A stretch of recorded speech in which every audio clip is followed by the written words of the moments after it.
2171 The story of the indigenous gods. 1. The beautiful dream shattered, and what followed was complete madness. The crazed Fire Rock forefather began to attack Tang Zhen and the others with all his might in an attempt to kill them all. "It's all mine, everything here is mine. All of you, go to hell," he roared while attacking, completely disregarding his own life. Under such circumstances, Tang Zhen took the initiative to block Patriarch Fire Rock while Zhao Deitu and the others entered the passage first. Tang Zhen's purpose of staying behind was naturally to obtain information from the Fire Rock ancestor. However, he did not expect that this fellow would become so difficult to deal with after going crazy.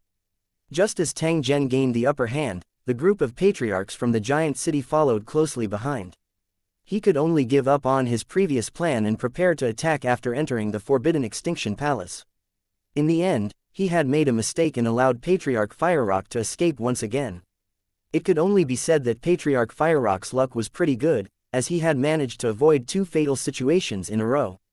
However, Patriarch Fire Rock did not care about this. All he could think about now was the inheritance and treasures of the indigenous gods, especially when a group of patriarchs had arrived. This made him even more anxious. As he mumbled something that no one could understand, he flew through the Divine Hall of Abstinence, frantically destroying all kinds of artifacts in the buildings. Such a huge commotion would inevitably attract the attention of others. During this period, some old ancestors had accidentally encountered him. However, after seeing the state of the Fire Rock Patriarch, the patriarchs of the megacity all quietly dodged to avoid being entangled by this madman. Anyone could see that there was something wrong with the Fire Rock Patriarch's mental state, and it was very likely that he had already gone into chi deviation. As Fire Rock Patriarch searched and destroyed, he unknowingly came to the depths of the Divine Hall, a space without any light. The moment he entered, the light of stars began to appear around him, followed by a vast and spectacular star map of the universe. The deranged Fire Rock Patriarch suddenly quieted down and stared at the scene in front of him. In the star map, there was a most eye-catching spot of light. This spot of light was constantly enlarging, as if it was getting closer and closer to the ground from space. Mountains, rivers, cities, and towns appeared in front of him one after another. Finally, the scene stopped at a remote mountain village. Then, a thin, weak, and fair youth appeared in front of the Fire Rock Patriarch. The young man lived a quiet life, hunting with the hunters and collecting herbs in the mountains. His days were as calm as water. This is Yingluo. The madness in Fire Rock Patriarch's eyes gradually dissipated, replaced by shock and unconcealable joy. The quiet and peaceful small mountain village had turned into a living hell in the blink of an eye. It looked extremely tragic. The Fire Rock ancestor's expression was calm. He had seen this kind of scene too many times, and he had even created it more than once, so he had long become accustomed to it. Behind the withered tree next to the village, the teenager who had arrived a little later witnessed the entire process of the village being destroyed. His body trembled, and tears silently flowed down his face. After the bandits left, the young man walked out from behind the withered tree and dragged the corpses of the villagers with great difficulty, piling them up in the ditch. The young man wanted to bury the body. Otherwise, it wouldn't take long for wild beasts and flies to ruin the body. Throughout the entire process, the young man's face was numb, as if all his tears had run dry. With the last of his strength, the young man finally buried all the bodies. Then, he sat quietly beside the grave for a long time. After drinking up the remaining wine in the broken jar, the young man carried an axe and carried the bow and arrow ropes left by the hunters on his back. He then went into the forest without looking back. Looking at the young man's expression, it was clear that he had made up his mind to avenge the dead villagers. The teenager had finally found the hiding place of the bandits after much difficulty. Then, he was like a hungry wolf hiding in the dark, silently waiting for the opportunity to make his move. Finally, one day, the young man seized the opportunity and put the poison he had concocted into the bandits' food. The bandits didn't know that. By the time they realized something was wrong, the poison in the food had already started to take effect. One after another, the most vicious bandits screamed to death while holding their stomachs. Those who survived had dark purple faces and were rolling on the ground. The young man hid in the dark and looked coldly at the bandits, who were wailing and struggling like an emotionless stone. When most of the bandits had been poisoned to death and there were only a few left, the young man hiding in the dark suddenly made his move. He used the poisoned arrows to attack the remaining bandits, killing them one by one. Then, the the young man cut off the heads of the bandits, tied them up with ropes, and slowly dragged them back to the mountain village. When he returned to the mountain village that had been reduced to ruins, the young man placed the long rotten heads beside the grave to pay tribute to the dead villagers. Then, the young man left the village and walked out of the mountain. The next scene was like an edited movie. The youngster had been to countless places and experienced battle after battle. The enemies were getting stronger and stronger. Many times, the young man had barely survived, but his strength was constantly increasing. Finally, one day, the young man reached the peak, and no one in the world was his match. By chance, the young man found out that there was an even wider world outside, and that the plane he was in was just an insignificant existence in the vast void. Soon, the young man embarked on a new journey. He entered one dimension after another, leaving behind countless legends. After an unknown number of years, the young man stepped into the level of a creator. He chose a location in the void and built his own divine kingdom. However, the young man was still not satisfied. He knew that there were higher realms and more powerful dimensions. He still wanted to continue exploring and become a true ultimate existence. As a result, he was severely injured this time and almost lost his life. He had to hide in his god kingdom in a sorry state. His body was severely injured, and those injuries were manifested in the divine kingdom. All kinds of monsters began to appear in the originally peaceful divine kingdom. The young man, who had become a god, thought of a way. He returned to the plane he had been to and showed his miracles again and again, starting to mass-produce fanatical believers.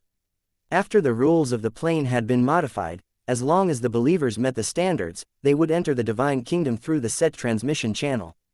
The role of these believers was to help clear out the monsters in the god kingdom and prevent the god kingdom from collapsing. When everything was deployed, he once again headed to the place where he had been seriously injured, ready to fight again. Unfortunately, he failed again. After enduring the pursuit, the young man finally returned to the divine kingdom and fell into a long sleep. After watching the entire process, Fire Rock Patriarch didn't need to guess to know that this was the life experience of a native god. Just as he was getting excited and felt that he was getting closer and closer to the inheritance, a voice suddenly came from the void. "Sir Tang Zhen, this is my story. I wonder what you think." Patriarch Fire Rock, who was immersed in ecstasy, slowly turned around with his eyes wide open. It turned out that not far behind him stood a loud voice. There was a faint smile on the corner of his mouth, and he held a saber that glinted coldly in his hand. 2172 Fire Rock Grandmaster. The originally ecstatic Fire Rock ancestor once again felt like he had fallen from heaven to hell, and his heart completely exploded. Not even in his dreams did he expect that the scene that had appeared before his eyes earlier was actually a demonstration for Tang Zhen. The owner of the story was naturally the aboriginal deity. The person who was asked the question earlier was Tang Zhen. From the beginning to the end, he had been an outsider, and everything had nothing to do with him. However, he was immersed in joy and thought that he had found what he was looking for, and was only one step away from the inheritance of the indigenous gods. It was lamentable and ridiculous. The huge psychological gap caused Patriarch Fire Rock to fall into a state of collapse once again, like an erupting volcano. "I'm not convinced. Why? I was the one who got here first. Why are you ignoring me?" He had no respect for the native gods. Like a madman, he questioned them loudly as if he had encountered great injustice. "You." The voice sounded again. It was emotionless, but one could feel the strong disdain. "As the descendant of an invader, you actually want to obtain my inheritance. Do you think I would do such a stupid thing?" Hearing this, a twisted smile slowly appeared on Patriarch Fire Rock's face. "That's right, I'm an invader, but I'm also a victor. Even if you were a god, you would still be beaten by us until you couldn't lift your head and had to obediently give up the martial arts continent. Bullshit god, that's all. Today I'm going to tear down your old nest and force you to hand over the inheritance treasure. Let's see what you can do to me, ha ha ha ha. Ha ha ha." Fire Rock Patriarch laughed maniacally. His voice was like the wailing of a ghost that reverberated in the surroundings. "Idiot." Tang Zhen shook his head. At this moment, the Fire Rock ancestor had been possessed and had completely lost his mind. Just how arrogant must he be to say such crazy words? Or had he already given up on himself and realized that he had no fate with the inheritance treasure, so he became so extreme? The thinking of lunatics was unreasonable. The wildly laughing Fire Rock ancestor suddenly turned around and stared intently at Tang Zhen. He was just like a ferocious beast that was about to devour a person. The Fire Rock ancestor hated Tang Zhen to the core. If it wasn't for him, things wouldn't have developed to this point. It's all Tang Zhen's fault. It's all because of those damn patriarchs of the megacity. They all deserve to die. The Fire Rock patriarch's mind was filled with the desire to kill, wanting to destroy everything. If I can't get it, then no one else can. I said you're an idiot, you really don't know your own strength. Looking at the blood-red eyes of the Fire Rock ancestor, Tang Zhen said in an indifferent tone, I'll give you a chance now. Tell me everything you know about that thing in the Fire Rock, and I might spare your life. If you don't speak, this will be your burial ground. Since you've been dreaming of entering the Divine Hall, then you'll have to stay here forever. Upon hearing Tang Zhen's request, the corner of Fire Rock ancestor's mouth twitched twice before he let out a sinister laugh. If I'm not wrong, that thing should have already entered your body and is not impossible to take out, right? Ha ha ha, Yingluo, to tell you the truth, cultivators and warriors have different physiques. You are actually the best hosts. Just wait and see, it won't be long before you'll be sucked dry by that thing, and then you'll be unable to live or die. Fire Rock ancestor's tone was exceptionally sinister. There seemed to be a trace of sympathy and ridicule in his eyes as he looked at Tang Zhen. Tang Zhen frowned slightly. He did not think that the Fire Rock ancestor was exaggerating to scare him. In reality, he had already sensed the danger that thing posed in his mental world. Nearly 10% of the special energy in his mind world was absorbed by that thing.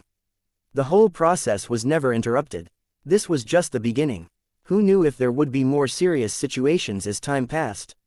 As long as 30% of the energy in his mental world was intercepted, it would cause a fatal impact on Tang Zhen. It might even cause his mental world to collapse completely. Tell me everything you know. Otherwise, I'll behead you in the next moment. Tang Zhen's brows were gently raised as a cold glint flickered in his eyes. This was a sign that he was about to become furious and kill someone. Hehe, you can kill me. I think you don't dare to. If you kill me, you will never know the secret of that thing. You can only wait for death. Fire Rock Patriarch's face was filled with arrogance, and his expression became more and more twisted. There was also a smug look on his face. Tang Zhen's eyes narrowed. This fellow actually dared to threaten him. He simply did not know what was good for him. I'm afraid you don't understand me. All these years, those who dared to threaten me have all turned into white bones. The moment these words were spoken, it meant that Tang Zhen had already made up his mind and vowed to kill the Fire Rock ancestor. The Fire Rock ancestor continued to sneer as he looked at Tang Zhen. It was as if he did not care about Tang Zhen at all. However, after sensing the dense killing intent, he subconsciously made preparations to defend and counterattack. From the Flame Patriarch's point of view, even if Tang Zhen would not kill him, he would at least think of ways to injure him and interrogate him. However, Patriarch Fire Rock was quite confident in his own strength. If it really came to a life-and-death situation, it was not like he did not have a life-saving trump card. No one knew who would die until the last moment. At this moment, the voice that seemed to belong to a native god sounded again. Sir Tang Zhen, if you want to know more about the thing inside the Fire Rock, you can get it from me. The reason why that thing appeared in the Divine Kingdom was because of something I did in the past. How much does this fool know about Chapter 26? Upon hearing these words, the Fire Rock ancestor's expression changed drastically. However, a cruel smile appeared on Tang Zhen's face. If that's the case, then die. As soon as he finished speaking, the purple-red saber had already slashed down from the sky, completely sealing off the Flame Patriarch's path of retreat. Die. Sensing the fatal danger, Fire Rock ancestor did not dare to be careless. As he roared, a mysterious rune appeared around him. The runes looked very familiar. They were the special runes carved on the Fire Rock, and it was clear that the Fire Rock Patriarch had already mastered them. These runes represented fire, and when they were activated, a flame armor instantly appeared on Fire Rock ancestor's body, which could effectively absorb the damage caused by attacks, displaying your slight skill before an expert. Following Tang Zhen's low roar, similar runes also appeared on his purple-red battle blade. Moreover, there was far more than one of them. When Fire Rock ancestor saw this, he was dumbfounded, as if he had seen something incredible. Bastard, when did you learn runes? Patriarch Fire Rock was furious. He had spent many years and barely managed to grasp a rune. It had only been a few days, yet Tang Zhen had actually grasped more than him. Why did he have to encounter so many unfair things one after another? Moreover, they were all related to Tang Zhen. This evil thief was simply his own jinx. Could it be that after being parasitized by that thing, the host will automatically learn runes? That didn't make sense. Many thoughts flashed through Patriarch Firerock's mind. Then, he discovered that the runic armor on his body had been easily penetrated, and the sharp blade had brushed past him. What a fast saber! The Firerock Patriarch muttered. His eyes, which had been filled with madness, dimmed at a speed visible to the naked eye. When the physical body of a martial arts master was trained to the limit, it was no less than a divine weapon or armor. Ordinary swords and sabers could not hurt it at all. In terms of body tempering, Patriarch Firerock was superior to other warriors. Coupled with the fact that he had weapon forging city, he had spared no expense to forge a divine weapon that could be considered a supreme grade armor. Ordinary divine weapons would not be able to break through his defense easily. He had already made up his mind that the moment Tang Zhen's saber landed on his body, he would counterattack and kill Tang Zhen in one strike. However, the moment the saber brushed past his body, Firerock Patriarch immediately realized that he had miscalculated again. I'm not willing to accept this, Yingluo. With a heart full of hatred, the Firerock ancestor's head soared into the sky. His headless body swayed a few times before finally crashing to the ground. Boom! With a muffled sound, the Firerock ancestor's corpse instantly shattered into pieces and completely disappeared in the raging flames. 2173 Cooperation. 1. A cloud of green smoke dissipated, and the Firerock Patriarch, who had dominated the martial arts continent for many years, was now gone. No one would ever know that a martial arts master had died in this part of the Divine Hall of Abstinence. 1,000 years ago, countless martial arts powerhouses had fallen here. 1,000 years later, there was another Firerock forefather. It was nothing more than a resentful soul. On the path of cultivation, life and death were common. Even the powerful aboriginal deities could not escape the danger of being seriously injured and dying. To Tang Zhen, Ancestor Firerock was not even considered an opponent. Killing him was a matter of course. After dealing with the Firerock ancestor, Tang Zhen looked in front of him. He saw a young man slowly walking over from the deep starry sky. He was wearing a green robe and long boots, and his face was as clear as jade. He stepped on the stars and came over. This was the appearance of the aboriginal deity when he was young. Of course, it was not his main body, but a clone condensed from a thought. Tang Zhen was also able to do this. Moreover, he had tried to send his clone into the vast void to search for a new plane world. After so many years, he wondered if he had already fallen. Tang Zhen looked at the aboriginal deity standing in front of him and asked, "The previous welcoming channel should have been opened on purpose, right?" Ever since he entered the Forbidden Mountain range, Tang Zhen felt that something was amiss. It was as though there was a pair of invisible hands that were silently controlling everything from behind the scenes. Now that he had seen the avatar of the aboriginal deity, he had already obtained the answer to some of his questions. However, Tang Zhen still wanted to obtain the other party's confirmation. The young man nodded and said in an emotionless tone, "It was indeed my plan. I originally wanted to lead you directly to the Forbidden Extinction Hall, but you were too cautious and didn't follow the path.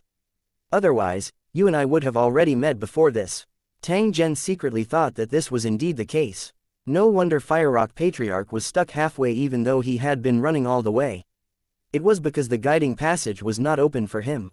Even if he risked his life, he wouldn't be able to reach the Temple of Forbidden Extinction. His previous thoughts had been wishful thinking on his part. Then, the passages we passed through later must have been secretly interfered by you. The order of the welcoming passages left 1,000 years ago is actually not accurate, right? The young man nodded again.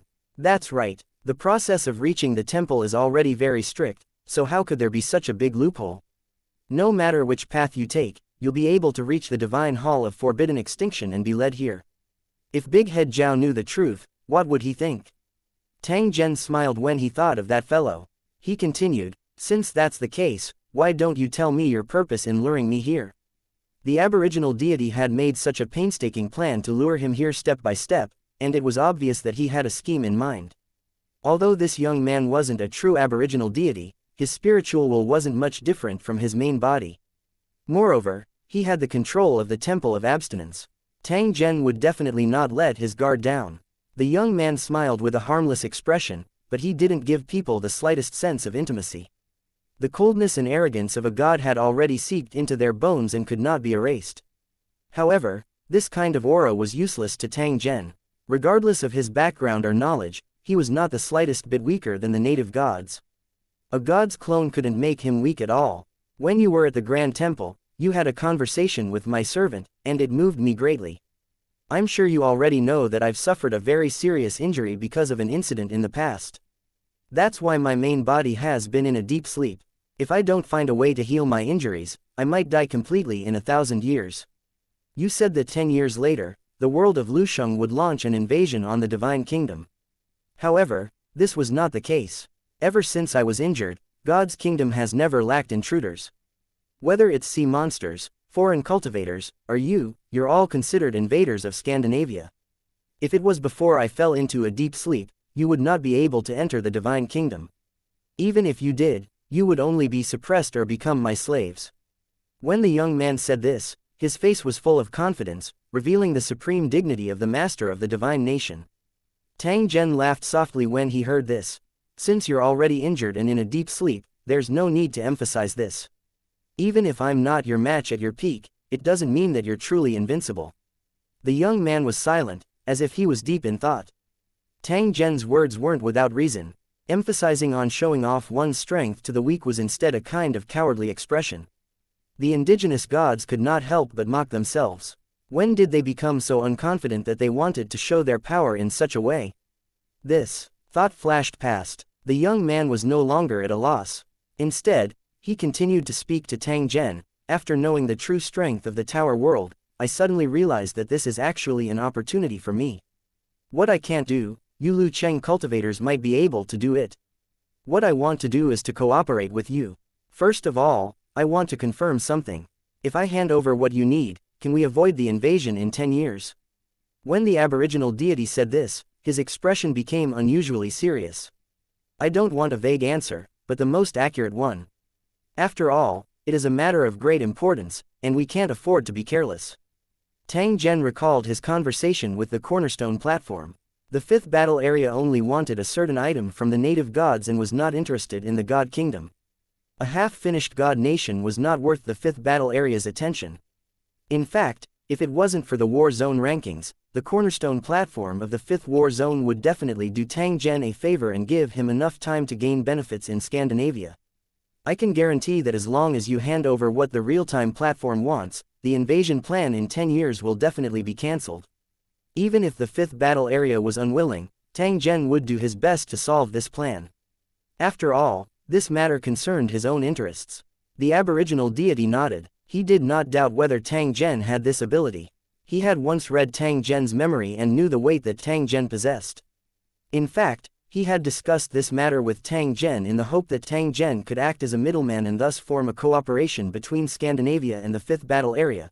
Then let's talk about the second thing. I'll hand over what you want not only to avoid an invasion that may destroy the kingdom, but also to cooperate with each other and obtain more benefits. I'll provide you with accurate plane coordinates and sufficient information at the same time. I'll also follow you to the superior plane that I've been to in the past. Once we reach that super plane, you'll have to help me obtain a certain item. This won't be difficult for you, and you'll also obtain unimaginable benefits. Tang Zhen nodded in his heart as he listened to the description of the native god. If the other party was sincere, it would be a win-win situation. Once he succeeded, Tang Zhen's benefits would naturally not be lacking. Tang Zhen looked at the aboriginal deity when he thought of this. Then before we do this, shouldn't we talk about the inheritance treasure of the Temple of Abstinence and the fee for my hard work? The aboriginal deity's expression froze upon hearing this, and he shook his head helplessly after a long while. 2174 Start fighting if you can't reach an agreement. A god kingdom did not appear out of thin air. It required a vast amount of divine power to create and operate. As for the source of divine power, it was naturally the indigenous gods. The so-called divine power was a type of energy of a higher level. It was similar to the energy that was produced in Tang Zhen's mind. Although he was in a state of deep sleep due to serious injuries, the production of divine power did not stop. It was constantly supplying the consumption of the god kingdom. Believers could increase their strength through the exchange of battle achievements. In fact, it was also the conversion of divine power, which was the power of the indigenous gods being transferred into the believers. Because the nature was different, in the process of conversion, only a trace of divine power was needed to become tens of millions of times more ordinary energy. Therefore, under normal circumstances, the consumption of energy was nothing to the indigenous gods. However, when it came to cultivators at Tang Zhen's level, the consumption of divine power would be extremely huge. Even the native gods would feel the pain. Fortunately, it would require an astronomical amount of battle credits to exchange for such a reward, and there were very few believers who could do it. When Tang Zhen mentioned rewards and benefits at this time, the native gods only needed to think a little to guess what he wanted. Imbuing divine power and becoming a creator. And NBSP, after thinking about it, the native god said, Sir Tang Zhen has made great contributions to the divine nation. It's only natural for you to be rewarded. However, it's not easy to break through to your current realm. Even if I pour my god power into you, can you really guarantee that you can break through your current realm? According to the understanding of the native gods, any creator-level powerhouse could be called a true god. True gods were also divided into high and low levels. Those who had just entered the creator realm could only be considered low-level true gods. Even so, it was not easy to advance to this level. He reminded Tang Zhen at this time to emphasize the seriousness of this matter and to not agree to Tang Zhen's request. Tang Zhen nodded. He was very clear about the process of becoming a creator. Although it was extremely difficult, he had his own thoughts. I have a way to raise my cultivation to a critical point. After that, I only need a little help and I can successfully complete the promotion. This is a matter of great importance, so I naturally have enough confidence and will not take any risks. I want to use my current battle achievements, as well as the battle achievements I'm sure to obtain in the future, to exchange for this assistance. This is not an excessive request. If you're not willing, I won't force you, but there's one thing I must make clear. From today onwards, I will be withdrawing from Area 153, and the warship construction plan will be halted. Since I can't get what I want with the battle points I've obtained, I don't need them. Moreover, his request was not too much. It was just an advance of battle credits to facilitate the development of the next step of the plan. It was not like he was going back on his word. The aboriginal deity was in a dilemma. If Tang Zhen was alone, he would at most be considered a high-end combat force. He was dispensable to Scandinavia. If the indigenous gods were willing, they could create a master of the same level of strength by accumulating resources. And NBSP, however, Tang Zhen's identity was special, and what he had done was of great help to the stability of the divine kingdom.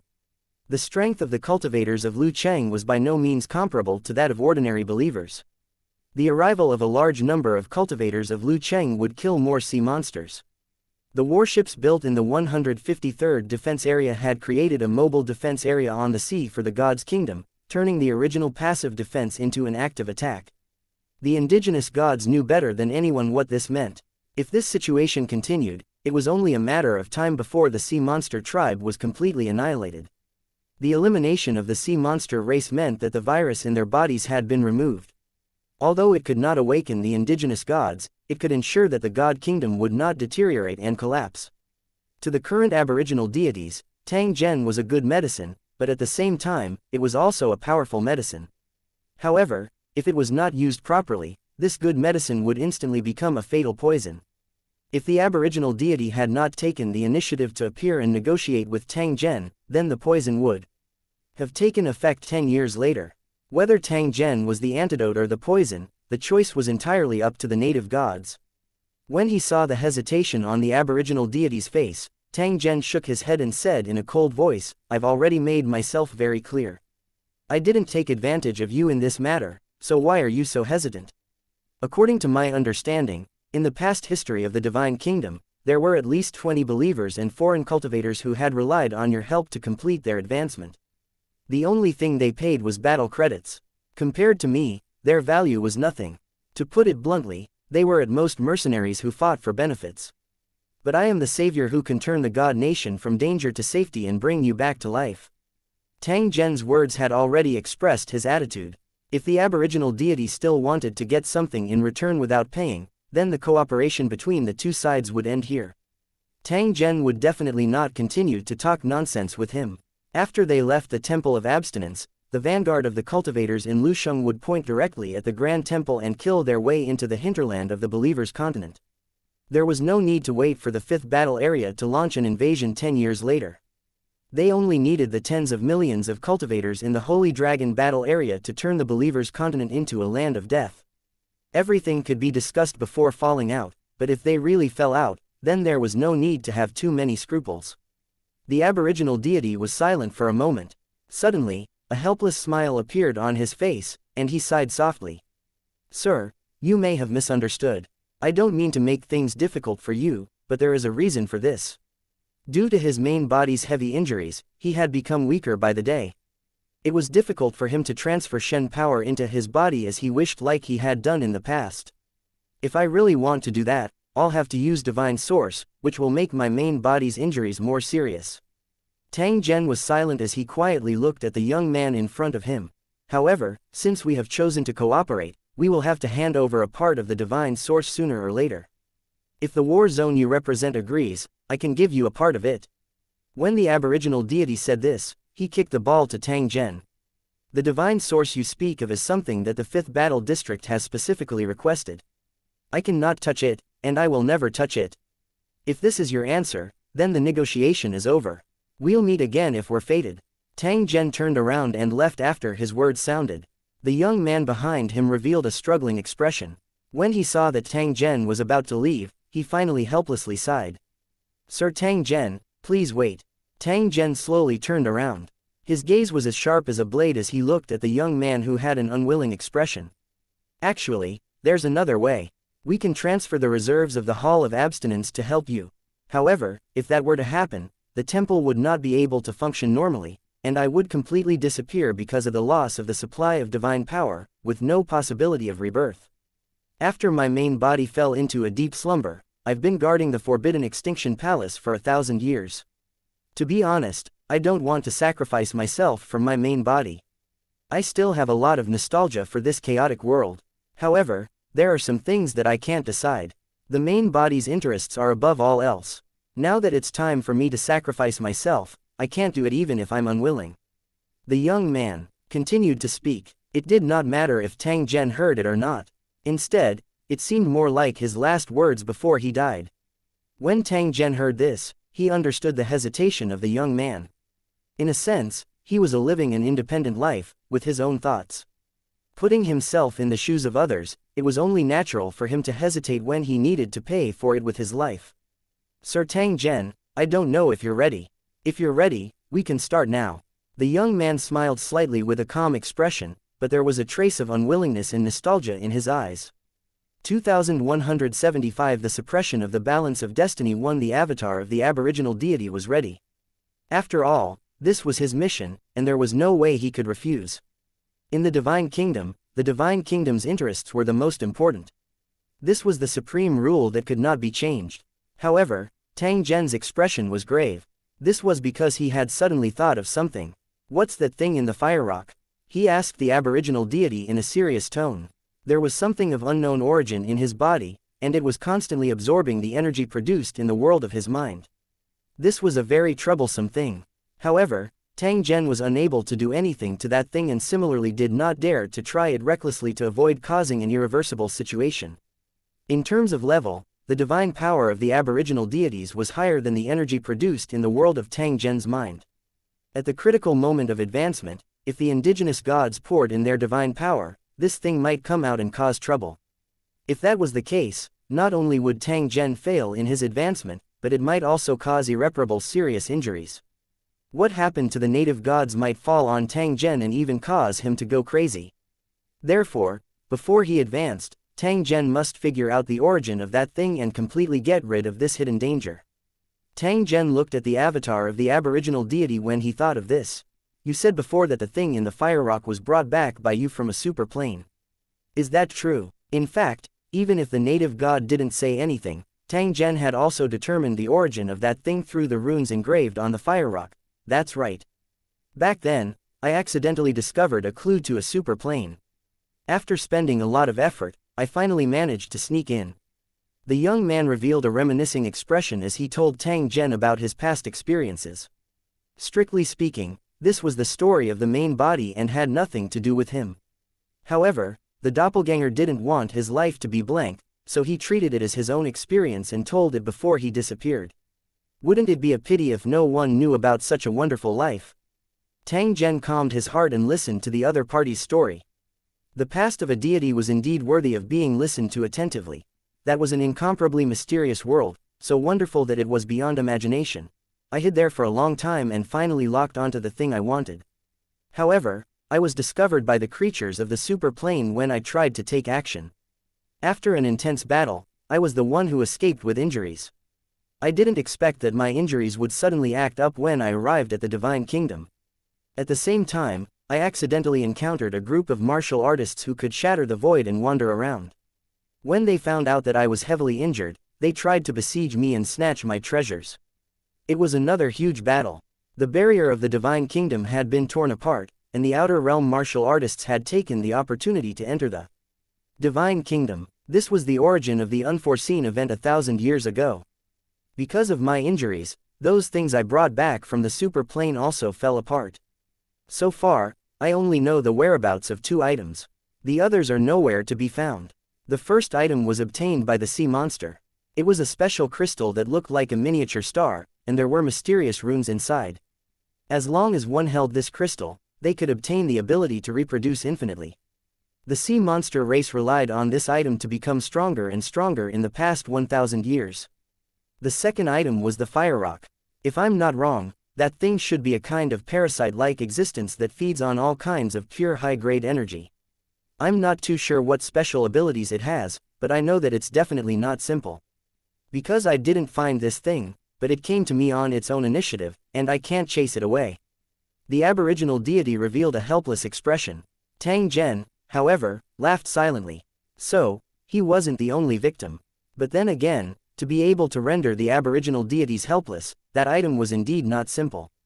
The aboriginal deity continued, if you're worried that that thing will jump out and cause trouble during the process of your advancement, I don't have any good solutions. So I suggest that you solve this hidden danger first, and then consider the improvement of your realm. Tang Zhen nodded. He didn't expect the native gods to give him any good advice. He knew his own things, and there were some things that others couldn't help him with. Especially since this matter was of great importance, and he had to work hard. Tang Zhen's consciousness entered the world in his mind. He discovered that the thing was still entrenched near the energy source and would only move occasionally. That kind of lazy look really made people feel angry. However, Tang Zhen clearly understood that being angry would not be able to solve anything. Moreover, he was not really at his wit's end. Scales of fate, what price do I have to pay to suppress this intruder? At the same time he raised the question, Tang Zhen was already prepared to pay a huge price. After all, this was an existence that even the native gods felt a headache. As they communicated with each other, the scales of fate hidden in his mind suddenly appeared. The thing that had occupied the energy source seemed to have sensed something, and its body trembled violently. Before Tang Zhen could react, the balance of fate had already appeared in front of that thing. Then, an invisible force emerged and firmly locked that thing. As if sensing danger, that thing struggled with all its might. Terrifying flames shot up into the sky, and the entire world of his mind was ignited. Tang Zhen's body trembled. It was as though he was placed in a furnace. The pain of being burned by the flames caused his thoughts to almost stagnate. Ever since he had advanced to become a nomological cultivator, flames were like air to him. Moreover, he had mastered super strong flames and was completely immune to ordinary flames. However, the flames that this thing released were very different. It made Tang Zhen feel so much pain that he wished he was dead. Tang Zhen clenched his teeth tightly and did his best not to show any abnormalities. At the same time, he forcefully roused his mind and observed the changes in his mental world. The aboriginal deity on the opposite side noticed Tang Zhen's abnormality, but he did not take any action to avoid causing Tang Zhen to misunderstand. Since he wanted to cooperate, he had to show enough sincerity. If he took advantage of the situation now, things would become irreparable. Even if Tang Zhen was killed, the invasion of the Tower World would still be unstoppable. Instead, it would only get worse. If they managed to escape this calamity, then what awaited Scandinavia would be Tang Zhen's endless revenge. Therefore, the indigenous gods decided to wait and see, and made up their minds to help at the appropriate time. And NBSP, if Tang Zhen knew how to repay a favor, he would definitely try his best to help Scandinavia at the crucial moment. Tang Zhen observed the reaction of the aboriginal deity. He secretly heaved a sigh of relief when he saw that the deity didn't take any action. At this time, the battle in the mental world had reached the level of white heat, and there were burning flames everywhere. That thing tried its best to break free from the control of the balance of fate, but no matter how it struggled, it was always locked in one area. Unknowingly, the flames that filled the sky began to weaken, and that thing's struggle also became smaller and smaller. He seemed to hear a wail as the flames completely disappeared. Then, the thing turned into a ball, like a crystal-clear red pearl. Tang Zhen finally heaved a sigh of relief when he saw this. Pa-da! The bead fell into one end of the balance of fate, rolled 2 rounds in the round plate, and then stopped moving. Then, on the other end of the scale, coins of destiny started to flow out like a fountain. This is Yingluo. Tang Zhen was stunned for a moment. Soon after, he came to a sudden realization. Are you going to get back the money? The principle of the scale of destiny had always been an equivalent exchange. It was just that in the past, Tang Zhen had always used the destiny gold coin to materialize items. But at this moment, it was the scales of fate that took the bead and paid him the equivalent of destiny gold coins. Looking at the small mountain of destiny gold coins, Tang Zhen frowned and once again communicated with the destiny scale. He felt that this orb wasn't simple, so he wanted to study it carefully. If he really couldn't figure it out, it wouldn't be too late to sell it. If I don't want to sell it, can you return it to me? 2176. Advancing to the creator, the scales of fate did not reply to Tang Zhen's request. Instead, they remained silent. It had a mind of its own. Tang Zhen had long known about this and had never treated it as an inanimate object. In Tang Zhen's heart, this was his most loyal and trustworthy companion. He had accompanied him from the weak to the strong. The scales of fate had always been very low-key. Unless Tang Zhen summoned it, it would never appear easily. However, it was different this time. This was the first time that the scales of destiny had taken the initiative to trade, which was enough to prove that this thing was extraordinary. Moreover, the amount of destiny gold coins paid had far exceeded the total amount Tang Zhen had spent in the past. Other than feeling reluctant, Tang Zhen was even more curious. Can you tell me what this thing is? The importance of the balance of fate was self-evident. If it insisted on this thing, Tang Zhen would definitely hand it over. Even without the coin of destiny, he would not hesitate. After waiting for over a dozen breaths, the scales of fate moved, and an image slowly appeared before Tang Zhen's eyes. A cluster of fiery red objects slowly floated in the vast empty space. It was the thing that had occupied Tang Zhen's mind earlier. However, its size had already expanded by countless times. Not long after, a plane appeared in the void. The fiery red object slowly approached, and like smoke, it actually enveloped the entire plane. In a very short time, the plane that was wrapped began to wither and collapse, until it completely turned into a pile of debris. After devouring a plane, the fiery red object seemed to have expanded a little more. It continued to swim slowly in the void, swimming towards the next plane. Tang Zhen's heart trembled with fear as he watched. He did not expect that the thing that occupied his mind would actually possess such a terrifying ability. Fortunately, its size was very different from the image. Otherwise, Tang Zhen would be unable to imagine what kind of ending he would encounter. Once his mind world was devoured, Tang Zhen would not be completely crippled, but he would not be far off. Gently exhaling a breath of relief, Tang Zhen looked at the aboriginal deity and secretly thought that this fellow's luck was really good. Fortunately, he had only brought back a baby, and due to the special environment of the God's kingdom, its growth process was extremely slow. Otherwise, the God's kingdom would have been devoured by this thing long ago. Tang Zhen knew that he didn't have the ability to control such a terrifying thing for the time being. It was better to leave it to the scales of fate. Alright, it's yours now. In the next instant, the red thread actually penetrated the barrier of his mental world and landed in Tang Zhen's hand. When Tang Zhen's eyes looked over, he saw that the thin thread trembled a couple of times. Soon after, it turned into a bird-like thing. It let out a cheerful cry, and after circling Tang Zhen twice, it slowly landed on the back of his hand. In the blink of an eye, the bird had disappeared. However, an ancient and simple pattern had appeared on the back of Tang Zhen's hand. However, from Tang Zhen's point of view, this picture was more like a rune. It was a special rune that he had never seen before.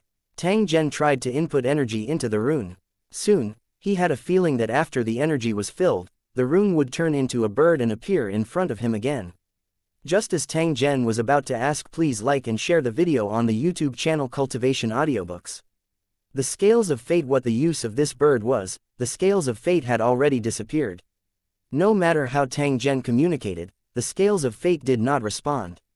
He did not know what had happened.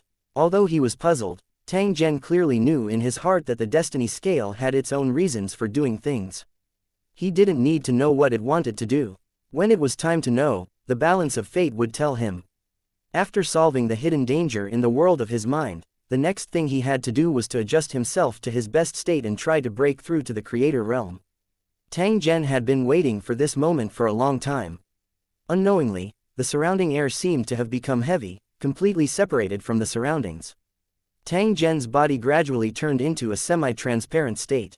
A miniature world that seemed to be placed in a crystal ball appeared on his head. However, if one were to really open Tang Zhen's head, it would be impossible to find this miniature world. This was because it was constantly switching between illusion and reality and was in a special dimension. Unless Tang Zhen took the initiative to receive it, or the laws that maintained the entire world were abnormal, ordinary life forms with flesh and blood would never be able to enter such an energy world. The seemingly mysterious high-dimensional life forms were actually energy life forms of different levels. They could enter and exist in the energy world. However, even these energy life forms were unable to easily enter the mental world unless one's strength was higher than Tang Zhen's and could reach the level of being able to break through the door. The magical thing about the creator was that he could freely create such a world and expand it continuously, switching between illusion and reality at will. As time passed, the pressure released by Tang Zhen became heavier and heavier. If an ordinary cultivator were to stand beside him, he would definitely be crushed into powder and turned into nothingness. Even the aboriginal deity standing in front of Tang Zhen had to retreat to a safe distance to prevent himself from being sucked into the invisible black hole. After all, he was not a real god but a mind clone, so he could not resist the terrifying mental power pressure. Just as the aboriginal deity was observing in the early morning, Tang Zhen, who had a calm expression, suddenly opened his eyes. His eyes were like two bright lamps that seemed to be able to see through everything, making people not dare to look at him. This was a sign that his mental energy had been condensed to the limit. It meant that Tang Zhen was already close to his peak condition and could break through at any time. It's almost time, Yingluo, the young man muttered to himself. Then, he raised his hand gently, and a light ball the size of a drop of water slowly condensed in his palm. In an extremely short amount of time, the ball of light became the size of an egg, exuding endless might and vitality. This was the divine source, the foundation of the existence of gods. When Tang Zhen advanced to creator, his mind world would also produce similar things. Even in a desolate land, as long as a drop of this substance was thrown, life would appear and life would quickly begin to develop. Even for the indigenous gods, it was a very precious thing, and it was also the target of the fifth battle area. Just as the divine source was completely condensed, Tang Zhen's entire body was also covered in light as if he would explode at any moment. Sir Tang Zhen, farewell, the young man shouted as the divine source in his hand flew towards Tang Zhen. His body also disappeared in an instant. The divine source fused into Tang Zhen's body. The originally dazzling light began to become brighter and brighter. Even the light from a nuclear explosion could not compare. Or it could be said that the current Tang Zhen was a human-shaped nuclear bomb with an immeasurable yield. Once it exploded, it was estimated that the entire martial arts continent would fall apart. What Tang Zhen wanted was not an explosion, but to compress and condense it. It was as if he was purifying it, condensing it into the purest energy similar to divine source. The divine source that the aboriginal gods had poured in had played an important role in guiding the energy, allowing the energy that had been extremely compressed to quickly accumulate and condense. Boom! There seemed to be a muffled sound, followed by a flash of light, and everything returned to normal. The violent and terrifying power that could destroy the entire world had completely disappeared. The empty space trembled and Tang Zhen's body slowly appeared. He had a trace of a smile on his face and his aura was completely different from before. The creator realm was formed naturally. 2177 My God's Kingdom. Tang Zhen stood on the spot and did not move for a long time. If someone were to enter this place and see Tang Zhen, they might treat him as a native god. That kind of majestic aura could not be faked at all, making people feel reverence from the bottom of their hearts. The source of energy in the world of his mind had now disappeared. It had become something like a sun, hanging high in the sky. Tang Zhen was born in his original world. This caused him to subconsciously imitate his hometown when he constructed the divine country in his mind. It would not be exactly the same because that world could not be said to be perfect. What Tang Zhen had to do was to make up for those flaws. He had been to many planes and special worlds, and some of the scenes that were left in his memories were now reappearing in his world. However, if he wanted to build a real God country and perfect it completely, he would still need enough time. Becoming a creator was just a qualification. However, the number of cultivators who could reach this stage was pitifully small. In the Great Thousand World, there was only 1 in a billion. Tang Zhen's emotions gradually calmed down. He was truly like the creator as he looked down at the world that belonged to him. It was a wonderful feeling. Any thought in his mind could be realized in an instant. In this state, he had no desires. After all, he was omnipotent, so what was there to pursue? However, Tang Zhen quickly came to a realization. The omnipotent was only limited to the divine kingdom. Even after leaving the divine kingdom, there were still countless powerful and awe-inspiring existences. If Tang Zhen was like some native gods who hid in their god kingdom and did not come out, they could think that they were omnipotent. However, as a cultivator of Lusheng and the lord of a war zone, he was one of the top fighters in the world of Lusheng. He was not destined to hide in his divine kingdom and live a life of luxury. The battle would not end, and the path of blood had long been paved under his feet. I'll build the foundation of the divine kingdom in my mind first. As for the other things, I can do them later. Tang Zhen started to take action when he thought of this. At this moment, the world in his mind had expanded to a rather exaggerated extent, like a square flat land. Tang Zhen shook his head as he looked at the dark brown soil. It's too ugly. The appearance of the boundless land was caused by his subconscious thinking that his divine kingdom should be carried by the land. If it was a creator of an aquatic race, then when the god kingdom was first built, it would be regarded as an ocean.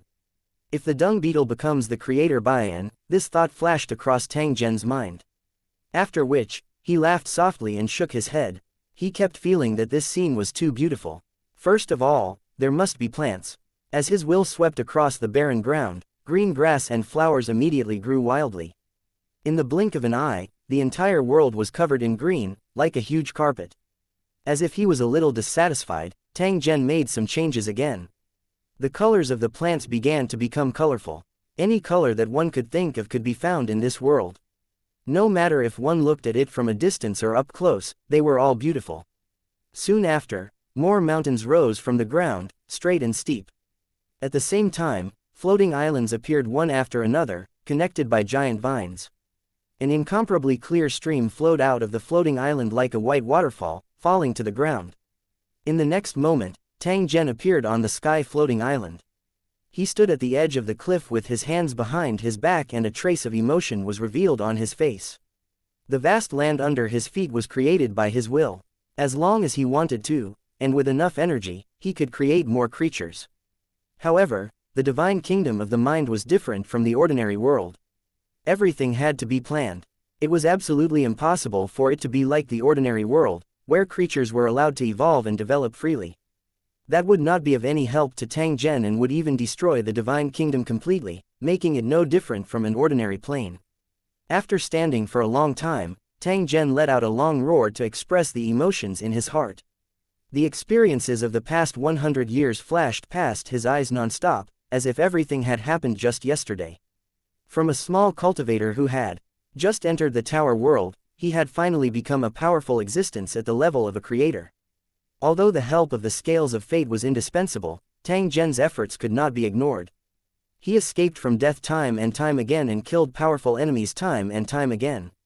Tang Zhen stepped on the corpses of his enemies and became stronger and stronger. The Holy Dragon War Zone that he had established himself was also constantly developing and growing, and its strength had long surpassed that of the Wilderness War Zone. Today, whether it was Tang Zhen or the Sacred Dragon Battle Zone, they had all become existences that could not be underestimated in the Tower world. When the Holy Dragon Battle Zone knew that Tang Zhen had become a creator, the cultivators in Lusheng would definitely jump for joy, and their cohesion would be enhanced again. I once swore an oath that I would let the Holy Dragon Warzone dominate the Lusheng world. Although I'm still far from my goal, I finally have the right to compete. It might take a few hundred years, or a few thousand yuan, but as long as the blood in my chest doesn't turn cold, and the will in my heart doesn't dissipate, there will always be a possibility of my dream coming true. A figure slowly appeared behind Tang Zhen. It was the divine spirit's clone that had sacrificed itself earlier. He didn't disappear. Instead, he was materialized in this world by Tang Zhen. After hearing Tang Zhen's words, a trace of longing was revealed on his face. This was because he had once read a portion of Tang Zhen's memories. Therefore, he could understand Tang Zhen's current feelings. In fact, I envy cultivators like you who have powerful backers and a complete cultivation system. Although war has accompanied you for almost your entire life, the path of cultivation is one of plunder and occupation. If you don't always maintain this positive state, you will sooner or later be eliminated by stronger enemies. The young man said slowly, his eyes filled with longing. Even though he had inherited some of the main body's memories, he had not experienced it personally. In reality, from the moment he was born, he had always stayed in the Forbidden Extinction Divine Hall. The Avatar's personality was taken from the youth of the aboriginal deity. At that time, he was impulsive and competitive, yearning for a wonderful life of fighting. Therefore, when he read Tang Zhen's memories, he felt his blood boil and his heart was filled with yearning. Of course, when the indigenous gods read their memories, they would be very careful, and they would only read the unimportant, scattered memories. Those memories that Tang Zhen didn't want others to know about possessed an extremely high level of danger. If he was the slightest bit careless, he would unleash a terrifying inner demon. The abnormal situation in the Divine Kingdom was most likely related to the lost item from the Supreme Plane. It could conjure certain negative emotions and possessed terrifying destructive power.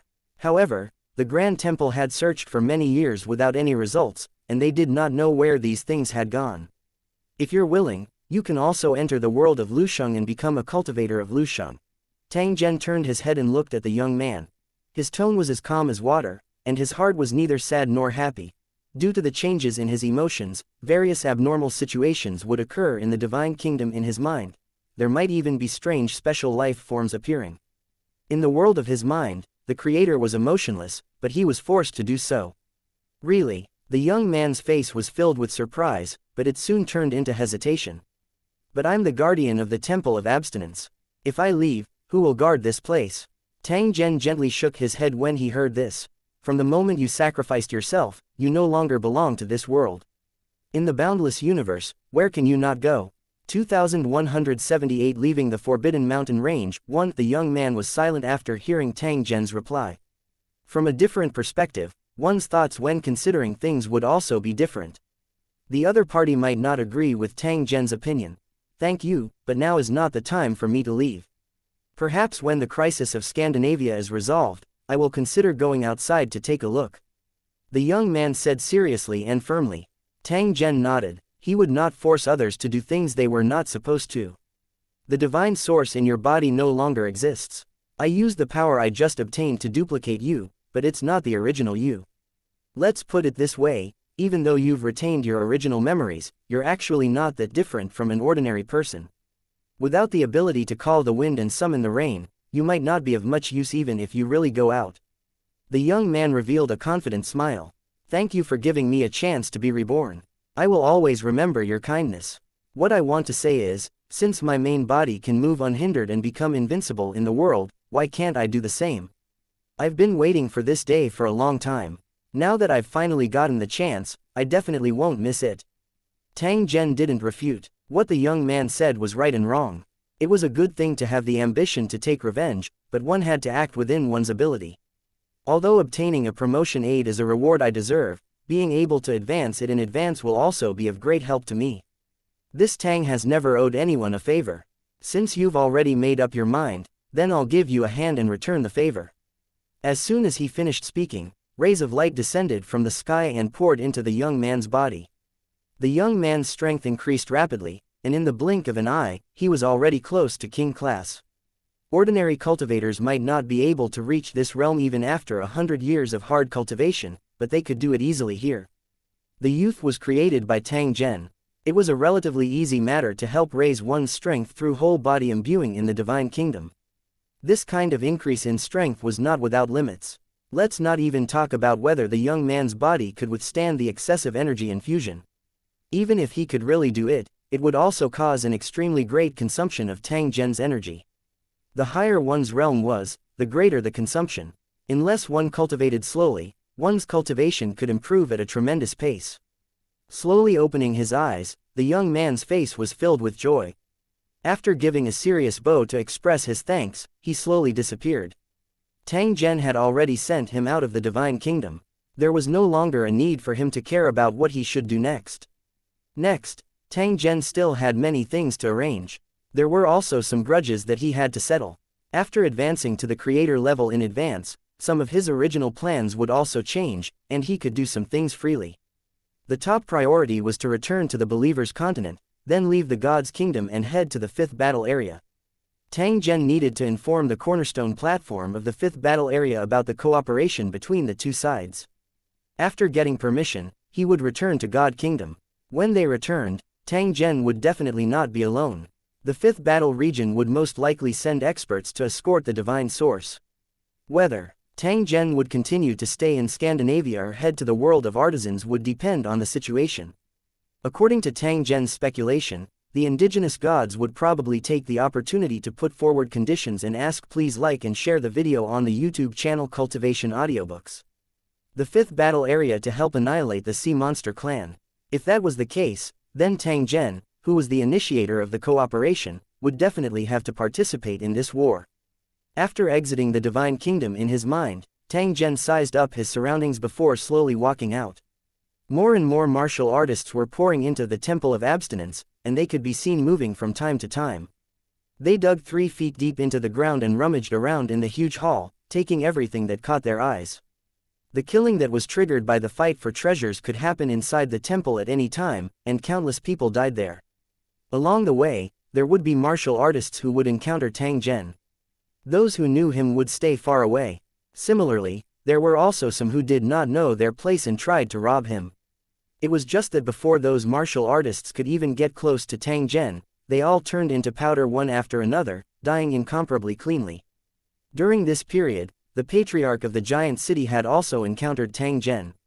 However, after sensing his aura, he turned around and fled without hesitation. Although they were unable to confirm Tang Zhen's cultivation, those old ancestors could confirm that the current Tang Zhen was definitely stronger than before. While they were fleeing, those old ancestors were also pondering whether they should contact people to deal with Tang Zhen. However, on second thought, they were all searching for treasure in the divine hall of abstinence. No one would provoke a true expert under such circumstances. As for the benefits of the martial arts continent, it was nothing compared to personal benefits. Tang Zhen ignored those old ancestors who had fled. Both parties did not have any enmity. Since the other party did not wish to provoke him, there was no need for him to take the initiative to chase after them. If the patriarchs of the giant city were forced to join forces, Tang Zhen might not be able to escape unscathed even if he became a creator.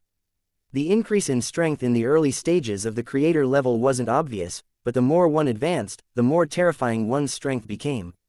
Not long after, Tang Zhen had already arrived at the edge of the Forbidden Extinction Palace. There were even more martial artists gathered here. However, most of them were low-ranked martial artists. It wasn't that they didn't want to go in, but their strength didn't allow it. If they rashly participated in the competition between high-level martial artists, they would probably die without a burial place. Among these martial artists, there were also many who knew Tang Zhen. The moment they saw him, they immediately avoided him. Tang Zhen swept his gaze over the crowd, but he did not see Zhao Deitu and the others. He did not know where they had run to. Perhaps he had already died in the battle, or perhaps he had left the Temple of Abstinence through other means after finding the treasure. Tang Zhen was more inclined to the latter. He found that Zhao Deitu was careless but also meticulous. Although the order of the welcoming passage had been proven to be useless, it didn't mean that other information was wrong. Zhao Deitu's ancestor had walked through the welcoming passage and lived in the divine hall of forbidden extinction for a while, so he should have some understanding of the environment here. Since he had left behind the order of the welcoming passages, he would most likely tell his descendants about the secrets of the Temple of Abstinence. If he didn't meet Zhao Deitu, Tang Zhen wouldn't deliberately look for him. Everything would just go with the flow. He turned to look at the Temple of Abstinence. After losing the support of divine source, the temple would become like any other building, turning into ruins with the passage of time. As for the monsters in the Forbidden Mountain Range, without the restriction of the runic magic circle, they would definitely rush out of the mountain range and cause a huge impact on the warriors' continent. This was not a bad idea. With the chaos in the martial artist continent, they could not focus their attacks on the believer continent. At this moment, something similar to a teleportation array appeared on the square in front of the temple. After Tang Zhen stepped on it, he disappeared without a trace in the next instant. On a tall tower in the Temple of Abstinence, the old ancestor of the Wind Thunder City watched Tang Zhen leave with a contemplative look on his face. Previously, the Wind Lightning ancestor had guessed that the sudden appearance of the Forbidden Extinction Divine Hall might be related to Tang Zhen.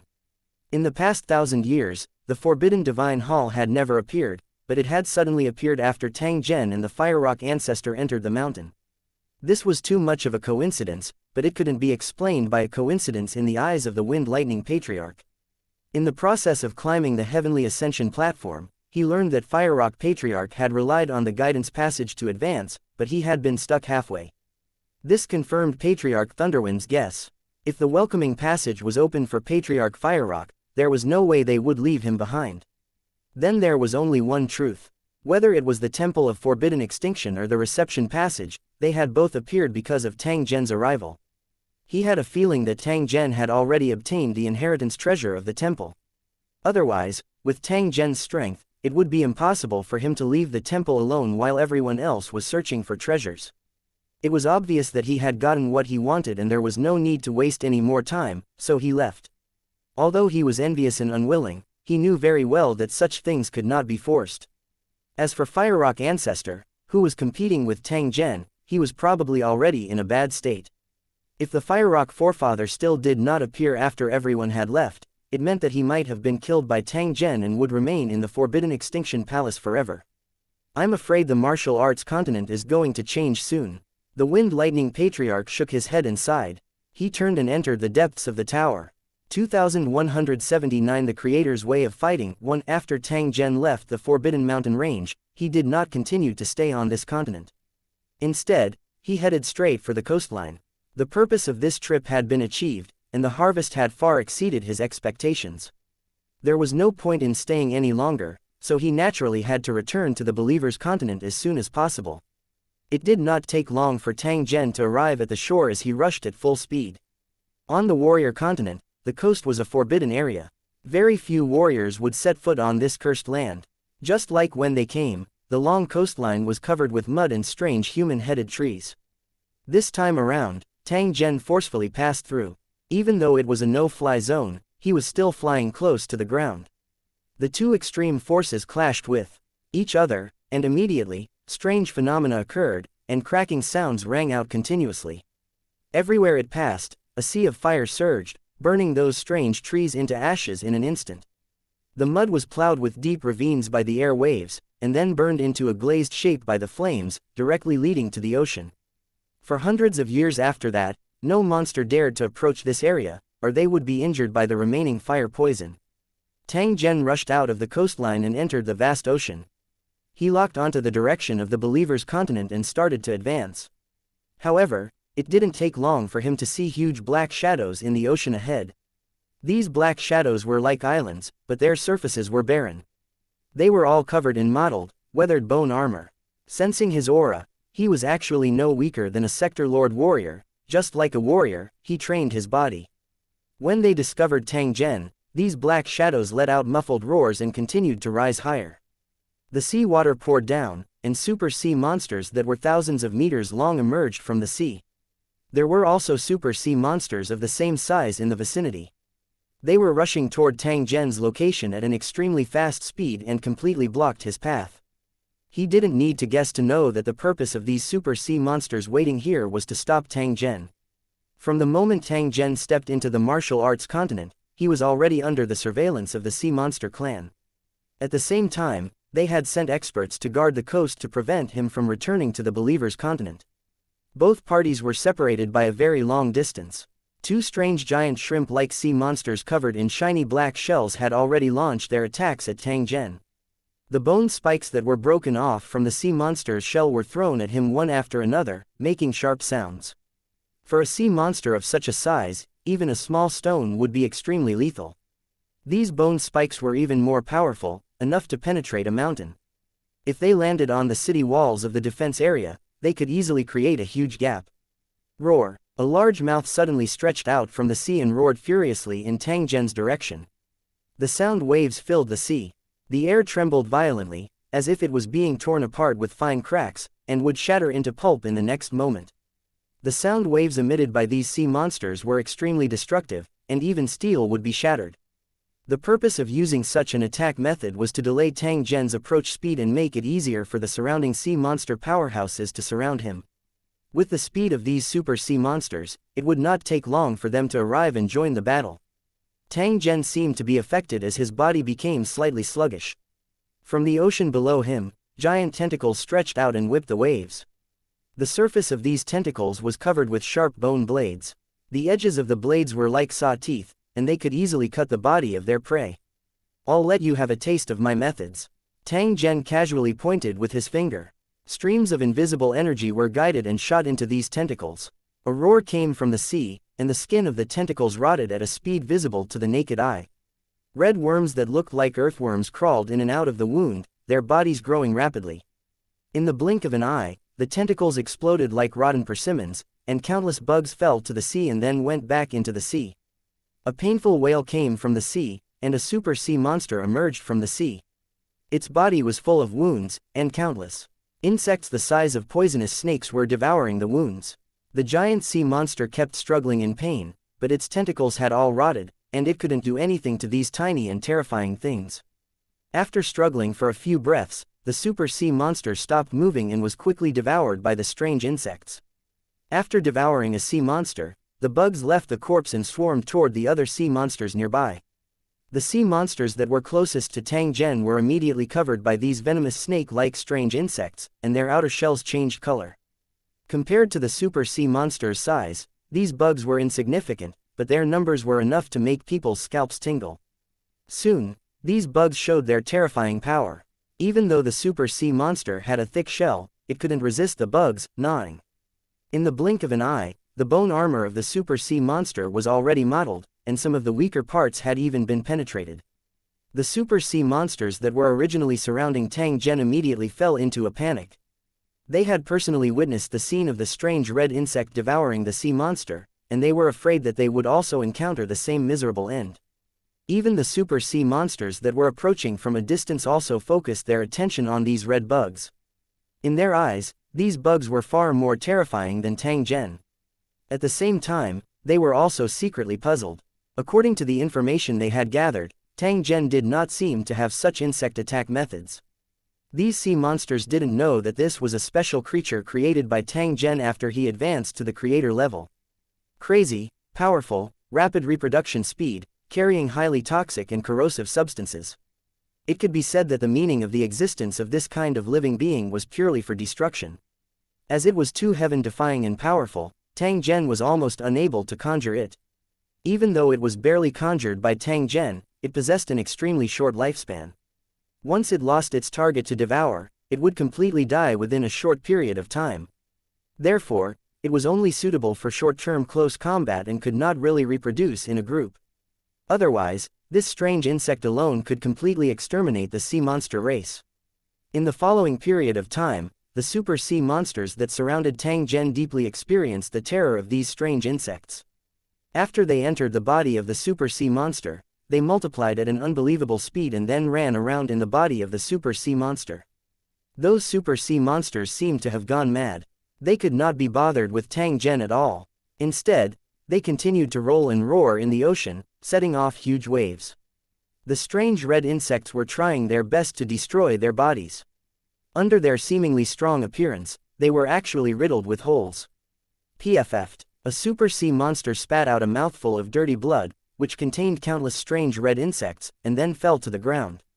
In the turbulent waves, the super sea monster floated on the surface of the sea, and its body had been dug into an empty shell.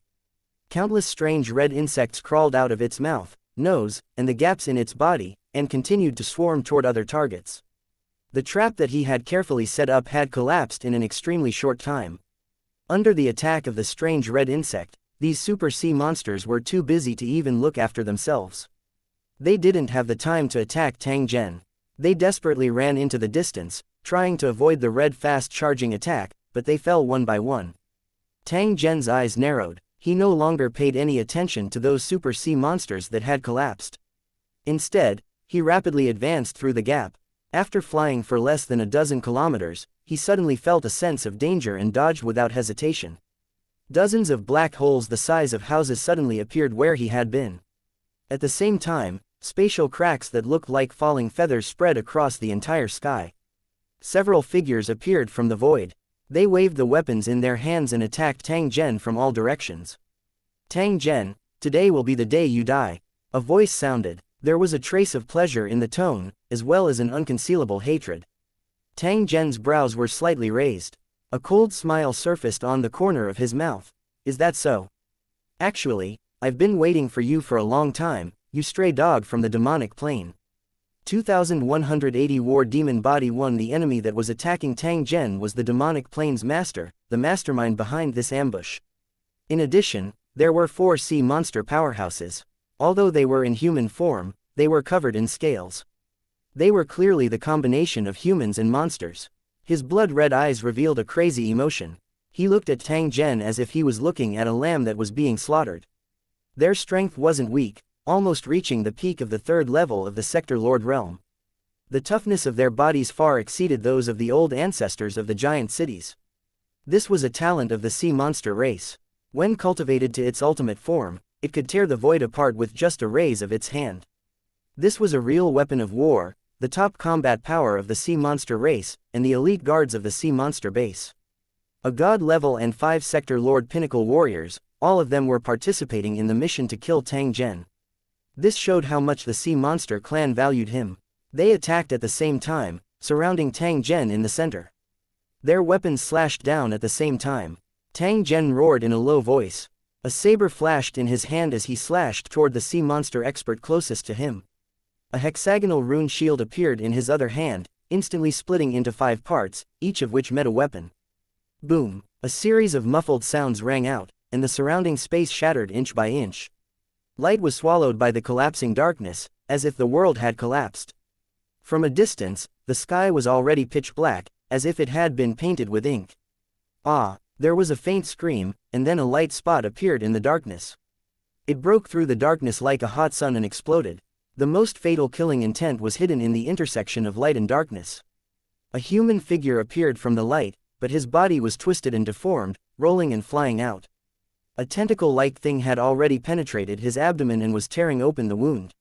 When they rushed out of the light, they saw that it was a sea monster expert who was desperately waving his knife to cut the wriggling tentacles. His face was full of horror. A saber appeared and slashed the tentacle, cutting it in half. "Retreat to the side and quickly heal your injuries." The sea monster revealed a hint of joy. After being pierced by the tentacle, it felt a fatal danger. However, it was fortunate that the demonic plane master acted in time and cut off the tentacle that had emerged from Tang Zhen's body. Otherwise, the consequences would be too ghastly to imagine. However, before he could retrieve the broken tentacle, he saw another tentacle flying out from the light in front of him. PFF'd. The tentacle pierced through the brain and then separated into strands of tentacles that entangled the sea monster expert. Stinky mucus oozed out from the tentacles and instantly covered his entire body, corroding him into a pile of white bones. With a slight shake, the white bones fell into the ocean, creating small waves. "Bastard!" A furious roar came from the darkness. The voice belonged to the demonic plane's master. His tone was filled with shock and doubt. "Ah!" Another scream was heard. Then, a few broken pieces of a body flew out. It still looked like a sea monster. The pieces of the corpse were still in midair when they were already wrapped in flames and turned into a pile of ashes. "You've already completed your advancement. No wonder, no wonder. But so what, Tang Zhen, you will definitely die today." The demonic dimension master's voice rang out. Then, in a blinding light, an incomparably huge and ferocious monster suddenly appeared on the ocean. "This is the true body of a war demon that I cultivated in my god country. Let's have a competition today and see who's the better one." Since Tang Zhen had become a creator, he couldn't use his original methods to deal with him. That wouldn't have any effect. If it had known this earlier, the war devil wouldn't have used this method and sacrificed 2 overseas warriors. Boom! The war devil with 6 long horns on its head exuded the aura of a god-ranked cultivator. It brandished an incomparably huge wolf-toothed club and ruthlessly smashed it toward Tang Zhen. At this level, which was named after the gods, the use of spell techniques was actually a disadvantage. This was because powerhouses at this level were almost immune to energy attacks. The Great Tao was simple, and it returned to its original state. The battle between god-grade cultivators was more of a close-range battle where fists met flesh. The divine source produced by the user can destroy the enemy's body when attacking and completely destroy it. The power of the origin would also attack the divine kingdom at the same time. If the divine kingdom was shattered, it would be equivalent to ending the enemy's life. If Tang Zhen couldn't block this attack and was smashed into meat paste by the war devil, he would most likely die. Tang Zhen, go to hell. What the war devil was afraid of was the world of Lusheng behind Tang Zhen and the various powerful techniques that the cultivators of the Lusheng mastered. When he escaped from the demonic plane in a hurry, it was because he was suppressed by cultivators from Lu Cheng. If the war devil didn't realize that something was wrong and escaped the battlefield in advance, it would have been dead and its divine source would have been extracted. Even though it had escaped into the divine kingdom, the war devil was still very careful. He knew that Tang Zhen wasn't the only one who had entered the divine kingdom. It was hard to guarantee that the creator who had chased after him back then was among them. Therefore, even if he was stronger than Tang Zhen, he didn't dare to act rashly. He was only afraid that Tang Zhen was a bait. When he revealed himself, he would be attacked by the masters of creation. However, after some observation, he was now certain that Tang Zhen was alone and that there were no masters of creation following him in secret. After it had confirmed this, the war devil decided to take action and kill Tang Zhen before he could grow up. However, he had never dreamed that Tang Zhen would have another opportunity in the Forbidden Spiritual Palace and advance to the creator level. This made the war devil depressed. Although it had sent 4 sea monster experts just in case, it didn't expect that they would be killed by Tang Zhen. When he returned, he would have to waste his breath. Those sea monsters were unreasonable. If it wasn't for what it wanted, the war demon wouldn't have worked with them. When the war devil's mace fell, Tang Zhen's body also expanded rapidly. In an instant, he had turned into a giant with a height of 1,000 meters. It had 3 heads and 6 arms, and its 3 faces were filled with coldness, joy, and anger. The saber in his hand turned into a blade of light that was nearly 1,000 meters long, and he slashed at the mace. There was a loud explosion like thunder. The burst of energy struck the surface of the sea, sending all the seawater flying, revealing the soft seabed below. He could actually block my full-force attack. Cultivator Lu Cheng is indeed not simple. The war devil slightly sighed. His tone was filled with envy and also a trace of unwillingness. But so what if you can block one of my attacks? You'll die today without a doubt. No one will come to save you. While speaking, the war devil's ugly face revealed a sinister and proud smile. Tang Zhen's heart moved as he vaguely guessed a possibility. In that case, the cultivators of Lusheng who entered the divine kingdom with me were all ambushed by you. Ever since he entered God Kingdom, Tang Zhen had been looking for the Warzone Lord who had entered at the same time. However, he had never received any related news. This situation was too abnormal, so the only possibility was that they had encountered an accident in the process of entering the divine kingdom. After hearing Tang Zhen's words, the war devil suddenly burst out laughing. Ha ha ha, you're right, I did bring them to a very interesting place, and I'm afraid they're all dead now. If you want to blame someone, blame yourselves for being too stupid. Since I entered through the crack first, how could I not be on guard against your pursuit? You, on the other hand, make me very curious. Why are you the only one who managed to enter the city successfully among so many cultivators? So that's why you didn't attack me directly but observed me in secret, trying to figure out what secrets I have. Tang Zhen's voice was cold as he blocked the war devil's attack once again. His eyes were filled with killing intent. That's right. Otherwise, you would have become a corpse a long time ago. How could you still be alive? The war devil laughed crazily. The wolf-toothed club in its hand was brandished like the wind, continuously smashing toward Tang Zhen. You should be glad. If you had taken action earlier, you wouldn't have been able to live so long. As soon as Tang Zhen's voice faded, a destructive aura suddenly burst out from the saber in his hand and swept toward the war devil's head. 2181 Chasing and killing the war demon. 1 Feeling the terrifying aura from the saber, the war devil was startled. It dodged without any hesitation. In a life-and-death battle, the slightest negligence could cost one's life. When it looked at Tang Zhen again, the war devil's eyes were incomparably solemn. It no longer had the previous arrogance. At this moment, the battle blade in Tang Zhen's hand burst out a sharp radiance that didn't match his current realm. How could the war devil receive this attack? Boom! The saber brushed past his body, leaving a black mark in the air and a bottomless trench in the sea. Apart from this, there was no other movement. Whether it was the momentum or the destructive power, it seemed to be far inferior to the previous attack. However, the war devil was so scared that it had a head full of cold sweat. The more simple the attack was, the more destructive it would be. If he had not dodged earlier, Tang Zhen's blade would definitely have been able to split his body into two. It should be a secret technique of Liu Cheng's cultivators. It can stimulate one's potential, but it can't last long.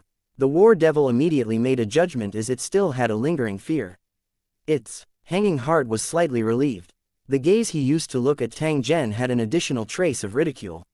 From war devil's point of view, Tang Zhen had realized that a crisis was coming. Therefore, he had used his secret technique to protect himself. It was just a last-ditch struggle. This kind of attack consumes the most origin energy. You've just advanced to the divine level. Let's see how long you can last. War Devil had made up its mind that it didn't need to receive Tang Zhen's killing move. It would wait until Tang Zhen used up all of his trump cards and then kill him. However, when they truly fought, he realized that he had made a huge mistake. Tang Zhen suddenly leaned forward. He slashed out several times in a row, each more powerful than the last. The entire world seemed to have been cut into pieces, unable to be put back together. The air was as thick as rice milk, wriggling non-stop, but it could not heal. The war devil dodged in a hurry. However, it felt that something was wrong. Normally, such a terrifying explosion shouldn't have lasted more than 3 moves. However, in the blink of an eye, Tang Zhen had already issued 6 or 7 strikes, each one of which was a fatal attack. Damn it, what the hell is going on? Pa! The war devil's expression changed as it heard the crisp sound of the weapon breaking. It threw away the weapon in its hand without any hesitation. However, he was still one step too slow. A beam of light streaked across his chest, and the war devil's body was split into 2. Impossible. The war devil's body recovered instantly. It roared and raised its hand. Another mace appeared in its hand, and it smashed towards Tang Zhen. I don't believe that there's no limit to your power. I don't believe that you can kill me right after you became a creator. Being severely injured by Tang Zhen's attack had dealt a huge blow to the war devil's self-esteem.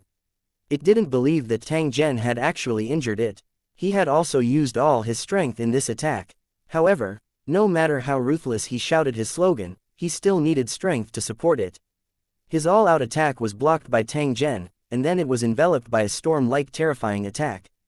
An indescribable fear rose from the war devil's heart. It suddenly realized that it might have made a wrong judgment about Tang Zhen's strength. Although he had just become a creator, the power and trump cards he had were far beyond his imagination. It was no wonder that only Tang Zhen had avoided his trap among the large group of cultivators in Lu City. It was no wonder that he was so successful in Scandinavia and was even listed as the #1 enemy by the sea monster race. From the very beginning, he had made the mistake of underestimating his enemy and being too self-righteous. He had completely forgotten that it was because of Tang Zhen's appearance that the demonic plane fell into chaos and eventually attracted the invasion of the cultivators in the city. The life and death of the other controllers were unknown. Although he had survived, he was like a stray dog in panic. He had no choice but to rely on others in order to have a chance for Dongshan to rise again. All of this was thanks to Tang Zhen. Thinking of this, the war devil couldn't control its killing intent, but it still chose to retreat. This was because he clearly knew in his heart that if he continued to stay here, it was very likely that he would be killed by Tang Zhen, who had erupted. After enduring another wave of fierce attacks, the war devil's body was like a shadow, quickly falling apart. The war devil had cut off the energy supply, and the body that it had conjured could no longer exist, and it could no longer exist in the God country. Retreat! The war devil roared, and then disappeared, leaving the battlefield. The 2 sea monster powerhouses who were watching the battle were stunned for a moment. Then, Their faces were filled with fear.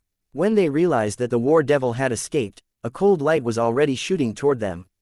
Even the war demon couldn't resist such an explosive attack, let alone the two sea monster powerhouses. They were instantly turned into ashes. Tang Zhen raised his head and let out a furious roar. His enormous three-headed, six-armed body also disappeared in an instant. Soon after, his actual body appeared in midair. Tang Zhen frowned as he looked at the shattered battlefield. He then chased after the war devil. In the previous attack, Tang Zhen had hit the enemy 3 times. Although it didn't kill the war devil, it was enough to cause serious damage. Although it was said that one shouldn't pursue a desperate enemy, Tang Zhen had already made up his mind that he must kill the war devil. Other than that, he also had to figure out where he had taken the Warzone lords and whether they were dead or alive. Although the war devil's escaping technique was pretty good, it still had some of Tang Zhen's origin energy remaining on its body after being seriously injured by Tang Zhen.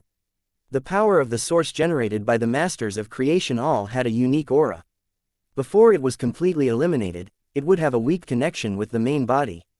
Tang Zhen was using this method to determine the position of the war devil and find it in the shortest time possible. This origin force was like a maggot attached to the bone and could not be easily removed because it did not remain on the surface but went deep into the enemy's spirit sea. However, if the war devil dared to harm itself and cut a part of its sea of spirit into pieces, it could completely remove Tang Zhen's origin aura.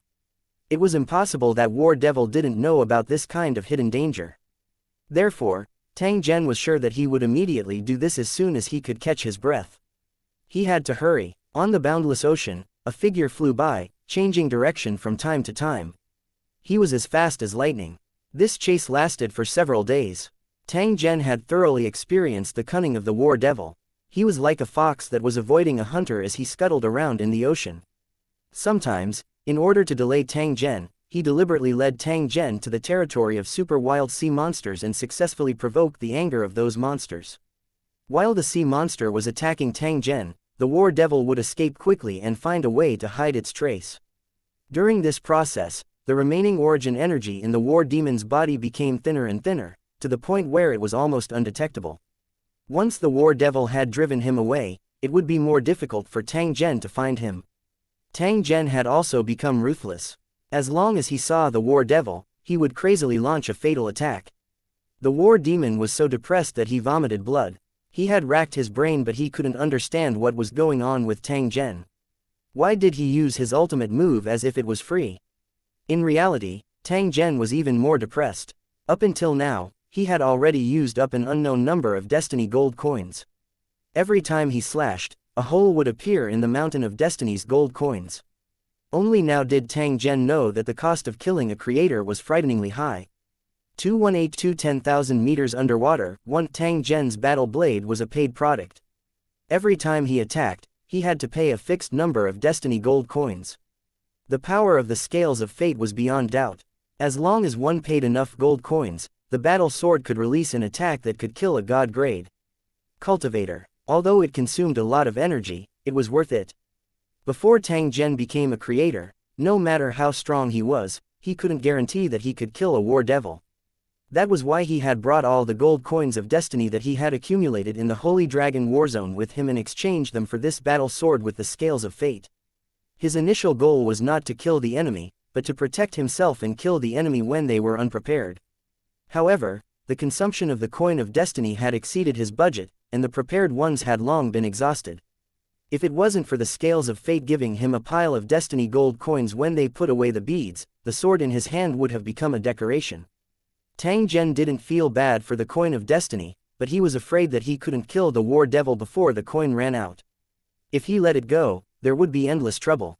It would be even more dangerous if the missing Warzone's overlord was controlled by the war devil. It would be a huge blow to the 5th battle zone if the Warzone's overlord was killed by the war devil. The cornerstone platform of the 5th battle area didn't know about this, or else they would definitely issue a 5-star mission and send experts into the god country. Once this happened, unless war devil had some heaven-defying means, it would be hard to escape death. However, if that was the case, Tang Zhen could only stand aside. The spoils of war obtained from killing the war devil would have nothing to do with him. The most valuable thing a god-grade cultivator had wasn't the heavenly treasures they collected, but the divine source they had. This kind of thing could only be obtained from god-ranked cultivators, and each of them was extremely precious and priceless. Take Tang Zhen as an example. If it wasn't for the help of the divine source of the aboriginal god, he wouldn't know how long it would have taken him to become a creator. Although he was only one step away, it was enough to stop countless cultivators. For example, those overlords who entered the god nation with Tang Zhen, which one of them didn't lack this bit of help? Although the war devil's realm was far lower than the aboriginal deities, and the divine source was much more precious, it was still a rare treasure.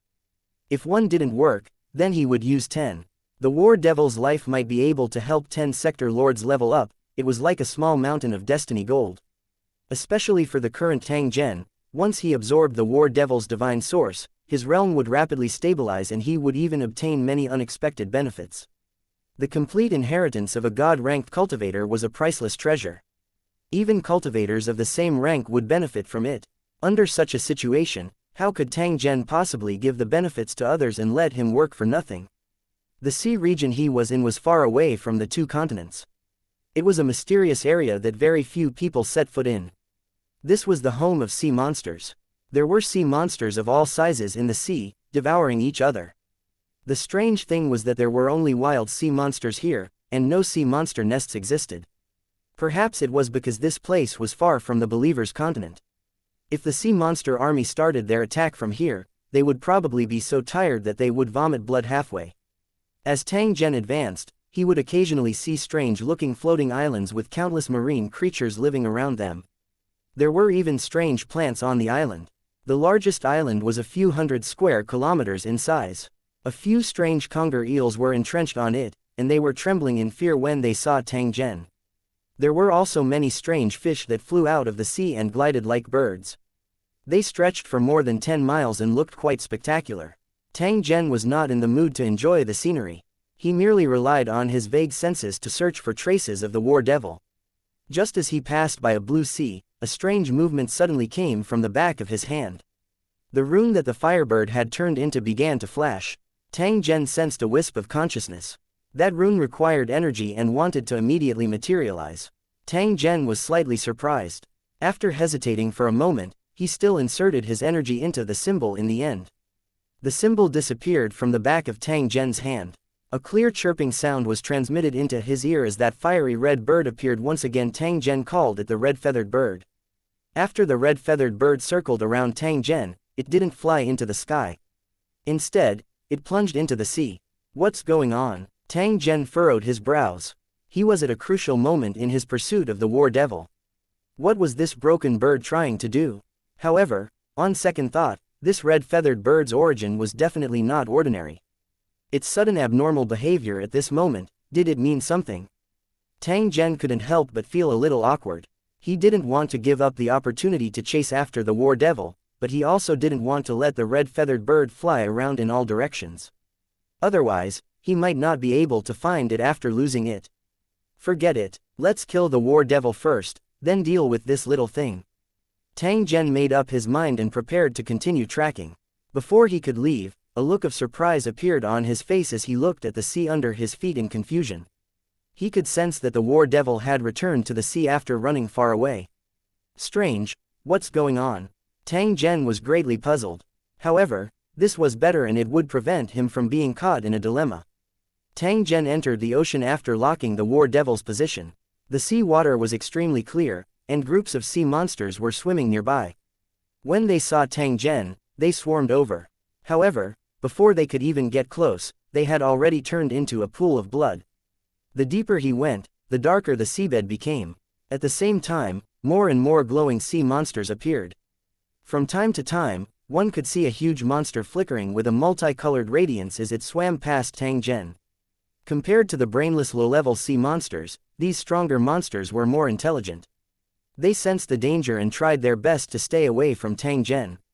After diving a little further, the sea had turned into pure darkness, just like the scene of the void. Tang Zhen estimated the distance and discovered that they had already dived more than 10,000 meters. However, they were still not close to the bottom of the sea. He wondered why the indigenous gods had made the ocean so deep when they built their divine kingdoms. Could it be that there was some special purpose? Just as Tang Zhen was about to sense the war devil's position, He saw a cluster of fiery red color flowing in the distance. He quickly moved forward, and it turned out that he had already reached the bottom of the sea. The red-feathered bird flapped its wings, and its body was wrapped in flames, which were melting a transparent crystal. The sea water continued to rise under the high temperature of the flames. The transparent crystals quickly melted and turned into lava-like objects. The red-feathered bird was like a fish, moving forward along the melted hole, and had already gone dozens of meters deep. Looking at its appearance, it seemed to be very excited, and was working very hard. Tang Zhen observed it for a moment. He extended his hand and pressed on the transparent crystal. Soon after, a large hole rapidly appeared on the crystal. As Tang Zhen moved forward, the passageway continued to extend. Soon, they arrived at the location of the red-feathered bird. As if it had sensed Tang Zhen's arrival, the flames on the red-feathered bird's body instantly disappeared. It flew onto his shoulder and called out a few times. "You're saying that there's a good thing hidden below?" Tang Zhen's face revealed a look of understanding when he sensed the message sent by the red-feathered bird. No wonder this little thing would rush into the sea without a care. However, why was the war devil nearby? Was the treasure that the red-feathered bird found related to the war devil? If that was the case, he had to be extra careful to avoid being plotted against by this guy. 2183 The Mirror Palace's shadow. 1. The transparent crystal seemed to be boundless, but it was not without end. As Tang Zhen continued to advance, it did not take long before an incomparably huge space appeared before his eyes. It was crystal clear, like a crystal palace, without a trace of mixed color. It was as if no filth would appear here. It was hard to believe that such a magical place could exist in the ocean of the Divine Kingdom 10,000 meters below. Although the space was large, it was not empty. Hexagonal crystals that were as thick as mirrors stood in clusters in this space, and the light emitted from within made the place bright. At first glance, it was as if he had entered a mirror house in an amusement park, with his own figure everywhere. Indistinctly, it gave off a very uncomfortable feeling. The ground was also as smooth as a mirror, as if one was walking on the water's surface and would fall into a bottomless pool at any moment. There's actually such a place 10,000 miles under the sea. This is very strange. After a brief observation, Tang Zhen discovered that these crystal pillars seemed to be scattered and disorderly, but in fact, they contained some kind of hidden law that confused the perception of those who entered. If it was naturally formed, it could only be said to be a work of art. Nature had never lacked such miracles. However, this was a divine kingdom. Whether it was a native god or some unknown powerful cultivator, they could do it. Tang Zhen was more willing to imagine that this was a man-made special space that had a special effect. The performance of the red-feathered bird and the war devil had also proved this point. This place wasn't simple. Tang Zhen stared at himself in the mirror. He looked up and down a few times before turning around and walking away. He found something strange. He only saw himself in the mirror, but no red-feathered bird. However, Tang Zhen's expression did not change. It was as if he did not feel anything. In the surrounding mirrors, Tang Zhen's voice also turned around at the same time. However, the Tang Zhen in one of the mirrors did not make any movements. He merely coldly stared at Tang Zhen's back. After a few breaths, the corner of his mouth was lifted into a strange and sinister smile. Just as Tang Zhen passed by a cluster of crystal pillars, the him in the mirror suddenly turned around and swung his blade over. The saber was silent and attacked like a poisonous snake, aiming for the fatal point. Tang Zhen seemed to have been prepared for this since long ago. At the same time that the battle saber slashed over, he extended his hand and gently blocked it. The sneak attack was instantly resolved. A crisp, crack, sound was heard as the saber was broken by Tang Zhen. He then punched the mirror. A blood-curdling screech was heard. The Tang Zhen in the mirror was smashed into meat paste, turning into a cloud of black smoke and dissipating. What is this? A trace of doubt flashed across Tang Zhen's eyes as he looked at the crystal pillar that had swiftly returned to its original state after the monster disappeared. The moment he lowered his head, the figures in the mirrors nearby suddenly raised their heads at the same time. Their eyes were as red as blood. They had strange smiles on their faces as they extended their hands towards Tang Zhen at the same time. After which, they extended their hands out of the mirror and reached towards Tang Zhen like rubber. Dozens of arms formed an impenetrable net that sealed off all of Tang Zhen's movement space. Without waiting for Tang Zhen to launch a counterattack, the little bird on his shoulder suddenly let out a cry and a ball of flames erupted. Then, the flame exploded and turned into many birds that looked exactly like him. They landed on the skinny arms. Like boiling oil meeting fire, the arms immediately caught on fire and quickly spread to the mirror. The Tang Zhen in those mirrors turned into a burning fireball at the same time.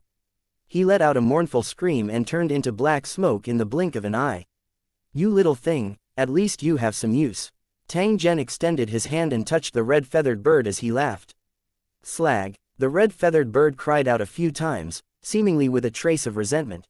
"You feel very angry because the mirror can reflect me but not you, making you feel like you're not being respected."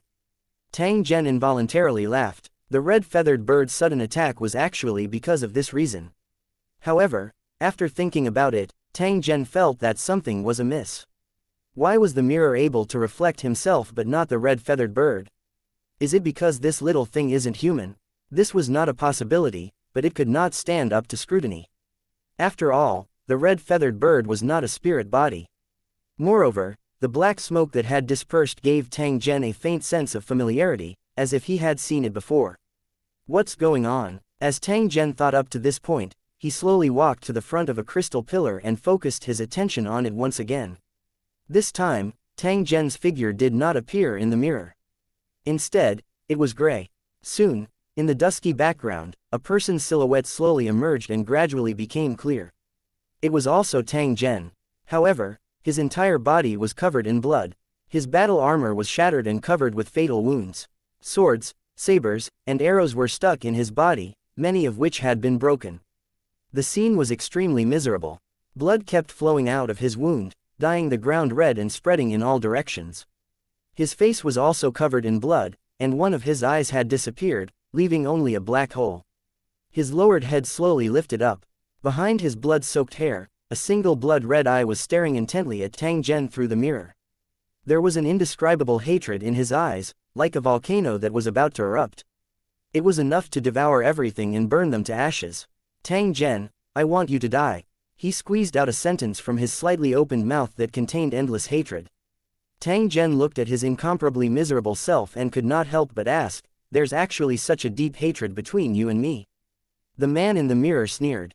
"Hatred? That's right, the hatred is as deep as the sea. I can't wait to pull out your bones and pull out your tendons." As Tang Zhen spoke in the mirror, black chi gushed out from the wounds on his body, making him look exceptionally terrifying and sinister. "Fine, I'll give you a chance to take revenge.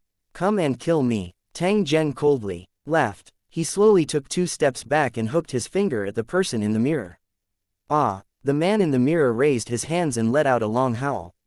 Then, countless twisted figures rushed out of the gray space behind him. It was not just this mirror. From the other crystal pillars, countless blood-drenched and ferocious-looking Tang Zhen emerged. They rushed out from the mirror and pounced toward Tang Zhen like a surging wave. Tang Zhen stood on the spot and did not move an inch. All he did was coldly look at the ghost-like figures around him. The distance of 7 feet with Tang Zhen at the center was a barrier that could not be crossed. After those figures approached, they immediately turned into dust-like bubbles. Every time these figures dissipated, billowing black smoke would rise and condense in the sky above Tang Zhen. The black smoke continued to surge as twisted faces appeared, roaring at Tang Zhen. Tang Zhen raised his head slightly. He looked at the faces within the black smoke as a pondering expression flashed across his eyes. After looking at it for a while, Tang Zhen slowly lowered his head and softly sighed. Hatred and resentment are the most persistent, and they won't dissipate even after death. They've condensed into inner demons that spy on us in the dark, and now they've finally found an opportunity to strike. Fine, I'll give you a chance to put an end to all your past grudges. Tang Zhen let out a low roar as his voice sounded. Rolling flames soared into the sky. In an instant, the entire space was engulfed in flames, turning into an inextinguishable sea of fire. Within the sea of fire, countless malevolent figures twisted and jumped. In the process of surging towards Tang Zhen, they were completely turned into nothingness. 2184 Kill him and his head will roll into. River of Blood. Tang Zhen had already seen through the essence of the mirror monster at the very beginning. The demonic shadows in the mirror were actually the obsessions of the inner demons. Everything was born because of him and existed in an unknown dimension. Tang Zhen could not control the appearance of this thing, but he could ensure that he would not be harmed. To those inner demons and obsessions, Tang Zhen was like a fortress with no loopholes. It was impossible to attack him. Even if they had the opportunity to enter, they would still be burned into nothingness the moment they came into contact with Tang Zhen's divine soul. Therefore, even though they were filled with resentment, they could only wait in the darkness, not daring to get close. However, this special place gave them the possibility of revenge. The moment Tang Zhen entered this place, these vengeful souls and vengeful thoughts that had stopped in an unknown dimension immediately obtained the opportunity that they had dreamed of. Their strength increased rapidly, becoming more than 10 times stronger, and they also had the opportunity to transform into a physical body. Their aggro was also magnified infinitely, and they began to attack fearlessly like crazy demons. It was unknown how many demonic shadows were rushing towards Tang Zhen, but they were all swallowed by the sea of fire and were unable to approach him. They didn't belong to this dimension and had only been forcibly summoned. Now that they were killed again, they would be completely annihilated. In the sea of fire, screams were endless. All of them were curses, and the resentment was so thick that it couldn't be dispersed. All her resentment and unwillingness were in vain. The cultivation world was cruel. No one could judge right or wrong. Only the result of life and death could determine who was the final winner. Without a doubt, these mental demons and obsessions were complete failures. They had died because of Tang Zhen. Now, because of the special environment, they were able to be reborn and take revenge. However, they were still nothing more than clay chickens and pottery dogs. After a long time, the sea of fire gradually extinguished. Everything returned to normal. The crystal pillars were undamaged, but there was no longer a figure. The entire space once again recovered its purity, as though it was free of dust. However, Tang Zhen knew that this place hid the most extreme evil. Once cultivators entered this place, their inner demons and obsessions would roll in. If their mind and strength were not strong enough, the final outcome would be death. It was only a matter of time before a disaster struck this filthy place. Wherever they went, they would destroy. Since they dared to plot against him, he would tear down the whole place. He didn't believe that the mastermind behind the scenes could hold back. The violent destruction caused a huge commotion, and the entire crystal mirror palace seemed to be on the verge of collapse. Soon after, dozens of human figures squirmed and appeared on the ground in front of him, blocking Tang Zhen. This time around, it was no longer Tang Zhen's face. This was because their level was higher and they still had a trace of their own memories. Unlike those low-level inner demons and resentments, they only had the memory of seeing Tang Zhen's appearance before they died, and they had completely forgotten who they were. Therefore, when they were conjured, their appearance was the same as Tang Zhen's. It was just that they were dressed differently. Tang Zhen's eyes swept over these figures as the identities of these people surfaced in his mind. They were all experts who had died in his hands. There were enemies from decades ago, but there were also enemies he had recently killed, such as the Fire Rock ancestor who had died with his eyes wide open. At this moment, he was glaring at Tang Zhen with bloodshot eyes. His body was constantly trembling as if he was about to explode at any moment. Roar! The foreign cultivator who had been killed by Tang Zhen was the first to rush over, followed by the other figures. Their strength might not be as good as Tang Zhen's, but they were not afraid of death. They fought in a way where there was no chance of survival. Two fists can't fight four hands, a tiger can't fight a pack of wolves. Tang Zhen's expression became grave. The battle saber in his hand flew up and down. The sound of weapons colliding was unceasingly heard. In the process of killing, there were broken limbs flying out from time to time, but in the blink of an eye, they condensed into figures again. The more Tang Zhen killed, the more enemies there were. Unknowingly, the entire space had been filled with the figures of the enemy, and there was almost no place to stand. The battle became more and more intense. It was unknown when it started, but wounds had started to appear on Tang Zhen's body. In fact, fresh blood was even flowing out from his body. Only at this moment did Tang Zhen discover that his injuries were actually unable to recover as he wished in this space. It was as if there was an unknown force that was hindering his body's recovery. Even with his current strength, he could not resist it. Tang Zhen's heart slightly sank. It seemed like he had underestimated this place. No wonder the war devil had suddenly returned to this place even though it had clearly fled far away. He just didn't know what this place had to do with him. Could it be that this was a trap he had set up to lure him into? This was not the time to think. As he looked at the increasing number of malevolent figures in his surroundings, a fierce flame flashed across Tang Zhen's eyes.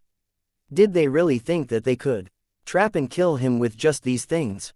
What a joke. He had even killed his main body. These were just monsters formed from some resentment and obsession. What right did they have to kill him? Kill. There was only a single thought left in Tang Zhen's mind. He would slash left and right in the horde of monsters, killing until blood flowed like a river. The more monsters there were, the more ruthless he was. If one came, he would kill one. If two came, he would kill a pair. This battle lasted for an unknown amount of time. The originally crowded space began to slowly become empty. The enemies surrounding Tang Zhen began to fall down one by one. Swish. The blade flashed, and the last enemy's head flew up into the sky, rolling and falling to the ground. PFF'd. Tang Zhen, who was half kneeling on the ground, could not help but spit out a mouthful of blood. Soon after, he used his battle blade to support his body and slowly stood up from the ground. His sharp eyes swept around, and there was no longer any enemy, only broken limbs scattered all over the ground. At this moment, Tang Zhen's appearance could only be described as miserable. His entire body was covered in wounds, with broken blades and arrows stuck in his body. Hee. The crystal pillar in front of him reflected his current image. Tang Zhen took a look and realized that this scene was extremely familiar. Tang Zhen, did you see that? This is your end. The Tang Zhen in the mirror suddenly revealed a proud and sinister smile. In here, I'm the only master. You'll become whatever I want you to be. I've wounded you all over before, and now you're already struggling at death's door. Everything will develop according to my requirements. What I'm going to do next is to cut off your head. What do you think of this idea? As Tang Zhen spoke in the mirror, he slowly raised the saber in his hand and placed it against his neck. As long as I cut down, my head will fall off, and you will suffer the same fate. He slowly pulled the blade. His skin was cut open by the sharp blade, and blood slowly dripped down the blade. Aren't you afraid? If you're afraid, then immediately beg me to be my slave. I'll only give you one chance. If you miss it, it'll be too late for you to regret it. In the mirror, Tang Zhen had already cut 1/3 of his neck with the saber in his hand. His expression became more and more ferocious and proud. Hurry up and make a decision. You don't have much time left. Tang Zhen roared loudly in the mirror. His aura was overbearing. At the same time, he held his saber with both hands and was about to cut off his head. Ha Yingluo, Tang Zhen suddenly laughed out loud as he looked at the performance of the person in the mirror. He seemed to be extremely carefree. Damn it, what are you laughing at? The eyes of Tang Zhen in the mirror widened as he asked in a vicious tone. What am I laughing at? Of course I'm laughing at you, you self-righteous idiot. 2185 The exasperated man in the mirror. 1. The person in the mirror also laughed out loud after hearing Tang Zhen's words. However, there was an indescribable pride in his voice. Curse to your heart's content, is this to vent the fear in your heart? But I can tell you that it's useless. If you don't do as I say, you'll only end up dead. There's no point in persisting. As long as you kneel down and submit to me, you can be spared from death. The voice passed through the mirror and reverberated in the empty environment. It was as if countless people were whispering at the same time. Surrender. Hurry up and surrender. Otherwise, only death awaits you. If one had a weak will, in this strange environment, they would probably collapse in despair and all their fighting spirit and hope would be extinguished. Unfortunately, these sneaky and underhanded things were extremely laughable in Tang Zhen's eyes. They simply could not be shown on the stage. He had really underestimated himself, the cultivators of Lusheng, and the lord of a war zone. Get lost. A furious roar exploded like a thunderclap. It contained the fiendish chi of extreme yang, which was the fatal nemesis of evil and sneaky. The soul-stirring demonic sounds that seemed to be attached to his ears disappeared instantly without a trace. When he looked up again, his surroundings were clear and there was no longer any filth. The face of the person in the mirror was gloomy as he stared at Tang Zhen without saying a word. However, the saber was still placed on his neck. This is the last time I'm doing this for you.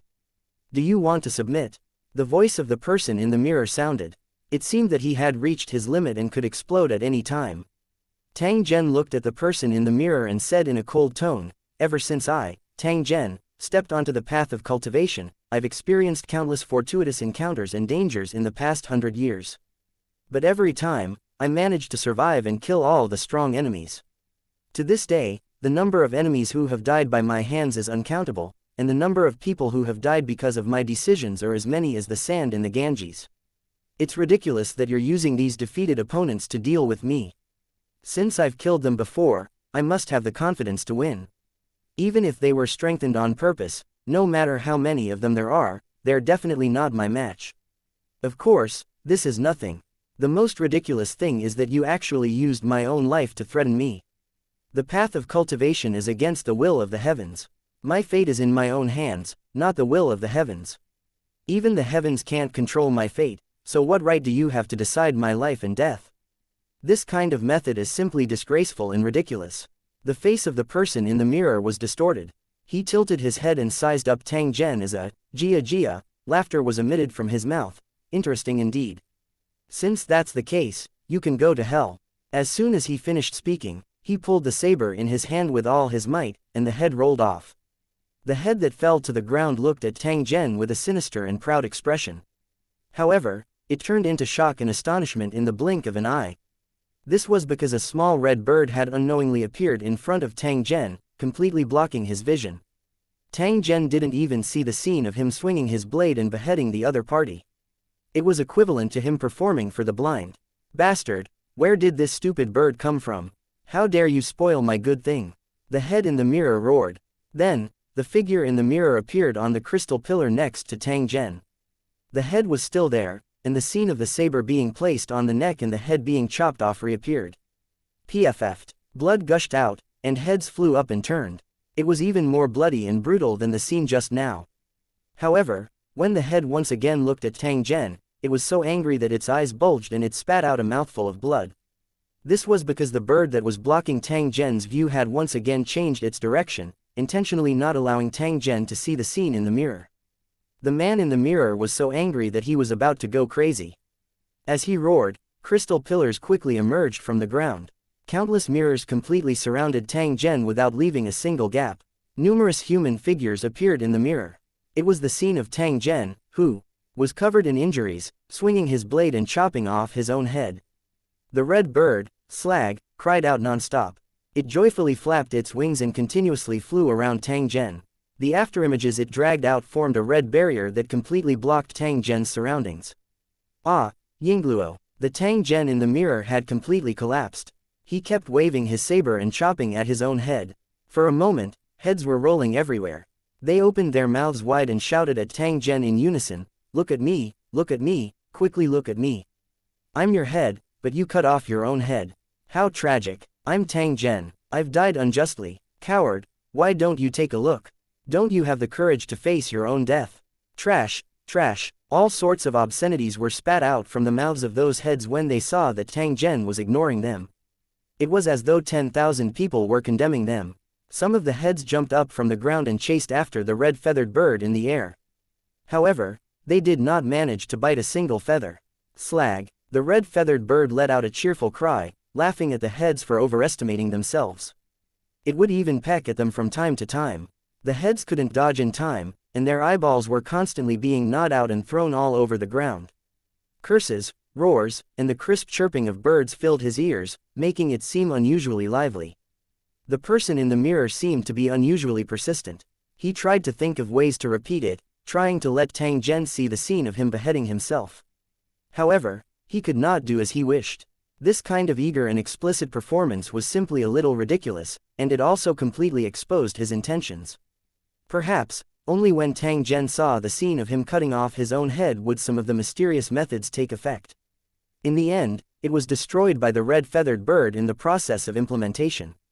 Looking at the red-feathered bird's behavior, he knew that it was definitely not doing this without any intention. Instead, it had sensed the conspiracy of the person in the mirror and had taken the initiative to jump out to help Tang Zhen.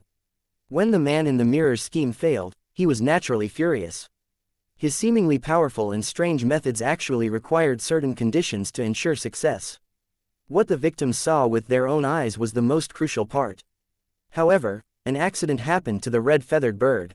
It was the essence extracted from the bead by the balance of fate and had many magical abilities. The mirror in this space was unable to reflect the image of the red-feathered bird, as it did not belong to this dimension.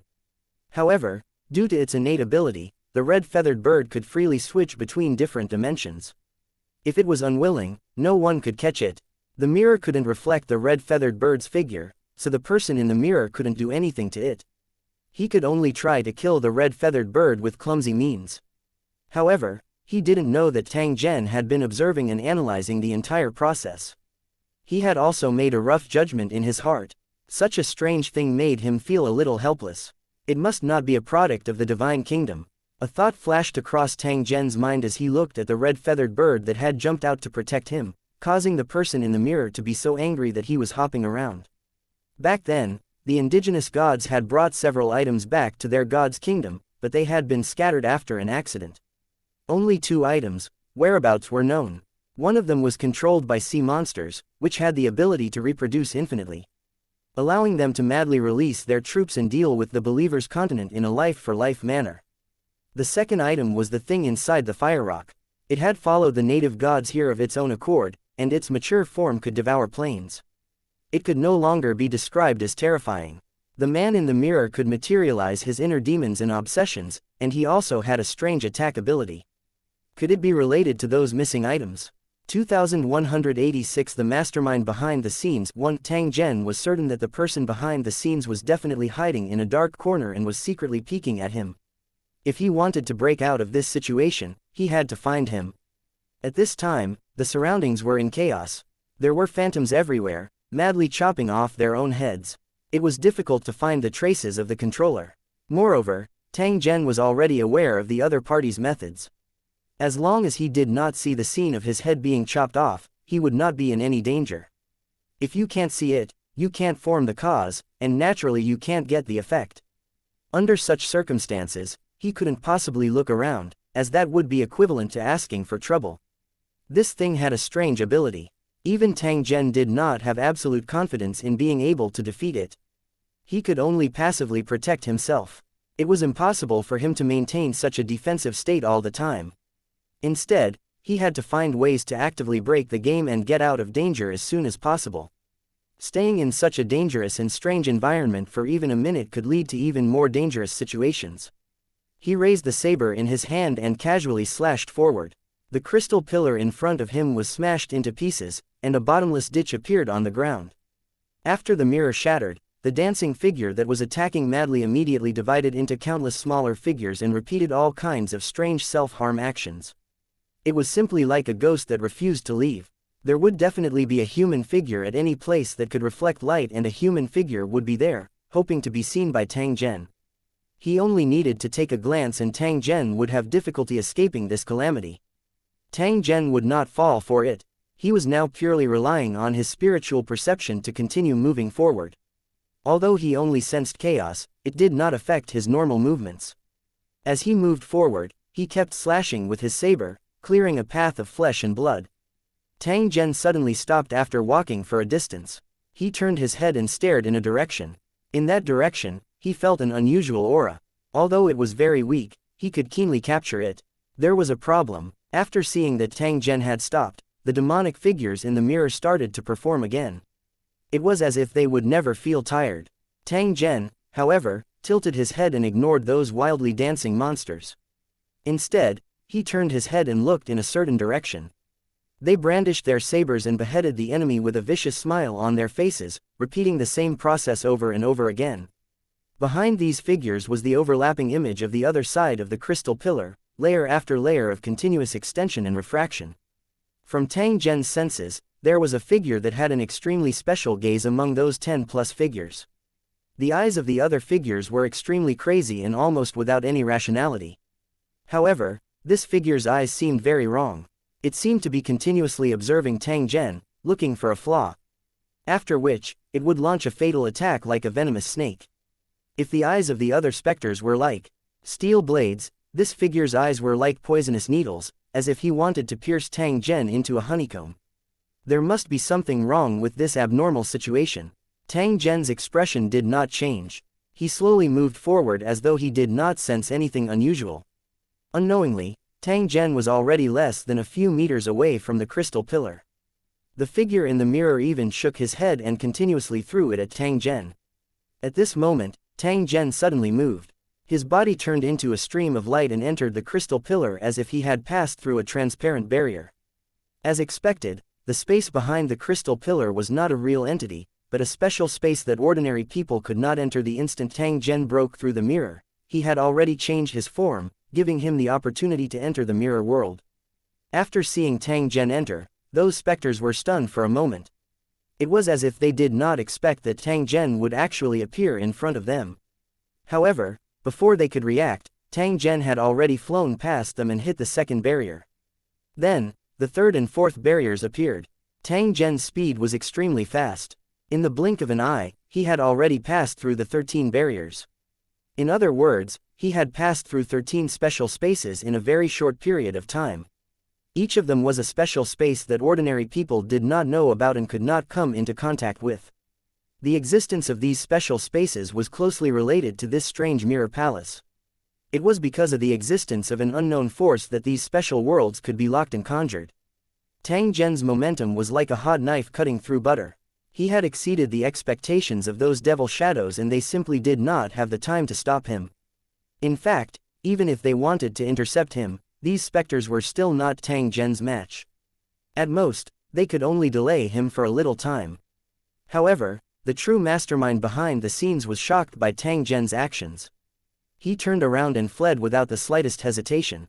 Tang Zhen's senses weren't wrong. The real mastermind was indeed hiding on the 13th level of the mirror world. This place was very safe and hidden. In the past years, no prey had ever discovered his existence. In this place, he was a god. Nothing could compare to the comfortable feeling of hiding behind the scenes and slowly torturing the prey. However, there was an accident this time. This guy called Tang Zhen had actually discovered his hiding place. Damn it, how is this possible? The operator cursed in his heart.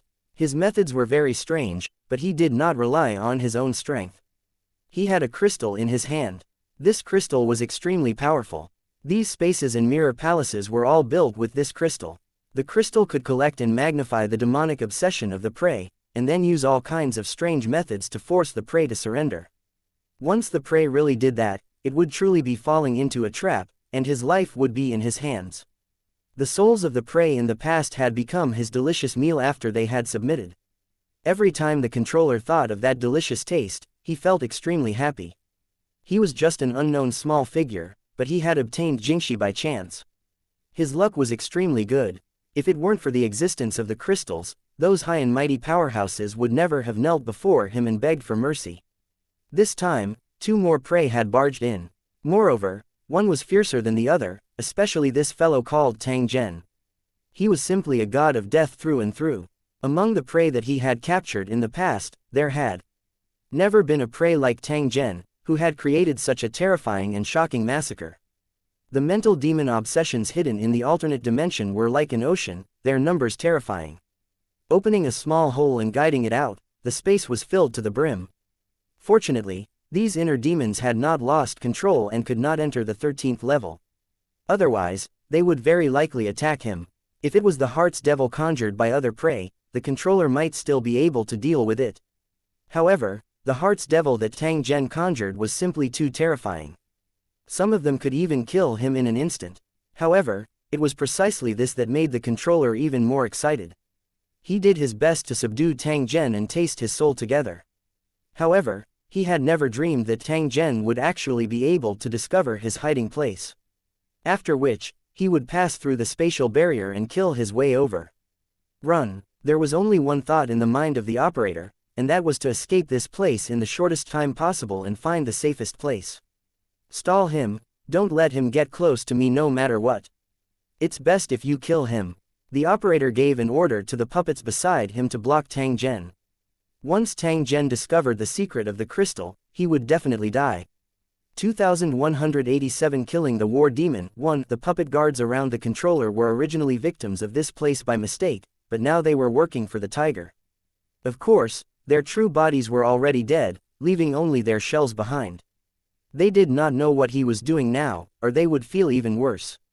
This was how puppets were, they had no freedom. A group of puppet guards charged towards Tang Zhen. The controller took the opportunity to escape without the slightest hesitation. This was his territory. He knew how to find a secret hiding place and successfully avoid Tang Zhen's pursuit. However, this feeling of embarrassment made the operator extremely depressed. He secretly swore that if he had the chance, he would definitely make Tang Zhen suffer a fate worse than death. The sounds of battle rang out as the space shattered inch by inch. Tang Zhen passed through the blockade of the puppet guards and chased after the controller. The strength of the puppet guard wasn't weak, but it was still not a match for Tang Zhen. It simply couldn't delay for long. Seeing this, the operator could only continue to escape in frustration. Due to the special ability granted by the crystal, the user could shuttle back and forth in a special dimensional space in order to avoid Tang Zhen's pursuit. Different dimensions represented different worlds, and the mirror was the best tool to enter different dimensions. It was actually quite difficult to cross different dimensions in an instant, but the operator could make use of the environment here and do it easily. Tang Zhen was able to do this because he relied on his powerful strength to forcefully break through the barrier. However, in this way, the defensive technique that the operator was most proud of would be completely ineffective. Through this, it was enough to explain the magic of the crystal. Without the crystal, the operator would not be able to withstand a blow. Seeing that Tang Zhen was getting closer and closer, the operator became extremely anxious. He began to disregard everything else and displayed all his offensive and defensive methods. There was a price to pay for doing so, but at this moment, the operator could not care less. The most important thing was to keep his life. If he lost his life, everything would just be empty talk.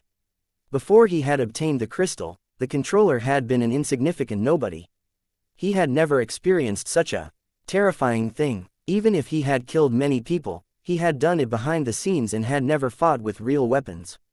It looked lively, but now that he had been exposed, those sinister and strange methods had become somewhat ridiculous. If that's all you've got, you should just die.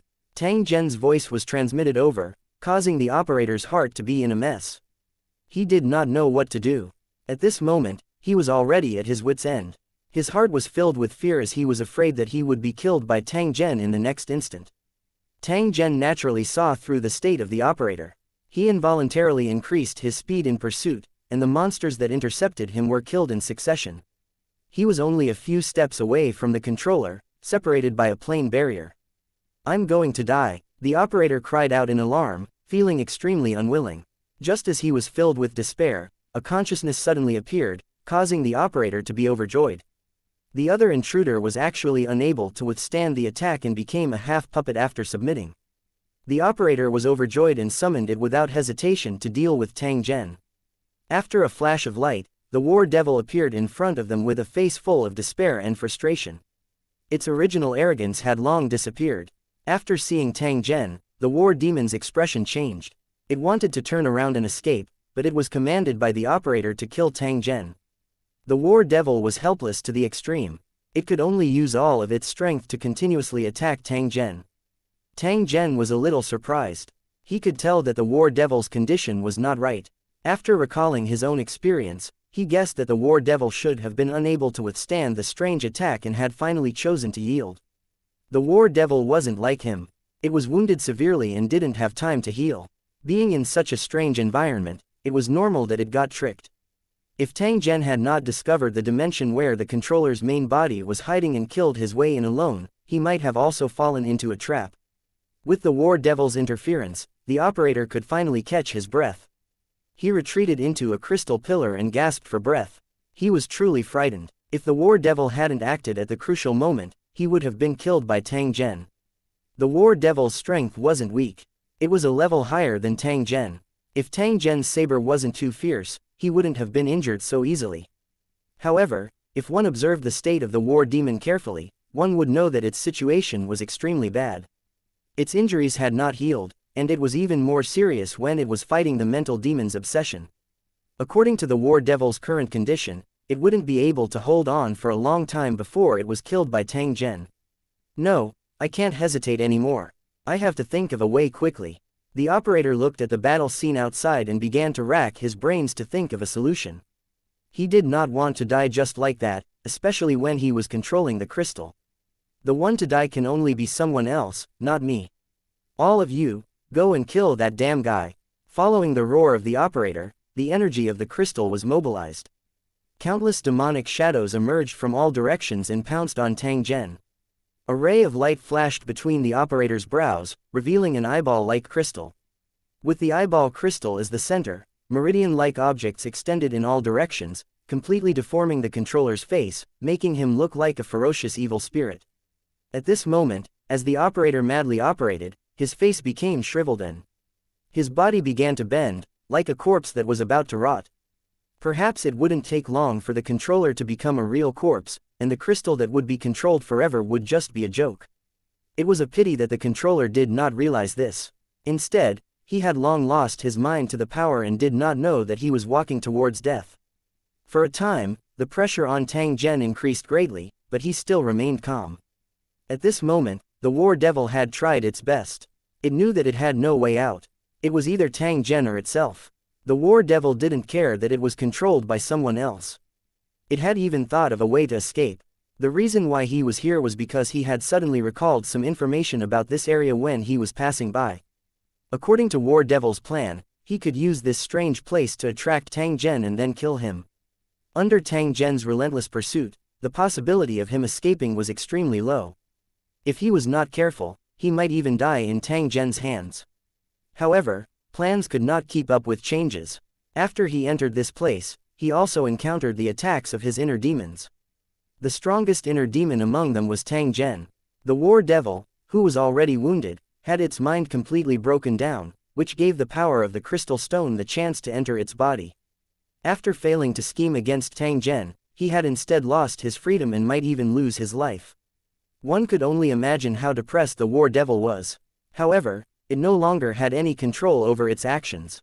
It could only recklessly attack Tang Zhen under the control of a lucky fellow whose strength was far inferior to its own. It was imaginable how depressed and frightened the war devil was. It knew how powerful the war blade in Tang Zhen's hand was. Initially, it didn't have the time to dodge. However, it was now forced to fight with Tang Zhen. It couldn't run even if it wanted to. Despair and unwillingness filled the war devil's heart, causing it to let out a series of crazy roars. How could Tang Zhen miss such a heaven-sent opportunity? He firmly locked onto the war devil and slashed at it one blade after another. The war devil was already on the verge of death, so it couldn't withstand such an attack. In the end, it fell to the saber with a face full of unwillingness. 2188 The strange crystal. One Perhaps even the war demon didn't expect that it would be controlled by someone and be killed. It could only be said that the world was fickle, and bad things happened one after another. Even if the war devil was a god-grade cultivator, it couldn't escape its fate. In fact, the war devil's fate had already been determined. It was just a matter of whether he would die earlier or later. Tang Zhen would never allow this hidden danger to remain in this world. He must kill him. While killing the war devil, Tang Zhen waved his hand and kept the shattered body into his mind world. The entire process was completed in just a breath. It was obvious that Tang Zhen had already made his preparations and was waiting to collect the war devil's corpse. The remains of a god-level cultivator were precious treasures, and they would quickly dissipate after they died. If they were slightly slower in collecting the remains, they would not be able to obtain anything. Once the divine source was condensed, the dead god-grade cultivators could be resurrected. Only by extracting the divine source and crushing the original memories could the possibility of a divine-level expert's rebirth be completely cut off. Seeing the war demon being killed, the controller's face was filled with despair. At this moment, he had already realized that his doomsday might have arrived. Kill him, quickly kill him.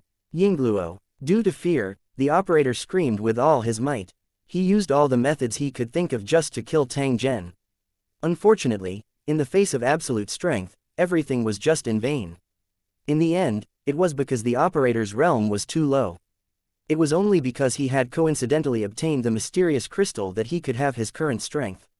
Without the mysterious crystal, the controller would just be an ordinary believer, struggling to survive every day, not knowing when he would be able to make it big. Due to the limited abilities of the controller, the power that the crystal could unleash was also very limited. It had not reached the upper limit of the crystal's power. If the operator had half of Tang Zhen's strength, an expert like War Devil would not have any chance of escaping after entering the Mirror Palace. However, everything was just a hypothesis. The operator was blinded by the false power and did not know that he was just a paper tiger that could be easily exposed. In the end, Tang Zhen still managed to break through the defenses and arrived in front of the operator. The battle saber in his hand slashed down from the sky. "I'm not willing to accept this, Yingluo." The operator let out a desperate roar, but his head was cut off by Tang Zhen's blade. Fortunately, the headless corpse continued to dance. While the head was flying and rolling, the red-feathered bird rushed over and took the crystal from the forehead. The crystal's tentacle tried to attack the red-feathered bird, but it was burned by the fire and immediately became obedient. The moment the crystal was removed, the corpse of the operator instantly turned into ashes, leaving no trace behind. The red-feathered bird flew in front of Tang Zhen and placed the crystal in his hand with an expression that was asking for credit. "The treasure you mentioned earlier, could it be this thing?" Tang Zhen picked up the crystal in his hand and seriously sized it up. He discovered that there was nothing too extraordinary about its appearance. However, upon closer inspection, one could see the runic magic circle from the inside, which was like a vast galaxy. If he had not personally experienced it, Tang Zhen would not believe that this seemingly ordinary crystal would actually have such a terrifying power. The products of the super plane were indeed extraordinary.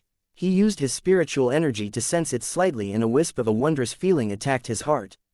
The scene in front of Tang Zhen's eyes changed and he could easily distinguish the entrances to different dimensions. As long as Tang Zhen was willing, he could travel through different dimensions at any time. He could travel freely in the mirror world.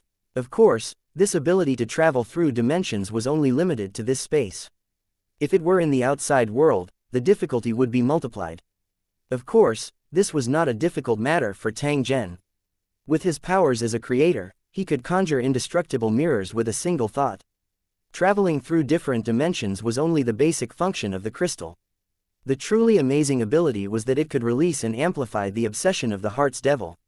When the controller locked onto a target, they could release their inner demons and obsessions, multiplying the target's strength. No matter what level a cultivator was at, as long as they had an obsession, they could be pulled out by the power of the crystal.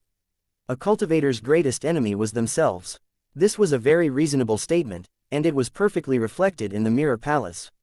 If a cultivator couldn't overcome their own inner demons and was defeated by those obsessions, their life and death would be decided by the controller of the crystal. Other than this, there were also some special abilities. However, Tang Zhen would need to implant the crystal into his body. Otherwise, he would not be able to unleash them. Only when the crystal was implanted into the body could it be considered as an official master. From there, the powers of the crystal would be shared, and the crystal would grow with the host. Tang Zhen coldly laughed as he sensed the thoughts that were continuously transmitted to him. He would not easily use it before he was certain of the crystal's origin. If you don't believe it, just look at the appearance of the controller. He had killed countless experts but didn't gain any benefits. It was like an evil spirit that had crawled out of the abyss. It was obvious that this kind of crystal would have a great negative effect after being implanted, and it would not bring any benefits. Because the operator had been parasitized for a long time, he had already reached the end of his life, but he had not realized it. Following Tang Zhen's appearance, the crystal discovered that this was an even more perfect host. The original controller simply couldn't be compared to him. Who knew that Tang Zhen would completely ignore the temptation? Instead, he made up his mind to first understand the pros and cons of this thing before he would study whether to continue using it. After getting rid of the war devil and the controller of this strange place, Tang Zhen had finished what he wanted to do. In the following time, he carefully searched the Mirror Palace, but he didn't find any clues related to the Lu Cheng cultivators. It seemed like the overlords didn't enter this place, but somewhere else. It seemed like he still needed to find clues from the war devil. Tang Zhen directly entered the divine kingdom in his mind when he thought of this. The war devil's corpse was suspended in the air. It was surrounded by a special power and was in an eternal standstill. In this world controlled by Tang Zhen, the corpse would not change without his permission. Tang Zhen walked around the corpse twice.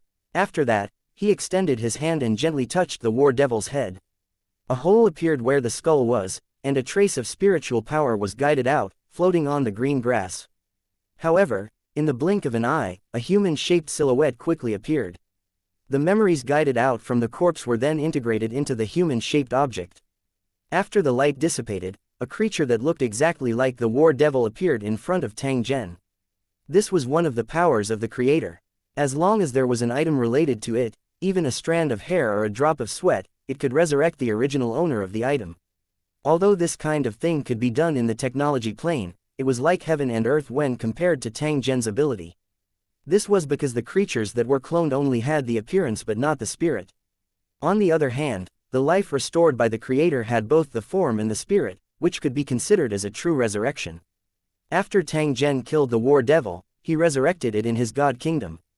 However, the war devil no longer had its original cultivation and was just an ordinary creature. Even though he had his original memories, he was in the divine kingdom. If Tang Zhen did not allow him to do so, he would not even be able to absorb the heaven and earth energy. He was destined to not be able to cause any waves. 2189 Interrogation 1. Tang Zhen had killed the war devil because he was the strongest opponent he had ever met. If the war devil didn't die, then the one who would die would most likely be Tang Zhen.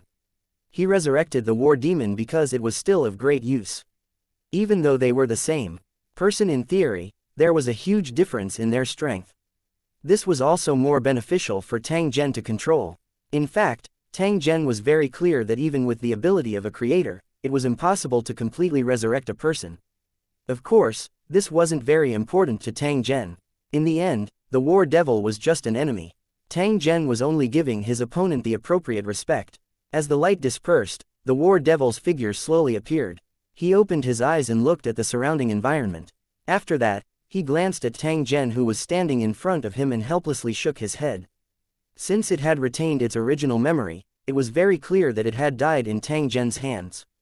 For him to be able to come back to life at this moment, Tang Zhen must have used his own ability to reshape him. I. The war devil sighed, not knowing what to say. When a god-grade cultivator was killed, their divine source would be extracted immediately. Without divine source, there was no chance of resurrection. It was impossible for Tang Zhen not to know about this. He allowed the divine source to repair his corpse and allow him to complete his rebirth.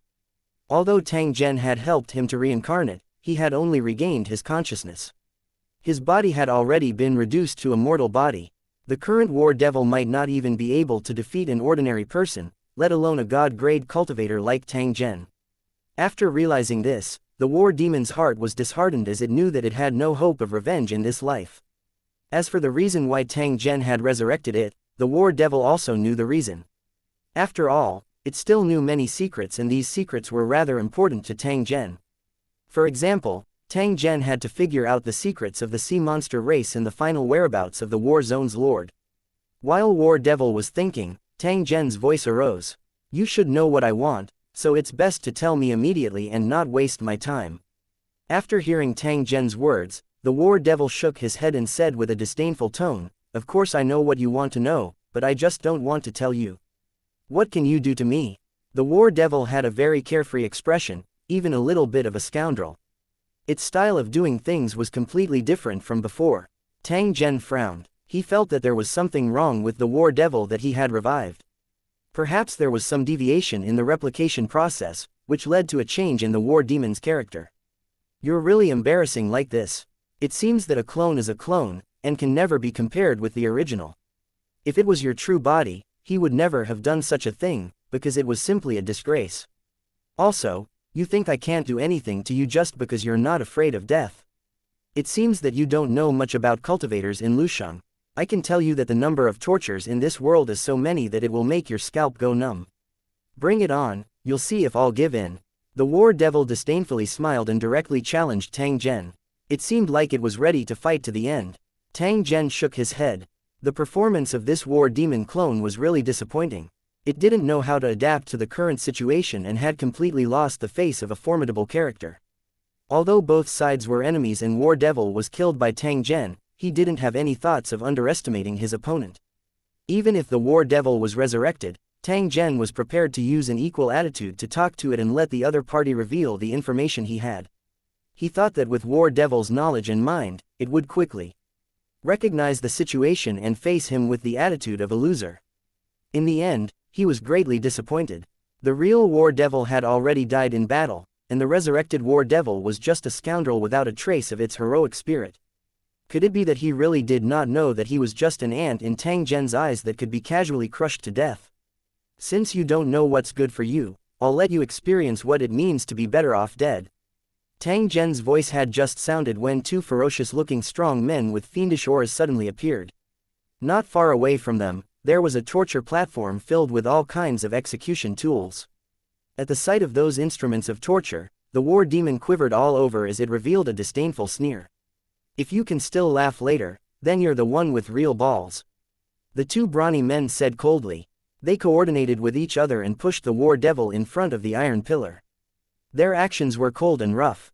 The war devil sneered disdainfully, squinting at Tang Zhen as if it didn't care about what was going to happen next.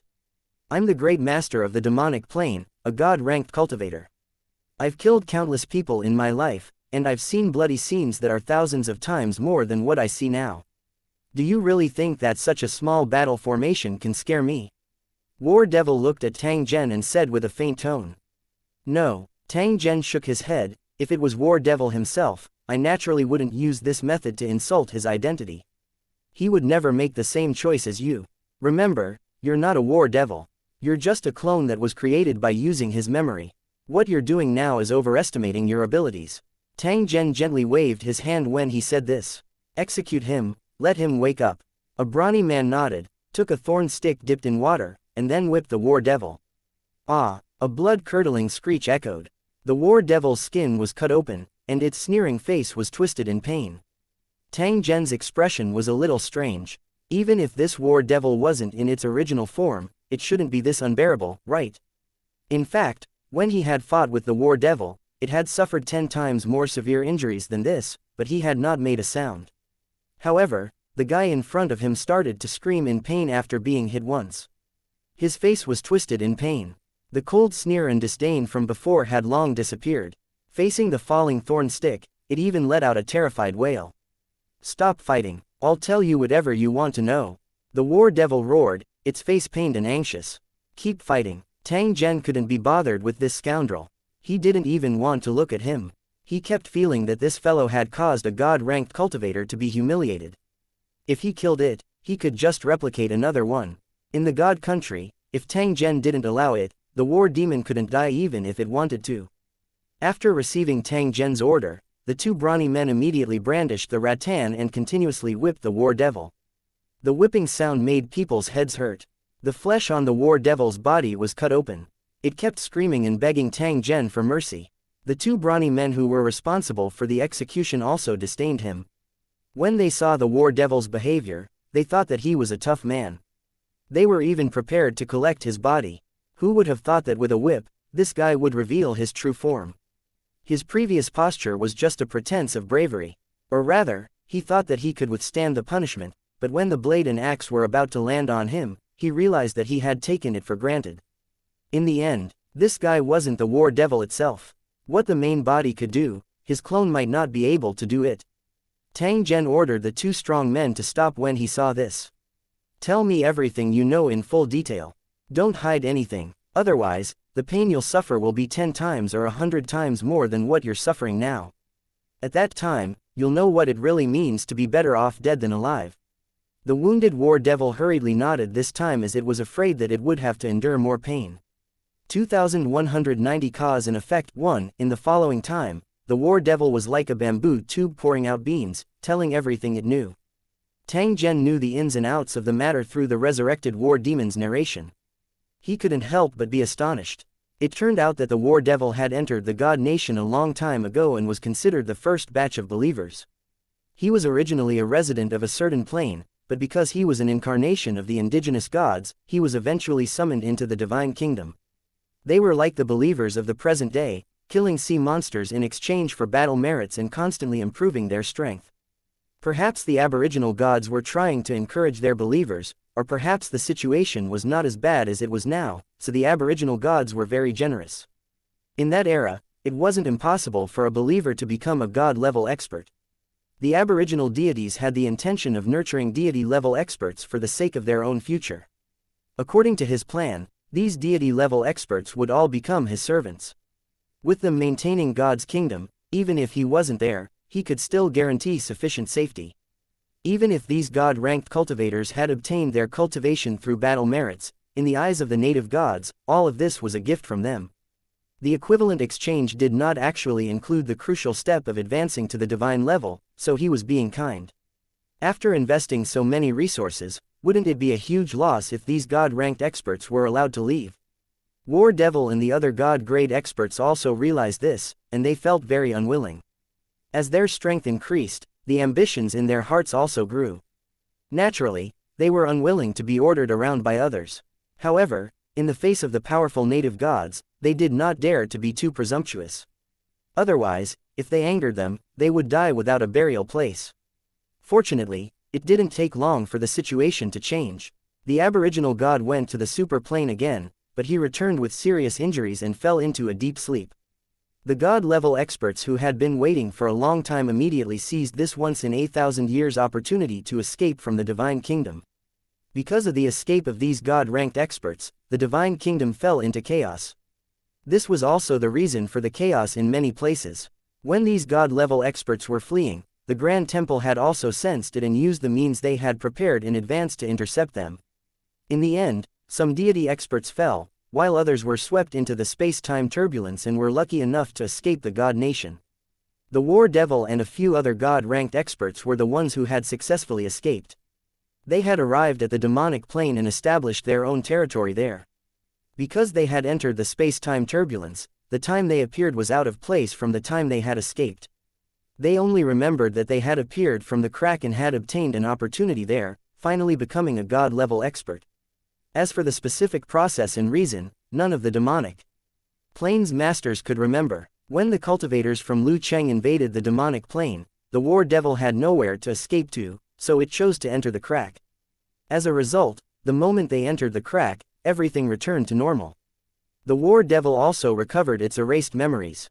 He knew his original identity and what this place was. While he was surprised, he immediately had a corresponding plan in his heart. Because it once held an important position in the God Kingdom, it knew some secret things, including the mysterious area where the monsters and believers who committed mistakes were imprisoned.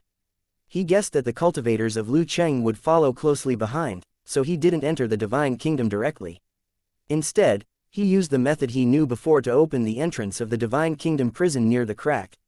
As long as one entered through the crack, they would be directly sent into the prison of the Divine Kingdom, not into the Divine Kingdom. After the arrangement was completed, the War Devil would hide and wait for observation. Just as he had expected, it didn't take long for Lu Cheng's cultivators to enter the Divine Kingdom through the crack. At this moment, the War Devil acted immediately and sent the Lu Cheng cultivators into the terrifying prison. As the Lu Cheng cultivators had just arrived, they didn't realize that they had been ambushed. Only Tang Zhen was an exception. His luck was extremely high, and when he encountered danger, he could often turn it into a blessing. This time, during the process of entering the God Country, the hidden luck attribute was activated once again, allowing Tang Zhen to avoid the War Devil's scheme. However, the War Devil didn't notice its mistake. It didn't know that one of the cultivators had accidentally entered the receiving area. After that, Tang Zhen entered the Street of Despair. After stirring up a storm, he forcefully entered the core area of God Nation. In the shortest time possible, he became the commander of Area 153 and gained great strength. At this moment, the War Devil had not noticed Tang Zhen. It was busy contacting the sea monster tribe and trying to kill the aboriginal deity.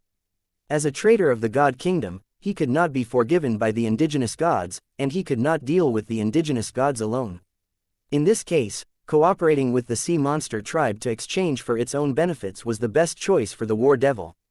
As a result, when the two sides reached an agreement, Tang Zhen's news began to come in succession. War Devil was also shocked to find out that there was actually a fish that had escaped the net. Then, he listed Tang Zhen as a target to track and observe. This was to determine if the Lu Cheng cultivators were following him or if they were secretly looking for him. At that time, the War Devil was hiding in the dark. It could have sneaked in and killed Tang Zhen. In the end, he was afraid that there might be cultivators in Lusheng and was afraid that Tang Zhen was a fish used to bait him, so he missed the best opportunity for nothing. By the time he was fully prepared and finally decided to take action, it was already too late. It was either a coincidence or the curse of the aboriginal deity was too strong. War Devil was killed by Tang Zhen after encountering him. This was the cause and effect of the entire matter. After Tang Zhen knew about it, he could not help but click his tongue in wonder. He had never thought that this matter would be so complicated. The War Devil was actually the underling of the aboriginal god. This included several other demonic plane masters. They also had similar identities and were once miracle masters of God's kingdom. It was a pity that as traitors, they could not obtain any special rights in the God's kingdom. They did not even dare to step onto the believers' continent. Otherwise, Tang Zhen would have been hunted down by the believers long ago, let alone become the commander of Defense Area 153. He would have no place to hide in the Believer's continent. After figuring out the cause and effect of the matter, Tang Zhen no longer wasted time. After leaving the underwater mirror palace, he began to search for traces of the Divine Kingdom prison. 2191 Prison of the Divine Kingdom. 1. A prison used to imprison criminals in a god's kingdom was actually a land of death. Under normal circumstances, one could only enter but not leave. The original purpose of this area was not to imprison prisoners, but to place some filthy and evil things. Many of the items in the collection of the indigenous gods were these things, which might be related to his interests. The collection of a god was naturally not ordinary. It had to be taken care of properly to prevent chaos in the god's kingdom. Therefore, the aboriginal deities had specially opened up an area to store these items, and no one except him could enter. In the days that followed, some of the believers in the divine kingdom made mistakes and were sent to that area by the indigenous gods, where they were subjected to endless torture. As time passed, this matter became a convention, and that forbidden land had officially become the prison of the divine kingdom. After believers entered this prison, they would never be able to leave unless they had served their sentence. In the past, the war devil and the other god-level cultivators had a certain number of arrest quotas, so that they could monitor and intimidate the believers. As the aboriginal gods fell into a deep sleep, these quotas were preserved and never cancelled.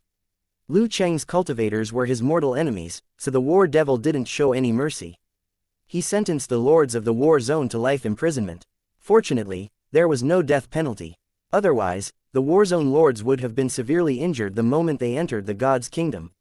However, even if he was spared from death, once he entered the prison, he would never be able to escape.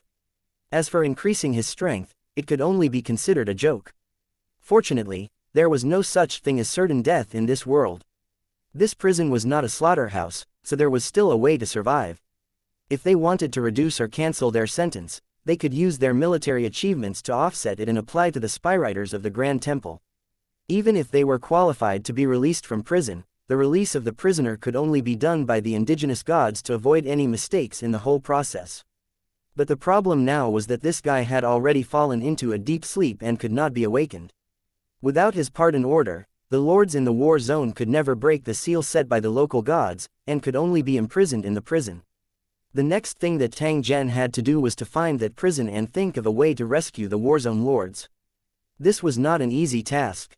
According to the War Devil's confession, in addition to the powerful runic magic circle, this prison also had a large number of puppet guards. Moreover, its location was a mystery. Other than the indigenous gods, no one could accurately determine the location of the prison. Even the believers who were lucky enough to be released could not provide any useful clues.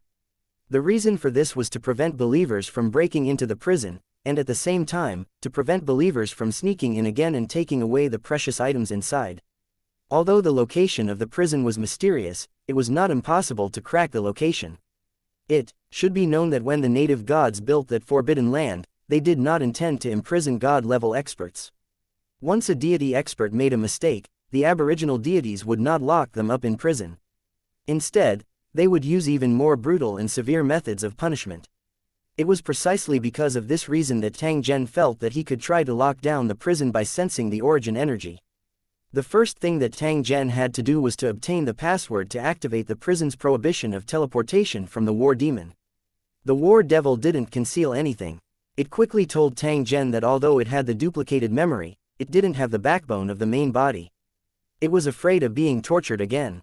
After confirming that the password was valid, Tang Zhen chose an item and sent it into the Divine Kingdom prison.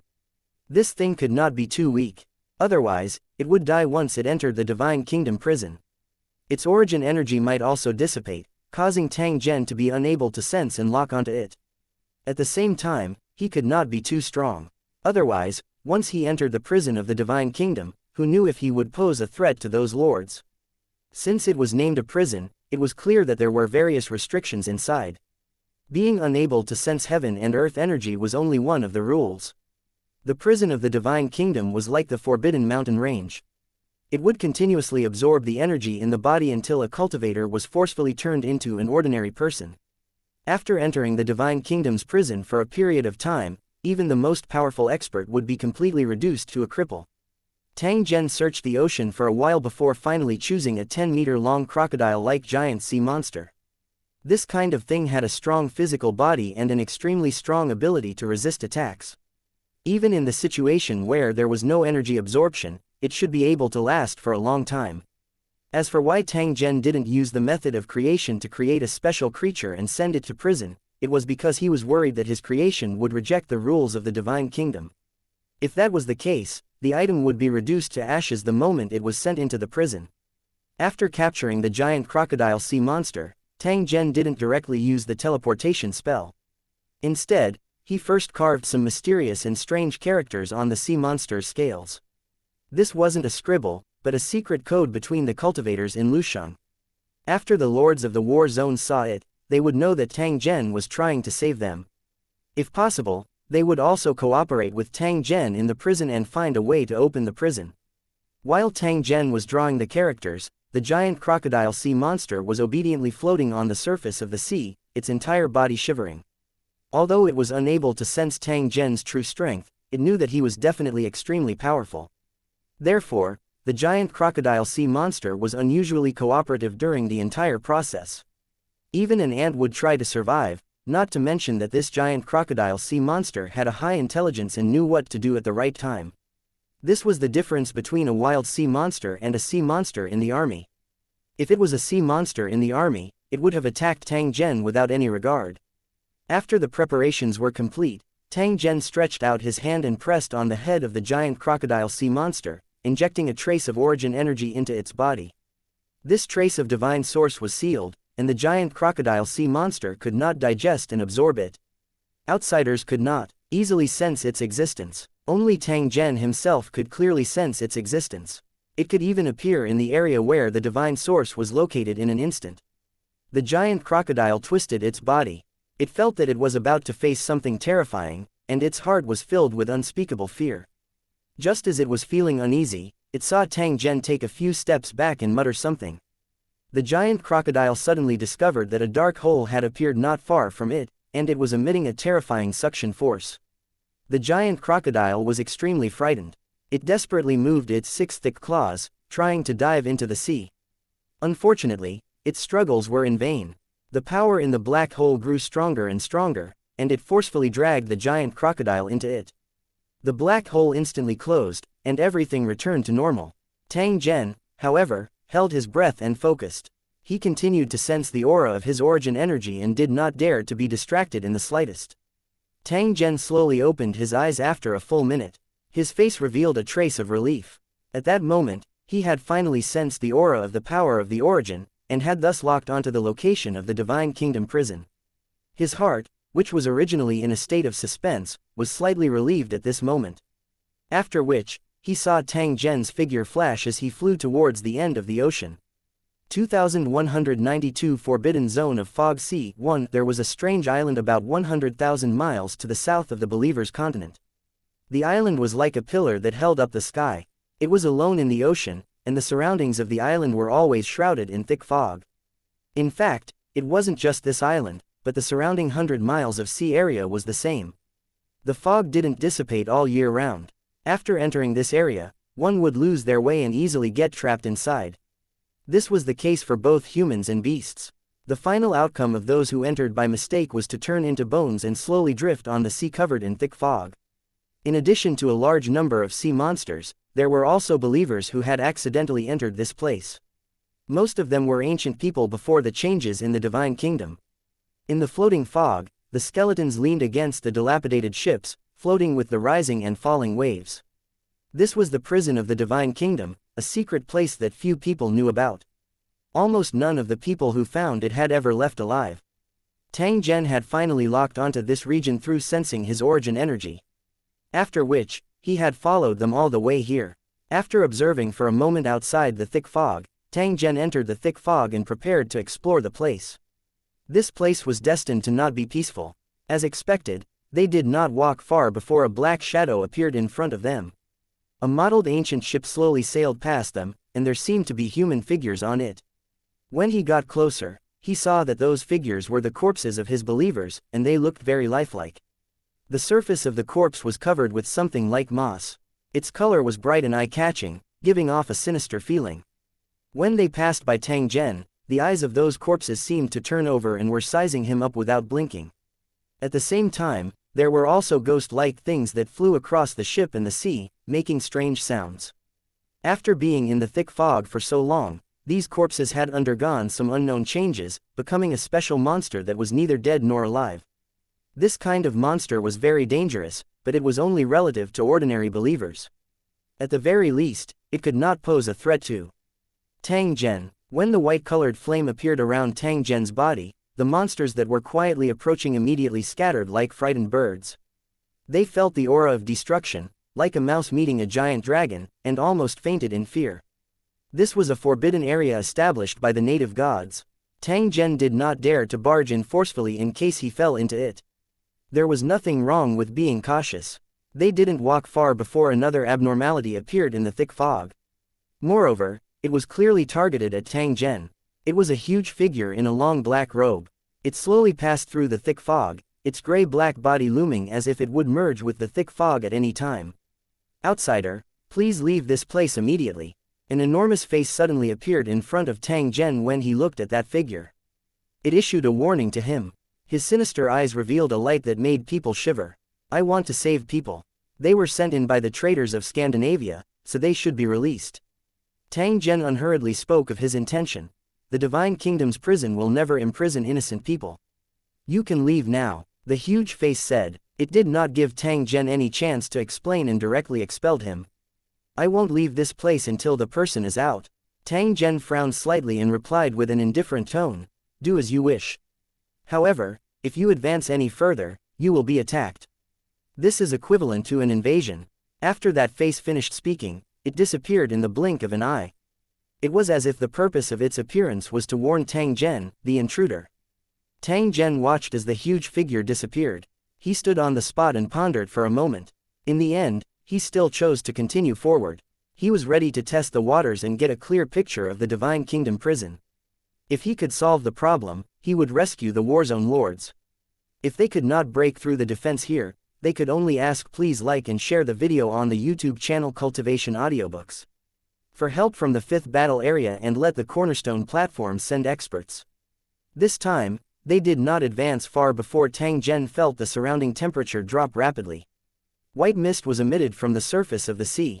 At first glance, it was as if he had entered an outdoor hot spring in winter, giving people a feeling of pinching. Although the temperature in the air was extremely low, the sea water did not freeze. However, the debris floating on the surface of the sea was instantly covered in frost. The waves swayed gently, and the objects made cracking sounds before shattering into countless ice crystals.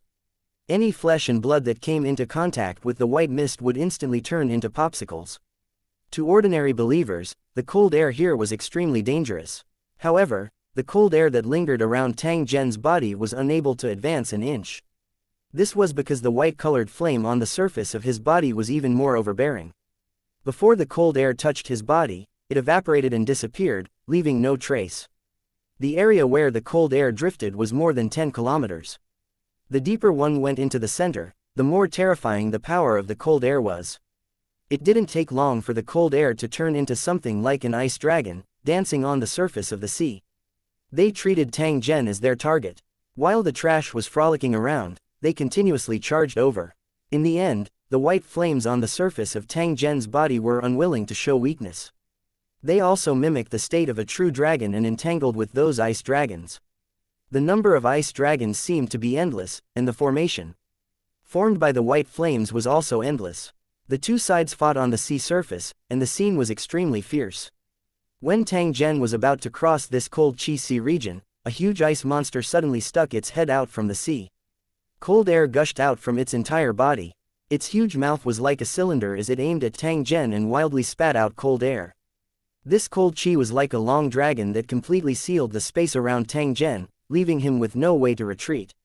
At the same time, the monster directly approached Tang Zhen and waved a frozen sea monster corpse at him. The violent attack landed on the sea surface, setting off huge waves. Before it even landed, it had already condensed into icicles. Tang Zhen didn't fight back. Instead, he continued to dodge and observe the ice monster. What was certain was that the monster was a strange creature created by the native gods and could only live in this specially created environment. With Tang Zhen's strength, he wouldn't need to expend much energy to kill the ice monster.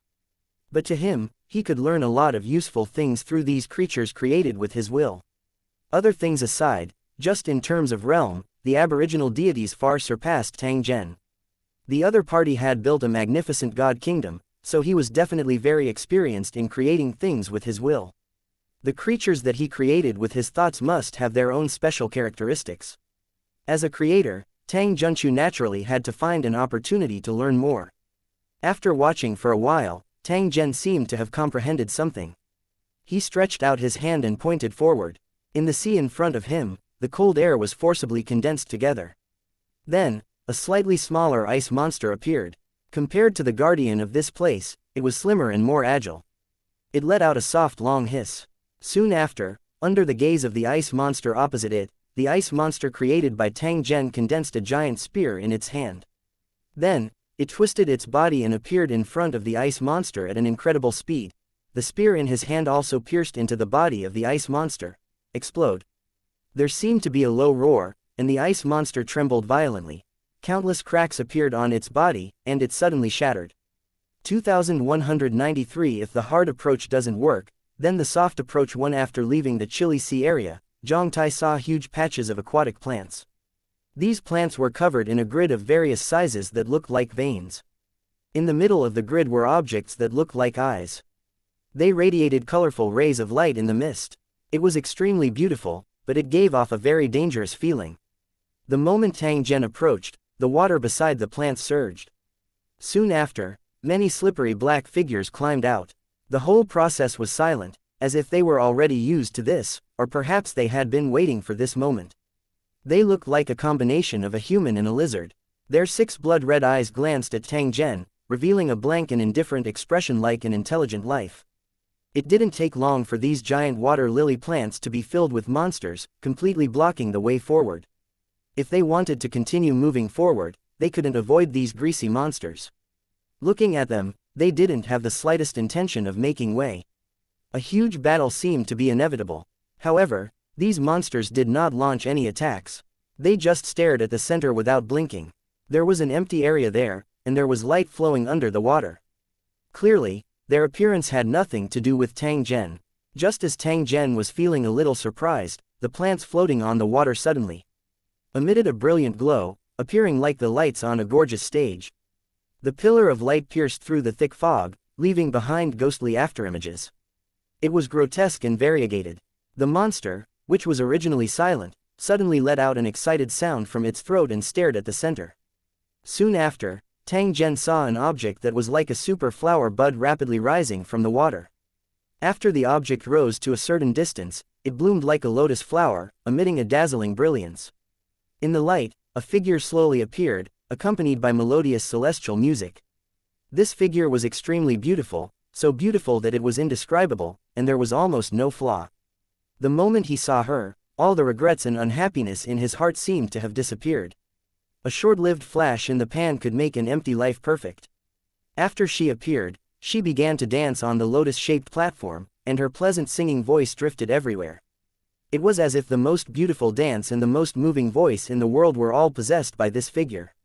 As long as one took a look and heard a sentence, they would be completely attracted and hoped to protect this figure forever. Tang Zhen looked at the center of the flower. His gaze landed on the dancing figure. Soon after, he saw a light flash and a peerless face appear before his eyes. As their eyes met, they smiled. This face seemed familiar. In an instant, the water in his heart stirred, and he couldn't calm down for a long time. Even with Tang Zhen's cultivation and mental strength, he could not help but be slightly startled. The events of his past surfaced one by one before his eyes. Numerous devastatingly beautiful women with flower-like smiles gushed out from the depths of Tang Zhen's memories before finally converging into a face. The owner of that face was currently dancing for him on the bright stage under the gazes of tens of thousands of people. While he was in a daze, a voice rang in his ear, which seemed to contain endless love. "Stay and be by your side day and night. Every day, I will only dance and sing for you. If time is endless, you and I will be together forever. If the rest of my life is not long, I will sleep in the same acupoint as you. Fame, fortune, and the moon in the water, all the waves were gone. I hope that you can understand human feelings, take off your armor, and live in seclusion in the mountains. The song was sad and sweet, like a woman in love complaining and hoping that her husband could hear her. Tang Zhen had a faint feeling that he was the person that the woman had been waiting for. After experiencing thousands of years of bone-eroding longing, he had finally broken through thousands of mountains to come here. At this moment, they no longer met in a dream. Instead, they could embrace each other at any time. After that, they could throw away everything and smile at the rise and fall of the tide. Fame and fortune would pass by like smoke in their eyes, and they could be an immortal couple. What a touching story, what an infatuated and peerless fairy maiden, and what a cruel test. Tang Zhen shook his head and softly sighed. If I was young and full of vigor, if I was tired of fighting and wanted to find a quiet place, or if I was complacent and invincible in the world, I might have been touched by your words. Unfortunately, I've already made a clear vow. Those things you've mentioned are destined to have no fate with me, Tang Zhen. The journey ahead is long, and I'm only halfway there. How would I dare to be greedy for the beauty of the mortal world? Not to mention that you've been waiting for too many wives. These unsightly fellows around you are probably all your subjects, right? The melodious and sad music immediately stopped when Tang Zhen's words were spoken. The dancing figure suddenly became silent. Swish! The greasy monsters crouching on the plants immediately became restless, and their eyes flashed with a fierce light. You're a wicked person. I've waited for 1,000 years in vain. I was so devoted to you, but you treat me like this. The figure was delicate and pitiful, and her voice sounded like she was weeping and complaining, as if she had suffered a great grievance. The heartless person was Tang Zhen. CCC, hearing the crying, the greasy monsters became violent. Their bodies twisted and expanded, and their faces became more and more ferocious. Their eyes began to spit fire as they slowly turned their bodies and fiercely glared at Tang Zhen.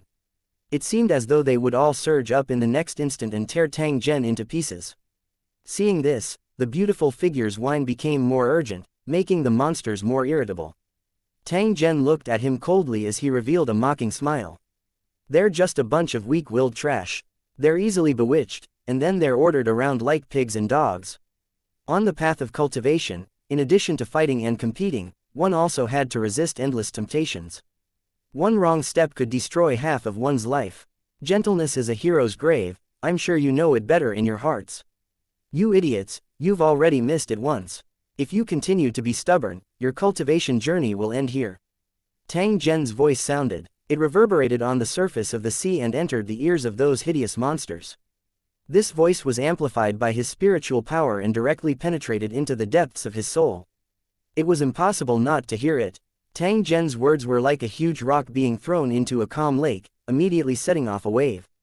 Some of the monsters were even fiercer and wanted nothing more than to swallow Tang Zhen immediately. There were also some monsters that revealed a trace of hesitation in their eyes. Clearly, Tang Zhen's words had deeply touched them and had awakened some things that had been forgotten and buried deep in their hearts. Ah! One of the monsters suddenly let out a blood-curdling screech as its body began to twist and turn. The smooth skin on its body also began to crack inch by inch. Under the dirty skin, a naked figure was constantly struggling, as if trying to break free from the shackles. This was not the only similar scene. Under the stimulation of Tang Zhen's mental energy, these bewildered believers entered a state where they were about to wake up. Let's go together and kill this heartless man. The gentle voice from before suddenly became flustered and exasperated. At the same time as the loud scream, it finally revealed the hidden ferocity. Those monsters immediately swarmed towards Tang Zhen when they heard this. They opened their mouths wide and revealed their sharp fangs. Tang Zhen gently shook his head. He raised his hand and slapped the monster. The sound of a balloon bursting rang out, and the monsters turned into a pile of mud, scattering everywhere. The rotten smell was unbearable, making people want to vomit. 2194 Retreating in the face of difficulties. These greasy monsters looked ferocious, but when it came to fighting, they were not worth mentioning at all. From the moment they were bewitched and controlled, they had already lost their fighting spirit and were completely immersed in the illusory land of gentleness. As time passed, they would gradually degenerate into a half-human, half-ghost form, until they became truly useless. His combat strength had been greatly reduced and he was unable to even unleash 1/10 of his original strength. Under such circumstances, how could he be a match for Tang Zhen? In the end, they were just a pile of cannon fodder. Tang Zhen's figure suddenly charged forward amidst the continuous explosive sounds. He headed straight for the lady who was standing in the middle of the lotus platform. To capture the bandits, first capture the leader. She was the real threat. When she saw Tang Zhen charging over, the woman revealed an expression of fear and uneasiness. She then let out a sharp howl that almost tore people's eardrums apart. This was also a kind of attack that could make the enemy fall into a state of chaos and collapse. Unfortunately, it was ineffective against Tang Zhen. The greasy monsters by the side had completely turned crazy when they heard this. They continuously charged towards Tang Zhen in an attempt to form a flesh barrier. Idiot! Tang Zhen was truly furious. Originally, he thought that these believers would be able to find their way back and there was still a possibility of redemption. But now, it seemed that they were clearly immersed in an illusory dream and were determined not to wake up. Otherwise, Tang Zhen's special warning earlier would have completely awakened these believers and allowed them to regain their consciousness. In the end, only a few people had woken up. They retreated to the plants at the side, their faces filled with confusion and regret. To these believers, the past was unbearable to look back on, and they only hated that they could not wake up earlier. As for the rest of the greasy monsters, they were naturally stubborn and continued to indulge in the illusory dream, determined not to wake up. Since that was the case, he didn't need to hold back. I'll send you all to hell together. Tang Zhen had used his true strength. Those greasy monsters immediately sensed the danger. Unfortunately, it was too late to dodge. At this moment, when she saw Tang Zhen was like a god of death, easily penetrating her defenses, the lady immediately realized that danger had arrived. She revealed a mournful expression as she knelt down and kowtowed repeatedly, begging Tang Zhen repeatedly. Otherwise, it would be her turn to die on the spot in the next moment. I'm here to confuse intruders because of my duty. In fact, I've long hated it. I wanted to leave, but there were powerful monsters all around me. My strength was low, so I didn't dare to cross the boundary and provoke them. Sir Wanwang, if you spare my life, I'll definitely leave this place in the future and never do such a disgusting thing again. The woman knelt on the ground and repeatedly begged Tang Zhen. She then explained the entire situation. The woman's ability was charm, and she had no other ability besides that. It was unknown how the indigenous gods had created her. Perhaps the indigenous gods had some bad taste and wanted to see how their believers would react in the face of beauty and temptation. This method was a little shameless. It should be known that this woman's reference was a kind of sea demon, which had a very strong charm ability. Even cultivators who were far stronger than her were likely to fall for her tricks and be captivated. The believers were not hard-hearted, and in the face of such temptation, very few people could resist. After Tang Zhen thought for a moment, he said to the Banshee, "Even if you leave this place, where can you go? You must know that this divine kingdom is an abnormal world to begin with, and there is no place for a woman like you. You can only blame your bad luck for not being born in the normal world, and instead staying here all day, telling all those imaginary grievances." He wondered what the aboriginal deity was doing. Did he encounter a similar scene when he was traveling the world? If that's the case, your existence would be even more meaningless. You wouldn't just be a memento. Hearing this, the woman became even sadder, and tears flowed down her face. In fact, you're also a pitiful person, and your crime doesn't warrant death. I'll give you a chance. Tell me the secret of this divine kingdom prison, and I'll send you into my divine kingdom. One day, I'll bring you to other worlds, and you might be able to accomplish something. No matter how weak the woman was, she was still a special life form created by the native gods, which was not something ordinary life forms could compare with. Not to mention that her extraordinary charm ability, if it was used to carry out a special seduction mission, it was estimated that not many men could withstand it. It had been a thing since ancient times that one's beauty would harm the country. Tang Zhen was only making the best use of it and using it to deal with the enemy. The woman hurriedly nodded after hearing Tang Zhen's words. She then told him everything she knew. It turned out that there were countless monsters in the foggy area surrounding the island, and each monster had its own territory.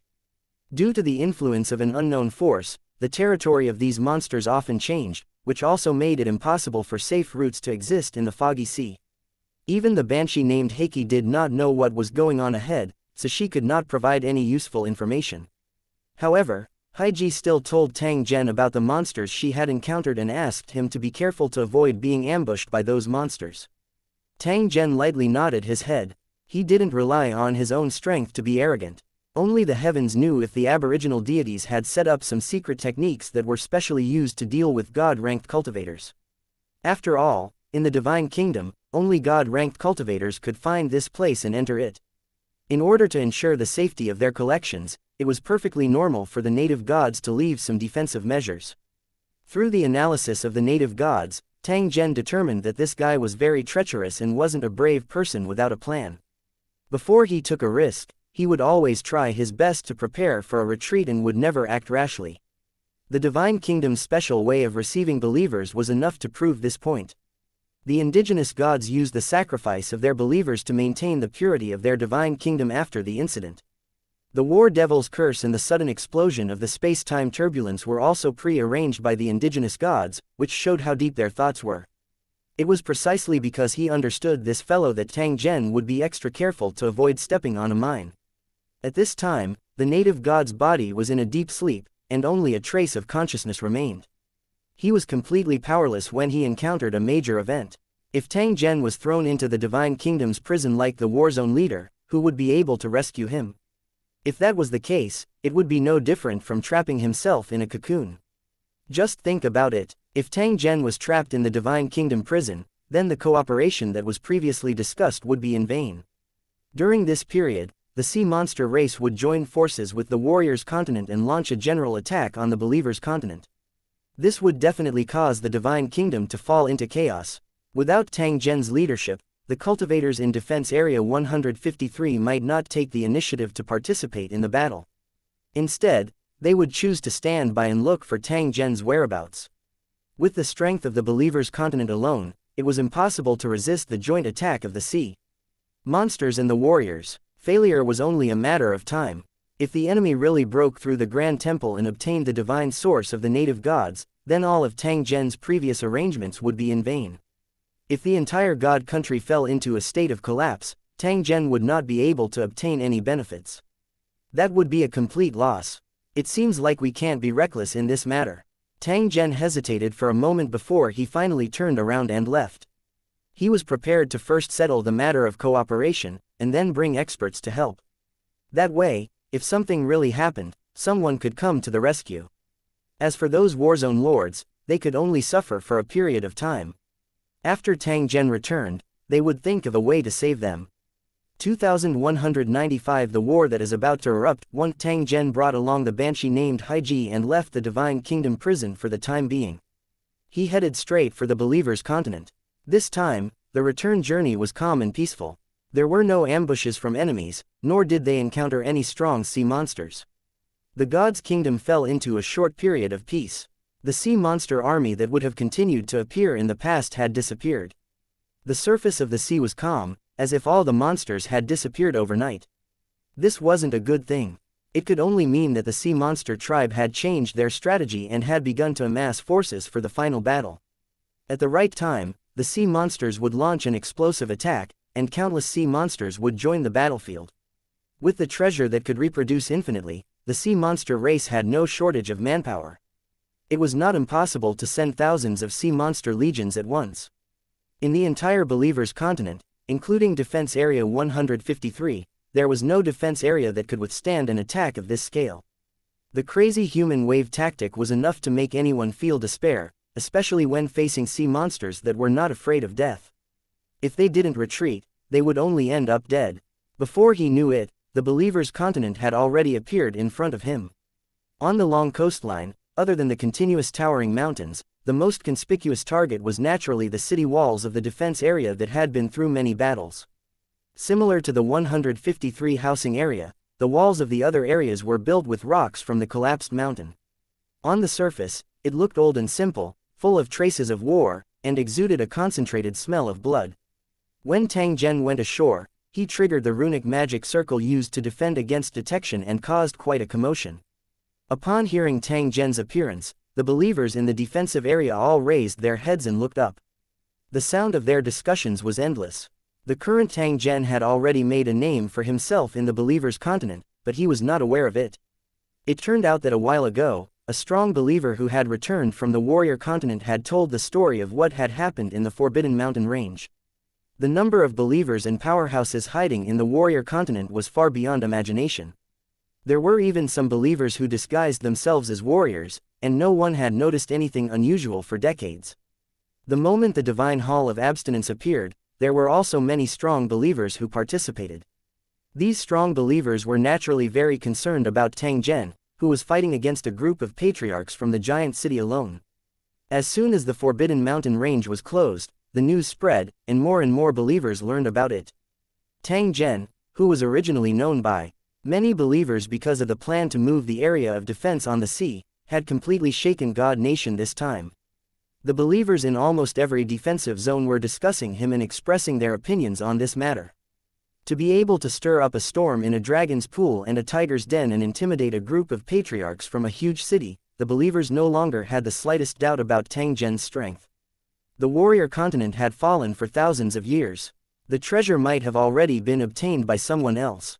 Why would it still be there? Tang Zhen just happened to be in time for this matter and was later framed as a scapegoat. The one who benefited was actually someone else. Even if Tang Zhen had obtained the inheritance treasure, so what?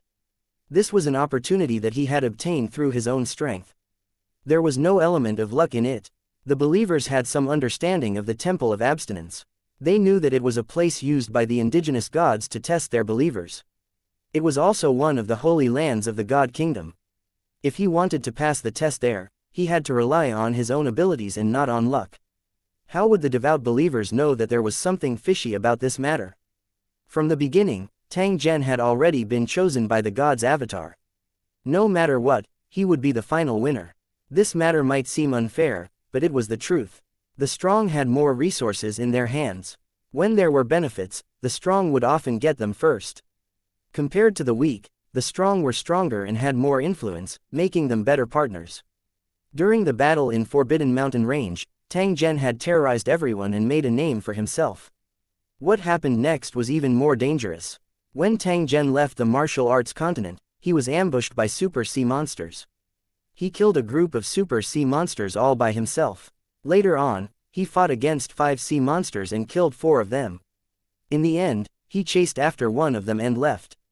There were strong believers who were secretly watching the battle and recognized the war demon's origins. They knew that he was a divine-level expert who had betrayed the war demon many years ago. He didn't expect that after 1,000 years, he would suddenly appear and collude with the sea monster tribe. The believers cursed and were also secretly worried about how strong the sea monster tribe was now. How many believers and powerhouses had secretly joined the sea monster tribe? There was naturally no need to talk about the strength of a god-grade expert. Would Tang Zhen be able to escape alive if he were to encounter such a famous enemy? As a result, just as the believers were secretly guessing whether Tang Zhen would fall, he suddenly returned from the deep sea. The moment he landed on land, the news immediately spread, shocking countless believers. Regardless of whether Tang Zhen won or lost, just the fact that he was able to return to the believers' continent alive was enough to prove that his strength was extraordinary. After confirming that the information was correct, many believers immediately set off for Area 153, afraid that they would be one step slower than others. The purpose of going to Area 153 was naturally to order warships and firearms, as well as to inquire about some secret information. However, when they arrived at Defense Area 153, they did not see Tang Zhen. Instead, they were told that Tang Zhen had something to do and had to leave. If he wanted to order a warship, he didn't need to wait for Tang Zhen to return. The cultivators in the 153rd Defense Area could completely satisfy any needs of the customer. Although they were a little disappointed, the group of believers did not leave immediately. After all, time waited for no one, and they did not have many choices. Tang Zhen was able to see through the sea monster race's intentions, and the other believers were naturally able to see through it as well. Everyone was extremely clear in their hearts that a great battle could erupt at any moment. After seeing the demonstration, the believers put down their doubts and began to order warships according to their own needs, each of which was a big order. Now that the weapons of war produced in Room 153 were shining in the process of clearing the sea monsters, more and more believers realized that they had to learn to change the way they fought. Using the smallest price in exchange for the greatest killing effect was the direction of future war development. In this war, the 153rd Defense Area played a vital role, even affecting the future safety of the entire kingdom. The invasion of the sea monsters was inevitable. If all the defense areas could be changed before the war broke out, it would be a fatal blow to the sea monsters. They would have to pay a heavy price just to break through the major defensive areas, let alone the core of the Believers' continent. This was a mutually beneficial thing. The Believers could obtain military achievements and reduce losses while ensuring their safety. Defense Area 153, on the other hand, could earn enough military credits through weapon trading. Even if they did not participate in the war to hunt sea monsters, they could still make a lot of money. The only thing he had to worry about now was whether the Aboriginal deities would go back on their word and refuse to exchange their battle credits for the trade. Of course, the possibility of such a thing happening was very low. Once it was done, the entire Believers' continent would fall apart instantly without the need for the sea monsters to launch an attack.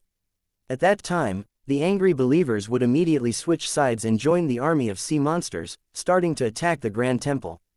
2196 Reuniting, Tang Zhen once again left the Divine Kingdom. Compared to the last time he left, he was much more cautious.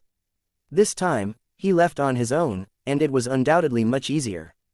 At the very least, he could clearly feel that the resistance from passing through the barrier between the planes was getting smaller and smaller. The God Kingdom was declining, and it was getting worse by the day. If this situation continued, it would collapse sooner or later. Tang Zhen could somewhat understand why the Aboriginal deity was so eager.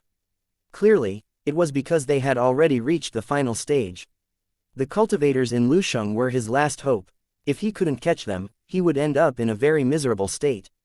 In the eyes of the Aboriginal deities, they would rather let the cultivators in Lusheng get the benefits than let the descendants of sea monsters and bandits get the benefits. Moreover, if he cooperated with Lu Cheng, it would not be as simple as relieving the pain. There was a chance for him to wake up again. After arriving at the transfer plane, Tang Zhen didn't stay for long. Instead, he returned to the 5th battle area through the transmission channel. During the entire process, Tang Zhen didn't let anyone know. Even the cultivators in charge of guarding the transmission passage didn't notice that he had returned. After arriving at the 5th battle area, Tang Zhen immediately entered the tower and contacted the cornerstone platform. It didn't take long for the cornerstone platform to respond. The voice was still ancient and desolate. Sir Tang Zhen, congratulations on becoming a creator. Although it was congratulating him, there was no emotion in the voice of the cornerstone platform. Tang Zhen did not mind. Being able to receive a congratulations from the cornerstone platform was already enough face. How many people in the entire battlefront had this qualification?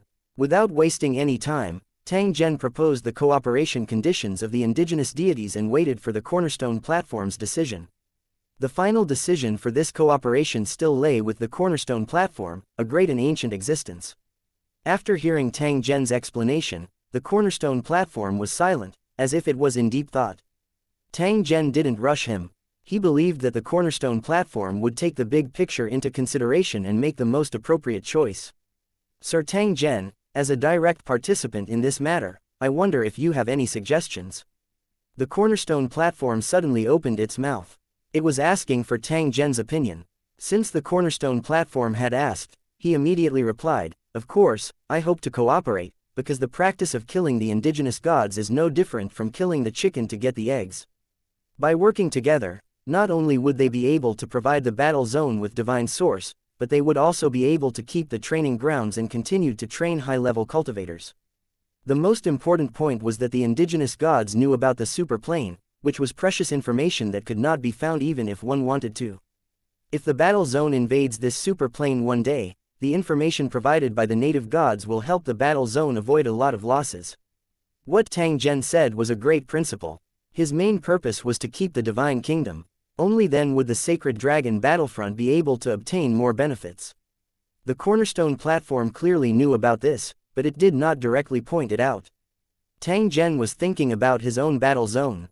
This was something that should be done. However, the 5th battle area would also benefit, and the benefits would not be shallow. At the very least, they would be able to create a group of masters of creation. Now that the 5th battle area didn't need to send out a legion, this matter could be easily resolved, so the cornerstone platform naturally had no reason to object. In the end, it was just a small matter, and the cornerstone platform wouldn't pay too much attention to it. If that's the case, Then we'll do as Your Excellency Tang Zhen says and the cooperation with the aboriginal deities will be achieved. However, if anything happens, you'll have to bear the responsibility. Please bear it in mind. It was absolutely impossible to not bear any responsibility as long as there were benefits. Tang Zhen was destined to bear a certain risk as he mediated this matter. Fortunately, Tang Zhen understood the situation of the native gods very well. He knew that the other party would definitely not dare to play any tricks on this matter. Otherwise, he would be courting his own death. A colossus like the world of Lusheng was definitely not something that a native deity could play with, as that would be equivalent to playing with fire. Tang Zhen nodded his head, indicating that he understood the severity of the matter. When you return, I will send a representative to accompany you and escort the divine source back. There's also a way to break the rule of memory deletion in the divine kingdom. I exchanged it from the third battle area. Tang Zhen revealed a happy expression. If this was really the case, they would be able to avoid quite a lot of trouble. After discussing with the cornerstone platform, Tang Zhen returned to the Holy Dragon battlefront. In this plan, not only did Tang Zhen have to bring a large amount of resources, but he would also keep a portion of the cultivators in the city into his divine kingdom. These cultivators were all on the verge of breaking through and were only one step away from the World Overlord realm. Tang Zhen was prepared to help them. After becoming a sector lord, these cultivators would also earn battle merits in the divine kingdom, allowing their cultivation to rise further. Due to Tang Zhen's advancement to a creator, the Holy Dragon battle zone was naturally filled with celebrations. However, under Tang Zhen's request, the celebration ceremony was only held among the higher-ups. As for the Banshee Haiji, who had followed Tang Zhen here, she was left behind in the Holy Dragon City. There would definitely be a time for her to display her talents in the war zone's plane invasion. In addition to a series of trivial matters, Tang Zhen also gave orders for Lu Cheng's cultivators to be ready to reinforce Scandinavia at any time. He estimated that war would break out soon after he returned to the Divine Kingdom. The cultivators in the 153rd Defense Area might not be a match for the sea monsters and the allied army of martial artists. Since he had already treated Scandinavia as a farm to harvest his military achievements, Tang Zhen would naturally not hold back. If war broke out, he would try his best to eliminate all hidden dangers. He wouldn't be so stupid as to destroy all the sea monsters, as that would be equivalent to cutting off his future source of income. Moreover, before the indigenous gods' injuries healed, the automatically generated sea monsters would definitely not be completely eliminated. Unless the aboriginal deities recovered from their injuries and woke up again, they could continue to reap the battle merits. Following Tang Zhen's order, the entire Sacred Dragon Warzone immediately began to operate. Groups of cultivators in Lusheng began to gather and prepare for the war. The cracked territory of the 5th Battle Zone had also begun their pre-war preparations, ready to cooperate with the Holy Dragon Battle Zone. After everything was ready, Tang Zhen headed to the middle turn. The 6 representatives sent by the Cornerstone platform had been waiting there for a long time. After they met, Tang Zhen realized that they were all familiar faces. They were the creators who attacked the demonic plane last time. Lord Tang Zhen, the last time we met, you were still a 3rd-level sector lord. I didn't expect that in the blink of an eye, you'd already become a creator. This is truly worthy of celebration. A rough voice rang out. Following which, the fully armored battle maniac lord walked over with a carefree smile on his face. Lord Zan Kuang is too polite. This Tang was just lucky. Tang Zhen didn't dare to be arrogant. The cultivators in front of him were all old-school masters of creation, and their strength and means were unfathomable. This kind of matter is indeed completely dependent on one's luck and strength. However, there are only a few people who can reach this stage. Sir Tang Zhen need not be too modest. The Star Spirit Lord's voice rang out. He was still dressed in white and had a long sword hanging at his waist, looking like an immortal descending to the mortal world. Tang Zhen smiled and bowed to the Star Spirit Lord, asking for more guidance. Come, Lord Tang Zhen, let me introduce you to these lords. Maybe we will work together in the future. As Zan Kuang Lord spoke, he began to introduce them one by one. An operation that required the participation of a creator must be extremely dangerous. This made Tang Zhen secretly curious. What kind of things had they experienced? Perhaps it would not be long before he would be involved in it and come into contact with the vast and mysterious greater world. 2197 The Path of the Gods 1. Everything was ready, and they could set off at any time. Please wait for a moment. There's an item that needs to be placed to facilitate our next action. Tang Zhen took out an item as he spoke. Tang Zhen placed this set of runic array discs, which was similar to a combination, at the transmission passageway's exit. Soon after, it began to automatically assemble. It looked like a modern metal sculpture with an energy ball floating in the middle, spinning slowly like a star. A trace of strange energy fluctuation spread out and contaminated everyone's body, making them feel a little uncomfortable. Lord Tang Zhen, what is this? Zan Kuang Lord asked Tang Zhen with a puzzled look on his face. This is a runic magic circle provided by the cornerstone platform. The core material was obtained from the superior plane and can produce a special energy barrier. The function of this energy barrier is to ensure that when we enter the Divine Kingdom, our memories will not be forcefully erased by the rules of the Divine Kingdom. Tang Zhen casually explained. However, his eyes were staring intently at those symbols as he planned to memorize them. I see. Battle Fanatic Lord nodded his head and said in a slightly surprised tone, since when did the 5th battle area have this kind of thing? How come I didn't know about it before? I heard they just got it. They're from the 3rd battle area. No wonder. I'm afraid they've paid a high price. This kind of memory erasing world law is the most annoying, the Battle Maniac Lord continued. I've suffered a great loss before. Fortunately, I made preparations in advance, and I was lucky enough to solve the problem. The Star Spirit Lord, who was also looking at the runes, said in a surprised tone, I didn't expect you to have such an experience. Why have I never heard you mention it before? And you even used your wisdom to solve problems. The crowd chuckled. The Star Spirit Lord's words were somewhat mocking. Zan Kuang Lord didn't mind, and said in a low, muffled voice, wisdom my ass. I'm just afraid that I'll forget things, so I created this little thing. It's responsible for reminding me of what to do every day. In the end, when he was exploring a plane, he accidentally entered a true God Kingdom, but it was too late to run. In the end, under the influence of the Divine Kingdom's rules, I completely forgot everything and couldn't figure out who I was. As Zan Kuang Lord spoke up to this point, his face revealed a trace of emotion. Clearly, that experience had left a deep impression on him. Tang Zhen had already memorized the entire runic magic circle in his heart.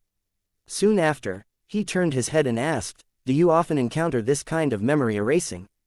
The Star Spirit Lord beside him nodded and said in a calm tone, cutting off the energy supply, erasing one's memories, and suppressing them with all sorts of rules are the most common methods Divine Kingdoms use to deal with outsiders. Unless you hide well enough, once the God Kingdom's master discovers you, all 3 situations will happen. When Tang Zhen heard this, he could not help but curiously ask, from your tone, it seems that you often enter the Divine Kingdom. Why is that? The Star Spirit Lord chuckled. He knew that Tang Zhen had just become a creator and didn't know much about many things. Since that was the case, he would explain it to him as a favor. The cultivation methods of the divine level experts of other planes are completely different from the cultivators of Lusheng. After they establish their god nations, they would usually choose to hide. With the passage of time, the scale and level of the god's kingdom would continue to increase, and the strength of the cultivators would also increase, until they reached another unspeakable realm. Some divine kingdoms had a history of tens of millions of years, and the gods in charge of the divine kingdoms had basically entered a semi-dormant state, looking exactly the same as ordinary planes. Even the natives of the divine kingdom did not know that a god of creation existed in the world they lived in. Whenever we encounter such a divine kingdom, we will think of ways to snatch the divine source.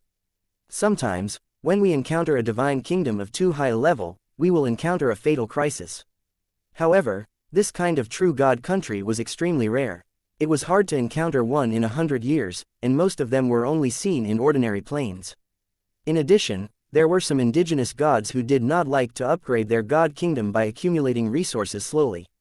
Instead, they liked to plunder resources from all over the world to help their god kingdom upgrade.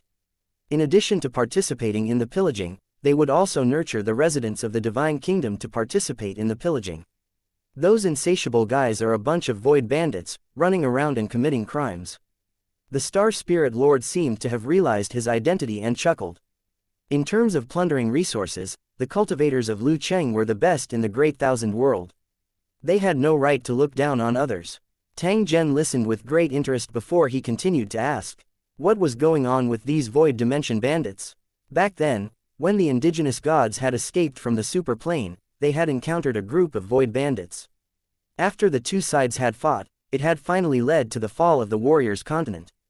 The martial artists of the giant city were the descendants of the void bandits. A god realm cultivator's god kingdom can be completed according to their own ideas, and there are all sorts of different types. For those god kingdoms that relied on plundering resources to level up, some foreign gods directly trained cultivators to wander around in the void like a group of hungry wolves, snatching whatever they saw. These are the void bandits I was talking about, and they are also the most common type. Their strength cannot be underestimated. There were also some foreign gods who liked to create strange and grotesque spaces for the selected natives to participate in the samsara trial. The rules were cruel and bloody. The process of the trial itself was a kind of plundering. The treasures that the trial takers snatched back from other planes would eventually end up in the hands of the indigenous gods. In this process, the strength of the trial takers will also constantly improve. When their strength reaches a certain level, there will be more dangerous and arduous tasks waiting for them. After listening to the Star Spirit Lord's introduction, Tang Zhen had a clearer understanding of the cultivation methods of the foreign gods. After all was said and done, it was all for the sake of upgrading the god kingdom's level and obtaining more resources. To a certain extent, these aboriginal deities were the competitors of the cultivators in Lu City. Although most of them were fighting alone, they were not weak. God-level cultivators weren't cabbages. Once they used their full power, they would produce extremely terrifying destructive power, and they had to be treated with great importance. Sometimes, when the cultivators of Lusheng launched a plane invasion, they would encounter the cultivators controlled by the native gods, and a fierce battle would inevitably break out. Cultivators of the creator level would usually take action in such a situation, following the clues to find the lair of the indigenous gods. If they could win, they would directly raid the other parties. Home base and even kill the native gods. If they couldn't win, they would take secret actions, snatch the divine source, and then quickly retreat. If it wasn't necessary, the masters of creation wouldn't launch a large-scale invasion of such a true god country to avoid unnecessary losses. Just as Tang Zhen and the Star Spirit Lord were conversing, the runic magic circle had already been completely activated. The strange power became more and more dense and viscous. This power was invisible to the naked eye, but if one used spiritual power to sense it, one would find that the strange power was like sticky syrup, attached to the soul. It felt very uncomfortable, but it was necessary. With the protection of this special energy, cultivator Lu Cheng would no longer be affected and suppressed by the laws after entering the divine kingdom. As for the principle behind its operation, it must have been imitating the aura of the materials from the super plane to suppress the laws of the divine kingdom. The laws of the lower planes couldn't affect the matter of the higher planes. Carrying a trace of the aura from the superior plane could play a role in deception. Tang Zhen came to a sudden realization. He had more than one item from the super plane on him. No wonder there was no confirmation in his memory after leaving the god nation. Originally, Tang Zhen was still somewhat baffled. He thought that it was related to the advancement of his cultivation realm. Only now did he finally understand the reason. 2198 Signing a contract, 1. A strange power spread out, and anyone who passed through it would inevitably be contaminated. From then on, when Lu Cheng's cultivators entered the divine kingdom again, they didn't need to worry about their memories being erased. The teleportation formation connecting to the divine kingdom was being built, but it still needed the divine kingdom to take the initiative to receive it.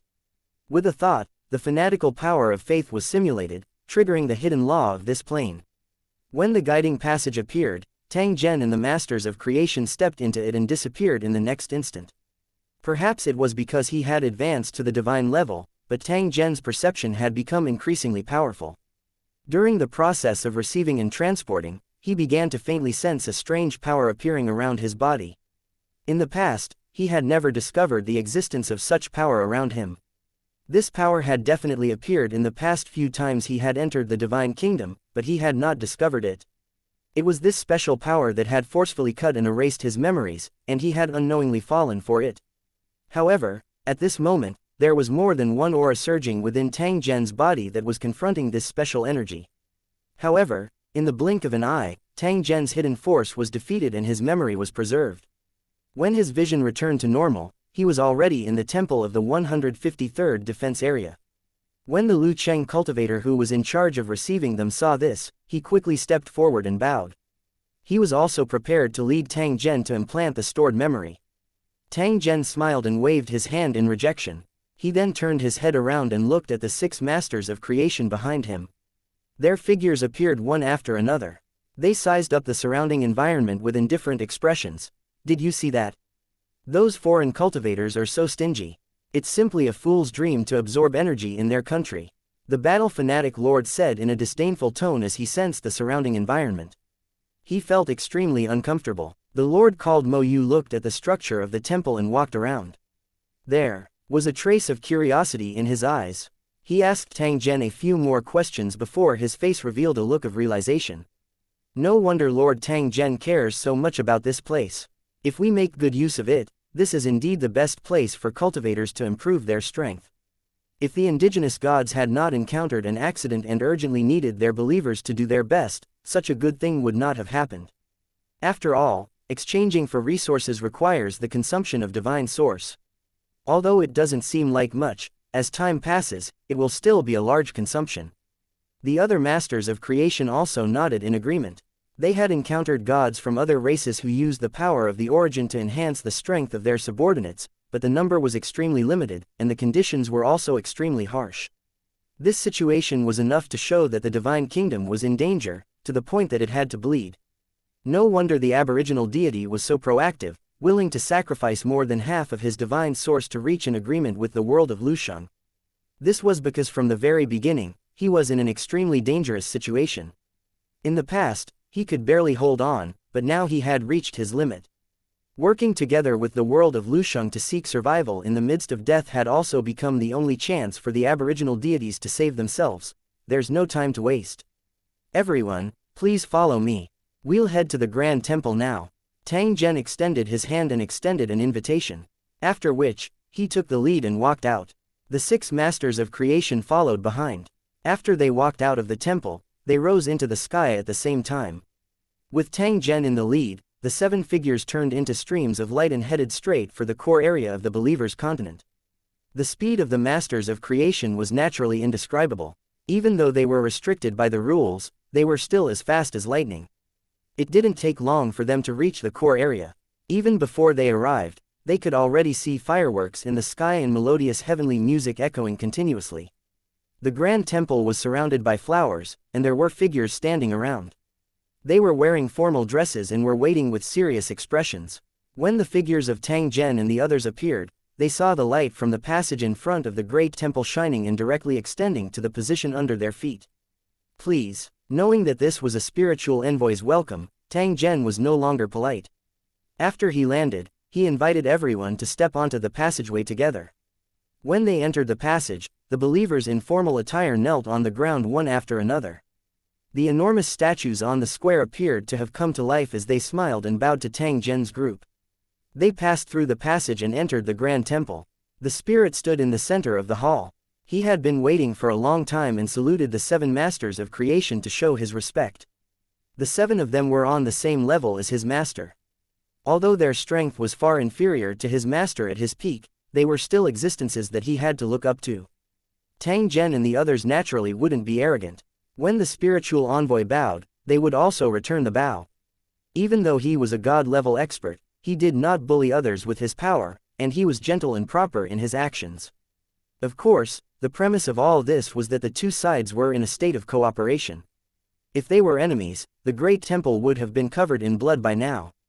You should know all about the agreement I made with the god's avatar, right? Tang Zhen looked at the spirit envoy and began the final procedure. That's right, I already know everything, and this matter was originally my master's intention. His last bit of consciousness has already fallen into a deep sleep, and I'm in charge of the final handover. There was a hint of sadness in the spirit's voice, as if he was a hero in his twilight years. After all, he was once a native god, and he was definitely an invincible overlord. Unfortunately, a trip to the super plane had completely changed everything. Now, he was struggling on his last breath and had no choice but to pay the price of injuring himself to obtain a chance to breathe.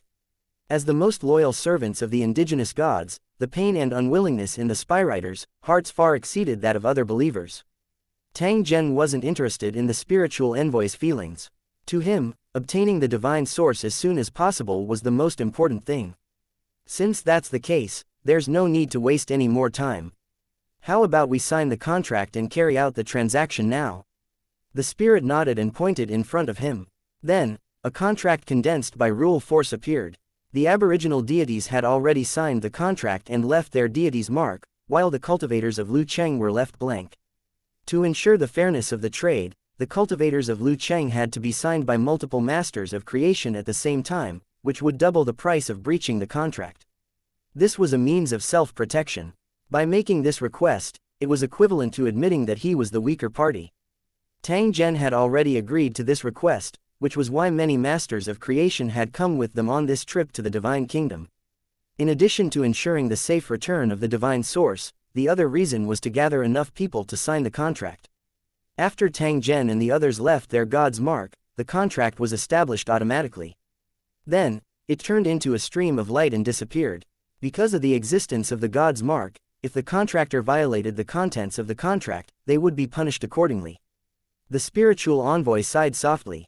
She took out a treasure box that was flowing with brilliant lights and vibrant colors from the void and placed it in Tang Zhen's hands. Sir Tang Zhen, I wonder if I can make another request.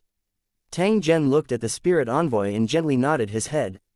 I wonder if the cultivators of Lusheng can send troops to eliminate all the sea monsters. If that's the case, my master won't have to be troubled by those parasites. Tang Zhen shook his head. Currently, the biggest threat to God Nation was these endless sea monsters. Tang Zhen was not confident that he could completely eliminate them, and he would definitely not. The spiritualist clearly understood this too. His words just now were just a trace of hope. Both parties were only in a cooperative relationship. How could he do something that was not in line with Tang Zhen's interests? 2199 The reckless battle fanatic. 1. This kind of negotiation that would decide the fate of the divine kingdom would definitely be extremely serious. The contents of the contract had also been carefully deliberated, and no negligence was allowed in any word. The conditions on the contract had to be followed, and things that weren't written in the contract didn't need to be paid attention to. The spiritualist was loyal and always considered for his master, so he took the opportunity to make such a request. However, from Tang Zhen's point of view, it was absolutely impossible for him to agree to this matter. Otherwise, he would only be digging his own grave. After a direct rejection, Tang Zhen held the treasure box and took a few steps back. Under the gaze of several masters of creation, he reached out and slowly opened the treasure box. A seven-colored radiance spilled out. The items inside were like resplendent gemstones, making one feel dazzled and entranced. A desire grew in his heart, and he wanted to swallow it and start the evolution of life. If it was an ordinary cultivator, they would not be able to resist this temptation and would immediately take action. However, everyone present was a god-grade cultivator and had experienced similar situations before. They could easily suppress the desire in their hearts. That's right, it's indeed divine source. It should be close to 60%. Tisk, tisk, this aboriginal deity has really put in a lot of effort. It seems that he has really reached the end of his rope. Although the loss is not small, it can be exchanged for a guarantee of a stable recovery. In this case, this aboriginal deity is not at a loss. You're right. In less than tens of thousands of years, this aboriginal deity will be able to recover. This little loss is nothing. The verification is correct. Lord Tang Zhen can close the treasure box. The seven of us will set up a seal together and then send it directly back to the 5th battle area. Tang Zhen nodded. After he grabbed the treasure box, he pushed it a few meters in the air. After that, the 7 masters of creation made their move at the same time, each releasing a divine seal that represented their identity, sealing the treasure box completely. This sealing method was no small matter. Unless the cornerstone platform personally cracked it, no one else could open it. Otherwise, just the backlash from the seal would be enough to severely injure the person who broke it, and the weak would directly lose their lives. After the box was sealed, the 4 masters of creation escorted it back to the 5th battle area.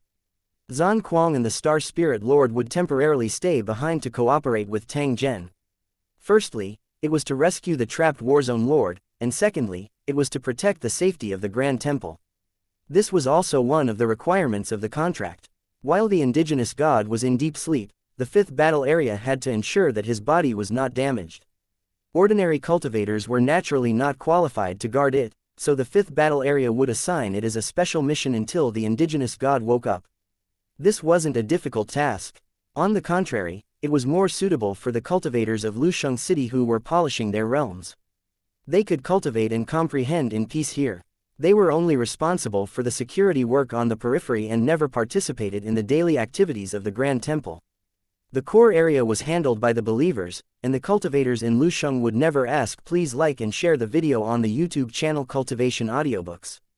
About it, it could be said that in this mode of cooperation, the God's kingdom had become a colony of the world of Lusheng. In the process of providing protection, they would certainly gain enough benefits. Even if the indigenous gods were unwilling, they had no choice but to bow their heads under the circumstances. After sending the 4 masters of creation away, Tang Zhen brought Zan Kuang and Star Spirit, the 2 overlords, and headed straight for the Divine Kingdom prison in the deep sea. The situation in the God Nation was getting more and more critical. The sea monster tribe could attack at any time. Under such circumstances, they had to rescue the trapped lords as soon as possible. Otherwise, it would be too late for regrets if anything happened. The 3 of them quickly arrived at the Divine Kingdom's prison and charged into the Fog Sea. Last time, Tang Zhen was alone and did not dare to act rashly. He even chose to temporarily retreat in order to avoid any unforeseen circumstances. However, it was different this time. He was accompanied by 2 old powerhouses who were extremely powerful. With 3 masters of creation attacking the prison of the Divine Kingdom at the same time, even if the prison was impregnable, it would still be smashed to pieces. The moment the 3 of them entered the Sea of Fog, the monsters in charge of guarding them sensed it and roared. Soon after, ghostly figures appeared in the Sea of Fog. Many huge distorted figures suddenly appeared and pounced toward Tang Zhen and the others from all directions. You're just a bunch of deformed and ugly monsters. How dare you be so arrogant in front of me? Today, I'll let you have a taste of my power. The battle maniac lord laughed heartily. He had always been extremely passionate about battle. Every time he encountered a battle, he would always be extremely happy. Even if the enemy's strength was far inferior to his, he would still enter the battle and fight until one side completely fell. You two just watch, don't interfere. Following the battle fanatic lord's loud laughter, a huge 2-handed battle sword appeared in his hands. After swinging it twice, he charged straight into the thick fog. And NBSP, from his appearance, one could tell that he didn't use any real techniques, but used the most brutal method of fighting with his body. As the battle fanatic lord charged into the thick fog, screams and howls could be heard everywhere. From time to time, his unbridled and carefree laughter could be heard. This brute, the Star Spirit Horde leader, revealed a look of disdain. A master of creation was indeed a master of creation. Even if he deliberately suppressed his cultivation, he was still an overpowering existence. In the Star Spirit Lord's eyes, Zan Kuang Lord's actions were meaningless and a waste of time. However, the other party's temperament was like this. When it came to battle, his eyes would turn red. At this time, he definitely could not step forward to stop the fight. With this boor cleaning up in front, we'll just follow behind and watch. It'll be more relaxing, the Star Spirit Lord casually said. In fact, he was also reminding Tang Zhen to avoid any misunderstandings. He had already seen that the relationship between these 2 lords was not shallow, and they had worked together for many years. If one of them was in danger, the other would definitely not hesitate to go all out to save him. However, at this moment, there was indeed no need for him to make a move. However, Tang Zhen still placed his attention on the battle maniac lord. He wanted to learn the battle style of the old creator through the battle process. Every creator-level expert had their own techniques. Tang Zhen had just advanced, so there was no harm in learning more. Seeing this, the Star Spirit Lord only chuckled. He had a good impression of Tang Zhen. After he had conquered the demonic plane, he had even specially learned about Tang Zhen's past. Although he had seen countless geniuses, Tang Zhen's results still made Star Spirit Lord exclaim in admiration. Not only was he the lord of a war zone, but he was also the overlord of the 5th war zone and a creator-level expert. It only took him a little over 100 years to complete all of this. The speed was simply unbelievable. For some of the long-lived races, 100 years was not even enough to pass their infancy. Even the residents of the continent-level buildings, who had a higher starting point, would still stop at the law stage. If cultivators wanted to step into a higher level, especially close to the realm of God, they still needed their own hard work and luck. On this point, Tang Zhen's performance was worthy of praise. He wasn't born in a top-notch city tower, but built it as an independent cultivator. It could be said that he was a grassroots person through and through. It was not easy to get to where he was today. The Star Spirit Lord also had a humble background, so he always maintained an appropriate amount of respect for the cultivators of Lu Cheng who rose up with their own efforts. Zan Kuang Lord continued to clear the area in front while Tang Zhen and the other two slowly followed behind. Along the way, broken limbs and remains fell all over the sea. Unknowingly, a cliff that was 1,000 meters tall appeared in front of him. It was the isolated island where the Divine Kingdom prison was located. 2200 Danger is everywhere. 1. A place where a native god could store special items and imprison prisoners was definitely not a place that could be easily entered. It was no exaggeration to say that it was a dragon's pool and a tiger's den. The monsters in the fog sea were only the outermost defense, like dogs guarding the gate, not even worth mentioning. The real danger was still on this island. When he got closer, he carefully observed it. As expected, this island exuded an extraordinary and strange aura.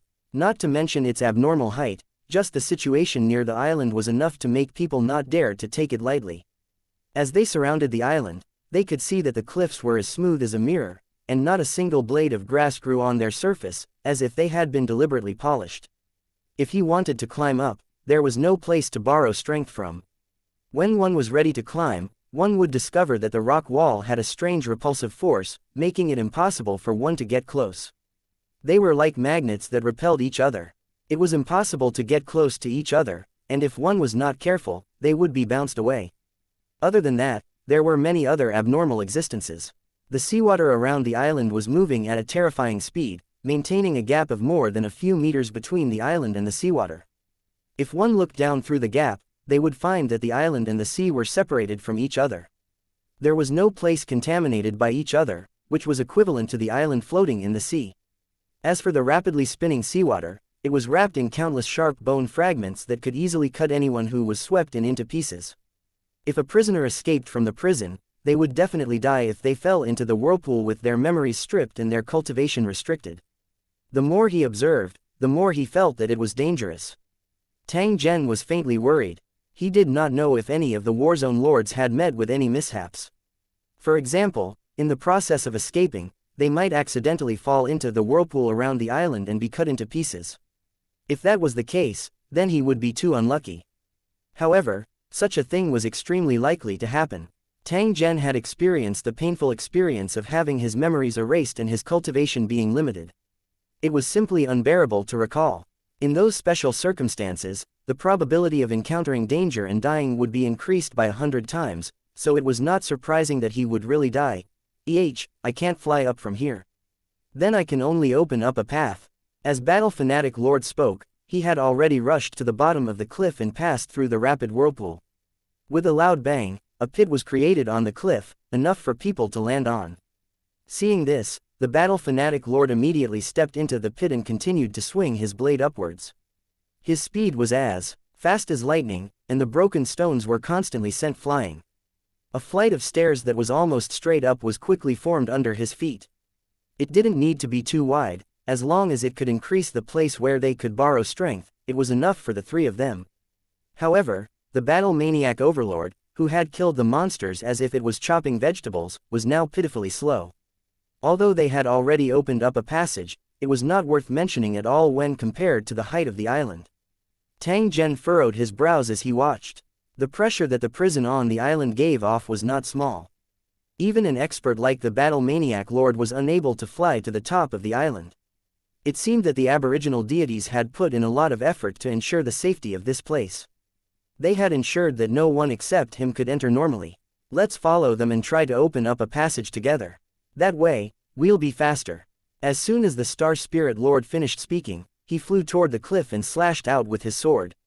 This sword seemed ordinary, but its lethality was extremely terrifying. Even if it were to slash a heavy interstellar warship, it would probably cut it into two. Such a fierce attack landed on the cliff, but it only left a faint mark, which was only a few meters deep. How could an attack from a creator-level powerhouse have such a weak destructive effect? This could only mean that there was something wrong with this island. This aboriginal deity isn't weak at all. I can't believe that a prison I casually built is so hard to enter. Thankfully, he's in a deep sleep after being seriously injured. If he were at his peak, I'm afraid that even the three of us combined might not be his match." The Star Spirit Lord sighed. He didn't switch places with Zan Kuang Lord, but instead slashed from behind. With his help, Zan Kuang Horde leader's speed of clearing the path became even faster, and a plank road continued to extend upwards.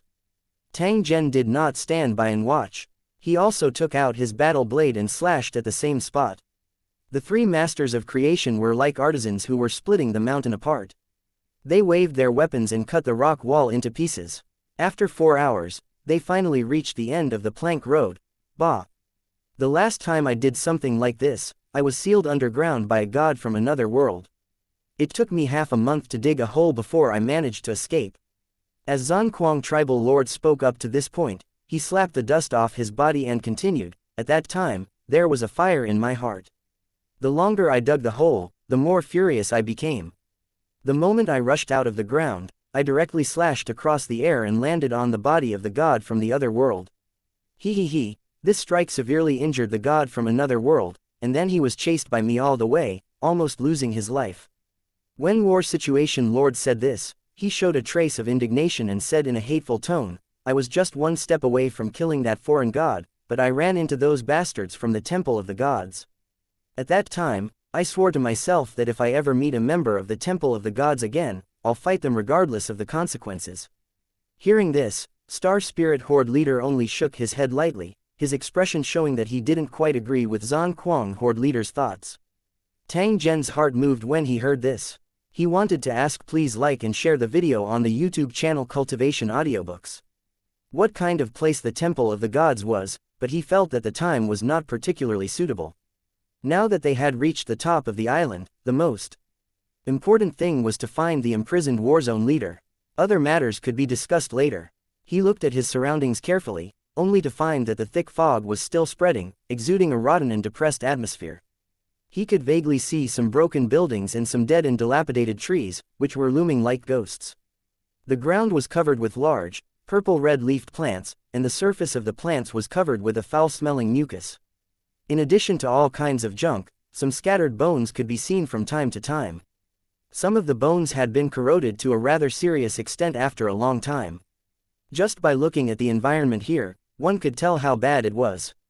After those Warzone leaders were thrown here, they lost their memories and their cultivation was sealed. Their days must have been extremely difficult.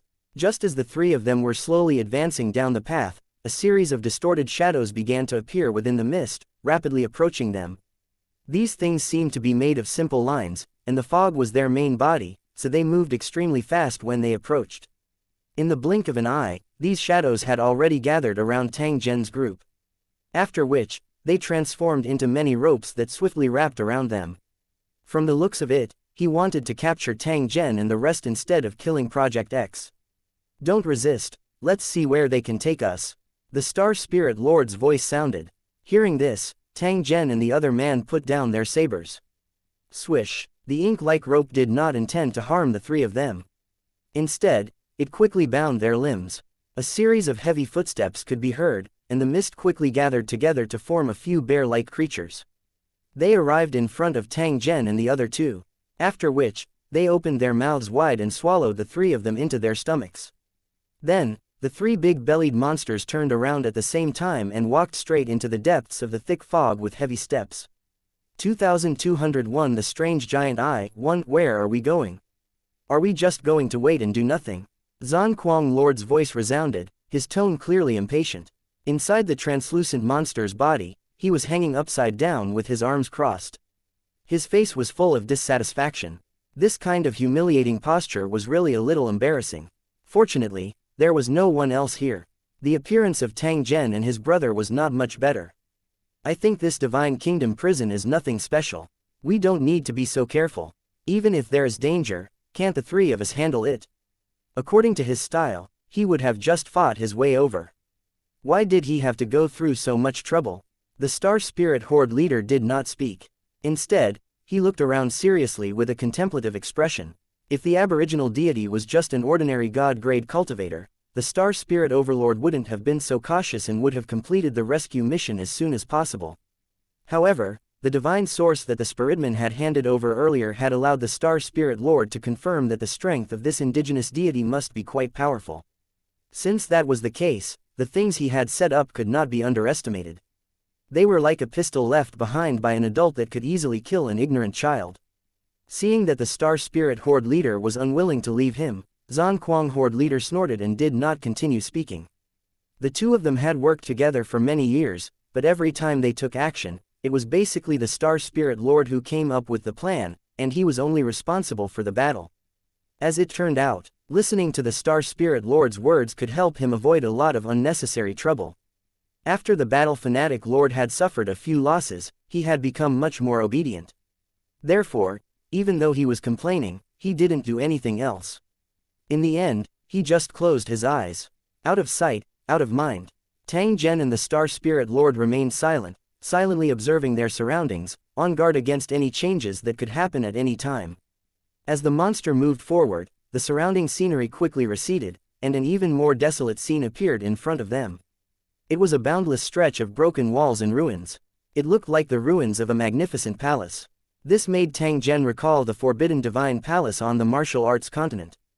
Could it be that there used to be a temple on this island, but it was destroyed for some reason? It was normal to build a few temporary imperial residences in one's own god kingdom. It would be strange if there wasn't a single one. The question was, what had destroyed the palace? Was it the native god himself or some unknown enemy? Did this place encounter an accident similar to what happened in the warrior continent, which eventually caused the collapse of the temple and the collective death of the believers living here? Otherwise, there was no way to explain the scene in front of them. This was not a prison, but the remains of a battlefield after a disaster. While frowning and thinking, the Star Spirit Lord reminded him. Tang Zhen nodded. He could also sense that there was something unknown behind the thick fog in front of them. When the thick fog gradually became lighter, an incomparably strange and enormous creature suddenly appeared in front of Tang Zhen. It was like a ball of ink that had fallen into the water. Ink lines extended in all directions, like the tentacles of a jellyfish that were quivering. It also looked like a giant lymph, and it gave off the feeling that it was made of flesh and blood. There were glowing purple-red nodes on the tentacles, and they were filled with evil energy. The nodes were as large as houses, and one could vaguely see figures in distorted postures, like babies and embryos. Their bodies also had blood vessel-like meridians that extracted a black substance from their bodies, which was then absorbed by the jellyfish-like monster.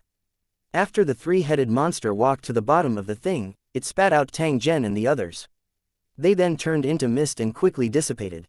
The rope that was wrapped around Tang Zhen's group was like a squirming earthworm as it began to extend toward the monster above their heads. It seemed as though it wanted to merge with it. The moment they came into contact with each other, the rope suddenly tightened. Soon after, it was like a rubber band that had been released as it pulled Tang Zhen and the other two into the air. Even denser thin threads appeared, followed by a burst of purple light, making people feel drowsy.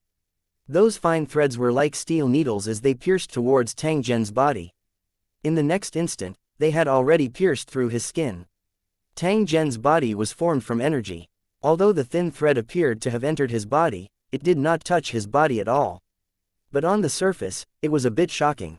He turned to look at the Star Spirit Horde leader and the other one, only to see that their eyes were closed as if they had completely lost consciousness. At this moment, another change occurred. The huge ink ball in the center suddenly sent out a wave of strange spiritual energy, which swept over like a slippery water creature. At the same time, an enormous eyeball suddenly appeared from the thick fog. It coldly looked at the location where Tang Zhen and the other two were. The eyeball was huge, and the pupil was filled with countless heads with different expressions. The head remained in the state it was in when it died, looking extremely ugly and ferocious. When these heads looked over at the same time, a thick aura of death assaulted their faces, making it hard for them to breathe.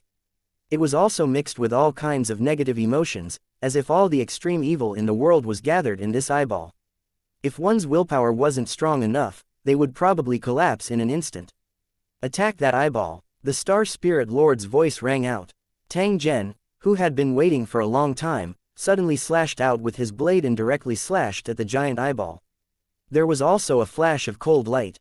It was an attack from the Star Spirit Lord, which was also aimed at the eyeball. The Battle Emperor Lord let out a furious roar and kept tearing at the rope-like objects around him. At the same time, He threw his fists at the glowing nodes. Pffft. The sound of glass shattering could be heard, and human-shaped objects covered in mucus rolled out from the glowing node. They drooped down from the damage, completely naked, and their bodies were wrapped in black threads. While it was suspended in the air, it twisted and trembled as if it was spasming. It seemed to be in extreme pain.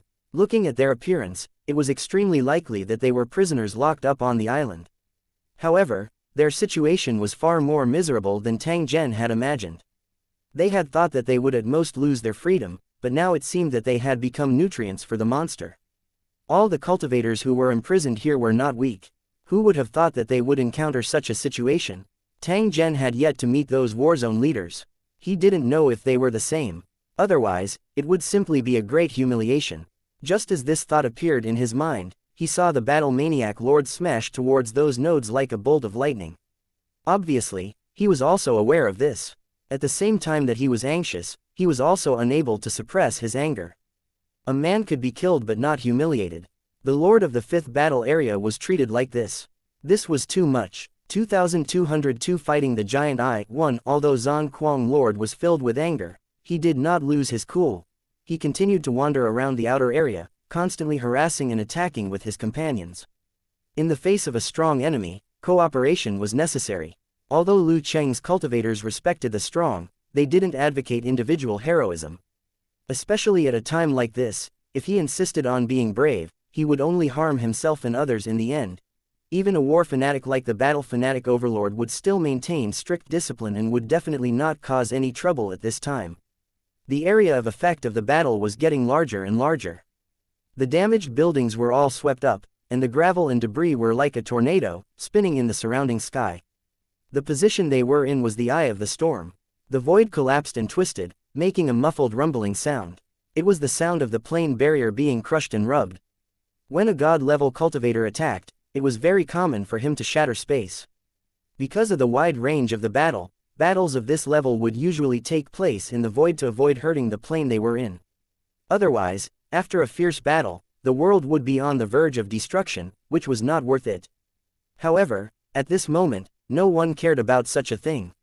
They only did their best to damage the monsters. Battle Fanatic Lord wanted to tear the strange giant eye apart. He used all his strength in every attack to vent the anger in his heart. Swish! There was a strange sound in the air. The strange giant eye moved, and there seemed to be a flash of light in its eyes. While it was being attacked, the strange giant eye launched a counterattack. A gray-black light flashed, and the Star Spirit Lord's attack suddenly turned from invisible to tangible, and then shattered. The attack that was enough to destroy a city was actually dissolved in an instant, leaving no trace behind. Lord Tang Zhen, cover me. The Star Spirit Lord seemed to have expected this.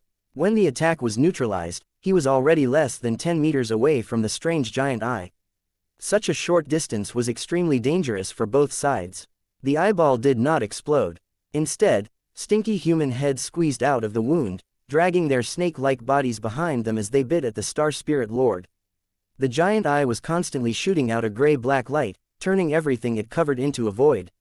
Not even a speck of dust was left. The Star Spirit Horde leader's speed was extremely fast, and every time, it would miss the light by a hair's breadth. It could be said that it was extremely dangerous. It was like dancing on the tip of a knife. It was beautiful, but it could hurt one's body at any time. Tang Zhen provided support from the side and distracted the giant-eyed monster so that the Star Spirit Horde leader could launch a fatal attack. The Battle Maniac Lord brandished his huge battle sword and shuttled back and forth in the air, cutting off the ink threads that connected the nodes one by one. The house-sized purple light balls kept falling to the ground, and the prisoners trapped in them were thrown out one after another, rolling around like skinned wild dogs. The situation on the battlefield changed rapidly, and no one paid attention to these prisoners. If they were killed by the battle, they could only blame their own bad luck. With the Star Spirit Lord's attack, the heads that had emerged from the wounds were also cut off, and the ground was covered with rolling heads. Lord Tang Zhen, help me delay for more than 10 breaths. I don't have any attack power during this time.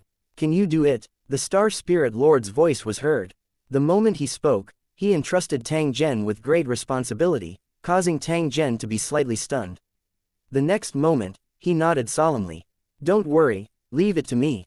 As soon as he finished speaking, Tang Zhen had already flown up and stood in front of the Star Spirit Lord. A surging aura burst out like a turbulent wave, clashing with the light shot out by the strange giant eye.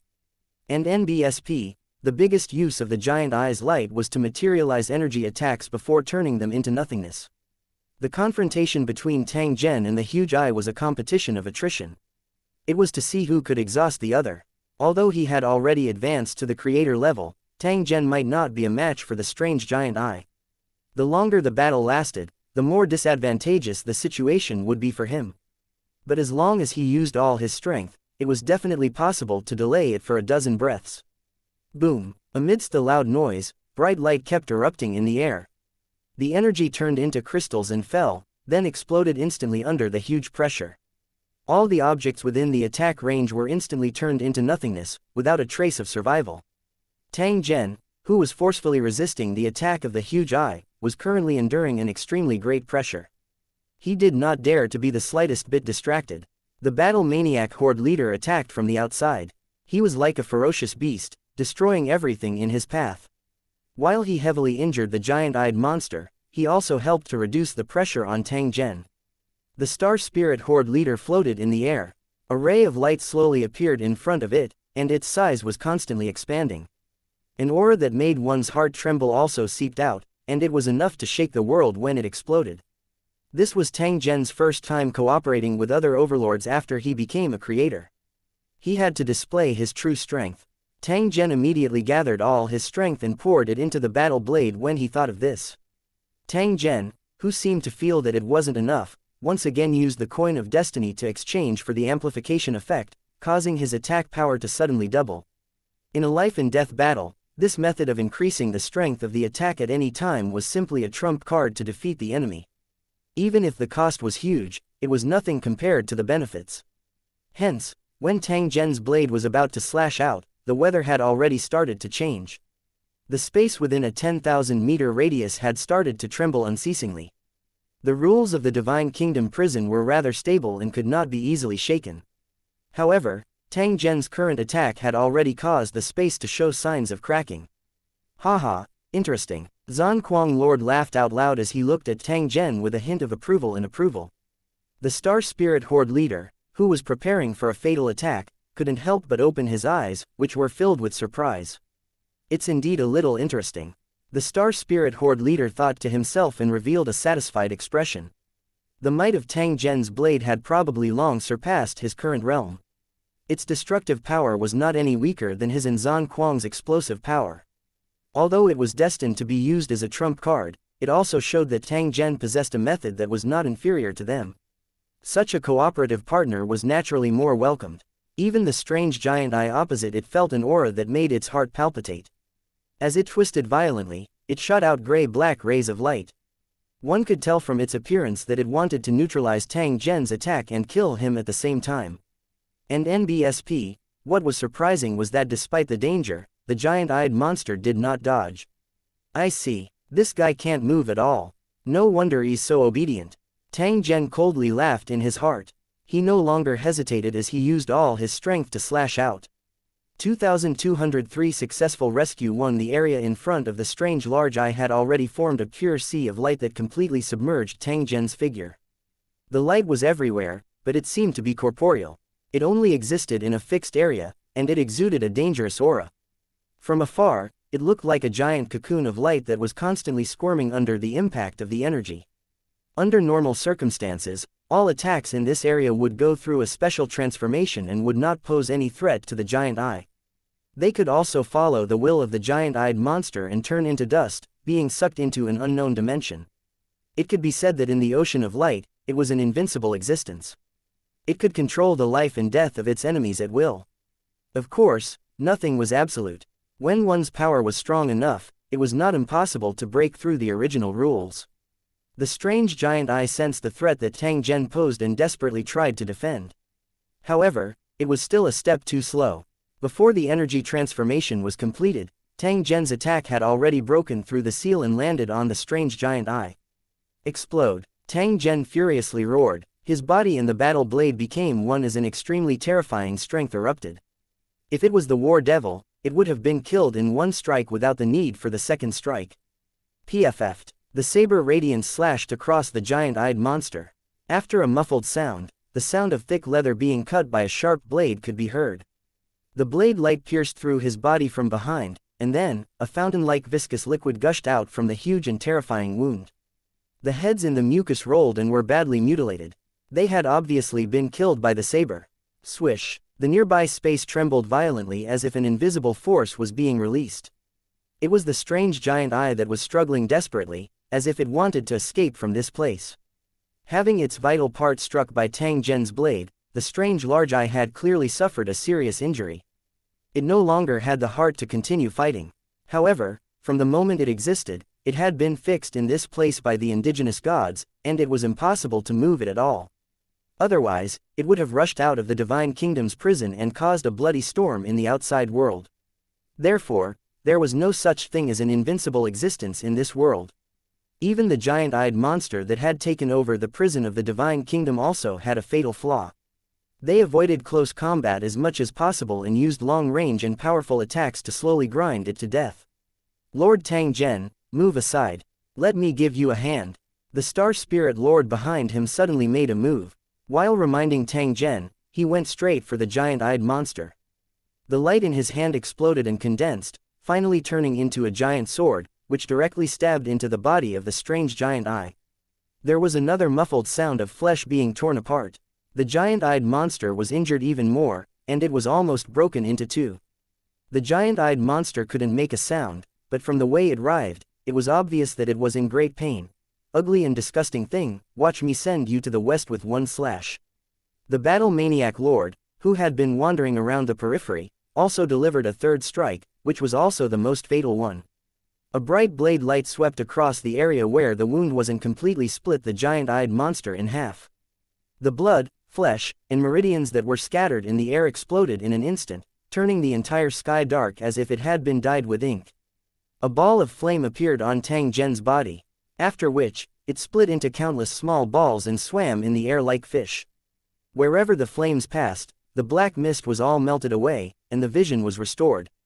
The giant-eyed monster that had been split in half possessed an extremely strong vitality and would not die easily.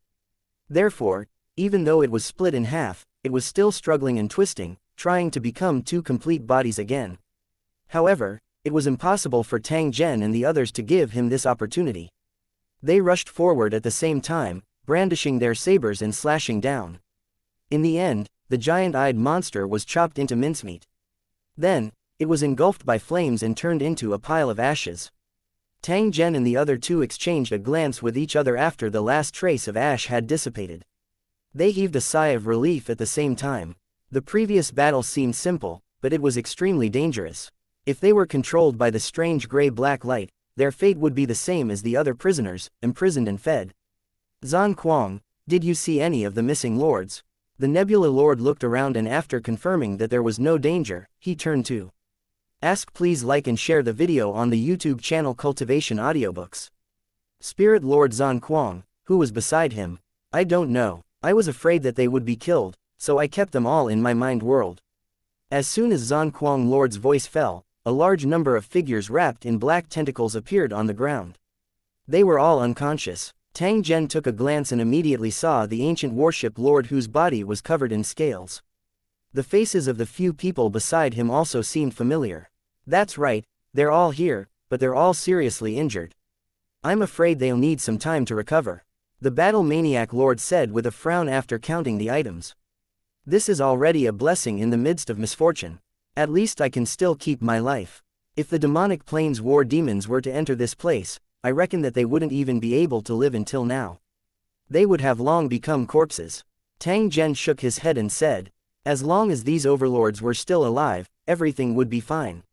What he was most afraid of was a pile of corpses after all the hard work. It would be a big blow to the fifth battle area. Fortunately, the giant-eyed monster in the prison of the Divine Kingdom did not feed on flesh and blood. Instead, it absorbed all kinds of negative emotions. The prisoners were locked up in their bodies by the giant eye, and all kinds of insidious means were used to force them into nightmares. Then, they were absorbed by the special substances produced by the nightmares. This substance had a rather peculiar effect. It was highly toxic to ordinary people, but it was a supreme delicacy to the giant eye. The higher the strength of the cultivator, the higher the quality of the nightmare substance. This was also the reason why a group of overlords had survived until now. Although they suffered all kinds of mental pain, it was better than losing their lives, especially for these warzone territories. Healing such damage was actually very simple. Star Spirit Lord walked forward and inspected them with rapt attention. Then, he waved his hand and kept the group of lords into the divine kingdom in his mind. Their injuries are very serious and they need to be treated immediately. I'll take them back to the war zone and leave the rest to you two. After saying that, the Star Spirit Lord turned around and left. Lord Tang Zhen, what should we do next? After waiting for the Star Spirit Horde leader, Zhan Kuang Horde leader turned around and asked Tang Zhen. In this operation, Tang Zhen was given the right to command, and all the cultivators in Lu Cheng had to listen to his command. Next, we'll clean up the battlefield. After that, you and I will carry out our respective tasks according to the arrangements of the foundation stone platform. Tang Zhen thought for a moment and said to Zhan Kuang Lord, before I came here, I heard that the sea monsters in this world are eyeing the Grand Temple covetously, so the native gods were forced to cooperate. Zhan Kuang Lord asked Tang Zhen with a curious expression, that's true. According to my calculations, it won't be long before these sea monsters attack. This kind of thing was not considered a secret. Moreover, with the identity of a battle emperor lord, he was completely qualified to know everything. That's good. I originally thought that it would be a boring guarding mission. I didn't expect that there would be a battle to fight. This way, it won't be so boring. The battle maniac lord's face was filled with joy as he lightly waved his fist, his eyes filled with anticipation. 2204 There are benefits and responsibilities. 1 Tang Zhen didn't know much about Zhan Kuang Lord. The limited contact between the two sides was almost always related to battle. The other party was addicted to fighting. No matter how big or small the battle was, he would always be at the forefront in every battle, as if he was born with a desire to fight and destroy. This might have something to do with his race's origin. Because of his warlike nature, he had fought almost the entire territory. Although the battles had caused the population of this race to be low, Lu Cheng's strength was unquestionable, and he even had a super expert like Zhan Kuang. With such an expert on their side, Zhan Kuang's clan had no war to fight. The cultivators in the city had nothing to do, and could only compete with their own people. If it was a planar war, just the competition for a place to participate in the war would cause a great war to erupt. It was a strange race, but no one dared to look down on them. At most, they would call them brainless boorish people like the Star Spirit Lord. Of course, most of the time, he would only sneer at her in private. He would never dare to say it to her face. Otherwise, the consequences would be unimaginable. In the time that followed, the two of them began to clean up the battlefield, only to discover that the Divine Kingdom prison had long been reduced to ruins. Because of the destruction caused by the giant-eyed monster, the prison was in a state of chaos. The evil treasures that were originally stored here had long disappeared. It was possible that he had escaped from the prison of the Divine Kingdom, but it was also possible that he had been devoured by the giant-eyed monster. In any case, the two of them had dug 3 feet deep, but they had not found anything that caught their eye. After the search was over, the two of them got up and left, heading straight for the Grand Temple. After dealing with the strange giant eye, the battle maniac lord simply became a hands-off manager, allowing Tang Zhen to arrange everything. In any case, according to the rules, Tang Zhen was the person in charge of this operation. Even if he was stronger than Tang Zhen, he only had the right to make suggestions. If he were to point fingers, it would be very easy to cause Tang Zhen's disgust and even cause him to be at a loss for words. Moreover, before they came, they were already clear about one thing. This time, they were only there to serve as a foil. The one who benefited the most from this incident was naturally the 5th battle area, where they had obtained a considerable amount of divine source. And from the beginning to the end, the 5th battle area didn't pay much, it was simply a free bargain. Then, it was Tang Zhen's turn. Not only did he become a creator in his god country, but he was also prepared to turn this place into a training ground to improve the strength of the cultivators in Lu City. In the low-level towers, there were basically trial grounds, and they were distributed by the cornerstone platform. That was because the cultivators in Lusheng were not of a high level. In their eyes, it was a very dangerous place, but in the eyes of high-level cultivators, it was not worth mentioning.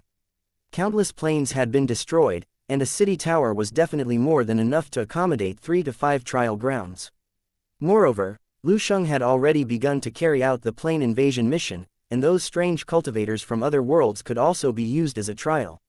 In this case, the training ground became dispensable, and it didn't have a big impact on the cultivators of Lu Cheng.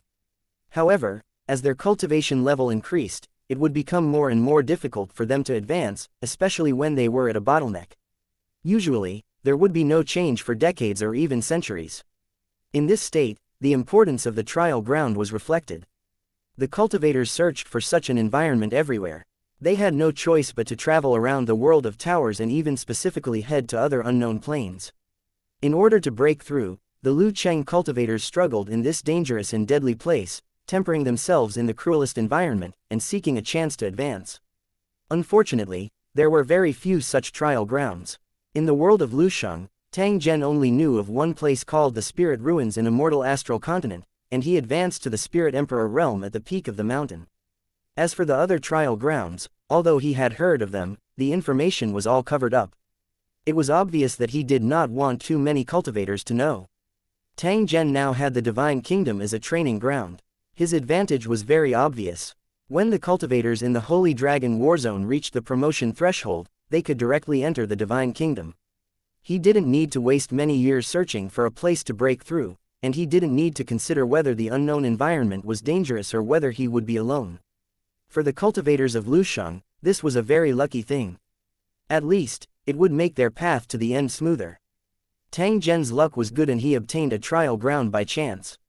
Not only would it benefit the cultivators in the battle zone, but it would also attract the powerhouses from other battle zones. If he wanted to enter the God Country to break through, he would have to pay a corresponding price. At the same time, he would also owe Tang Zhen a favor. How could a cultivator at the critical moment of a breakthrough be weak? How powerful would they be after many years of accumulation? If even the battle maniac lord could see this clearly, how could the other lords not? They knew that this cracked territory was their lucky day. Tang Zhen didn't have the time to think about anything else.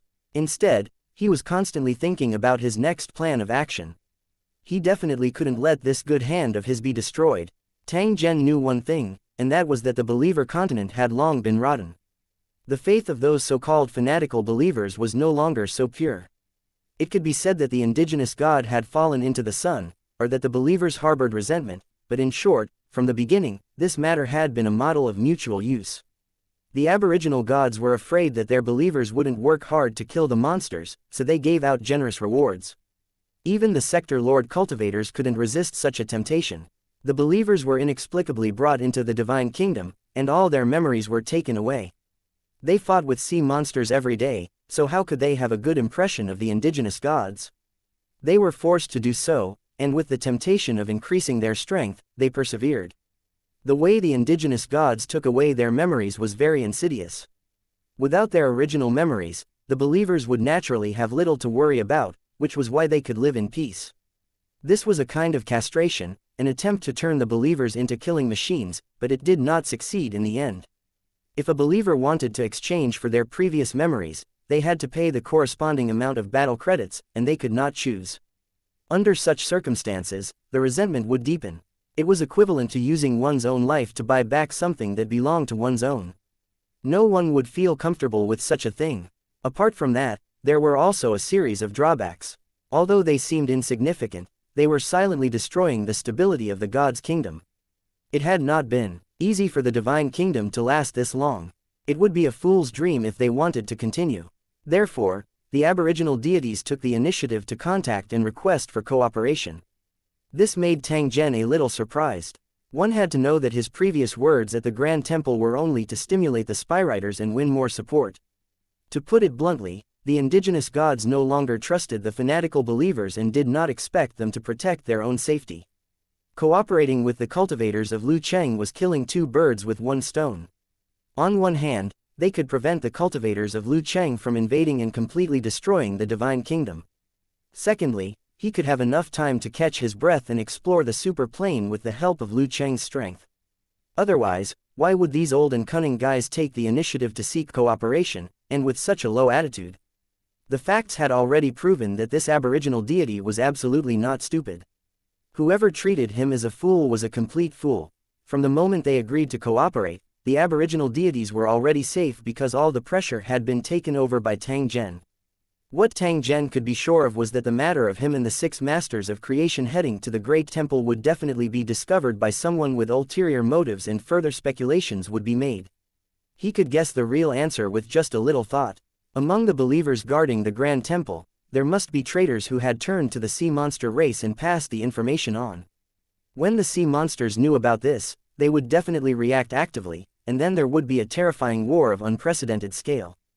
2205 Chaos Initiation 1. After returning to the Believer's Continent, Tang Zhen did not go directly to the 153rd Defense Area. Instead, he first went to the Grand Temple. The Battle Fanatic Lord's current mission was to protect the Grand Temple and ensure that no enemy would come to destroy it. Other than the God-grade experts, the 5th Battle Region would also send a Cultivator Legion to station. This mission would also be handed over to Tang Zhen. While he gained benefits, he also had to pay a price. As for the candidates for Lu Cheng cultivators, they basically came from the cracked territory. Before Tang Zhen came to the God Nation, he had already passed down the order. The army of cultivators would arrive in the shortest time possible, and before they arrived, the believers of the Grand Temple would be in charge of defense. These believers had guarded the Grand Temple for many years and should have been trustworthy, but that was not the case. Before cooperating with Lu Cheng, the aboriginal deities were like immovable treasures. Even if there were traitors hidden among the guards, they would not take action easily. However, after choosing to cooperate with the native gods in the world of Lusheng and handing over the divine source, the traitors would inevitably be driven to desperation. He was afraid that if he continued to hesitate, he would not get anything. As expected, when Tang Zhen arrived at the Grand Temple, he encountered a rebellion of believers, which happened in the core area. Hundreds of believers suddenly gathered and forced their way into the Grand Temple, unstoppable. They entered the center of the temple, trying to find the secret passage to enter the underground palace under the Grand Temple. These traitors had stayed in the Grand Temple for many years and had already investigated clearly. The indigenous gods were sleeping in the underground palace of the Grand Temple. As long as they could attack the underground palace and obtain the divine source of the indigenous gods, they would be able to be completely reborn and obtain the opportunity to become gods. Not many people could resist such a temptation. The infiltrators of the foreign tribes in the ocean were only interested in the bodies of the indigenous gods. The seemingly precious divine source was dispensable to them. Tang Zhen learned that the sea monster clan was determined to obtain the god's body because it was crucial to their future development. The indigenous gods were the foundation of the divine kingdom. As long as one controlled the bodies of the indigenous gods, it was equivalent to controlling the entire divine kingdom. After modifying the special items they had and implanting them into the bodies of the indigenous gods, they could create sea monsters without limit, and they would be the descendants of the powerful gods. If they really completed that step, then the small aboriginal god kingdom would not be able to restrict their footsteps. From then on, the sea monster tribe could use the divine kingdom as their lair and invade other planes. This was an ambitious plan. If it were not for Tang Zhen's unexpected arrival and the intervention of the 5th battle area, the sea monster tribe's plan would have probably succeeded. If that day really came, and the divine kingdom continued to summon believers, they would eventually become sea monsters, slaves or food. The entire god kingdom would be turned into a devil's den. Based on this point alone, those believers should be grateful to Tang Zhen. Otherwise, they would sooner or later become the sea monster's food. The martial artists on the martial artist continent should also thank Tang Zhen because they were also fortunate enough to escape this calamity. As the saying went, 2 tigers cannot live on the same mountain. Although the warrior continent and the sea monster tribe were in a cooperative relationship, that was because they were 3 separate entities. If the believer's continent was conquered and destroyed, the next target of the sea monsters would definitely be the warrior's continent.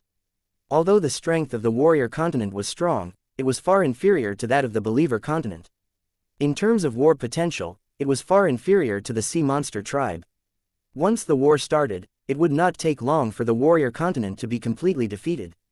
This was destined to be a one-sided war. There was no chance of luck.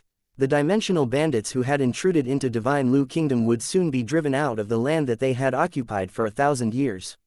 Leaving the Divine Kingdom alive might be an extravagant hope. The battle had already ended when Tang Zhen returned. The process of the battle was quite bloody. The traitor fought with no regard for his life, attacking the Grand Temple madly. The loyal believers tried to stop them, but because they were not as strong as the rebels, they were constantly cut down. The road from the square to the Grand Heron had been blocked by corpses. The inside of the Grand Heron was bloody.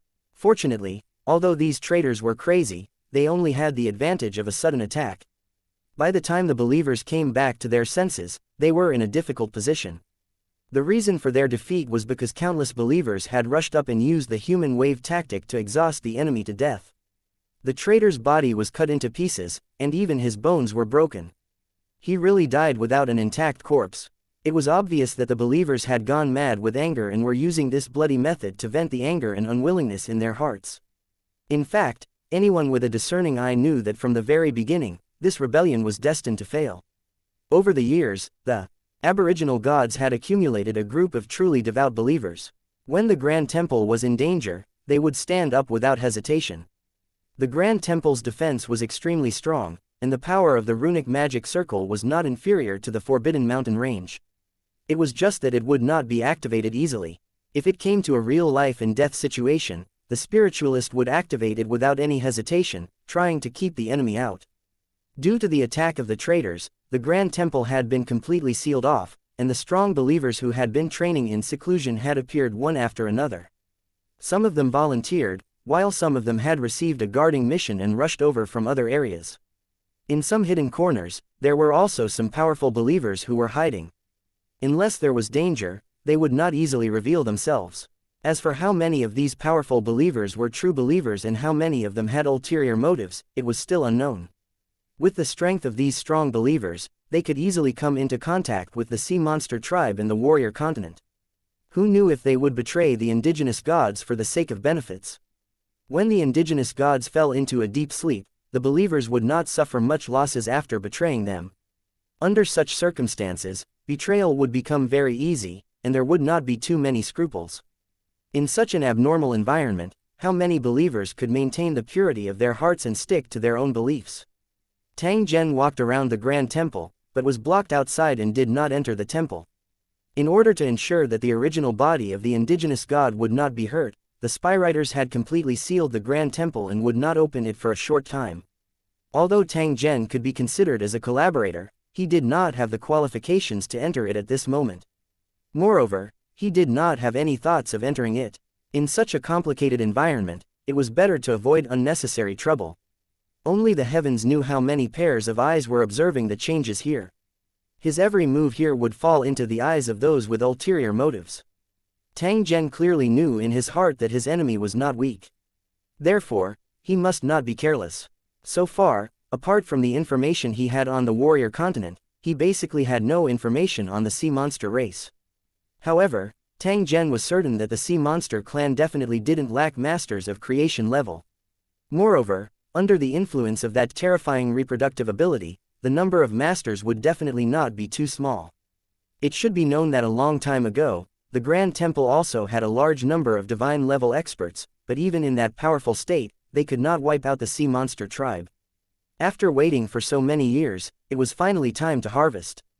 If the cultivators of Lu Cheng tried to stop them, the sea monsters would definitely treat them as their mortal enemy.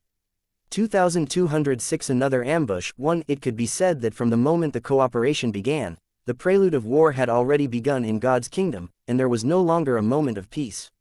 In addition to the sea monsters, the believers with ill intentions also took the opportunity to cause trouble. They each had their own plans. In the past, they could only carry them out in the dark, but now they could take advantage of the situation and stir up a storm. Tang Zhen's reputation was getting more and more famous. At least on the believers' continent, almost all the believers had heard of him. First, he pushed forward the warship plan to build a mobile defense area on the sea, which would pose a huge threat to the sea monster tribe. Then, he wreaked havoc on the martial arts continent, broke through the sea monster's ambush, and chased after the divine-level expert. He had returned to the believers' continent in a high-profile manner when countless people did not think highly of him. Furthermore, he was suspected to have been promoted to a god-grade cultivator. Regardless of which matter it was sufficient to push Tang Zhen to the forefront of the storm and attract the attention of countless people. There was one thing that was praiseworthy about the Divine Kingdom: the speed at which information spread was extremely fast, with almost no delay. In every defensive zone, there were believers in charge of guarding the image transmission stone and constantly paying attention to the situation of the other defensive zones. Once something happened, it would spread in a very short time and be known by countless believers. Under the curious gazes of the group of believers, Tang Zhen walked around the Grand Temple. Then, he pulled the War Emperor Lord to a corner and talked in a low voice. Fortunately, the scale of the battle wasn't large. Otherwise, we would have been dumbfounded. Zan Kuang Lord shook his head and said in a strange tone. In fact, both of them were rejoicing in their hearts. The scale of the rebels this time was very small, and it was probably just a probing attack. This caused their plan to fail in the end, and they didn't hurt the original body of the indigenous god. If the body of the aboriginal deity was injured, it would mean that Tang Zhen and the others had violated the contract. At that time, they would inevitably suffer quite a serious punishment according to the rules of the contract. This included the other 5 masters of creation who had signed the contract. They would also be implicated and the consequences would be quite serious. Fortunately, the rebels were eliminated in time, and the worst situation did not happen. It was just a false alarm. However, after this incident, Tang Zhen no longer dared to take it lightly and immediately entered a state of war. The Berserker Lord, who was planning to go to Area 153 to hunt sea monsters, had no choice but to give up on the plan and stay in the Grand Temple. For the time being, he would be temporarily in charge of the Grand Temple's security and defense. It wouldn't be long before 2 more masters of creation came to work with him. If the sea monsters were annihilated or completely controlled, there would be no need for so many masters to guard the place. Only one god-level expert was needed to ensure the safety of the Grand Temple and avoid the waste of resources. Tang Zhen also needed to return to the defense area immediately and urge the cultivator army in the cracked territory to activate the teleportation as soon as possible. Then, he would officially take over the defense work of the Grand Temple. Previously, he had misjudged the situation and didn't rush to let the cultivator army enter, but now it seemed that it had to be brought forward. Only by arranging his own subordinates would Tang Zhen be at ease and be able to do other things. If the believers were still in charge of defense, things like today would definitely repeat. It's a pity that we're a step too late. Otherwise, we would have been able to make it in time for that battle, and I would have been able to fight to my heart's content. The Battle Berserker Lord was still thinking about hunting sea monsters. At this moment, he looked at the desolate Grand Temple, a hint of regret in his voice. Tang Zhen could not help but shake his head and smile when he heard this. From now on, it'll be hard to find peace around the Grand Temple, and I guess there'll be more battles. They won't attack you directly, but will use schemes and tricks. I'm afraid you'll be annoyed by them. No matter which opposing force it was, their ultimate goal was the Grand Temple. As long as the war began, they would launch an endless attack on this place. At a critical moment, Zan Kuang Lord alone might not be able to hold on. Everyone had their own responsibilities. Tang Zhen didn't need to worry about the safety here. With the Battle Maniac Lord here, it could at least guarantee the safety of the Grand Temple in the short term. The two of them exchanged a few words before Tang Zhen bade farewell to Zan Kuang and returned to Area 153. In the end, not long after he left the core area, Tang Zhen was suddenly ambushed. Dozens of enemies who had concealed their identities suddenly appeared and attacked him without giving him any chance to explain. The strength of these enemies was not weak. Moreover, their methods were very sinister. They seemed to be determined to kill Tang Zhen. Tang Zhen was calm and composed in the face of the enemy that had suddenly appeared. It was as if he had already expected this situation to happen. In fact, he had already vaguely guessed the origin of these enemies. While he felt angry, he also felt a little helpless. Jumping clowns. Pathetic and hateful. Whenever a crisis occurred, there would always be some black sheep who consumed the collective resources but scolded the chef when they were full. They thought that they had grasped the truth and used double standards to deal with things. At the same time, they raised their butcher's knives to cut their own companions. Most of the time, they were even more brutal than their enemies, and they did things without any principles. Tang Zhen deeply hated such a person. Once he fell into his hands, he would definitely not give the other party any chance to be rampant. It would be a joke to expect the other party to repent. They had never thought that they had done anything wrong, so why would they need to repent? Tang Zhen did not hold back at all the moment both of them exchanged blows. Every time he attacked, it was a fatal killing move. Although he had yet to adapt to the fighting style of the masters of creation, the strength that Tang Zhen possessed was still not something that his enemies could compare with. From the start of the battle, the ambusher had already realized that he had made a huge mistake. Before this operation, the ambusher was unable to confirm Tang Zhen's true strength. They only faintly suspected that he had advanced to the god level. However, even if Tang Zhen had advanced to become a god-grade expert, the strength that he could display was still rather limited as his realm had yet to stabilize. It was because of the above two reasons that the ambusher would launch an ambush on Tang Zhen, only to be ruthlessly slapped in the face. Tang Zhen's strength had far exceeded their expectations. It was likely impossible for them to kill Tang Zhen. Instead, they might even lose their lives. However, the arrow was already on the bow at this moment. Even if the ambushers wanted to retreat, Tang Zhen would definitely not give them the opportunity. The saber in his hand flashed, and an enemy's head was cut off. The headless corpse fell from the sky. An enemy at the side quickly approached and took the opportunity to launch a sneak attack. As a result, he had just raised his saber when he suddenly let out a scream. Countless bugs crawled out of his mouth and nose, covering his entire body in the blink of an eye, gnawing on him until only his skeleton was left. Another enemy furiously roared. The sword in his hand was less than 3 feet away from Tang Zhen, as if he could behead Tang Zhen in the next instant. In the end, Tang Zhen did not dodge or evade. Instead, he extended his hand and gently tapped the battle saber. A strange scene appeared. The battle blade became like a flower, growing metal-like roots. In the blink of an eye, it tied up the enemy's body. The next moment, the sharp metal roots pierced into the enemy's body and absorbed his flesh and blood. The hearts of the other ambushers were filled with shock when they saw this. Tang Zhen had casually killed 3 people in a row. This had completely shattered their confidence. He couldn't win and wanted to run away, but he couldn't. 2207 The killer move of the strange giant eye. 1 Although he was fighting one against many, Tang Zhen's aura completely suppressed the enemy, causing the other party's heart to be filled with fear. Everyone, be careful. This Tang Zhen is not easy to deal with. The ambushers had already realized that they would probably return handed. Many of them might not even be able to return. However, since they had participated in the ambush, they were already prepared to deal with any accidents.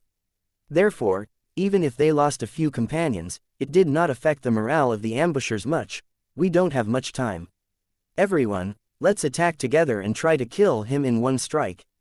The leader of the ambushers received the order, afraid that if they continued to waste time, they would be blocked by the reinforcements who had heard the news. He had to kill Tang Zhen in the shortest time possible and move him to a safe place. If he were to miss this opportunity, it would be even more difficult for him to kill Tang Zhen. This was because after a period of time, his cultivation level would be completely stabilized, and his combat strength would definitely far exceed what it was now. If Tang Zhen knew of their identities, he would definitely not give up easily. He would definitely chase after them without caring about anything. Therefore, since he had made a move, he could not hesitate at all. It was either you die or I live. Once he missed the good opportunity that he had painstakingly created, he did not know when he would be able to grasp the next opportunity. He did not want those companions who had lured him, Tang Zhen, to die in vain. In that case, he could only go all out. Kill. Follow me and attack. We must kill Tang Zhen no matter what. Otherwise, once the royal court attacks, this Tang Zhen will be the biggest obstacle. I killed Tang Zhen only for the reward. Don't talk about that bullshit sea monster nest. I'm annoyed just hearing it.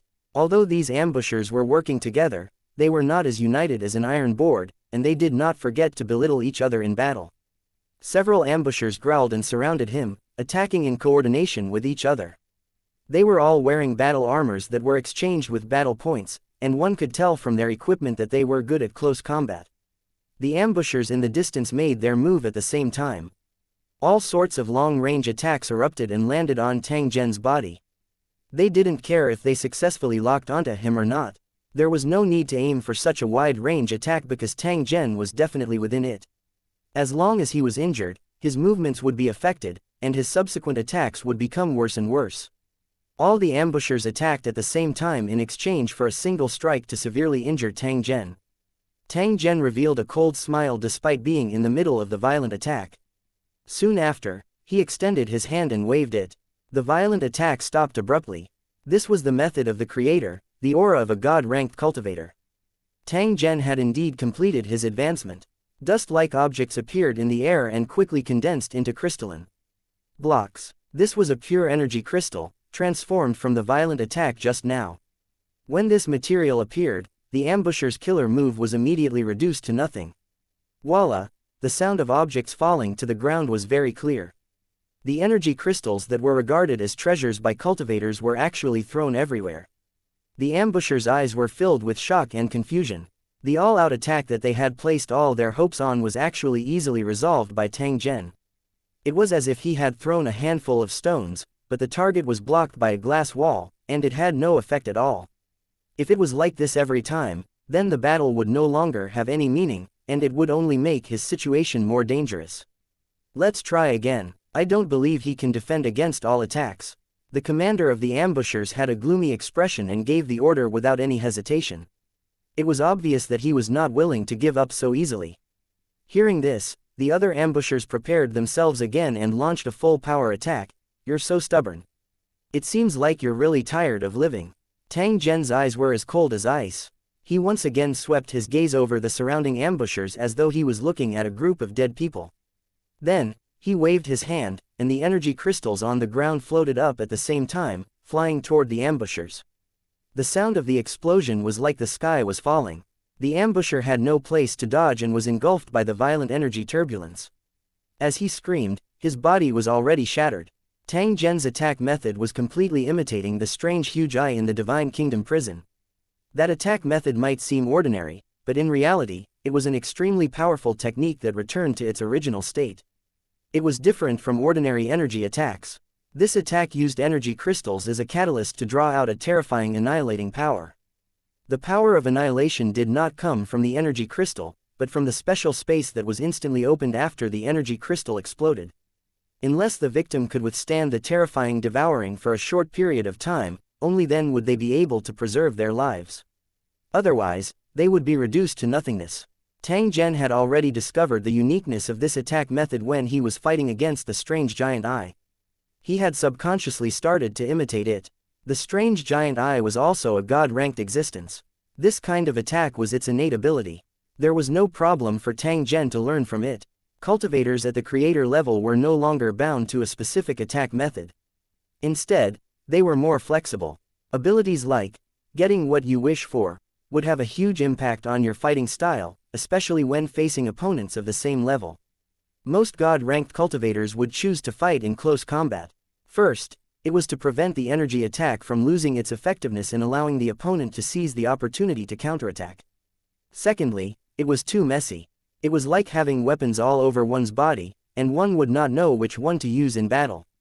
The third reason was that close combat was the most effective and fatal, as long as one could severely injure or destroy the divine source. Even a god-grade powerhouse would be easily killed if he were to hit a vital point and then continue to pursue. The battle continued. From the moment Tang Zhen attacked, he had been suppressing the ambusher. At the same time, he imitated and perfected the attack method of the strange huge eye. If the ambusher was a cultivator of the same level, Tang Zhen might not have used this method. It was almost equivalent to playing with fire. If his opponent seized the opportunity, he would be severely injured in the blink of an eye. In the end, Tang Zhen didn't put these ambushers in his eyes at all. He only treated them as his practice targets. He could kill them with a single thought, but he refused to kill them. This was a cruel game. After they had played enough, it would be the time for the other party to die. According to Tang Zhen's past habits, even if he was an enemy, he would still give an appropriate amount of respect and not play around like this. However, this group of people in front of him had brought quite a bit of trouble to Tang Zhen. They were also mortal enemies. What right did they have to obtain respect? After a few attacks, those ambushers had already realized that Tang Zhen was simply teasing them. Otherwise, when the first wave of attacks came, they would have been completely annihilated instead of running around like mice. Damn bastard, this Tang Zhen is simply too much. One of the ambushers roared in a low voice, but his eyes were filled with helplessness and fear. He was not Tang Zhen's match at all. He wanted to escape, but he was unable to do so. He could only slowly wait for death in this torment. Unfortunately, Tang Zhen did not have much time to waste. After he confirmed that he had already grasped the attack method of the strange large eye, he directly launched a fatal attack. With a flash of light, the attacker who was still struggling to dodge the attack had disappeared without a trace. After these guys are killed, I think many areas will be leaderless. We need to choose a new area commander. When the time comes, it's inevitable that there will be traitors among them. When the war begins, they will definitely be a hidden danger. Based on the style of the traitors, when the sea monster army attacked, they would probably give up on defense and let the enemy march straight in. Even if Tang Zhen had 3 heads and 6 arms, it was impossible for him to control all the defense areas.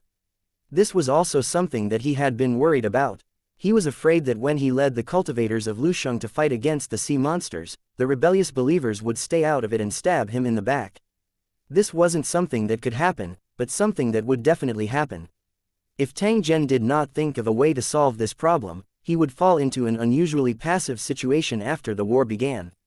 2208 Campaign 1. When Tang Zhen was fighting with the ambusher, it attracted a large group of onlookers due to the huge commotion. There were many experts among the believers, but after seeing the process of the battle, none of them wisely stepped forward.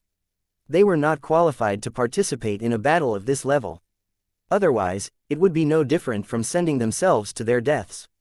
Moreover, from Tang Zhen's appearance, it was clear that he was doing it with ease. He did not need anyone to intervene. The believers guarding the Grand Temple were on high alert again, afraid that this was the sign of another wave of attack. Zhan Kuang Lord watched from a distance. He wanted to join the battle, but he was afraid that it would cause Tang Zhen's dissatisfaction. Having just returned from the Divine Kingdom's prison, he could confirm with one glance that Zhou Rui was using the ambusher as a sparring partner to imitate the innate ability of the strange giant eye. If he were to rashly attack, it would be very easy to break Tang Zhen's train of thought and rhythm, and it was even possible to completely break his comprehension of the imitation. Although the battle maniac lord was reckless and warlike, he was definitely not a fool. He knew when to make a move. Lord Tang Zhen, do you need my help? Although he understood what was going on, the battle maniac lord couldn't control himself. There was a hint of excitement in his voice, and he seemed to be eager to try. No need for the time being. Please protect the Great Temple and prevent the enemy from luring the tiger away from the mountain to launch a sneak attack. Although the Grand Temple was heavily guarded, it was lacking in experts. Once it was attacked by a god-level cultivator, it was very likely that something major would happen. Even if the Grand Temple had hidden god-level believers, there was still a huge gap between the strength of god-level cultivators. For example, cultivators of Lusheng and believers were of the same level, but if they were to fight, 5 believers might not be able to defeat 1 cultivator of Lusheng. Those believers who were training in seclusion might not be able to block the enemy's attack and break the news. Or rather, Tang Zhen was simply worried about these believers because there was definitely a traitor who was hiding even deeper among them. He chose to continue hiding because the price of exposing himself was not high enough. It was not the time for him to make a move yet. This kind of enemy was like a venomous snake. They were the most terrifying. No one knew when they would wake up and suddenly bite you. Under such special circumstances, the existence of the battle fanatic lord became extremely important, and it could not leave the Grand Temple's territory for even a moment. When Battle Maniac Lord heard this, he could only helplessly give up on participating in the battle. As for the believers who came later, they only watched from a distance, not daring to come closer. This was because a battle of this level was definitely not something they could participate in.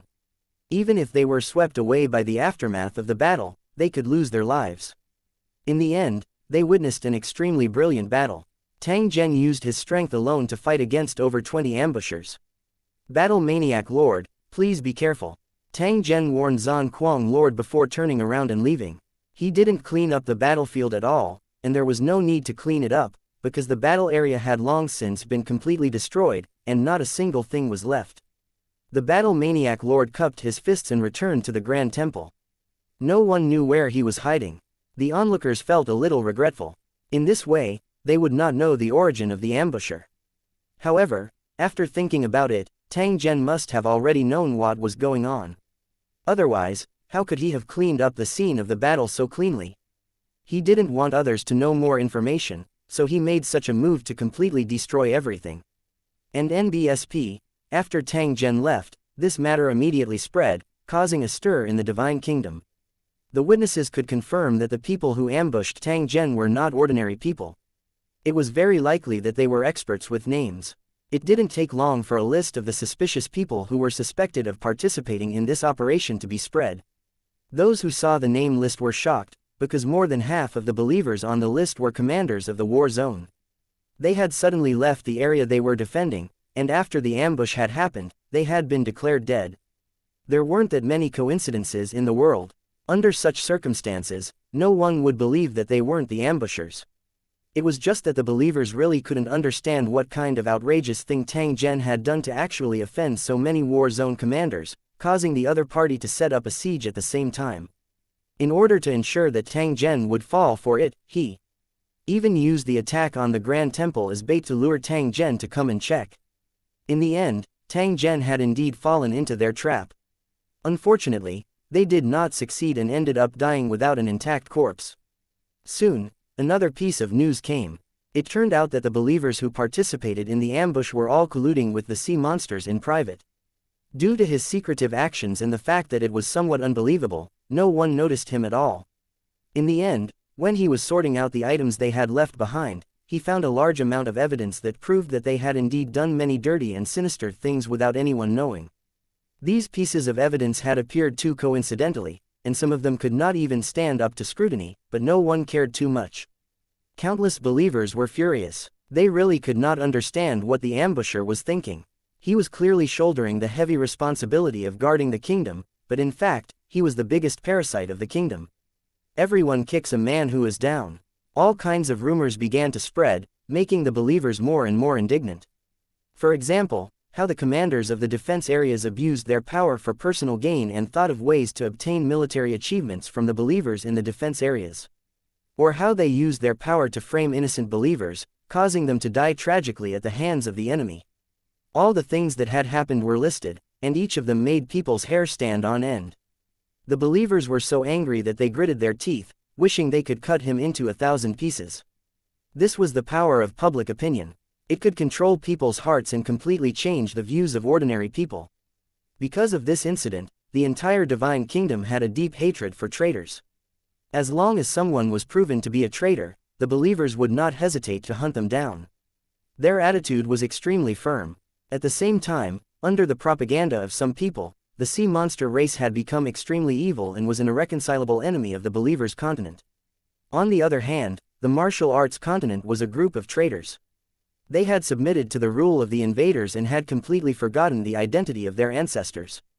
Such a traitor had occupied the rich land of the God Kingdom. This was simply unforgivable. Therefore, the martial artist continent was also an enemy. If there was a chance, the believer continent must organize an army and take back the martial artist continent. Under the guidance of these words, the believers' hatred for the sea monster race grew deeper and deeper. They also harbored a strong hostility towards the martial arts continent. At this time, a voice began to appear, demanding that they take the initiative to attack and completely destroy the sea monster race. Before the appearance of warships, this kind of thinking might have been ridiculous, because the sea was a paradise for sea monsters. However, with the appearance of more and more warships, the mobile defense area on the sea had begun to take shape, and its combat power was getting stronger and stronger. As long as this situation continued to develop, it would not take too long for it to form a powerful enough scale.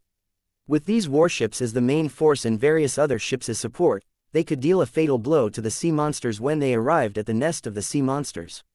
This statement was supported by many believers, who believed that the kingdom of God should not continue to be passive in defense, but should take the initiative to attack. In this way, not only could they punish the sinners, but they could also allow the believers to obtain more battle achievements. The true purpose of war was always for profit, not so-called faith and dignity. The believers were just following the trend and using this opportunity to find a seemingly reasonable excuse. However, these believers did not know that everything they did was the result that Tang Zhen wanted. The identity of the ambusher and all kinds of evidence would be quickly exposed because Tang Zhen had ordered people to operate this matter. The believers would never know that the radical remarks were all secretly spread by the cultivators of Lu Cheng, who were constantly adding fuel to the fire. 2209 The Sea Monster Clan's Actions 1 On the Warriors Continent. The old ancestor of the Wind Thunder City slowly walked out from his secluded cultivation. His face, which was as calm as an ancient well, revealed a rare trace of worry. The city lord's mansion was a place specially used to receive guests. Two cultivators in black robes were sitting quietly on a bench. They wore masks on their faces and didn't say a word from beginning to end, exuding an aura that kept people away. A faint fishy smell slowly drifted out from their bodies, proving that the place they lived in must have had a lot of contact with the ocean. After the maidservant served the fruits, she stood aside carefully. She kept feeling that there was an aura on the other party that made her feel afraid. They were like two wild beasts that would suddenly burst out and devour everyone around them. Wind Thunder City Master sat on the main seat. Even though he had a faint smile on his face, there was a hint of awkwardness hidden within. In his heart, there was still a faint anger that was burning and spreading. These two uninvited fellows wanted to meet his old ancestor by name. They were simply arrogant. When they were talking earlier, he was just huffing and puffing, clearly not putting him, the city lord, in his eyes. Even though he was unhappy, the city lord didn't dare to be neglectful because the other party had an extraordinary background. At that moment, the sound of footsteps could be heard. The Wind Thunder Patriarch appeared in the hall. The two cultivators who had been silent like statues suddenly opened their eyes and sized up the old ancestor of Wind Thunder City. This was extremely rude, and the Wind Lightning Patriarch could clearly see the disdain in the other party's eyes. The cunning Wind Lightning Patriarch had long been able to keep his emotions to himself, so his expression didn't change at all. Two experts of the oceanic species, what brings you to my Wind Thunder City? From the first time he saw the two sea monster cultivators, he was sure that they were the royal guards of the sea monster tribe. The strength of these two guys wasn't weak. The Lord of Wind Thunder City wasn't his opponent at all. Among all the martial artists in the entire Wind Thunder City, only the forefather of Wind Thunder could suppress them in terms of cultivation. The two royal guards wouldn't show up easily, and they wouldn't visit without a reason. The forefather could vaguely guess the other party's intentions. One of the sea monster experts widened his eyes and said in a stiff tone, "We're here to invite the master of Thunderwind City to join us in the crusade against the Believer's continent and become the true master of this magical kingdom." The Wind Lightning Patriarch couldn't help but sneer inwardly. Due to their race, the sea monster tribe was restricted in land battles, and warriors could make up for this deficiency. If not for this reason, the sea monster tribe would have attacked the warrior continent many years ago. Of course, there was another reason. To the sea monster tribe, the warrior continent without the dormant indigenous gods was of no value at all. Today, the sea monster tribe had finally made up their mind to launch an attack. At this time, they would naturally not leave the warrior continent behind. They were bound to pull them in as cannon fodder. As for the promised benefits, there was no need to take them to heart at all. No matter what the final outcome of this war was, the martial arts continent would not be able to get many benefits. On the contrary, they would suffer losses because of the war. At that time, when they faced the sea monsters that could reproduce infinitely, the end of the warrior continent would be extremely miserable. The Wind Lightning Patriarch wanted to refuse, but he knew very well that he couldn't. Although the sea monster clan was inviting them, and it seemed that there was room for negotiation, that was not the case. If the warrior continent really refused, it would not take long for the sea monster tribe to take revenge. Not to mention the other megacities, even Wind Thunder City, which was the closest to the coast, would be the first to be attacked. Moreover, there was a great chance that it would become the target of the attack. The sea monster clan had probably found Wind Thunder City first with the same idea. They wanted to use him as a breakthrough point. It would be better if the Wind Thunder Patriarch agreed to cooperate. If he didn't, the Wind Thunder City would soon be attacked by the sea monsters. As long as Wind Thunder City was destroyed, who on the entire continent would dare to refuse to cooperate with the sea monster? Damn bastard, why did this kind of thing have to fall on me? Patriarch Wind Thunder was depressed, but he couldn't vent it. After some thought, he turned to the two sea monster experts and asked coldly, "Cooperation is not a problem, but before that, I have a few questions that need to be answered." The two sea monster experts were a little impatient, but they still nodded. "Go ahead, I'll try my best to answer you, but I can only answer 3 questions." The Wind Lightning Patriarch nodded and asked the first question. "In this war, what kind of role do we take on? Are you only in charge of attacking fortifications, logistics, or other types of missions?" This matter hasn't been officially decided yet, but the main task of the martial artists should still be to be responsible for the landing battle. Of course, you're not the main force. A new branch of our sea race has been born and can move on land for a long time. Your mission is to cooperate with them. The Wind Lightning Patriarch raised an eyebrow upon hearing this. The sea monsters had a new cannon fodder that could fully adapt to life on land, which was enough to show that they had long been prepared. The sea monsters' target was not only the believers' continent, but also the warriors' continent. The entire divine kingdom was their target. From that day on, even the divine kingdom's land was no longer safe. The Wind Lightning Patriarch asked a second question after some thought. If we win the war, what benefits can we get as participants of the war? Hearing this, the overseas powerhouse's eyes flashed with a hint of mockery. He continued to explain, after the war is won, you can get the corresponding spoils of war. If you want to move to the believer's continent, you can also get a large enough fief. Forefather Thunderwind didn't care about the sea monster's perfunctory explanation. He didn't expect it to keep its promise. Those who could become patriarchs of Megacity were all cunning old foxes. They were best at looking at everything from the perspective of conspiracy theories. In his opinion, the sea monster tribe was not sincere at all. The so-called invitation was just to make them look good. These two fellows in front of him were even hoping that he would reject the invitation and give them a chance to fall out with him. It was easy to imagine how furious Patriarch Wind Thunder was after being set up like this. However, on the surface, there was still no abnormality. His thoughts were terrifyingly deep. The third question is about Tang Zhen. How have you decided to deal with him? The sea monster's eyes lit up when it heard the question, and it emitted an uncontrollable killing intent. Tang Zhen will definitely die. He had only said 4 words, but it was enough to express the sea monster clan's attitude. It was obvious that they hated Tang Zhen to the core. The Wind Lightning Patriarch shook his head gently. I'm not satisfied with this answer. Tang Zhen's danger level should be above the Grand Temple. Whether it's the warship plan that he pushed forward or your previous attack on the coast, we've suffered great losses. However, in the end, Tang Zhen was completely unharmed.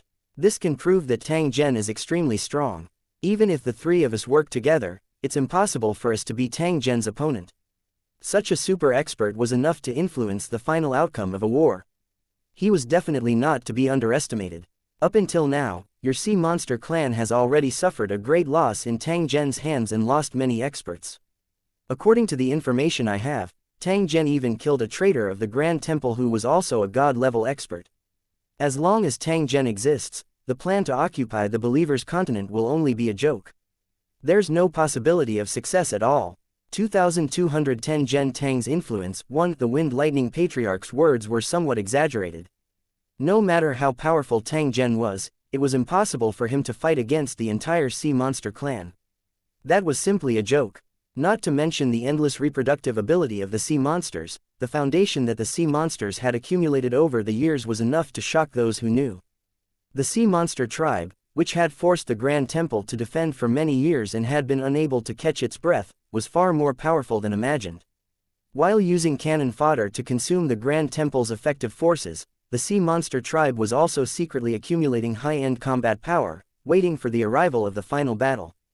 If it weren't for the restrictions of aquatic creatures, which limited the sea monsters to the sea, they might have already taken control of the kingdom of God. If such a powerful force spared no effort to do something, how could it be stopped by one person's strength? Therefore, the Wind Lightning ancestors Tang Zhen only wanted to embarrass the 2 Imperial Guards and dampen their spirit. Your sea monster clan is so powerful. How could you be so embarrassed by Tang Zhen? This can only show that the sea monster clan is too useless. How could the Wind Lightning Patriarch know that Tang Zhen was a taboo among the sea monsters? What he did not know was that the sea monster clan's sudden war plan was actually related to Tang Zhen to a certain extent. Although the Imperial Guard shouted that he must kill Tang Zhen, he was extremely clear in his heart that he did not have the qualifications to fight with Tang Zhen. No matter how conceited the sea monster clan was, they could not deny Tang Zhen's strength and the huge influence he had on the battle. It could be said that the current Tang Zhen could be seen as the leader of the believer's continent. Every decision he made was enough to affect the situation on the battlefield. Defense Area 153, which was equipped with a large number of guns and weapons and had beast-luring fruits, was almost like a slaughterhouse. From the time Tang Zhen took over until now, it was unknown how many sea monsters had been killed. If it wasn't for the corpses being cleaned up in time, the ocean would have long been blocked. The sea monster race hated the beast-luring fruit to the core, but they had no way to deal with it. The battleships that posed a great threat to the sea monster race were also manufactured by Defense Area 153, and the production rate had increased rapidly recently. It wouldn't take long for a warship to enter the water and quickly enter battle mode. Even so, the supply was still in short supply, and a large group of people were waiting in line. Because of the Sea Mobile Defense Plan, Tang Zhen was listed on the Sea Monster Clan's must-kill list, and his danger was ranked first. After that, Tang Zhen headed to the martial arts continent and wreaked havoc in the Forbidden Mountain Range. It was suspected that he had obtained the inheritance of an aboriginal deity. After seeing Tang Zhen's performance, the Sea Monster Clan finally made up their mind to kill Tang Zhen immediately. Even the War Devil himself, a god-grade powerhouse of his generation, had died in Tang Zhen's hands. While the Sea Monster Clan was shocked, they immediately realized a serious problem. They had still underestimated Tang Zhen. If they wanted to kill Tang Zhen, they must send an expert of the same level. Otherwise, they would just be sending themselves to their deaths in vain. However, for the sea monster race, god-level cultivators were their final trump cards. They couldn't show up easily unless it was a critical moment. And NBSP, he didn't know if it was worth it to send them to deal with Tang Zhen and expose them in advance. Just as the foreign tribes were hesitating whether to continue the assassination, more information about the 153rd Defense Area was being collected and sent to them. At this moment, the Sea Monster Clan suddenly discovered that there was a powerful force behind Tang Zhen. He was also gathering the members of that force through some means and sending them into the Divine Kingdom. In a very short time, the number of cultivators in Area 153 had exceeded 500,000, and each and every one of them was an expert. For the Sea Monster tribe, no one could compare with them in terms of numbers. 500,000 was not a threat to them. If they wanted to, they could use an insane speed to reproduce. However, the problem was that even 1,000 ordinary sea monster soldiers might not be able to defeat a real master. There were hundreds of thousands of cultivators in the 153rd Defense Area, which was almost equivalent to thousands of sea monster soldiers. How could the sea monster tribe break through the defense there with such a terrifying lineup? Once the war started, how many sea monster soldiers should be sent to ensure that they would not be defeated? Therefore, the wisest thing to do was to avoid Area 153 and attack the Believers' Continent from other weak areas. However, this did not solve all the problems. According to the intelligence, the reinforcements in Area 153 had not stopped. If this situation continued, the total number of cultivators in Area 153 would probably exceed 1 million when the sea monster launched a war. If the cultivators in the city could teleport millions of people, they could naturally teleport tens of millions or even more. This made the sea monster race finally realize a strong sense of danger. The sea monsters were in a state of panic. The cultivators in Lusheng City were far more dangerous than the Grand Temple. As the commander of the 153rd Defense Area and the leader of the cultivators in Lusheng, Tang Zhen received more attention. Soon, new news came. It was suspected that the Grand Temple and the cultivators of Lucheng had cooperated and reached some kind of agreement. After the Sea Monster Clan's observation, they discovered that after the spy riders came into contact with Tang Zhen and the other cultivators, the native gods became extremely weak, as if they had completely fallen into a deep sleep. This caused the sea monster race to panic. All the things they smeared on were the bodies of the indigenous gods. If anything were to happen, all their years of hard work would be in vain. This was worse than killing them. Under such circumstances, the sea monster tribe, which had originally planned to start a war after a while, finally made up their mind. While they were preparing for the war, they sent people to the martial artist continent and forced martial artists to join the war. This was the cause and effect of the entire incident, but it involved the secrets of the sea monster race, so the imperial guards couldn't explain it to the forefather. However, there was one undeniable point. Tang Zhen's name was becoming more and more famous in the sea monster clan. Every sea monster expert wished to kill him. The mention of Tang Zhen by the Wind Thunder ancestor had undoubtedly provoked the two imperial guards' self-esteem. They gritted their teeth in hatred and looked at him with hostility. The reaction of the two imperial guards pleased the Wind Thunder patriarch. The other party's attitude clearly showed that he didn't think much of him, which undoubtedly made the Wind Lightning patriarch extremely angry. Therefore, he had intentionally mentioned Tang Zhen to provoke these two fellows. However, He did not expect that it would have such an effect.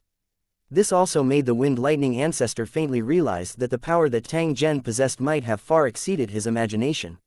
Otherwise, the Imperial Guards would not have reacted so intensely. The Wind Lightning ancestor was a deep-minded person. After realizing how extraordinary Tang Zhen was, a bold idea appeared in his heart. A true ambitious person would never allow himself to be manipulated by others. The seemingly compromising approach was just waiting for an opportunity to turn the tables. The Wind Thunder Patriarch was such a person. He would never allow others to manipulate him and put his life in the hands of others. There were some things that had to be prepared in advance, or it would be too late. 2211 Driving the tiger to swallow the wolf. 1. The two Imperial Guards left, taking with them the promise and the name he had signed on the contract. This contract would be shown to the other patriarchs of the megacity. It had the spiritual imprint of the Wind Thunder Patriarch, so it couldn't be faked.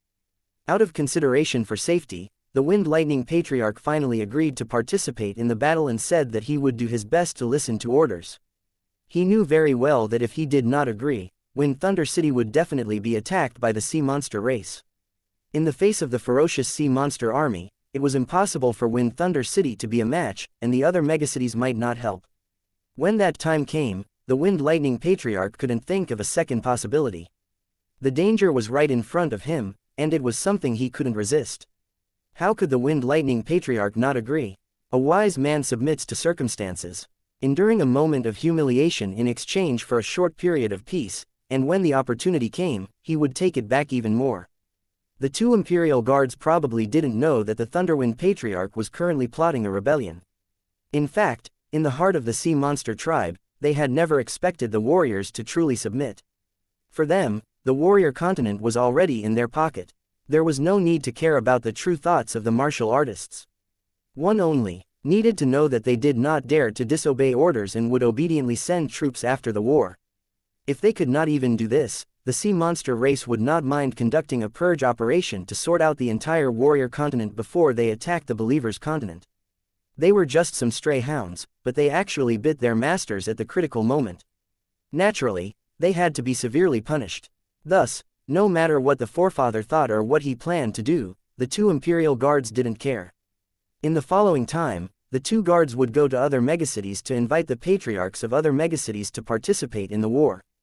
Forefather Thunderwind also learned that the sea monster tribe had sent 10 Imperial Guards to carry out the mission in 5 groups.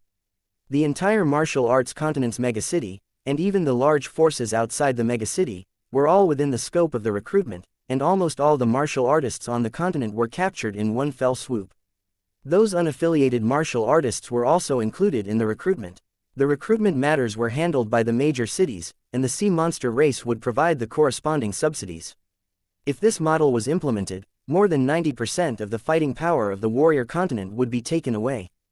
This kind of squeezed-out gathering could indeed gather a terrifying number of soldiers in a short time, but it would still inevitably cause heavy damage to the martial arts continent. Such a reckless approach would certainly cause dissatisfaction in many giant cities. The journey of these Imperial Guards would not be smooth. However, in front of the powerful sea monster clan, even if they were unwilling, they could only choose to submit. Even if the megacities united, the sea monster tribe would have a way to deal with them. The warriors wouldn't have any hope. According to the forefathers' speculations, there must be a large number of sea monsters hiding in the coastal area, waiting for the order to attack. They weren't cannon fodder like the sea monsters that couldn't land. They were the real masters of the sea race. Although they weren't as powerful as the royal guards, they were at least king level. The sea monster army could be deployed at any time to launch an attack on any giant city and completely eliminate all resistance. In the guest room of the city lord's mansion, the Wind Lightning Patriarch sat in his chair, frowning slightly as if he was thinking about something. After sending off the 2 Imperial Guards, the master of Wind Thunder City returned. Seeing that the old ancestor was deep in thought, he stood at the side and waited quietly. In Wind Thunder City, he was the city lord and had supreme authority. However, he was only a junior in the family. He did not dare to act rashly in front of the old ancestor.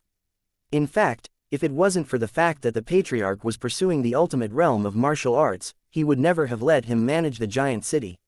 Whether it was in terms of cultivation or intelligence, the city lord was far inferior to the old ancestor. Fortunately, He knew his own limits and had always followed the old ancestors' orders. After waiting for the time it takes for an incense stick to burn, the forefather opened his eyes and looked at the city lord. What do you think of this matter? The city lord of Wind Thunder City did have some thoughts. Since the old ancestor asked, he would just say it out. The sea monster clan is cruel and cunning, and they have never put us warriors in their eyes. I guess they invited us to participate this time to use us as cannon fodder.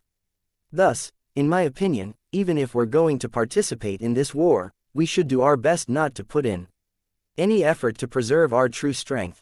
When the Wind Thunder City Lord said this, he raised his head and looked at the old ancestor. He wanted to know if the old ancestor agreed with his words. That's a good idea, but have you thought about the fact that the sea monster race has already known about Wind Thunder City?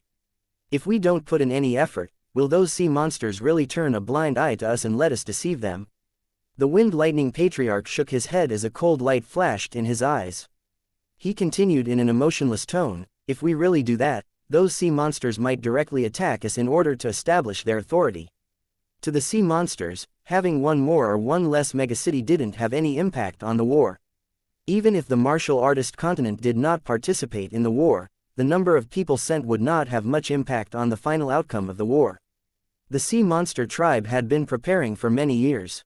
From the very beginning, they had not taken the combat strength of the warrior continent into account. The main reason why we're being dragged into this battle is to create a commotion and obtain more cannon fodder. The second reason was that warriors were much more flexible than sea monsters when fighting on land, so the sea monster race could not waste their time. As for the third point, it was a little sinister. It was clear that the sea monsters wanted to take advantage of the war to completely exhaust the strength of the warrior continent. The more warriors died, the better.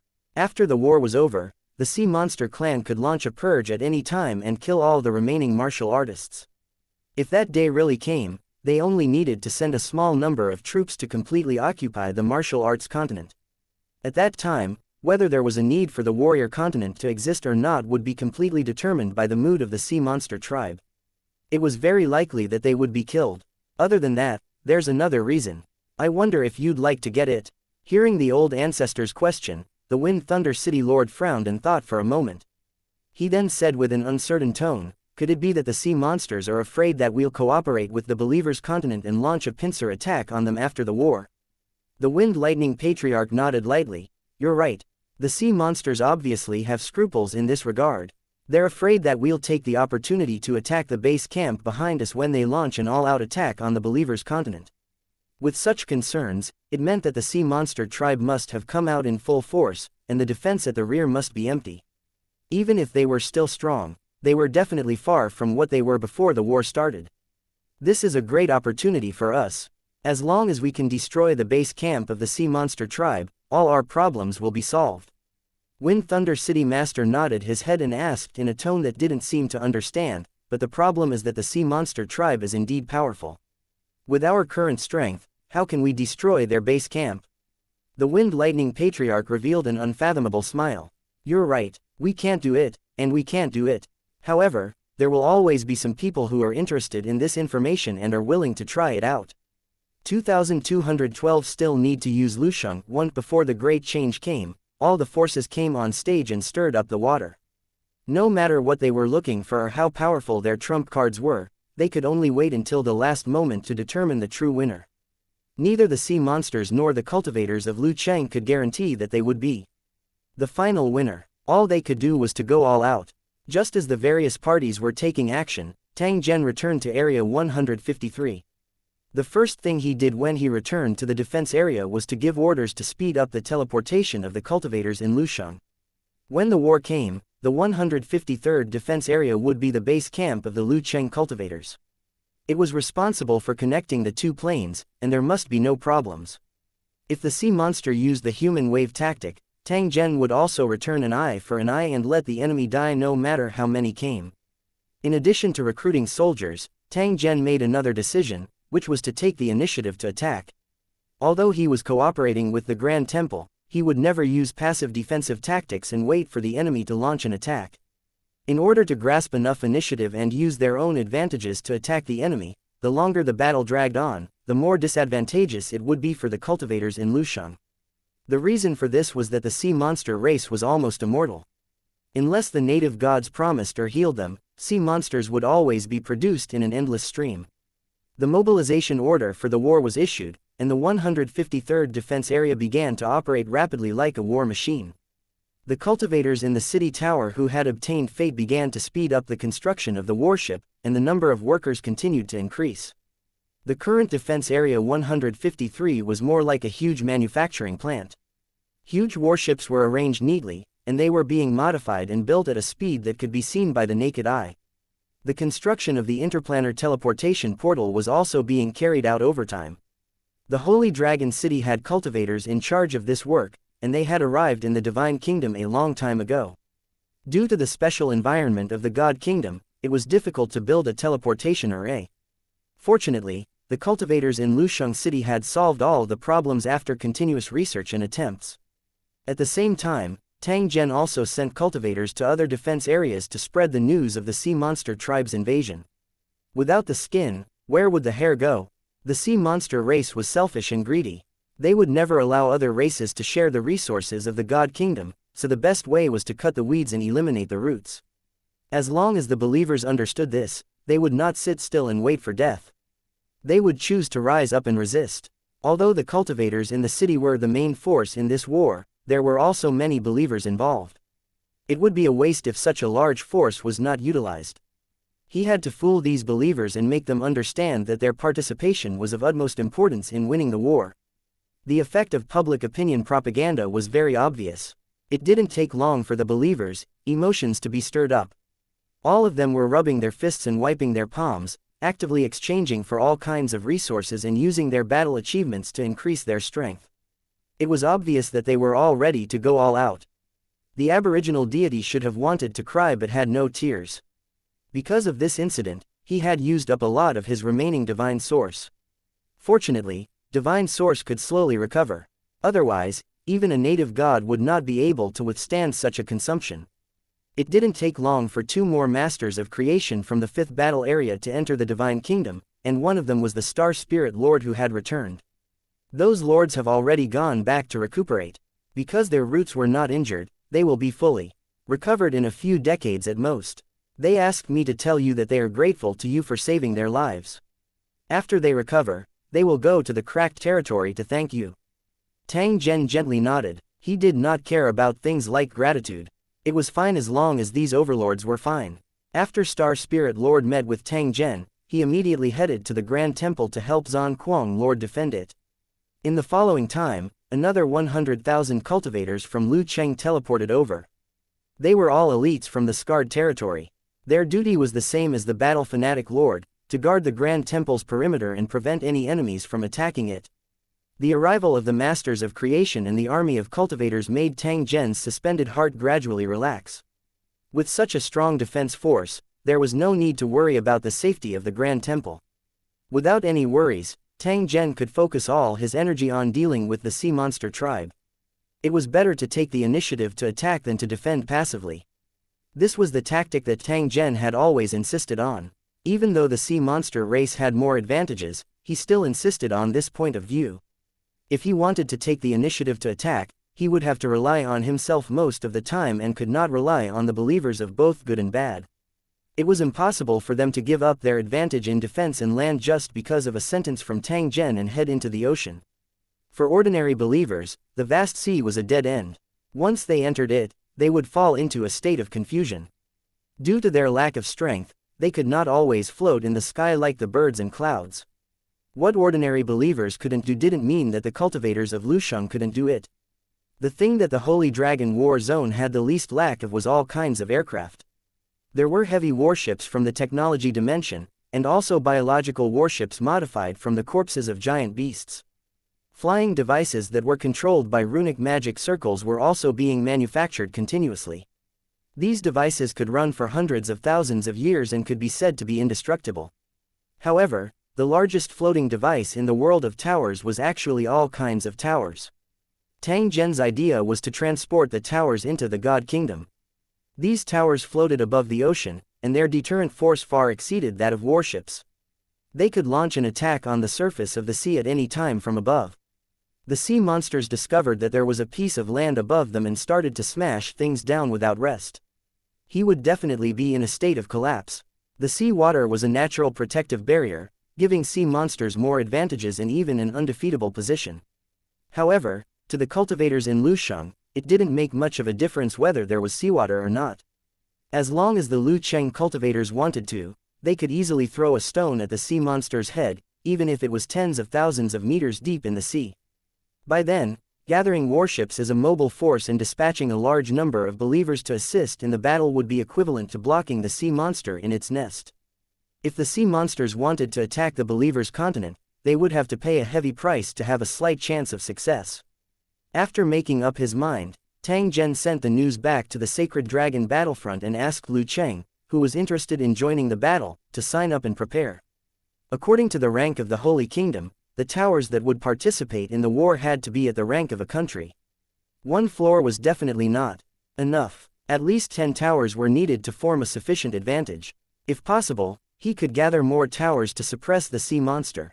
No matter how large a city tower was, it was not boundless, even if it was a continent-level city. The area of the Divine Kingdom Ocean was seemingly endless. Up until now, Tang Zhen had yet to discover where the end was.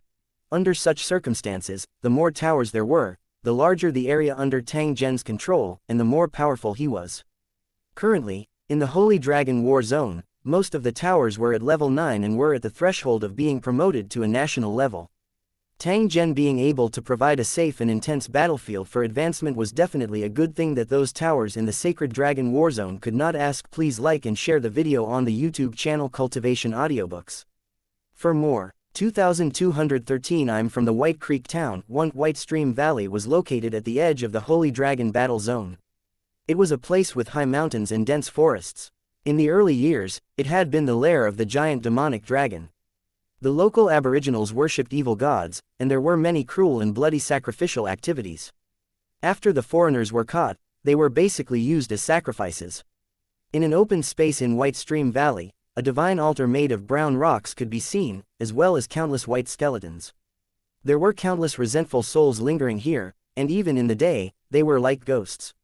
Later, the beasts discovered this place, and after a bloody battle, White Stream Valley became their territory. From that time on, this place had an official name. It was named after a stream of rocks in the valley. The rapid mountain spring water hit the huge rocks, forming a white ribbon, which was extraordinarily beautiful under the sun. There was a large number of coldwater fish in the stream. Because they did not have many natural enemies, these coldwater fish were very large. On a clear day, the sun shone on the clear, slow-flowing water. The big fish seemed to be floating in the air, and they would only shake slightly after a long time, creating ripples. The big fish was extremely delicious. After the meat was cut open, it was like the best oil and emitted a sweet fragrance when it entered the mouth. The orc nobles liked this kind of big fish. After they caught it, they used a freezing spell to seal the freshness, and then sent it to the destination on flying mounts. In addition to these big fish, there was also a special type of cold water conch produced in White Stream. It was also a supreme delicacy. However, these things were mostly hidden in the cracks of huge rocks and were very difficult to find and catch. White Stream Valley's seafood was extremely beautiful, and the scenery was also very beautiful, but it was just that it contained some knowledge. Especially when winter came, the water in the stream would not freeze. Instead, it would constantly emit a white mist. The mist hung on the plants by the river, like a piece of art wrapped in silver, making it look like a fairyland. When the branches were covered in frost, clusters of strange flowers would grow on the riverbank. They were not afraid of the cold and decorated the stream beautifully. No one would have thought that an unusually bloody battle had taken place beside this extremely beautiful river. Many years ago, the Holy Dragon City had sent out armies in an attempt to control the entire continent. The Orc Alliance was no match for the cultivators of Lucheng. Hundreds of thousands of Orc soldiers were besieged in White Stream Valley, and all their escape routes were blocked. The attitude of Lu Cheng's cultivators was very clear. If the Orc army resisted, they would die. The Beastman warriors were unwilling to yield, and a bloody battle began. The result of the battle was already decided. The Orc army, which had always been known for their bravery and ferocity, had lost miserably this time. Whether it was in terms of strength or close combat, they were suppressed to the point where they couldn't even lift their heads. They were no match for the cultivators of Lu Cheng. This was because the royal court had been defeated, and the other orc armies had been annihilated. There was no point in continuing. It was possible for them to refuse to surrender, but it was meaningless. On the contrary, it would cut off the opportunity for the orc race to rise again. After the battle in White Stream Valley, there were no more kingdoms on this continent. Instead, it was replaced by the Holy Dragon Warzone and buildings that appeared out of thin air. After the fresh blood was washed away, the beautiful White Stream Valley welcomed a group of new masters. They came from the Holy Dragon City and were all battle-hardened cultivators. These were all old residents who had followed Tang Zhen from the Wilderness Warzone and had experienced countless wars of all sizes. After Tang Zhen established the Holy Dragon War Zone, he selected some of the old residents of the Holy Dragon City to choose the most suitable people to build the new city. This was a necessary step. A war zone must have a sufficient number of towers and be upgraded to the corresponding level within a set time. Only then would the war zone have the qualifications to be retained. Becoming the lord of a city was the dream of countless cultivators in the city. The stronger the battlefield, the more difficult it was to realize this dream. The establishment of the Sacred Dragon Warzone had provided a large number of Castellan slots. This was a once-in-a-millennium good thing. Because Lu Cheng's quota was limited, the competition at the beginning was really fierce. The residents of the city were all extremely excited. It was a great honor to be the first owner of the city since the establishment of the war zone.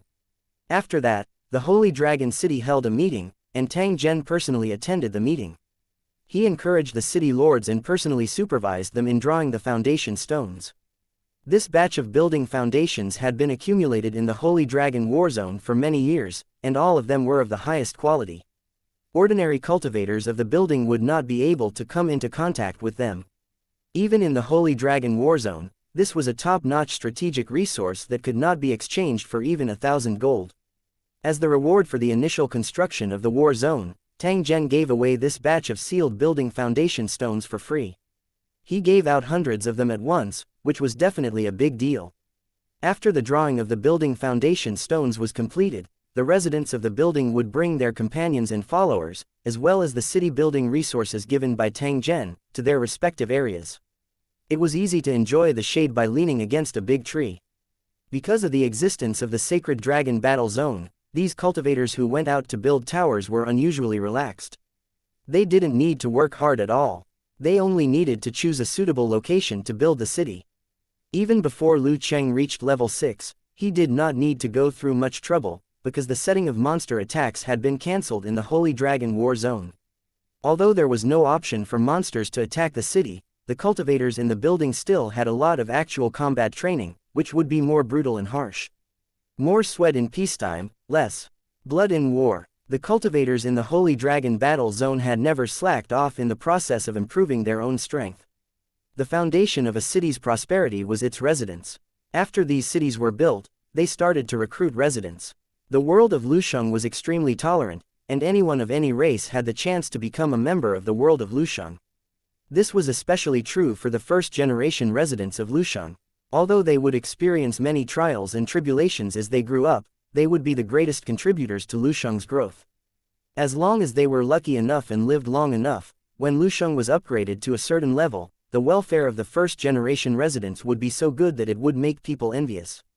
While enjoying the high benefits, these residents were still serving the city, instead of just sitting around and waiting for death. The resources they obtained were basically used to improve their strength or to their descendants. In terms of raising the next generation, Lusheng's system was very fair. Even the son of the city lord had no special privileges. At most, the city lord would give a portion of his own benefits to his children. This was a reasonable and fair approach, and there was absolutely no problem. If the younger generation of cultivators wanted to obtain more resources, they would have to work hard to cultivate and learn, and fight for all kinds of rewards. As long as one was talented and worked hard enough, they could get a lot of resources and finally stand out in the competition.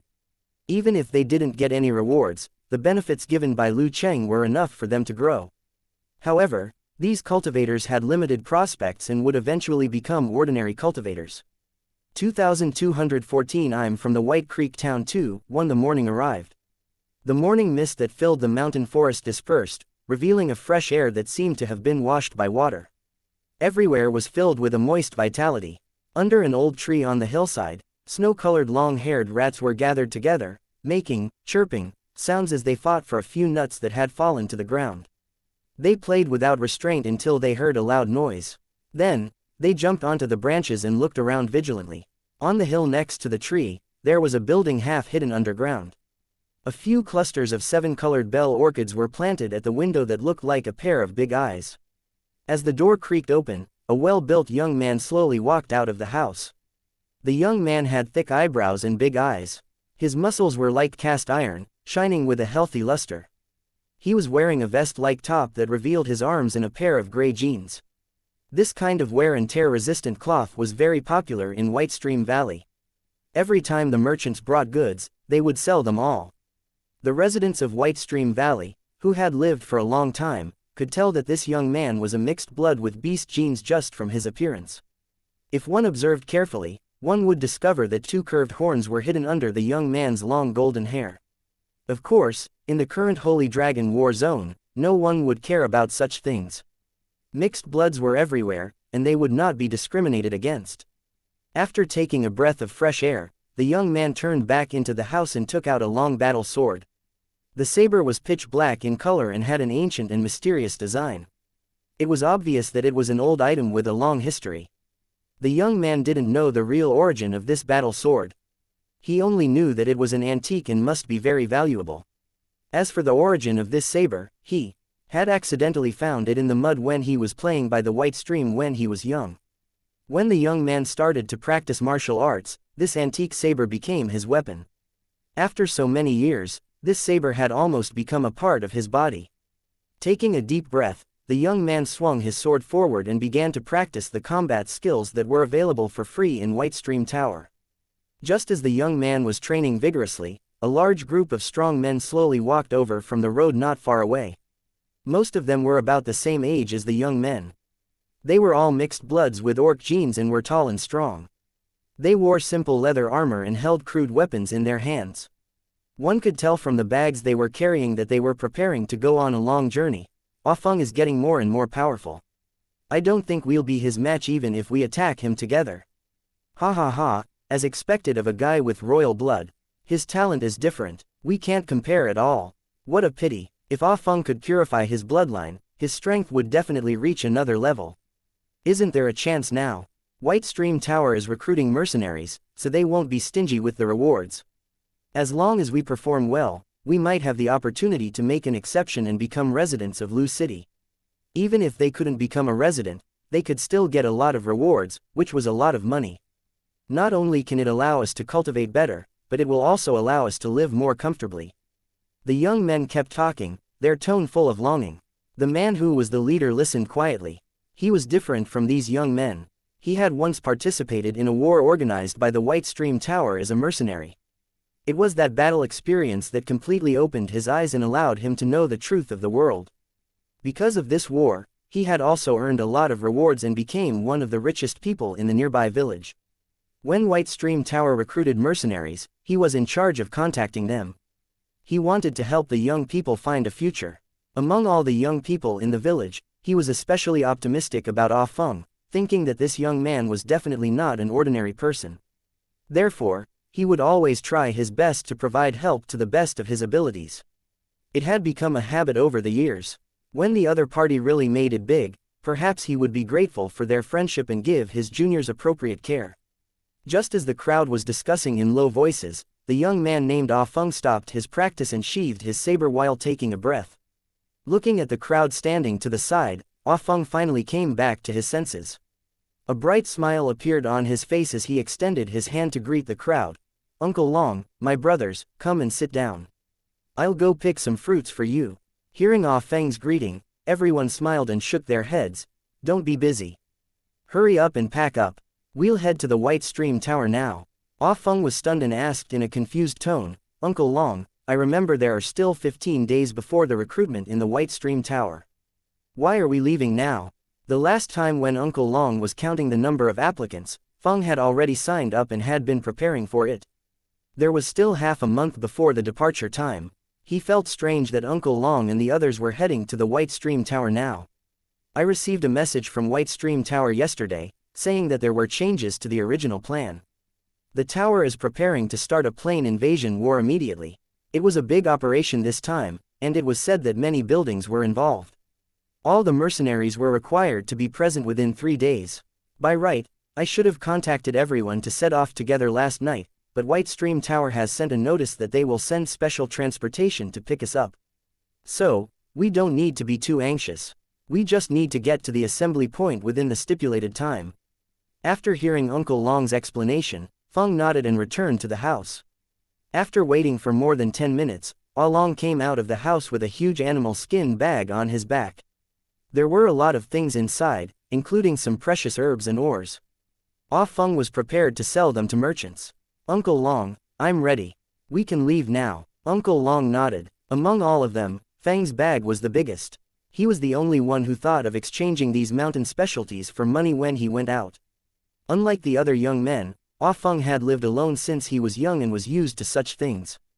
As for the other young men, all they could think about was the prosperity of the White Creek City and the upcoming dimensional war. The White Stream Tower promoted combat techniques for free and encouraged everyone to practice martial arts. In fact, it was in preparation for recruiting soldiers.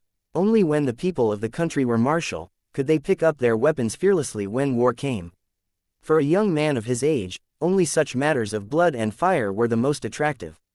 However, Uncle Long, who had participated in a war before, knew how cruel war was. This kind of thing was never beautiful. What it left behind was sadness and pain, as well as countless regrets. Those heroic poems and grand epics were rarely written by real warriors. They had experienced brutal wars, so they couldn't feel any poetic emotion from the wars. All they could remember was blood and cruelty. Many painful memories lingered in his mind like a nightmare, and he would never forget them for the rest of his life. I wonder how many people will come back alive after this. The missions of mercenaries were not as dangerous as the ones of cultivators in Lusheng, but they were not easy either. From time to time, they would encounter fatal dangers.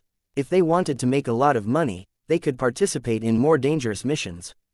But then again, it was precisely because of the cruelty of war that the rewards were so abundant. For ordinary people like them, it was indeed the most ideal shortcut to get what they wanted through war. This was especially true for the wild cultivators who were in the war zone but not residents of the city. The sound war system allowed them to have no worries, and they didn't need to worry about dirty things happening to them. As long as they were willing to risk their lives and obtain enough battle merits, the rewards would never be small. 2215 I come from the White Creek Town 3-1 After the preparations were complete, everyone followed the winding road by the stream and slowly walked into the distance. Because of the high and rugged mountains, White Stream Valley's road environment was very poor. Most of the roads were just small paths that were forcibly trodden out. Other than walking, only a type of magical beast that was adept at walking in the mountains could freely go in and out of this path. The aircraft could come and go as it pleased, but most of the time, it rarely appeared in such a remote place. The Holy Dragon War Zone was a very strange place. Some of the regions had an unusually advanced level of technology, and the items used were no different from those in the high-tech planes. Skyscrapers, floating shuttles, and holographic images played in the air. They were completely a replica of the technology plane. At the same time, there were many places that maintained an ancient lifestyle. Their lives were simple and plain, but they did not reject the touch of technological items. Even though some people lived in a place full of technology, they still maintained an ancient lifestyle without any sense of disharmony. No one tried to integrate or promote a certain model by force. Everyone lived in the way they wanted and lived in peace with each other. For example, the village where Feng and the others lived, although it had belonged to White Stream Valley for many years, it had always maintained the tradition left behind by White Stream Valley a few years ago. They built all kinds of houses in the forest and relied on the forest's products to be self-sufficient. If it was not necessary, they would not easily come into contact with the outside world. However, it would be a big mistake to say that they were closed and backward. They also had the opportunity to come into contact with those technological items. Every village in White Stream Valley had free communication equipment given by Lu Cheng. Every once in a while, merchants would come in to buy and trade goods. Feng and the villagers could buy what they wanted without even leaving their houses, so why would they need to go out? They were used to such a life and were unwilling to change it, and no one forced them to change it. So many years had passed, but nothing had changed. Of course, in the past few years, there were many people who went out to work. After they adapted to the life outside, they also lived very well. At this time, the sun had already climbed up the treetops. The sunlight shone through the dense forest and onto the path in the forest, making one feel warm. The white stream beside the road gurgled and made a splashing sound. Coupled with the clear chirping of birds from time to time, it made people feel relaxed and happy.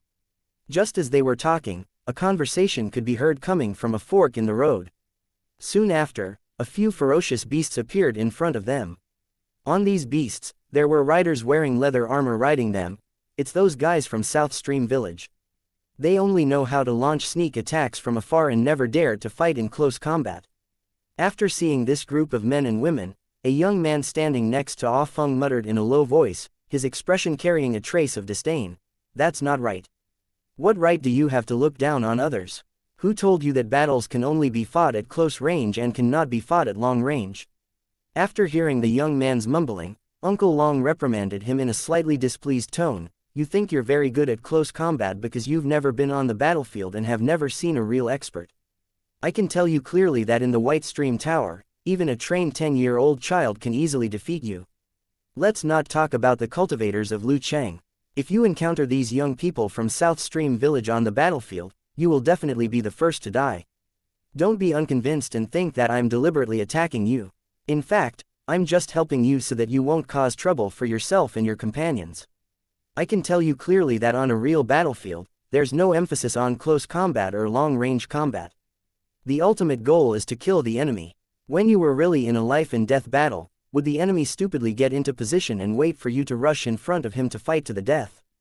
If this is the war you're imagining, then I'll give you a piece of advice. Hurry home and never become a mercenary. The real battlefield is far more despicable and cruel than you can imagine. We will use all means possible. After hearing Brother Long's reprimand, the young man opened his mouth but didn't say anything. However, from his expression, it was clear that he was still unconvinced. Brother Long didn't explain further. This kid didn't know the severity of the situation now, but after he suffered a few losses, he would know how naive his thoughts were.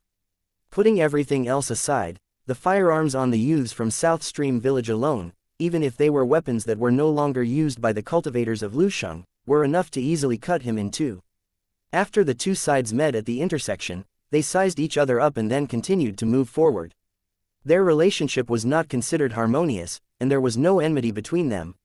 At this time, both sides were hurrying on their journey, so no one would be bored enough to cause trouble. If there was really such an idiot, not to mention whether someone would stand up to help, the leader would also expel him first. War was not child's play. If such a thorn really existed, it would only cause trouble for their side. On the battlefield, such a guy would not live long. He might be killed by a gun from behind in one of the battles. The two teams moved forward silently. When it was time for lunch break, they set a distance of nearly a kilometer between each other and started a fire to cook on the riverbank. In fact, it was just catching some cold water fish from the river, then sprinkling salt and seasoning, and making a pot of fish soup. Ah Feng and the others had brought dry food with them, and they ate it very comfortably with the delicious cold water fish soup. After eating and resting for a while, the group continued on their journey. When it was almost dark, they finally arrived at the central area of White Stream Valley. This was a huge grassland with a kind of light purple fertile pasture. For many years, there had been people living and grazing here. This was the gathering point of the mercenaries. When Ah Feng and the others arrived, there were already hundreds of teams waiting here. There were thousands of people in total. In the face of an invasion, thousands of mercenaries were nothing. The cultivators gathered here were only a small portion of the mercenaries recruited by the White Creek town. Other than the area under their control, White Stream Tower would also issue recruitment notices in other areas, summoning mercenaries to join the battle. It wasn't just White Stream City. The other cities that were confirmed to participate in the War of the Kingdom of God were all recruiting soldiers on a large scale to avoid the dilemma of not having enough manpower after the teleportation. After Ah Feng and the rest arrived at the purple grass field, they found a place and started to wait quietly. It wasn't common to see thousands of cultivators gathering at the same time in White Stream Valley, so the merchants all seized the opportunity to sell their goods. Seeing this, Ah Feng opened his backpack and took out the herbs and ores he had collected. While waiting, he started a small business. After waiting for a few more hours, the sky turned dark. Some people started a bonfire, while others released floating lamps. The camp was brightly lit, and their movements were not affected at all. It was even more lively than it was during the day. A ray of light suddenly appeared on the distant horizon, and then it kept approaching the camp. The cultivators with keen senses immediately noticed the unusual light source in the sky and stood up one after another. Soon, the mercenaries saw a huge object flying above their heads, like a huge mountain. At the same time, a circular runic magic circle appeared under the aircraft, and the aircraft landed on the ground quietly. Just this point alone was enough to prove the current technological strength of the Holy Dragon battle zone. When the huge aircraft landed, it did not cause any impact on the ground. This in itself was incredible. The mercenaries had limited knowledge and had no idea what this meant. They could only look at the bottom of the aircraft in a daze. The sealed cabin door was opened, and a group of cultivators in black armor slowly walked to the mercenaries. 2216 I'm from the White Creek Town 4, the moment he saw cultivator Lu Cheng, Ah Feng felt as if his heart had been punched. He trembled. The cultivators in front of him were not old, only a few years older than him, but their cultivation levels were far from his. They were very strong, stronger than any of the mercenaries present, and they gave off an unfathomable feeling. Other than that, there was a hidden killing intent that could be faintly felt. This was a true expert. Ah Feng had a feeling that perhaps the other party only needed one person to take down a large group of them. Other than that kind of aura that made people's hearts tremble, the weapons and equipment on the other party also made Ah Feng very envious. It was low-key and reserved, but it didn't lose its domineering aura, making people know at a glance that it was expensive to build. In fact, it was true. If the equipment of the cultivators in Lusheng were to be converted into cash, it would be worth a sky-high price. The weapons and equipment discarded by the cultivators in Lusheng had always been sought after by the wild cultivators. Unfortunately, they were often not able to get what they wanted. Unless there was a need, the weapons and equipment of the cultivators in Lusheng would not be easily circulated outside of Lusheng. If even the eliminated products were so sought after, there was nothing to say about the authentic ones, and it was even more impossible to get them. Looking at his opponent's armor, Ah Feng had a desire for the first time. How good would it be if he could wear armor? Just as he was looking forward to it, the cultivators of Lusheng City had finished looking around and gave orders to the mercenaries. Everyone, get ready and enter the transport ship in order. Remember to maintain order. Those who cause trouble will be immediately disqualified from employment. The cultivator of Lusheng didn't say anything harsh on purpose to intimidate the rough and wild mercenaries from the mountains and forests. The surrounding mercenaries didn't say anything, but none of them dared to take the warning lightly. It must be known that once one was stripped of the right to be hired, it was very likely that they would be blacklisted by White Stream Tower. From now on, not only would it be difficult to accept missions from the White Creek City Tower, but even if they entered the areas controlled by other towers, they would also run into obstacles because of these bad records. Tang Zhen did not deliberately request for the Holy Dragon battle zone to maintain harmony. However, he used some methods to reduce the conflicts within the battle zone as much as possible. For example, this rule could make the mercenaries behave themselves and avoid unnecessary trouble. With a heart of reverence, there would be restrictions in doing things, and this was the case between mortals and cultivators. The cultivators of the building stood at the side, sizing up the mercenaries who were entering the transport ship. They would even whisper to each other from time to time. Ah Feng didn't know what the cultivators of Lusheng City were doing, but Uncle Long quietly reminded them to try to make themselves look more powerful. If they were lucky, they might be chosen by cultivators of Lu Cheng and get an unexpectedly good job. An unexpectedly good job, what does it mean? Ah Feng pondered in his heart, but his hands did not hesitate. He quickly put away the items he was selling. He didn't throw these things away. After all, there were some medicines among them, which would be useful on the battlefield. In addition to cultivation, Ah Feng had also learned the ability to refine medicine from others. Although he did not have a complete inheritance, he could still save the dying and heal the injured. He had even made up his mind that if he had the opportunity, he would definitely make those medicines that he had. In this way, they could be sold on the battlefield, saving lives and earning an extra income.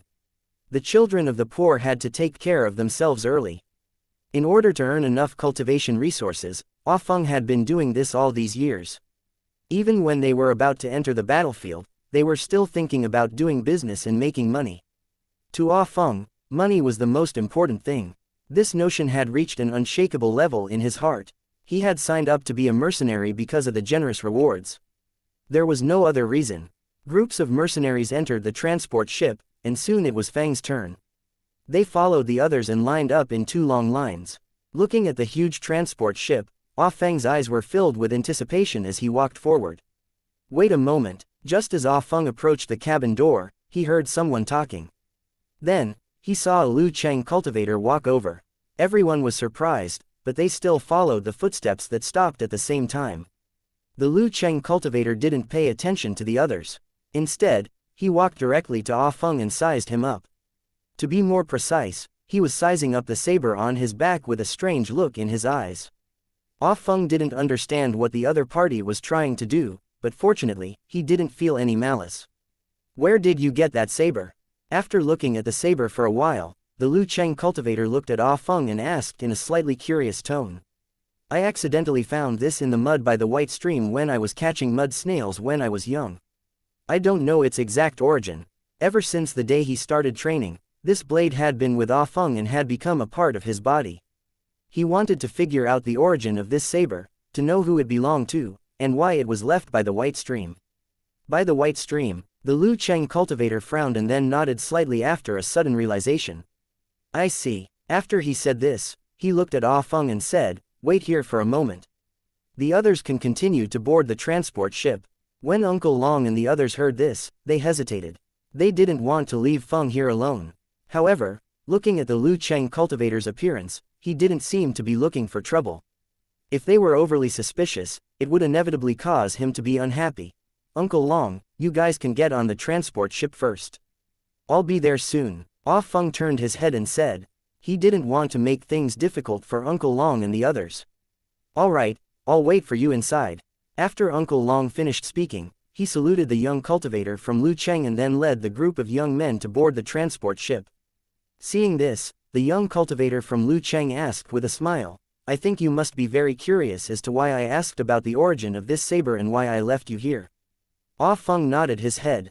Although he had his own guess, he did not try to be smart and say it out loud. Instead, he waited for the other party's answer. The battle sword you're wearing is one of the Holy Dragon City's early standard weapons. It has the mark of the Trump Card Legion. Those who could own such a weapon were all old people who followed His Excellency Tang Zhen from the Wilderness War Zone. After so many years, the Holy Dragon City's weapons have been constantly updated. For example, the battle sword in your hand has been out of use for a long time. The battle blade in your hand should have come from a cultivator of Lu City. It might not be his relic, but it has a very important meaning. I hope to make a deal with you and buy your battle blade. I will definitely give you a fair price. After hearing cultivator Lu Cheng's explanation, Ah Feng suddenly realized that the saber he had picked up by accident had such a great origin. It must have been accidentally left behind by Lu Cheng's cultivators when they fought with the orc army in White Stream Valley. It was no wonder that the weapon's quality was so extraordinary despite its unremarkable appearance, as if it was an extension of its body. 2217 I'm from the White Creek Town 5-1 Even though he had figured out the origin of the battle blade, the cultivator's request made him feel a little awkward. He had been using this weapon for many years, and it was no different from his own arm. If he were to sell it, it would definitely have a great impact on his combat power. He was about to step onto the battlefield. If his combat power was affected, it would undoubtedly be fatal.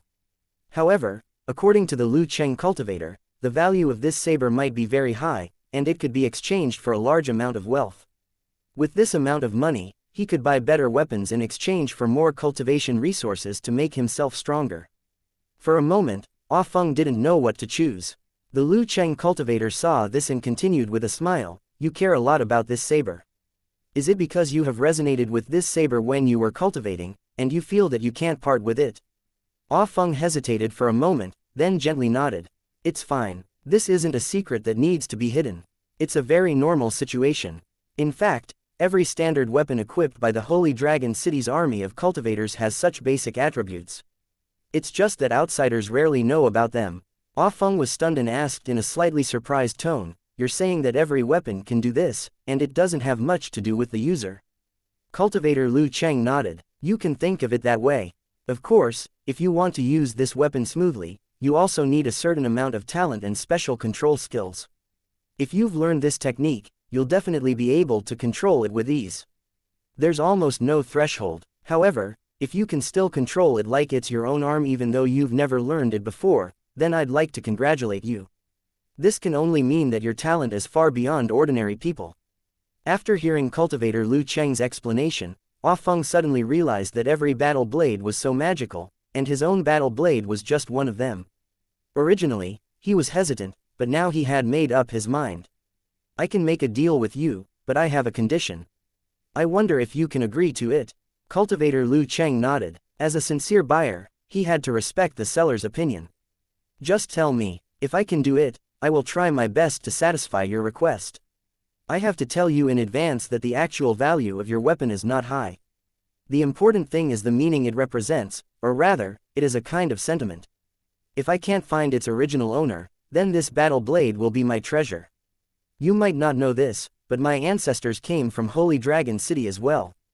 They were once members of the army that this blade belonged to. Hearing Lu Cheng's explanation, Ah Feng nodded. He knew that Lu Cheng was reminding him not to ask. Please like and share the video on the YouTube channel Cultivation Audiobooks. For too much, Ah Feng didn't have such thoughts. She just wanted to exchange for what she wanted. If she couldn't get it, he would rather give up on the deal. I hope to get a chance to trade. When I have enough money, I can buy a piece of equipment that your Lu Cheng cultivators have discarded. After hearing Feng's request, the Lu Cheng cultivator was slightly stunned. Then, he smiled and nodded. I was wondering what kind of request it would be. It turns out that you want to buy an outdated equipment. This isn't too difficult, I can agree to it. As he spoke, the cultivator touched his hand, and the silver ring on his finger glowed. Ah Feng knew that this was a storage equipment, and the price was very high. The merchants who came to his village to do business had a similar item. It was said that there was a Myriad World Mall in the Holy Dragon City that sold this kind of storage equipment, and it was limited in number. When the merchant mentioned the Myriad World Mall, his face was full of envy and reminiscence. Then, he told what he had seen and heard to Ah Feng and the other villagers. It was also from then on that Ah Feng realized how vast the outside world was, and how exciting it was far beyond his imagination. This also made him determined that he must work hard to cultivate. Only then would he be qualified to make a living in the outside world. If one wanted to roam the world freely, one must have a strong strength. From Ah Feng's point of view, the Lord level was just the beginning. One had to at least have the cultivation of a king level to truly have the qualifications to explore the outside world. Of course, they kept this thought to themselves and didn't tell anyone. After all, the strongest cultivator in their village was only a level 4 cultivator, which was still a long way from the Lord rank. If he said this out loud, it would be a joke. The wild cultivators were not like the cultivators in Lusheng, and the energy of heaven and earth in the sacred dragon battle area could not be compared to that of the 5th battle area. In such an environment, it would be difficult for a wild cultivator to become a lord, let alone a king. It was like a dream. It wasn't that the wild cultivators didn't work hard, but there were also talents among the commoners. However, unless the other party became a cultivator of the tower, no matter if it was the tower or the cornerstone platform of the war zone, they would not allow the other party to grow so as to not pose a threat to the tower. The density of heaven and earth energy in the world of Lusheng had always been controlled by the cornerstone platform of the war zone. The place where the real energy gathered could only be in the world of Lusheng, and the only people who could benefit from it were the cultivators in the world of Lusheng. Although they had to control the growth of the wild cultivators' strength, they would not miss out on the real geniuses. Take the Holy Dragon Battle Zone as an example. All the major cities would give out free cultivation techniques so that everyone had the opportunity to cultivate. Every once in a while, each building would hold a competition to recruit the real elites from the wild cultivators and give them the qualifications to live in the building. Under the protection of this system, the elites among the wild cultivators would basically be absorbed by the major cities. From time to time, they would open up mercenary recruitment missions to make the best use of the resources and ensure that the military forces that were deliberately cultivated by the people would not be wasted. These mercenaries could play a big role in the war and relieve a lot of pressure for the cultivators in Lusheng. During the war, some outstanding mercenaries would be recruited by Lu Cheng to join an organization similar to the Auxiliary Corps. Ah Feng only felt his vision blur, and then he saw a long, dark red saber appear in the hands of the Lu Cheng cultivator. This battle sword was about 4 fingers wide, half longer than a normal battle sword, and the body was covered with dark red patterns.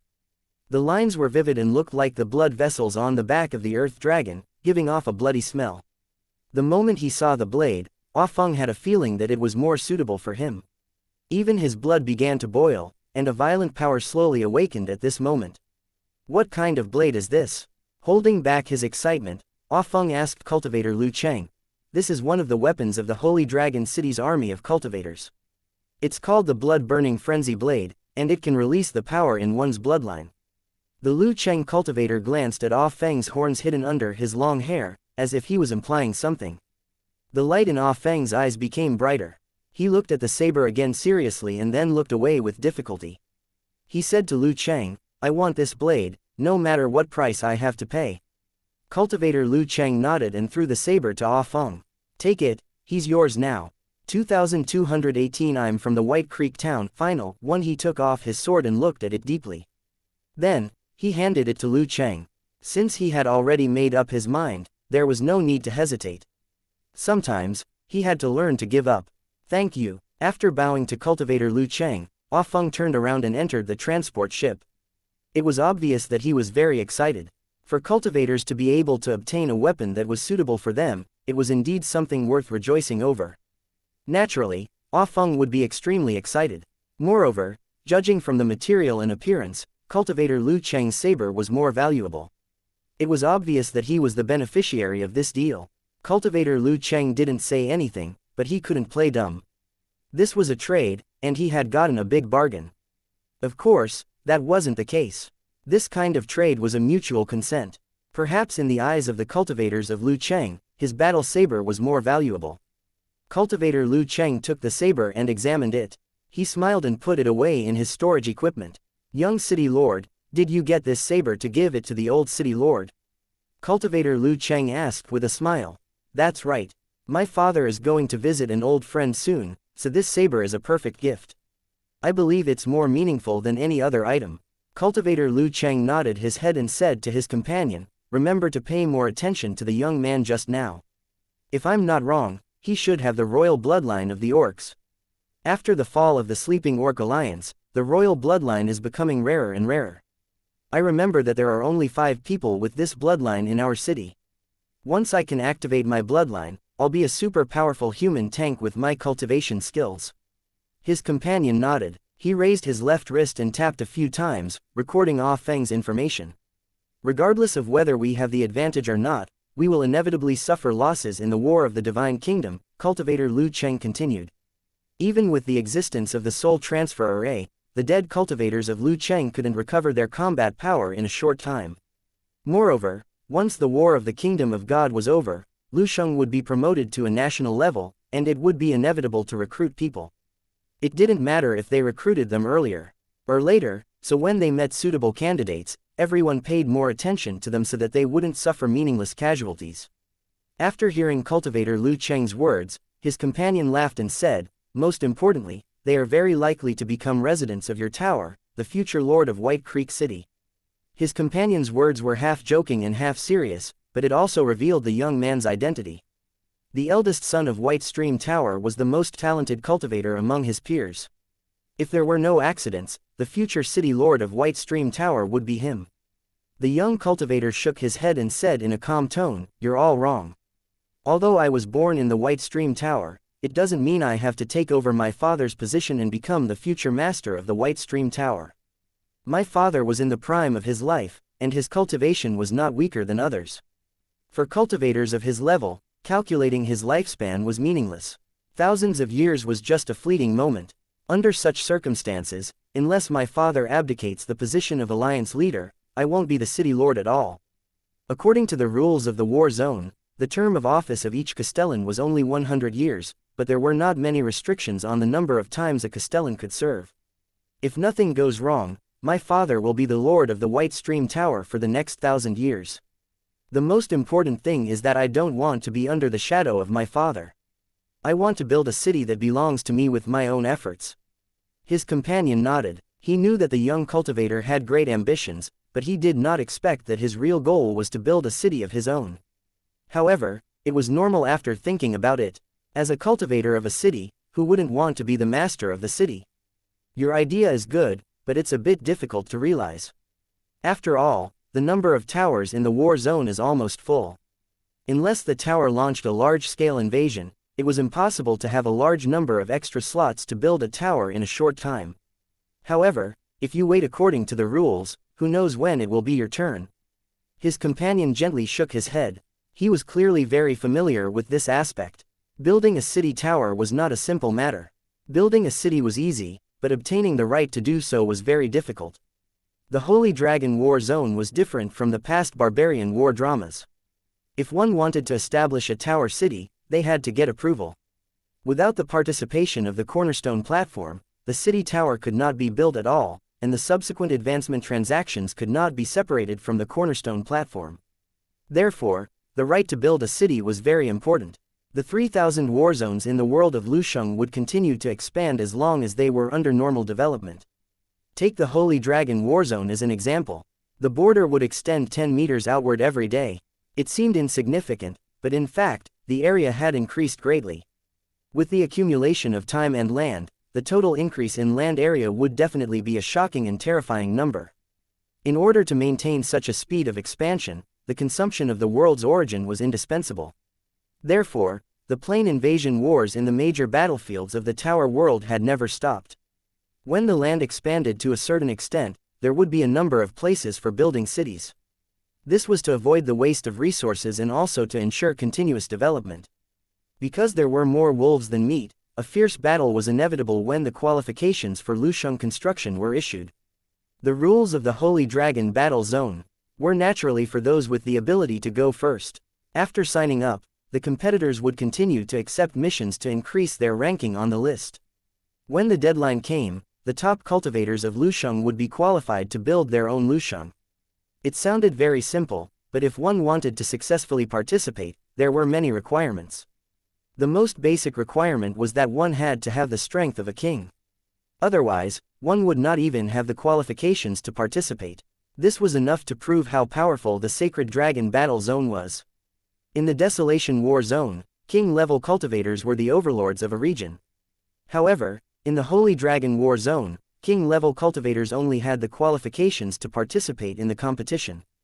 The young man had the right to compete because he had already reached the king level and was unrivaled among his peers in the White Stream Tower. Before White Stream City Tower received Tang Zhen's order, the young man had already registered on the foundation stone platform to compete for the qualification to be the next batch of towers. When he told this matter to his father, who had followed Tang Zhen out of the Wasteland War Zone and experienced countless battles, only gently nodded his head. He didn't say much, but there was a hint of encouragement and relief in his eyes. This matter was enough to prove that his descendants didn't disappoint him. That kind of pride, perhaps only as a father could experience. Although the older generation of Lusheng cultivators would not grow old and might even become stronger, the development of the Sacred Dragon Battle Zone still depended on these young people. As long as the legacy of the world of Lusheng continued, and the faith of the cultivators of Lusheng remained, then with the efforts of generations of cultivators of Lusheng who continued to rise, the strength of the Sacred Dragon Battle Zone would become stronger and stronger. 2219 Preparations before entering the war. One after all the mercenaries had boarded the transport ship, the open hatch quickly closed. The runic magic circle reappeared and began to spin under the transport ship. A force appeared out of thin air and pushed the transport ship off the ground, flying into the sky. The transport ship didn't cause much movement in the process of taking off. If they were separated by a distance, they wouldn't notice anything unusual at all. Then, there was a flash of light, and the transport ship sped into the distance, heading straight for the White Stream Tower. The distance that was unattainable for travelers was not worth mentioning in front of a transport ship, especially this kind of transport ship with the ability to cross space, which could send passengers to any place in a short time. In a planar invasion, such transport ships were of great use. That was why, after the war in the Terobo Galaxy ended, every city in the Holy Dragon War Zone purchased some. Because they had gained a lot from that war, they didn't need to worry about a lack of supplies. Even if they wanted to form a fleet, it wouldn't be a problem. The transport ship was silent.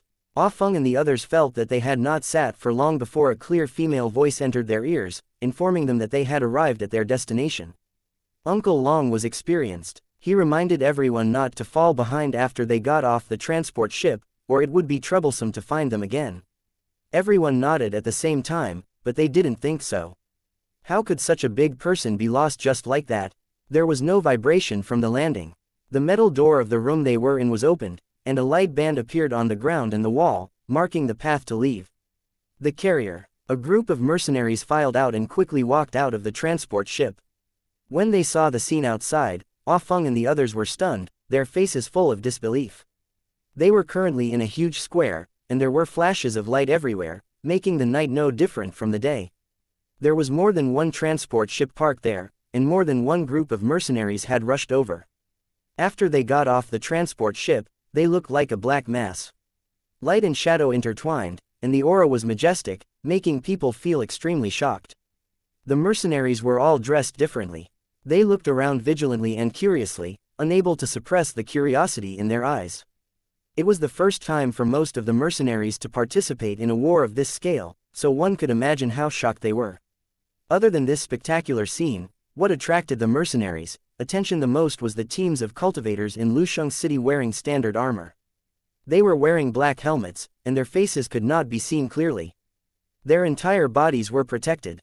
His strong body and the murderous aura he exuded made people feel awe from the bottom of their hearts. They just stood at a fixed spot and maintained order at the scene, not saying a word throughout the whole process. Please follow me to your respective camps. The ball of light floated in front of everyone. After giving the order, it turned around and floated forward. Hurry up and keep up. Remember not to fall behind. Uncle Long warned them again. Everyone finally understood why he had warned them not to get lost. With such a large field and so many mercenaries, it would be very troublesome if they got lost. If he asked for help because of this, he would probably be laughed at. After passing through the huge square, the group finally came to a glowing ground. Then, as requested, they walked to the translucent platform. With a soft sound, Ah Feng and the others were discovered. The platform had started to descend, and they had entered the underground space. The area here was also extremely wide, and there was almost no support.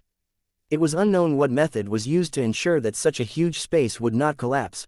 From now on, you will be waiting at your respective venues. It is strictly forbidden to walk around and inquire, or you will be severely punished. The ball-shaped creature spoke in a rather stiff tone, before dragging its glowing ring tentacles and floating to what appeared to be an empty space. Its two tentacles touched the air, and waves of ripples appeared, revealing something like an operation screen. He tapped it twice, and a ring-shaped door appeared. There were 7 colored lights flashing inside. Please pass through the light door one by one, report your basic information, and then implant the chip. There's no danger in the entire process, and it's only convenient for me to record your battle achievements and provide you with more assistance. After the notification, the door of light began to flash and entered operation mode. Everyone, hurry up and go in. After the chip implantation is completed, we can slowly wait for the battlefield. Uncle Long's voice rang out. He had enough experience and knew what to do next. Uncle Long, don't tell me we don't need to go through any training before going to war. Ah Feng frowned, feeling that this was too much of a joke. Who told you there's no need for training? But the premise of training is to implant the chip. Otherwise, you won't be able to participate in some training at all. After hearing Uncle Long's explanation, Feng stopped talking and waited in line. The chip was implanted very quickly, and it didn't take long for it to be Feng's turn. He entered the door of light and answered the questions as required. Then, he felt his body being fixed and could not move at all. He was mentally prepared, so Ah Feng did not resist too much. Instead, he chose to relax and obey. A mechanical hand appeared. It was like a flexible snake and circled behind Ah Feng. Without feeling any pain, the special needle at the tip of the mechanical hand had already pierced into the back of Ah Feng's head. Then, a special chip was implanted into the brain, and the micro-robot that followed the chip into the body began to complete the connection between the chip and the body. The mechanical hand was removed and the wound was repaired, as if it had not been injured. The force that was restricting his body disappeared. Ah Feng followed the instructions in his ear and took a step forward. A wave of dizziness hit him and he almost fell to the ground. However, His reaction was extremely fast and he stabilized his body before he fell to the ground. Then, he felt a change in his vision. Lines of strange characters appeared not far from him. At the same time, there were also some inexplicable scenes and a very special feeling that caused the entire world to change. This feeling made Ah Feng very uncomfortable. It was as if the world was spinning, and he felt like he was about to vomit the food in his stomach. The muscles all over his body were trembling. What's going on? Ah Feng opened his mouth to ask, but he found that his mouth had become numb, and his voice was unclear. He raised his head and looked around, only to find that his companions who had completed the chip implantation earlier had all lost consciousness and were lying on the ground in a mess. Waves of fatigue hit him, and Ah Feng could not hold on any longer. He fell to the ground and fell asleep. 2220 The Holy Dragon City's secret experimentation. One after an unknown amount of time, Ah Feng woke up from his coma, and his consciousness began to clear.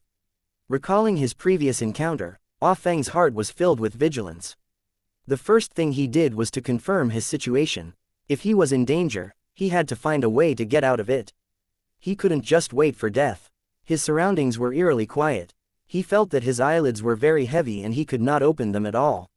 It was as if he was the only one left in the entire world, and his originally numb senses were slowly recovering.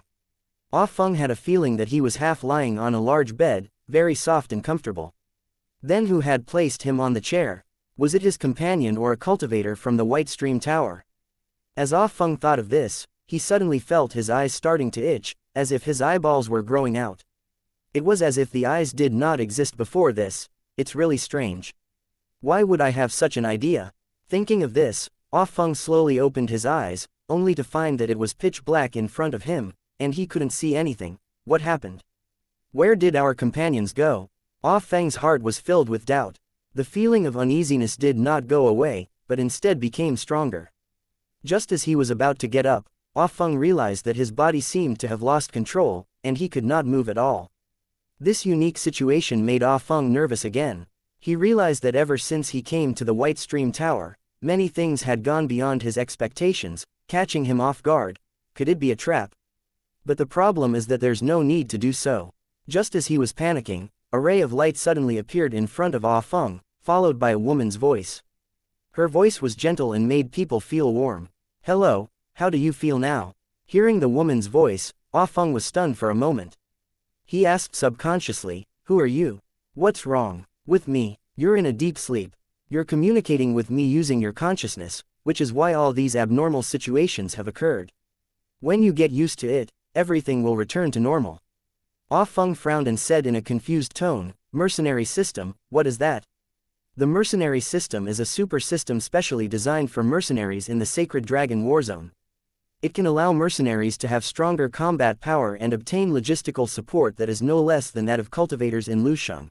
After the mercenary system is activated, it can provide you with services at any time, including long-distance exchanges, as well as a series of functions such as asking for help. Listening to the woman's introduction, Ah Feng's heart was filled with shock.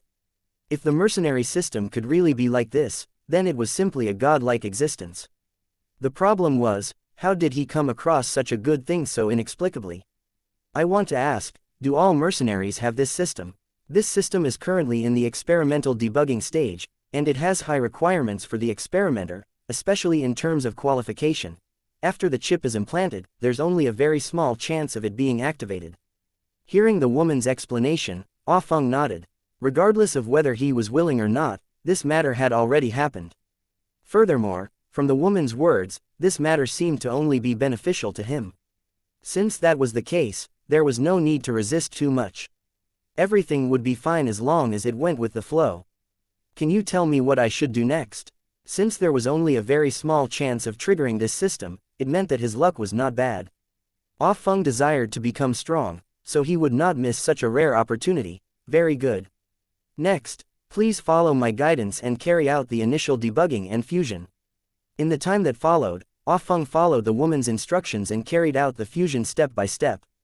He was unusually serious. At the same time, in the Holy Dragon City thousands of miles away, a group of cultivators were watching the video. The weakest of them were at least at the king level, and the auras of the cultivators in the city were as deep as the ocean. The video they were watching was Ah Feng, who was being tested by the mercenary system. At the same time, beside him, there was a list of rapidly refreshing data. Other than Ah Feng, there were also dozens of cultivators of different races in the huge space. They were all repeating the same thing, which was to complete the integration step by step under the guidance of a cultivator from New Lusheng. The female cultivator was dealing with dozens of people at the same time, but she was still able to handle it with ease. She even had time to chat with her companions. The aptitude of this batch of test subjects is very good. If they have sufficient resources, it shouldn't be a problem for them to be promoted to law cultivators. A white-haired cultivator from Lucheng said in a calm tone as he watched the experiment. No matter if you're a Lusheng cultivator or an unaffiliated cultivator, if you want to advance to a law cultivator, you must ensure that you have enough resources and guidance. The problem was that the Holy Dragon Warzone had no lack of geniuses, but the resources were very limited, and they could not be evenly distributed. Under such circumstances, Lu Cheng's growth depended on himself most of the time. What we need to do now is to create an item similar to the cornerstone platform so that the cultivators in Lusheng can use it at any time and have stronger combat power. As long as this experiment is successful, then from now on, the cultivators in Lusheng will have super strength, each comparable to the chosen one. One of the cultivators from Lu Cheng said with excitement. The other cultivators beside him nodded. The purpose of this experiment was naturally to help Lu Cheng improve the strength of the entire Holy Dragon battle zone. Compared to the wilderness battle zone of the past, the strength of the Holy Dragon battle zone had more than doubled. However, compared to the other battle zones, the difference was not small. Tang Zhen was also the lord of the 5th battle area. This allowed the cultivators of the Sacred Dragon battle area to have frequent opportunities to go to the 5th battle area. Everything was afraid of comparison. Although the cracked territory was only one of the territories in the 5th battle area and had been established the shortest time, it was enough for the cultivators in Lusheng to understand the overall strength of the 5th battle area. The Holy Dragon battle zone was indeed not just a little bit weaker than this. The more they understood the difference, the more anxious the cultivators in the Holy Dragon battle zone became. They knew very well that there was no possibility of comparison between the two battlefields. If the 5th battle zone and the Sacred Dragon battle zone were to go to war, the result would not even need to be considered. The Sacred Dragon battle zone would definitely lose. After experiencing the tragedy of a war zone being destroyed, the old residents of Holy Dragon City all had a sense of urgency. They knew one thing clearly. Only when the war zone was truly powerful and the cultivators in Lusheng were as strong as dragons and tigers could they ensure that the tragedy of the past would not repeat itself. In the brutal competition, only the strong would remain undefeated. It was the same for cultivators in the battlefield. Although the Sacred Dragon battle zone was still growing stronger, the cultivators in Lusheng were still not satisfied. They were racking their brains to think of ways to increase the strength of the cultivators in Lusheng. This also led to a very special phenomenon. There were countless inventions in the Sacred Dragon war zone, many of which were strange products of the technology and cultivation civilization. Some things were not very useful, but some inventions were original and had been proven to be very effective. For example, the mercenary support system was developed by cultivators from the original world. Inspired by the cornerstone platform, it hoped to give cultivators from the Lu Cheng world stronger survival and combat abilities. According to the developer, every Lu Cheng cultivator in the Holy Dragon battle zone should have the template of a protagonist, so that they could kill any god they met and become invincible. However, before Lu Cheng's cultivator support system, the R&D team first created a mercenary support system. The purpose was to use these mercenaries to test and determine the feasibility. Although the selected mercenaries were suspected of becoming lab rats, they could obtain countless benefits. For them, the opportunity to participate in the experiment was definitely a rare opportunity. 2221 continuously growing motivative 1A portable system sounded very mysterious, but it was a must for the protagonist. It had a stronger concealment ability, allowing the user to have more advantages than others, as well as more trump cards for counterattacks. It seemed to be omnipotent, allowing the user to amaze the world with a single brilliant feat, shocking 4 people. In fact, there were many similar things. For example, Lu Cheng's cultivators, wrist computer and individual auxiliary equipment were all similar to the system. Tools that could provide convenience to the user and allow them to complete more things could actually be considered a portable auxiliary system. The auxiliary system developed by the Holy Dragon City had powerful functions and was extremely well hidden, with almost no possibility of being discovered. The closest thing to this kind of auxiliary system was the cornerstone platform of Lusheng, which could be said to be 90% similar in function. The Holy Dragon City's research team was creative in their attempt to build a miniaturized cornerstone platform. This project had received Tang Zhen's support since the day it was passed. Tang Zhen, who possessed the destiny scale, naturally knew the benefits of having such an item. It was simply like a cheating device. Although the abilities of the auxiliary system researched by Holy Dragon City were limited and could not be compared to the scales of fate, it still had its merits. Therefore, during the research process, Tang Zhen had participated in it several times, giving suggestions and solving various problems. The so-called mercenary assistance system was actually a super server built in a special space. It was a true combination of a scientific and technological civilization and a cultivation civilization. The specific coordinates of the form, the construction process, and other information were all sealed and classified. In the entire Holy Dragon Battle Zone, there were less than 100 people who were qualified to access this information. The super server had its own independent thinking and could make rational analysis and judgment, not as rigid as a machine. When the user's body was implanted with a terminal chip and successfully activated, they could establish a connection with the server. This kind of connection was not limited by space and time. Unless it was an extremely special situation, the connection could not be cut off. The chip would constantly monitor the user's information and send it back to the super server. Then, it would analyze the collected data and formulate a corresponding growth plan for the user. During this process, the super server would decide whether to issue missions, allowing the user to obtain more training opportunities. At the same time, the system would also provide a trading function, using the transmission channel built by the terminal chip and the super server to complete small-scale transportation and trading of items. This wasn't anything too mysterious. The AI chip was like a part of the storage ring, and it only had the function of opening and closing a button. The process of storing and retrieving items was the cooperation between the chip and the super server. The chip itself could not store items, and the super server could not store items either. The real source of the exchange items was the cornerstone platform of the Holy Dragon Warzone. It was the foundation of everything. In their respective battlefields, they were almost omnipotent. Even when the tower left the warzone and launched a plane invasion, its original functions would not be affected. This was the true power of the tower. This was possible because there was a special way of communication between the cornerstone platform and the tower. Even the void in the plane barrier could not block it.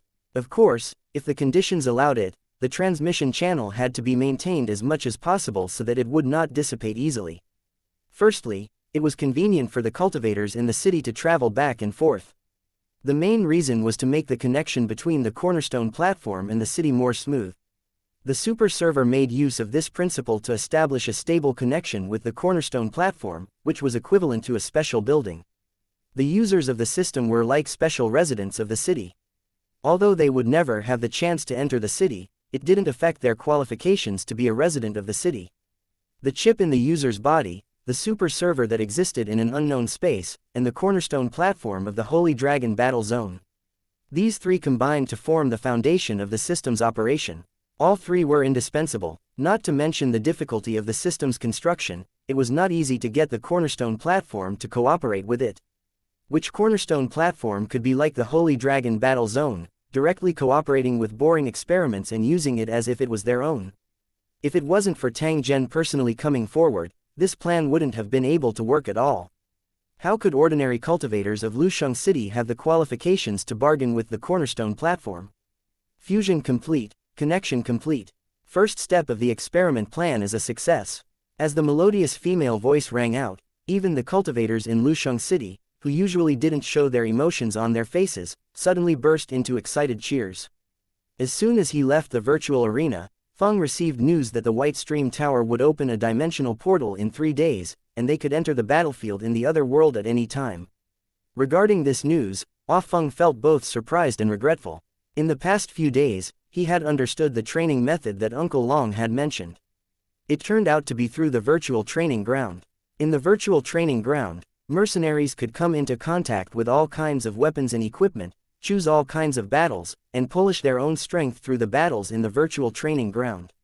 Furthermore, the virtual training ground had a special effect. Through complex runic magic circles, one could infinitely increase the time ratio. If his spiritual power could withstand it, even a time ratio of 100 could be easily done. This kind of virtual training process consumed the user's own spiritual power. When it was consumed to a certain extent, it would automatically exit the training mode. Because Ah Feng's mental power was far beyond that of ordinary people, and with the unexpected activation of the mercenary support system, he had more advantages. During the training process, he was like a dry sponge, madly absorbing all kinds of knowledge and integrating them. In just a few days, Ah Feng's strength had undergone a tremendous change. Not only did he have a better understanding of his own advantages, but his skills and awareness had also become more exquisite. It was not an exaggeration to say that he had been reborn. He now had a feeling that if the him from a few days ago were to fight against him after his training, he would definitely be crushed. It was for this reason that Ah Feng didn't want to waste the opportunity to learn. Once they entered the foreign battlefield, they would have no time to continue learning. Although he was filled with regret, military orders were like mountains, and he could not disobey them at all. The moment they received the order, all the mercenaries stopped training and adjusted their conditions, ready to receive and adapt to their own equipment. Since the establishment of the Holy Dragon War Zone, Lu Cheng would take the initiative to distribute weapons and equipment to the mercenaries whenever a war broke out. The reason for this was that the equipment used by the mercenaries was too old, outdated, and messy, which caused a lot of inconvenience to logistics. There was another reason for this. The equipment in the Holy Dragon War Zone was updated very quickly. Even some of the higher-ranked war zones could not compare to this speed. The frequent update of equipment would naturally cause a large backlog of outdated equipment. Providing them to mercenaries to use was also a way of consumption. Although the status of the mercenaries could not be compared to the cultivators of Lusheng, they were also the fighting force of Lusheng. It was naturally beneficial to increase their combat power. 2222 Getting ready to go. They didn't have to wait for long before the wall of the room that Ah Feng and the others were in suddenly opened up to reveal a passage. Because the food also appeared in this way, no one was surprised. Only Uncle Long's eyes had a trace of expectation. Get ready, our equipment should be here by now. Uncle Long was experienced and knew what was going to happen next, so he reminded everyone. Ah Feng and the others immediately perked up when they heard this, and they stared at the passage on the wall. There was a slight sound of friction, and then a black shadow appeared at the entrance of the passage. A gray metal box popped out. As expected, it's equipment. Hurry up and move the box in front of the passage and place it on the open space next to it. When the people around him heard this, they hurriedly stepped forward to help, their faces filled with joy. In the following time, more and more boxes appeared and were neatly arranged in front of everyone. On them were the corresponding names and numbers. The mercenaries stepped forward one by one, found their own boxes according to the number, and dragged them back to their resting place. The underground training base of White Stream Tower was huge. After the large group of mercenaries entered, they disappeared without a trace. No one knew the real situation of the underground training base, much less how big it was and how many people were training there. This was because during the entire training and waiting process, the mercenaries had never been to other places, and they were not allowed to leave their assigned areas. Every day, he would go through virtual training, and when he was tired, he would go back to bed to rest. Food would also be delivered at a fixed time. Thinking about it carefully, such days were not bad. It was a pity that the White Stream Tower hired them for the sake of participating in the war. Their carefree days would come to an end sooner or later. After going through virtual training time and time again, the mercenaries were already equipped with the basic qualities. After that, they only needed to hone themselves on the real battlefield and they could become real soldiers. The purpose of the underground training base was so magical. Otherwise, why would they have to mobilize so many people to build such a place? Almost every building had similar training bases, which were obviously in preparation for the long-term war. Ah Feng took the metal box and returned to his bed. He opened the box with a hint of excitement. There was an unconcealed anticipation in his eyes, as if he was a child who was about to get his favorite toy, and he almost cheered. No matter which plane it was, cultivators were all stealing heavenly secrets. Because the consumption of cultivation was extremely high, most cultivators were very poor. This was especially true for the wild cultivators in the world of Lusheng. Due to the special cultivation environment, they were far more frugal than cultivators in other planes. Most of the wild cultivators in the building world only had simple equipment, and there were very few wild cultivators who could equip themselves with a set of suitable equipment. It was the same for Ah Feng, so he was very much looking forward to the equipment that he was about to get. As the bracelet connected to the chip was verified, the metal box automatically popped open, revealing a set of black and red standard armor. Black Owl Warframe, the prototype of the 5th generation military warframe. It is very advanced in technology, and the coverage of the runic magic circle is not large. This set of armor is painted a little different, with red stripes, which are obviously used to distinguish the different types of troops. After a few days of training, Ah Feng was no longer a newbie. He had gained enough knowledge. He recognized the origin of the warframe. It was also one of the equipment that had been eliminated from the Holy Dragon Warzone, and it was the most basic version. If he wanted to upgrade it, he would have to spend battle credits and load a series of functional pendants. But even so, in the eyes of Ah Feng and the other mercenaries, it was still of the highest quality. Their eyes lit up as they studied it carefully inside and out. They simply loved it so much that they couldn't put it down. Following the instructions, the group of mercenaries quickly put on the armor and kept looking at each other. Come, brother, quickly take a look at my battle armor. It's not bad, but it's still a bit worse than mine. How is that possible? They were clearly the same thing. But to be honest, my armor is more impressive, yours is not. That's because there's something wrong with your eyes. It's obviously my armor that's prettier and as good as new. The mercenaries started to discuss one after another. They were extremely satisfied with their equipment and could not allow anyone to say anything bad about it. Ah Feng stood up from the ground and reached out to touch the armor on his body. He also had a satisfied smile on his face. After he put on the cold armor, the surface temperature immediately changed, becoming very similar to his body temperature. There seemed to be something between the armor and the skin, making it feel like the armor had become his skin. Even if a trace of power blew past the battle armor, it could be immediately felt. The sensitivity was so high that it was frightening. This kind of battle armor that felt very soft to the touch would instantly become indestructible when it was attacked, and at the same time, it would dissipate the power of the attack. Under the same cultivation level, a cultivator wearing battle armor could withstand the attack of 5 enemies and then use the advantage of equipment to kill the enemy. After feeling the attributes of the armor, Ah Feng couldn't help but sigh in his heart. The gap between the wild cultivators and the Lu Cheng cultivators was too big, and it was impossible to make up for it with hard work. In addition to the warframe, there was also a rapid-fire pistol for close combat and a runic lightsaber that could erupt with a high temperature of 100,000 degrees. The standard weapons of the cultivators in Lusheng were all things that the wild cultivators could not come into contact with at all, and they regarded any of them as treasures. Other than these pieces of equipment, there was nothing else in the box. If the mercenaries wanted to upgrade their equipment, they would have to rely on their battle achievements to exchange for them. After the employment mission ended, the mercenaries could return the equipment. The parts that they had spent more points on could also be returned with a certain percentage of points. If they had a choice, most of the mercenaries would not want to return their equipment. However, rules were rules. The equipment would not be easily leaked to the public to avoid any future trouble. If the mercenaries had to get the equipment, they could join Lu Cheng's mercenary group and get the long-term ownership of the equipment. It was just that when each skyscraper city was recruiting mercenaries, they always chose the best of the best, so it was not easy to become a member. After the virtual training, the mercenaries were very familiar with their equipment. They began to discuss the advantages and disadvantages of these weapons and equipment.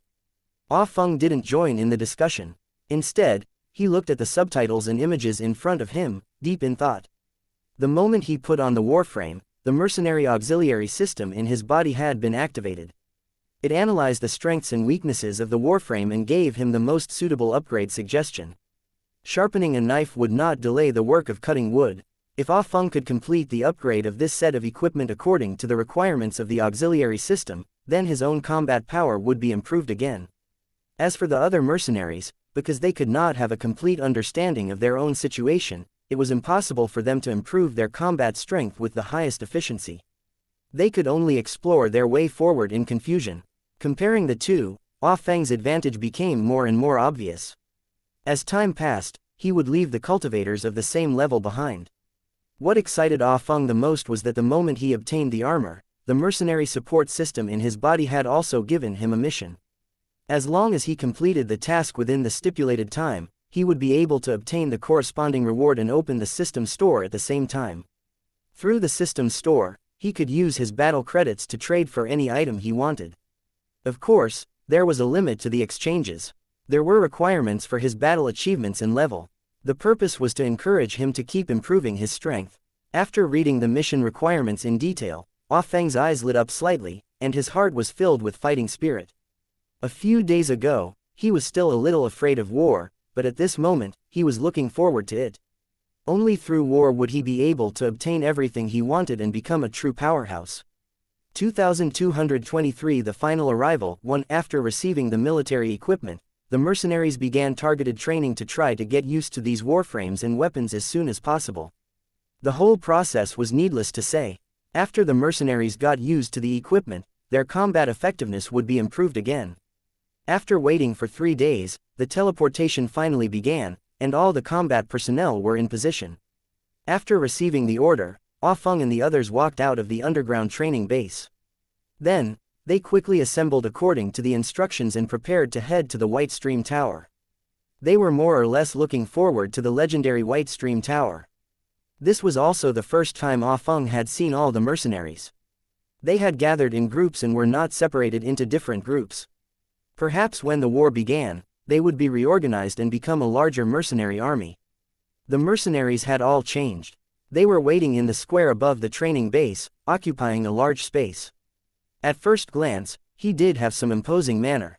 This was the first time Ah Feng had seen such a scene. He roughly estimated that there were at least 100,000 mercenaries. Thinking about the scene of everyone throwing themselves into the battlefield and the smoke of war everywhere, Ah Feng's heart was filled with anticipation. The hovercraft is here. Everyone, get on the hovercraft and sit properly. You must abide by order, or you will be severely punished. A voice sounded in his ear. He didn't know who said it, but it was stern. The mercenaries looked up and sized him up, then quickly lowered their heads. They knew that the person who had shouted just now must be a super strong person. It was as if he was speaking right next to everyone's ears. If it was an ordinary cultivator, it would be impossible to do this. In fact, this was very normal. Think about it, such a huge training base, with more than 100,000 mercenaries training here, how could White Stream Tower just ignore it? In some corner that the mercenaries didn't know about, there must be a super expert watching them at all times. If anything unexpected happened, he could deal with it in time. The mercenaries also understood this, so all of them were very well behaved in the training base. Even if he couldn't sense anyone monitoring him, he still acted obediently in his daily routine. Who knew if White Stream Tower would have some weird request? Perhaps your daily performance at the base would be under the scope of the review. Of course, everyone knew that the possibility of this happening was very low, but they still tried their best to avoid stepping on mines. In fact, after they were hired and went to the training base, the mercenaries found something surprising. From the beginning to the end, the cultivators of Lusheng never appeared or came into contact with them. The mercenaries, training and daily routine were all completed through the base's AI system, and the efficiency was terrifyingly high. However, when they arrived, they found that there was no need to worry at all. It was difficult to even see Lu Cheng, so how could the other party make things difficult for them? A soft sound was heard, and the ground of the square was opened up, revealing huge transport vehicles. The transportation vehicle also came from underground. Every time it was filled with mercenaries, it would rise to a height of more than 100 meters above their heads. Not long after, the sky above them was filled with hovercraft vehicles, blocking out the sun like dark clouds. Each troop carrier carried 100 mercenaries, and they looked like ships on the water. The defensive capabilities of these troop carriers were decent, and their flight speed was fast and stable. They were definitely the best weapons for sudden attacks on the battlefield. Of course, in most cases, Lu Cheng cultivators rarely used this kind of transportation. After all, Lord Realm cultivators could fly in the air, so there was no need to use it. The existence of such a troop carrier was mostly to take care of mercenaries and low-level cultivators who were undergoing training. After all the mercenaries had boarded the vehicles, the transport trucks that were suspended above them began to move forward at the same speed. The sight of thousands of military trucks advancing at the same time was an eye-opener for the group of mercenaries, and their hearts were filled with excitement that could not be suppressed.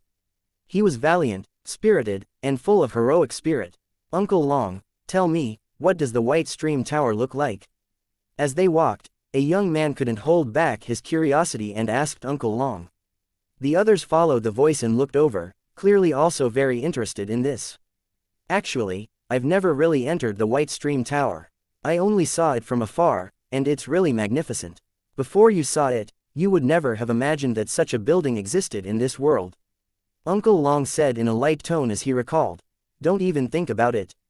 We'll be at the White Stream Tower soon. I heard that we're allowed to enter the tower this time. You can see as much as you want." After saying that, Uncle Long kept quiet and looked straight ahead without blinking. It didn't take long for a huge mountain to appear on the horizon.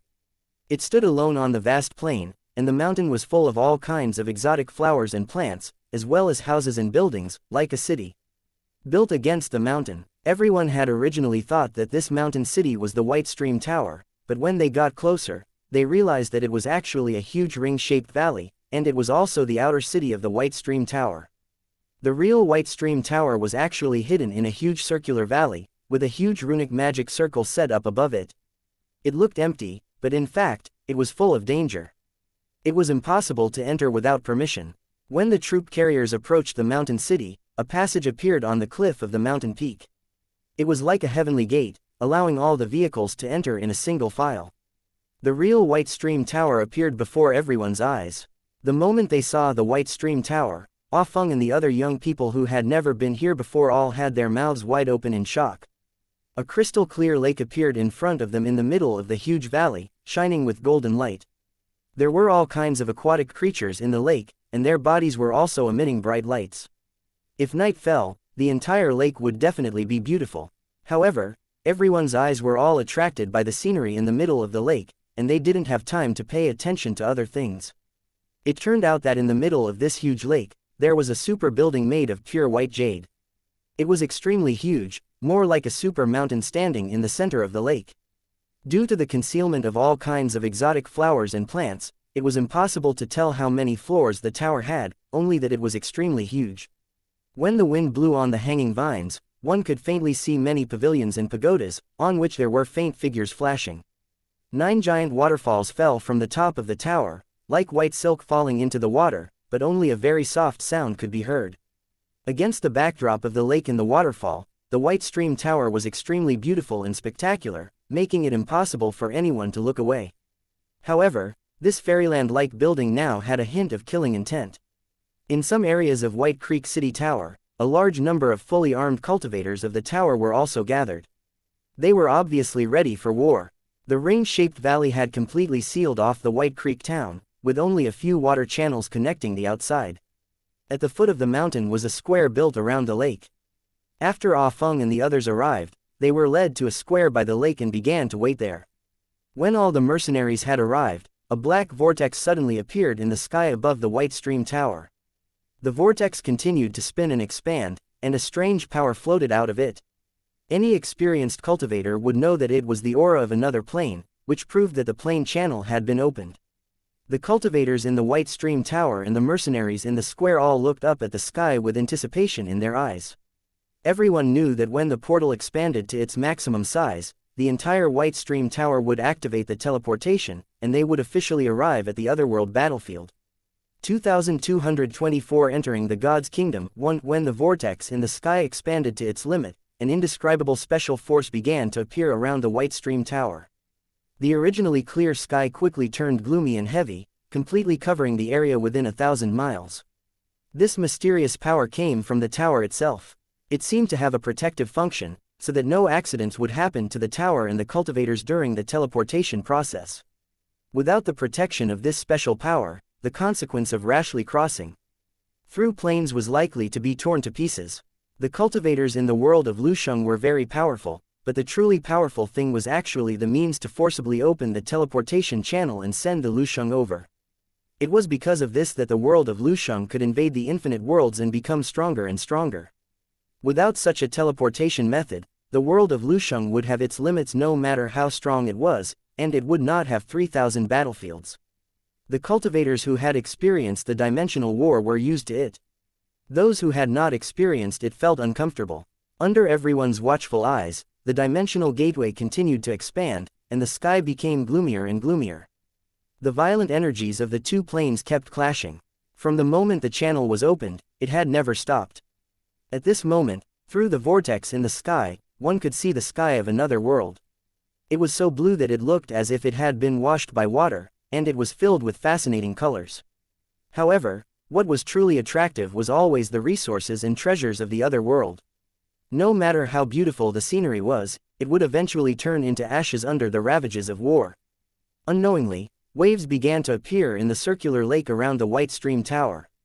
It was as if someone had touched a cup of water, causing waves of ripples to appear. Before this, the lake had been as calm as a mirror. The crowd, who had been waiting, realized that the teleportation had already begun. Otherwise, the White Stream Tower wouldn't have such an abnormal situation. Sure enough, as soon as this thought arose, some attentive people noticed that the scenery around them seemed to have changed. The entire ring-shaped valley rose from the ground and began to advance toward the passage in the sky, getting closer and closer to the vortex. Ah Feng, who had been observing the teleportation process, found that although the vortex in the sky looked huge, it could not accommodate the entire White Stream Tower. If the White Stream Tower was to pass through the passage, it would be too narrow. Would something unexpected happen? As soon as this question arose in his mind, he found that the surrounding scene was somewhat distorted, as if his companions were beginning to transform. It was like a dough figurine that had just been kneaded, pulled madly by an unknown force, and then it became thin and long. Although the surrounding scenery had changed astonishingly, if he sensed his own body, he would discover that there was nothing wrong. Ah Feng guessed that this was probably a method of dimension teleportation, which might make the teleportation process smoother. As for another benefit, it could reduce the size of the transmission channel and save a lot of origin energy. Under the gazes of countless people, White Stream Tower had already flown into the sky, like a floating city. In the next moment, the top of the tower had already disappeared into the dimensional gateway, and the teleportation had officially begun. The entire top of the White Stream Tower seemed to have disappeared into thin air. The transmission channel also began to fluctuate violently, and lightning and thunder kept flashing. The powers of the two worlds were fighting against each other, but since the dimensional gateway had already been established, any resistance would be futile. The cultivators in the city tower didn't feel much pressure, but they felt a little strange. What Ah Feng didn't know was that this was the first time even White Stream Tower had experienced such a modified teleportation method. It was only because there were too many towers that the cornerstone platform had chosen such a teleportation method after some calculations. For one, it could reduce the energy consumption, and for two, opening too many and too large teleportation channels would have a fatal impact on the Divine Kingdom. If too many transmission channels were opened, it would lead to the complete collapse of the God Kingdom, which would not be worth it. As he watched the White Stream Tower disappear inch by inch, Ah Feng's anticipation grew. Soon, the surrounding circular valley also entered the passage, and then continued to extend downward.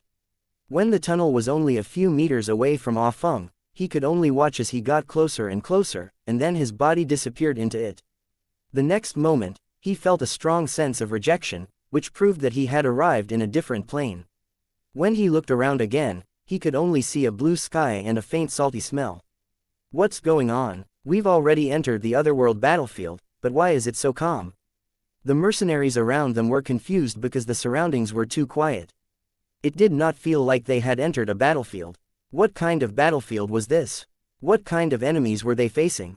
Had the war not officially begun yet? Just as the mercenaries were guessing, they saw a group of cultivators flying into the sky from the gate of the White Stream Tower. They didn't go anywhere else. They just pointed at the tower and observed the surrounding environment.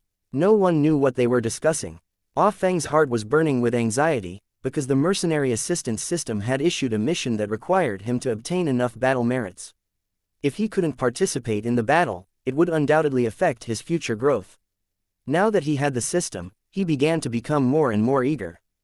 Unfortunately, the current Ah Feng was only a small mercenary, and his strength was only average. Without sufficient strength and influence, it was impossible to do things according to one's own thoughts. If he acted on his own, it would be equivalent to disobeying military orders, and the consequences would be quite serious. Just as he was feeling anxious, he saw another group of cultivators walking out of the White Creek town. Seeing the cultivator at the front, Ah Feng immediately recognized him. He was the cultivator from Lu Cheng who had brought them to the training base and exchanged sabers with him. The moment he saw his opponent, Ah Feng suddenly had a feeling that the breakthrough point might be on his opponent. After realizing this, Ah Feng's gaze towards the other also became fervent, afraid that he would miss this heaven-sent opportunity. The cultivator from Lu Cheng passed through the passage on the lake and quickly appeared in the square where the mercenaries were. Then, he looked around. No one knew what he wanted to do, but from his appearance, they could guess that he might have some tasks to arrange. When mercenaries carried out missions, they would earn a basic commission, and when they carried out special missions, they would receive additional commission rewards. Whenever they encountered such a mission, the mercenaries who were very confident in their own strength would take the initiative to fight for it. However, as they were new to this place, the mercenaries knew nothing about the situation on the battlefield. Therefore, even if there was a mission, no one would easily intercept it. This was why most of the experienced mercenaries didn't show a positive attitude when the cultivator Lu Cheng appeared. The young cultivator's perception was so sharp that he could naturally see what the mercenaries were thinking after looking around. The mercenaries' actions were understandable. Their purpose in coming to the battlefield was to earn enough commission. The only thing he had to do after he had money was to leave the battlefield alive. Therefore, for the sake of safety, he would not take risks easily. Under such circumstances, Ah Feng, who had a look of anticipation on his face, naturally became very eye-catching. When the Lu Cheng cultivator saw Ah Feng, he smiled and nodded at him. "I'm going to take some people out to scout. If you're interested, how about you come with me?" Ah Feng quickly nodded. Brother Long wanted to stop him, but it was too late. Helplessly, he could only sigh to himself and pray that Ah Feng's mission was not too dangerous.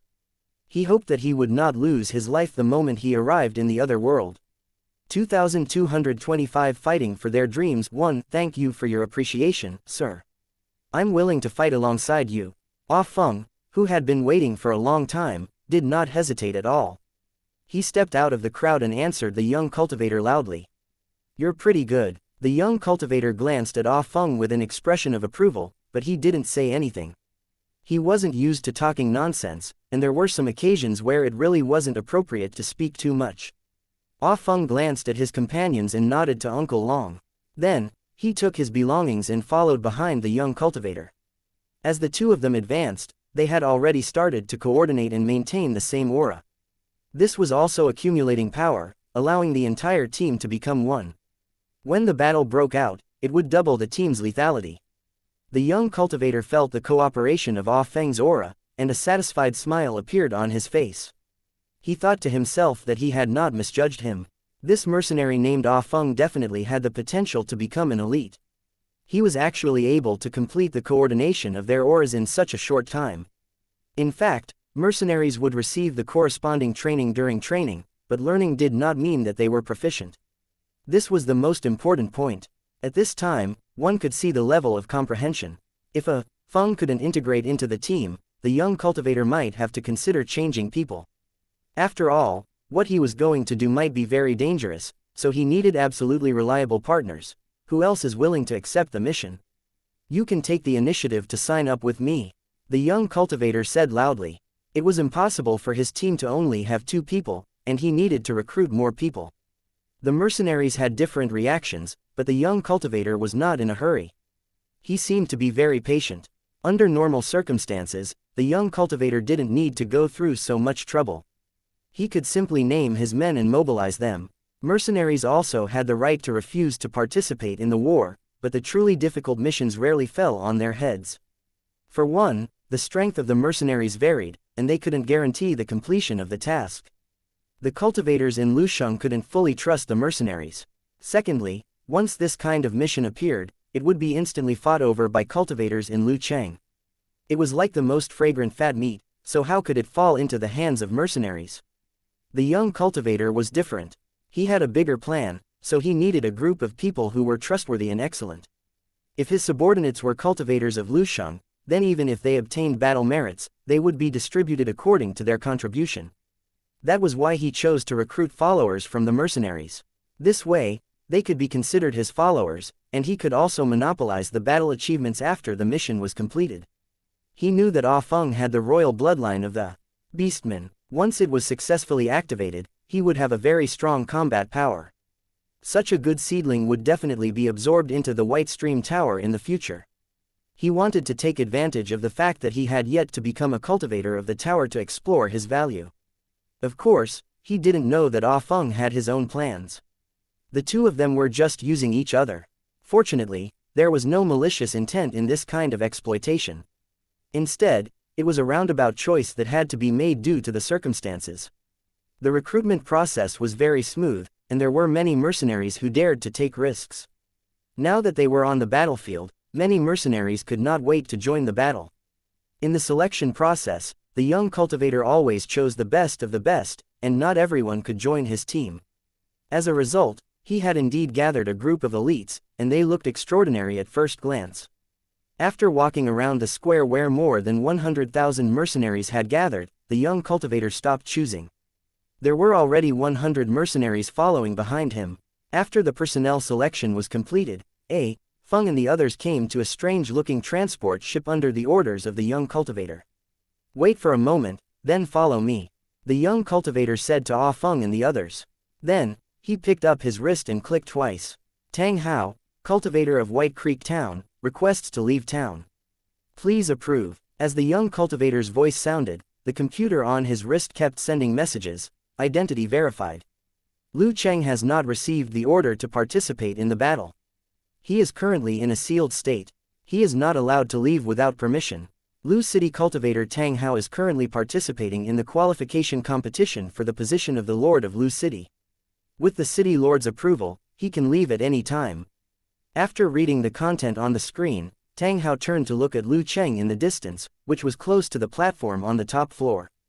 On normal days, his father would stand there, looking at the lake and thinking about problems. Sure enough, as usual, that familiar figure stood on the platform, looking down at him. Tang Hao was sure that from the moment he walked out of Lusheng, his father had already been there, watching him silently. The first time he left Lu City and went to the battlefield in the other world, his father had also stood there and watched him silently. This time, Tang Hao wanted to go to war again. His father came to see him off as usual, because Tang Hao had chosen an even more bumpy road. If he succeeded, Tang Hao's future achievements would be limitless. It would not be impossible for him to surpass his father. However, if he failed, he might be covered in injuries or pay with his life. Wealth was found in danger. Mortals and cultivators actually had too many similarities. For cultivators, while they had the opportunity to live a long life, their chances of death were far higher than that of ordinary mortals. In the process of the rise of the Holy Dragon Battle Zone, countless cultivators had sacrificed themselves for various reasons. Even the soul transmission array could not save them. Therefore, in the eyes of the cultivators in Lu City, every time they parted, it might mean an eternal farewell. Although the cultivators of Lu Cheng were not afraid of death, they were still reluctant to part with their family. The city lord of White Creek City didn't want his son to die in danger, but he respected his opinion and encouraged him to find his own path. The city lord of White Creek City was an orphan. He had his current achievements because he joined Holy Dragon City. Even his name was named after Tang Zhen. There was no need to doubt his worship and loyalty towards Tang Zhen. His son, Tang Hao, had grown up in the White Stream Tower. However, because of his influence, he had regarded Tang Zhen as a goal to strive and worship. However, the more they knew, the more the young cultivators knew how difficult it was to imitate Tang Zhen. In the end, a dream was just a dream. There were only a few cultivators in Lusheng who were qualified to fight for their dreams and imitate Tang Zhen's path of success. Tang Hao's dream was to build his own city like Tang Zhen, and then continue to grow stronger under his own management. In the end, he would have achievements that would make countless people gasp in surprise. He was extremely clear in his heart that it was impossible for him to reach Tang Zhen's level. That required true strength, courage, and incomparably heaven-defying luck. However, as long as he could reach half the height and become the city lord of a continent-level city, Tang Hao would be satisfied. Looking at his father's tall and straight figure, and the gratification and anticipation in his eyes, Tang Hao suddenly felt a strong sense of courage. He looked in the direction of Lu Cheng, knelt on the ground, and kowtowed with both hands. When the cultivators of Lusheng conquered the Greater Plains, they were not afraid of strong enemies. They were not afraid of death and did not lack courage in their hot-bloodedness. Since he had already made up his mind, he would do his best to realize it. He would either fall in the process of chasing his dream or successfully step into the end of his dream. Since Tang Hao had already made up his mind, he would naturally press forward with indomitable will and die without regrets. Perhaps he would never have the chance to return after leaving the White Stream Tower, which was why he kowtowed to his father to thank him before he left. If I don't return, I hope my family will take care of me. After the ceremony, Tang Hao stood up and ordered everyone to board the transport ship. Then, he led everyone out of the White Stream Tower. The next stop, Area 153. The moment they left the White Stream Tower, Tang Hao and the others had officially entered the Divine Kingdom. The Planar War had also begun. Chapter 2226 Junior Elite 1. The moment the transport ship left the White Stream Tower, the mercenaries sitting on the transport ship finally saw the outside world. It turned out that there was a vast ocean below the White Stream Tower, and there was no sign of an island.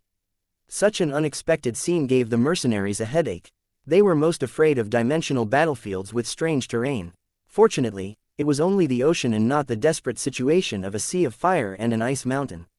Otherwise, it would be really difficult to move. When everyone took a closer look at the sea, they immediately found something wrong, and their expressions changed slightly. The ocean was terrifyingly deep, and from time to time, a huge black shadow could be seen swimming in the ocean. One of them was shaped like a lizard, and it was more than 100 meters long. It was definitely a huge monster. This was just a random encounter. If he searched carefully, there would definitely be more powerful monsters. Compared to the barren land, the truly terrifying super monsters were hidden in the ocean. Their sizes were so large that land monsters could only look up in the dust. Those island-like monsters could be found everywhere in the Otherworld ocean, and they could easily set off huge waves. To cultivators at Ah Feng's level, the deep-sea monsters were too terrifying. They were not existences that they could fight against. The sea monster only needed one bite to swallow them into its stomach, and in the end, not even their bones would be left. Brother, could it be that this is the water world, and the enemies we're going to deal with are water race cultivators? A mercenary looked at the ocean below with a worried expression and asked his companion in a low voice. I don't know. I don't think so. In the history of wars in various planes, there were many examples of people suffering a crushing defeat because they were not used to the battlefield environment. Another mercenary replied. In fact, he also suspected that the enemy was hiding in the sea. If they wanted to destroy the enemy as soon as possible, they would naturally have to take the initiative to attack. However, if the battlefield was advantageous to the enemy, then the attacker would naturally be at a disadvantage. In the history of wars in various planes, there were many examples of people suffering a crushing defeat because they were not used to the battlefield environment. Even if the cultivators of Lusheng could fly into the sky and dive into the ground without being blocked by the ocean, their combat power would still be greatly reduced. Especially for low-level cultivators, such a battlefield environment was extremely unfriendly. If they were not careful, they could die in various accidents. Dying in battle wasn't scary, but dying because of all sorts of weird reasons was the most depressing thing. The mercenaries knew nothing about the situation on the battlefield, so they could only make wild guesses. It wasn't just the mercenaries who were confused. Even the city lords had only just received the specific information. Through the conference function of the Lusheng, the lords of the Lusheng were gathered in front of the cornerstone platform. They were having a meeting with Tang Zhen, who was in the 153rd Defense Area, to discuss the specific war plan. The contents of the meeting had to be highly confidential to prevent any information from being leaked. Therefore, before the war plan was formulated, the mercenaries could only make wild guesses. Looking at the calm surface of the sea, Ah Feng's emotions were fluctuating, and he was a little anxious. They had finally left the White Stream Tower and were ready to go on a killing spree on the battlefield, but they had to face such a helpless situation. Although White Stream Valley had water and a lake, and the width of the stream was dozens of meters, it couldn't compare to the ocean. This was the first time he had seen the ocean since he was young, and he was even more shocked. Ah Feng wasn't good at swimming to begin with, and now that he saw the boundless ocean, a trace of fear subconsciously rose in his heart. Apart from that, he was also a little confused. In the face of such a special battlefield environment, was it possible for him to complete the mission? Although the Lu Cheng cultivator's skills were specialized in dealing with underwater environments and he also had a variety of equipment for underwater battles, they might not be able to solve his predicament. It seemed that even with the mercenary assistance system, the road ahead was still full of hardships, and he had to do his best. In contrast to Ah Feng's confusion, Tang Hao's brows were also tightly furrowed. He felt that the difficulty of this mission was not small. He was certain that the enemy was in the ocean, and the main battlefield might be on the ocean. Facing the monster hiding in the deep sea, he felt like his fists were hitting cotton, and he had no place to release his strength. The most important point was that the complex battlefield environment would definitely affect his results. The competition for the position of the city lord had officially begun. Tang Hao was worried that he would be left behind in the competition. This was especially so for the competitors this time. Almost all of them had participated in the teleportation, and they should all be in the Divine Kingdom now. After all, in the entire Holy Dragon Warzone, this was a once-in-a-century event, and the participants could not miss it. According to Tang Hao's understanding, among the competitors this time, not only were there powerhouses from various large cities, but there were also true elites from Holy Dragon City. There were even rumors that the Holy Dragon City's elder-level younger generation of cultivators had also participated in the competition and were definitely popular candidates. Although a privileged class was not popular in Holy Dragon City, the aptitude and cultivation environment of the descendants of these elders far exceeded that of ordinary cultivators. Their own strength was also abnormally powerful. Facing such a competitor, Tang Hao felt great pressure. Fortunately, the entire competition process was under the monitoring of the Cornerstone platform, so he didn't have to worry about anyone cheating. Otherwise, there was no need to compete at all. He could just obediently admit defeat. Just as Tang Hao was deep in thought, he saw something in the sky ahead. After taking a closer look, he confirmed that they were two transport ships, the same model as the one he was using. The ocean was boundless, and it was too much of a coincidence to meet two transport ships from Lusheng. From Tang Hao's point of view, it was more like the other party had found the signal and stopped here to wait for him. Sure enough, just as this thought came to his mind, the transport ship's operating system sent a notification that someone was trying to contact him. Tang Hao hesitated for a moment before he agreed. The next moment, two figures appeared in front of him. They were both wearing standard battle armor and looked very heroic.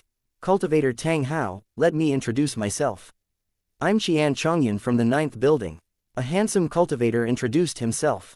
At the same time, he sized up Tang Hao with a smile in his eyes. Tang Hao thought for a moment after hearing the other person's name. He then knew the other person's background. In the Holy Dragon Battle Zone, there were many old cultivators who had followed Tang Zhen all the way. Each of them had left behind an immortal legend. Other things aside, just following Tang Zhen to establish the Sacred Dragon Battle Zone was enough to be respected by the younger generation. The most important point was that these were all living legends, and now they were all carrying heavy responsibilities. To be able to be born in an era where legends coexisted, it was definitely a very lucky thing for the cultivators of Lusheng. It could be said that Tang Hao knew the stories of these legendary cultivators in detail. Among the cultivators who had the deepest impression, the elder of this young cultivator in front of him was one. May I ask please like and share the video on the YouTube channel Cultivation Audiobooks. If Sir Xianxia is related to Senior Qianlong. Tang Hao cupped his hands and asked Xianxia. That's my grandfather. Of course, you don't have to think too much about it. This competition has nothing to do with him. If he knows that I'm using his name for convenience, he'll probably kick my ass. When Xianxia said this, his face was filled with helplessness. Other people envied his good background and his legendary cultivator grandfather, but he felt very pressured. To be born in such a family, one had to put in several times more effort than others. Otherwise, one would embarrass their elders. Although his grandfather had never made such a request and was very tolerant towards his descendants, Xianxia had never let his guard down since he was young.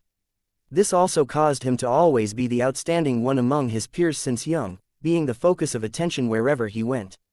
Xianxia had signed up for the Lord of the City Tower selection in the Sacred Dragon Warzone this time. His goal was to build his own city and completely get rid of the influence of his elders. It wasn't that he was rebellious, but that he wanted to prove through this matter that even without the protection of his elders, he could still create his own career. If Tang Hao knew Xianxia's thoughts, he would definitely be touched. At least on this point, the two of them had the same thoughts. Chapter 2227 Cooperation 1. Now that he knew Xianxia's identity and background, and then saw the elegant demeanor he had displayed, the pressure on Tang Hao's heart grew even greater. As expected, his reputation was well deserved, especially this kind of reputation that was built with real swords and guns. It was really not mixed with any water. So it's Sir Xianxian. I've heard a lot about you. May I know how to address this sir beside you? Tang Hao thought for a while and asked the young man next to him, sighing in his heart. People were divided into groups, and this young cultivator's background was probably not simple. The reason Tang Hao thought so was because there was a golden coat of arms on the standard armor that the other party was wearing. That was the exclusive symbol of the Holy Dragon City, and no one would dare to counterfeit it. From this, it could be confirmed that the young man came from the Holy Dragon City. Being born in the Holy Dragon City gave people pressure. Among all the towers in the Holy Dragon Warzone, the Holy Dragon City's strength was ranked first. No one dared to deny this. As the Tower City had the highest level and had the most powerhouses, the proportion of elite cultivators in the Holy Dragon City far exceeded the other towers combined. In fact, this was normal. After all, the Holy Dragon War Zone was established by Tang Zhen. The first batch of lords of the towers were all powerhouses who came from the Holy Dragon City. Even with the construction of a large number of towers and the division of elite cultivators to other towers, the Holy Dragon City's strength was not affected at all. In recent years, the cultivators of Lu City had better cultivation aptitude and more abundant cultivation resources than their predecessors. Their cultivation speed was also at a rapid pace. When this group of cultivators grew up, the Holy Dragon City's strength would enter a period of explosive growth. If there were no accidents, this explosive growth would continue. Of course, Tang Zhen did not wish to see such a situation where one party was dominant. This was because it would inevitably create a huge pressure on the other buildings. It was impossible to rely on the Holy Dragon City to support the entire war zone.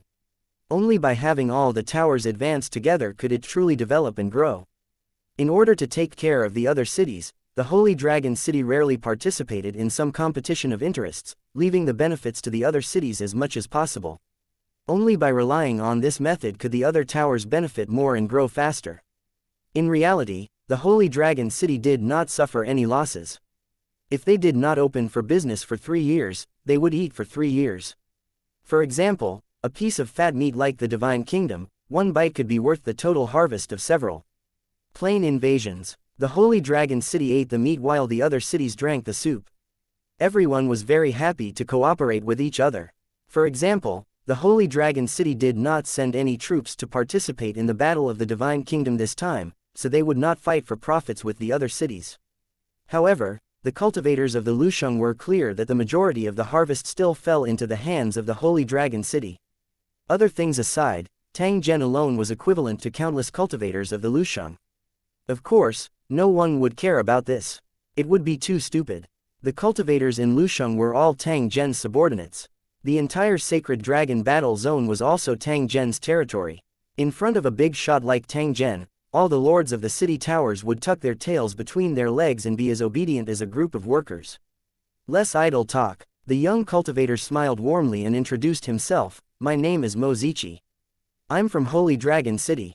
Hearing that, Tang Hao immediately cupped his hands and said, I've long heard of your great name. He wasn't being polite, he really had heard of this Mo Ziqi's name before. Not long ago, the Sacred Dragon Battle Zone had held a cultivator competition and Mo Ziqi had come in 7th. Don't think that the 7th place was ordinary. It should be known that the participants of that competition were all the young cultivators in the entire Sacred Dragon Battle Zone. Mo Ziqi's ability to stand out among countless cultivators and ranked 7th in the end was obvious. Tang Hao didn't participate in the competition because he was on a mission. He only learned about it after he came back. Although he was very confident in his own strength, he could not guarantee that he would be able to get a good ranking in the competition. Mo Ziqi was strong, even stronger than him. Tang Hao had a clear understanding of his own strength and knew his own worth. In his father's words, there were countless strong people in the world. When you meet the real strong people, you will find that you are nothing. Fortunately, there was comfort in the cruelty. One must know that in the eyes of others, wasn't he also the kind of strong person who made people feel despair? That was why it was said that people would die if they compared themselves to others, and goods would be thrown away if they compared themselves to others. In a competitive environment, only by constantly working hard to become stronger could one ensure that they would not fall. Like Qian Chongyan, Mo Ziqi was also a descendant of a legendary cultivator. His grandfather, Mo Ran, was also the first teacher of Tang Hao's father. After his father had joined Holy Dragon City, he had been cultivating painstakingly all day long under Mo Ran's guidance. Every time he mentioned this black-faced god, his father who was already a law king, he would still feel a lingering fear. Although Mo Ran's teaching was strict, he cared for his students and was a role model for teachers. It could be said that this old man had students all over the world. Almost all of the famous rising stars in the Sacred Dragon Battle Zone had once been his students. However, as the Sacred Dragon Battle Zone grew stronger, Mo Ran stopped teaching students and began to preside over some educational work. Mo Ran wasn't very strong, and many of the students had higher cultivation levels than him, but no one dared to underestimate him. If he really angered this old man, he could probably summon a large group of super experts with a casual call. Tang Hao felt exhausted. The two young cultivators in front of him were worthy of being called outstanding talents. Even he felt inferior to them. Competing with such an opponent, it was very easy to be hit, and it was very likely that in the end, all the work would be in vain. Having said that, Tang Hao was still not ready to give up. So what if there were many powerhouses? Which expert didn't go from weak to strong step by step? There were many powerhouses participating in the competition, and it was the same in the real world. If they were afraid of this and did not dare to face the difficulties, they might stop here for the rest of their lives. There was even a possibility that he would fall back instead of advancing, and be surpassed by other cultivators, eventually becoming more and more mediocre. One had to know that in a fierce competition, if one did not maintain progress, it would be equivalent to falling behind. After figuring out the identity of the two people, a new question appeared. Why did they want to see him? Whether it was fame or strength, Tang Hao felt that he could not compare to the two of them. Moreover, they were still competitors, so it was not appropriate for them to have too much contact. However, Tang Hao also knew that since the two of them had taken the initiative to contact him, there must be a reason that he did not know. So, he had to figure out the specific situation first. After Qian Chongyan had introduced himself, he did not waste any more time and went straight to the point. The competition this time is very intense. If you want to successfully obtain a limited quota, it will undoubtedly be very difficult. So, after some discussion with Mo Ziqi, we decided that we should get in touch with more companions and work together to increase our chances of winning. Take the mission as an example. The success rate of the three of us will definitely be much higher than if we were to carry out the mission alone. As for how the battle merits would be distributed, everything would be based on the Cornerstone Platform's assessment. This kind of algorithm was the fairest and would not have any deviation. The reason we've been waiting for you here is to invite you to cooperate with us. What do you think? Hearing Qian Chongyan's suggestion, Tang Hao gave it some serious thought and then nodded in agreement. After entering his god's kingdom, he realized that fighting alone was not realistic. The safest way was to team up with others. 2228 log-in 1's background was very important, not only in the mortal world, but also in the cultivation world. The three cultivators of Lu Cheng were young, but their cultivation had already reached the king level. They were on par with each other. After the two sides met, they came to an agreement in a very short time and were ready to cooperate to complete the mission. They had enough strength and vision to know what to do to obtain the greatest benefits. He did things in a straightforward manner and did not waste any time. The interior of the transport ship was compact, and Ah Feng happened to witness the entire process, his heart full of envy. Tang Hao and the others were not much older than him, but their cultivation was much higher than his. One must know that there were two huge gates to cross from lord to king. There were countless cultivators who were stuck at a bottleneck and were unable to advance. Those who could break through were all talented people. The true elites were always in the minority, and the rest were all mediocre. Before he left his family, Ah Feng thought that he was quite strong. At least, he was always far ahead of his peers. However, when he walked out of the house and saw the cultivators of Lusheng, he immediately realized that he was too narrow-minded. The real world was unimaginably vast, and there were many experts. With his current cultivation, he didn't even have the qualifications to compete. Ah Feng, who had discovered the truth, was greatly affected. He even had some doubts about whether his efforts were worth it and whether he could catch up with these geniuses. However, when he thought of the hard work he had put in and the mercenary support system he had, Ah Feng's heart was filled with fighting spirit. Compared to Lu Cheng's descendants, the only difference was their family background and cultivation resources. Although the other party had a great innate advantage, it wouldn't affect his future much. The path to becoming a true powerhouse still needed to be taken step by step, and the help provided by outsiders was very limited. As long as he seized the opportunity and worked hard to close the gap between the two, who could say for sure how far he would be able to go in the future? Tang Hao and the other two Lu Cheng cultivators didn't know that while they were talking, a mercenary had already vowed to surpass them. Of course, even if they knew, they wouldn't care. Regardless of whether Ah Feng had the qualifications, they were cultivators. After reaching an agreement, the three transport ships moved forward at the same time, heading straight for the Believer's continent. These guys are really fast. Qian Chongyun's voice was heard and it seemed to be filled with helplessness. Tang Hao and the others knew very well that the cultivators of Lusheng who appeared at this time were all competitors for the Lord of Lusheng. They were heading to the Believer's continent at this moment in the hope that the pavilion closest to the water could enjoy the moonlight first and receive a mission from Tang Zhen. Time was of the essence, and the competitors could not afford to wait in the tower, as that would cause them to lose the initiative. Moreover, when Lu Cheng attacked, it was mainly an army attack with Lu Cheng's attack as a support. Lu Cheng cultivators would only be deployed in large numbers during ground battles. In the hands of a group of wolf-like cultivators, it was undoubtedly a very difficult thing to get enough battle merits. Now that the teleportation has just been completed, there must be many tasks that need to be carried out, many of which are of high difficulty. However, before the official war, the skyscrapers will definitely not enter the battle. This is the opportunity left for us. Therefore, we must speed up and reach the destination before the others.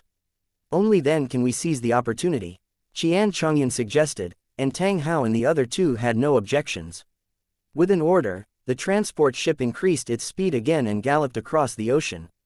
It was actually very dangerous to do this on the battlefield in another world, but in order to race against time, the three of them couldn't care much.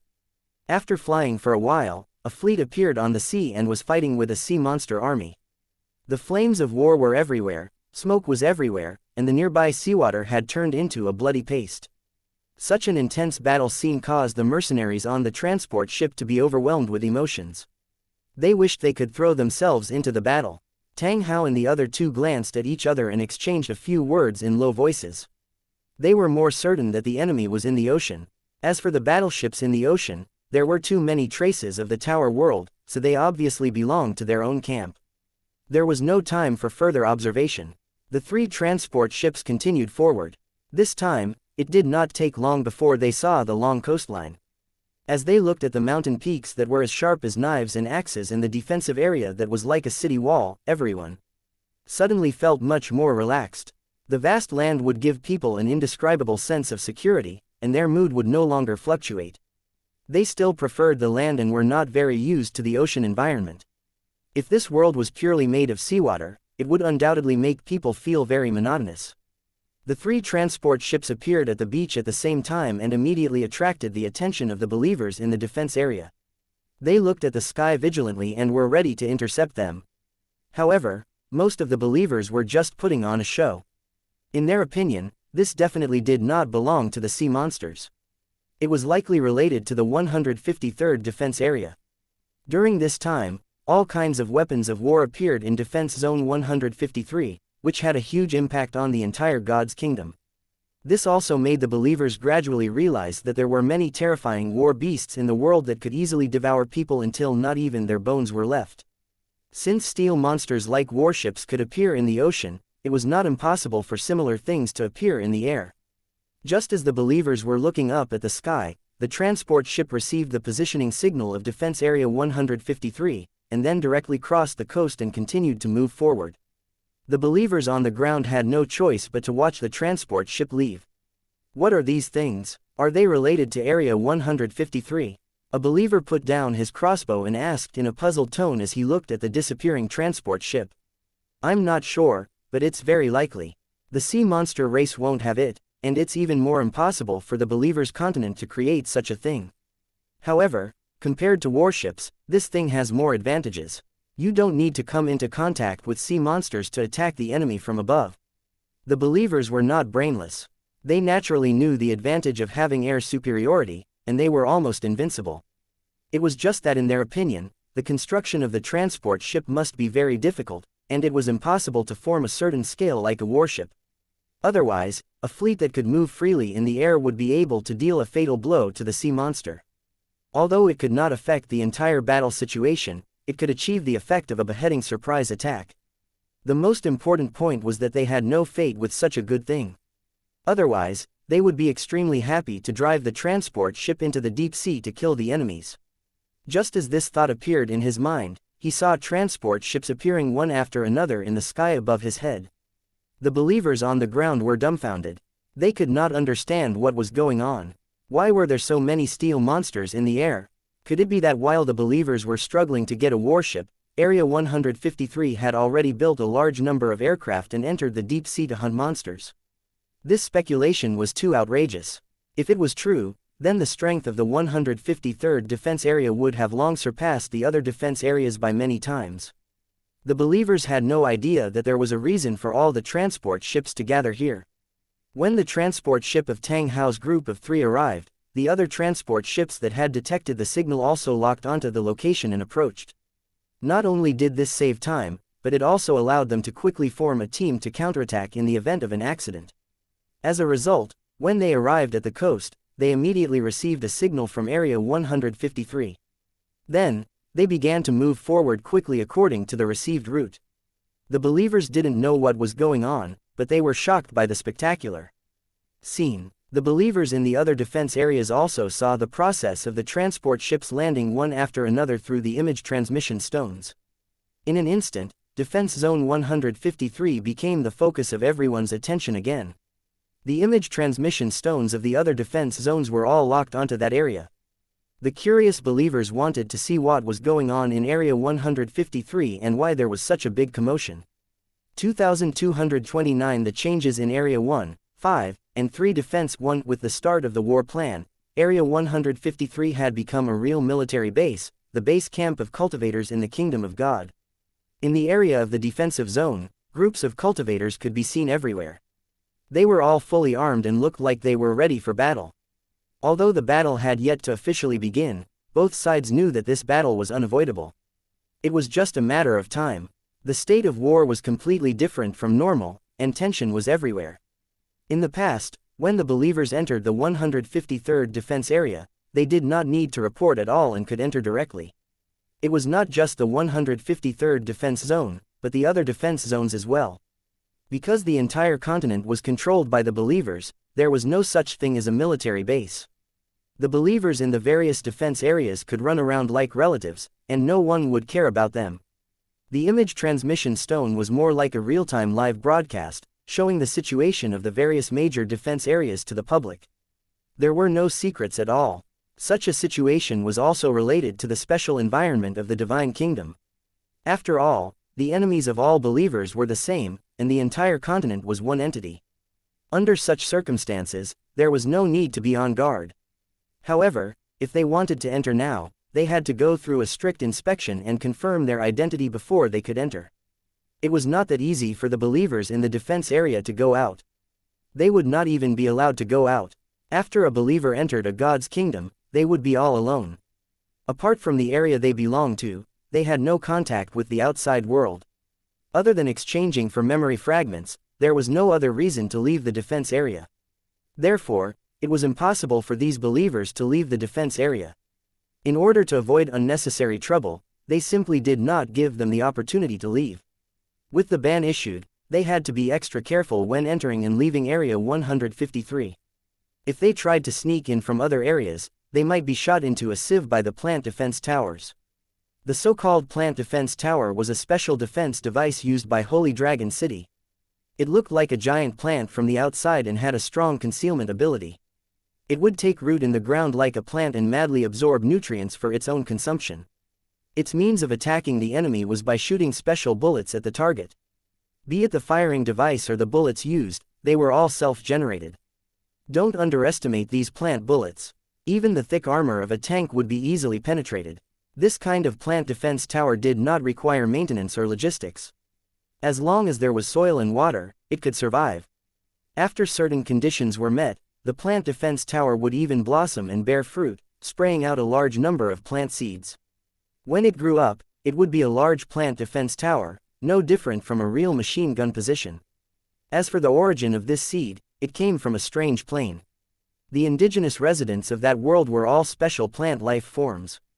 When the cultivators of Lucheng discovered this world and launched an invasion, a war had broken out in this plane. The cultivators of Lucheng had occupied this world and plundered its origin energy. Among the spoils of war were a large number of strange seeds. After returning to the Holy Dragon City, the spiritual emperor-level cultivators carried out in-depth modifications on the seeds so that they could meet the needs of the cultivators in the city. After the modification, the seed had a stronger life force, as well as powerful attack and defense abilities. After the experiment was successful, these special seeds were cultivated on a large scale and became the exchange materials of the cornerstone platform. Because of its cheap price, it could be set up in a very short time, so it had become one of the essential materials for the cultivators in Lusheng. When Lucheng arrived at the God Kingdom, he took the 153rd defense area as the center and made a large plot of land.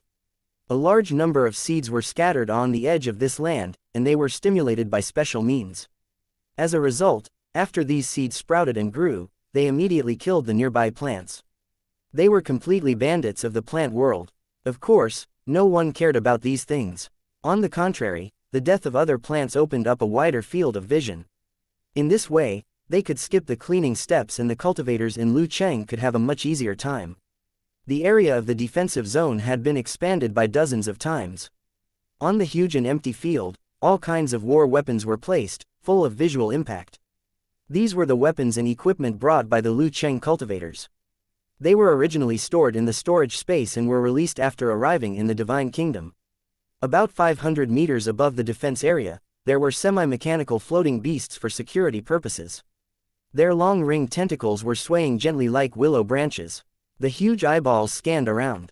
With their special perception, they could find the source of danger in the shortest time possible. These creatures had a strong adaptability. The cultivators of Lucheng only needed to hatch their eggs and they could break out of their shells in a very short time. They were like cockroaches. They looked huge, but they were actually very light, so they could easily float in the air. Just like the plant seeds, this was another special life form, a war monster created by the Holy Dragon City's research team. To do a good job, one must have a sharp weapon. The cultivators in Lusheng were good at using all kinds of tools, and they could operate the spaceships and warships freely. If one did not pass the assessment in this area, they would even be restricted from accepting missions. They could only continue to accept various missions after passing the assessment. Fortunately, cultivators had very good brains, and their memory was far better than ordinary people, so it was not difficult to pass the assessment. It was because of the cultivators' participation that the 153rd Defense Area became an impregnable fortress without any loopholes. This was a true military base, with strict military management, completely different from the other defense areas. The believers were the most affected. Ever since they came to Area 153, they had been feeling different changes every day. Many things that they had never seen before kept appearing in front of them, making the believers exclaim. While they were gaining knowledge, they also enjoyed it because their battle merits were increasing every moment. Although Area 153 was destroyed and rebuilt, and its believers were replenished later on, its development speed was far faster than the other areas.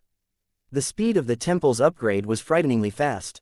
In a short time, it had already rushed to the middle level. If it continued to develop at this speed, it would not take long for the level of the temples in the 153rd Defense Area to be ranked first in the battle area.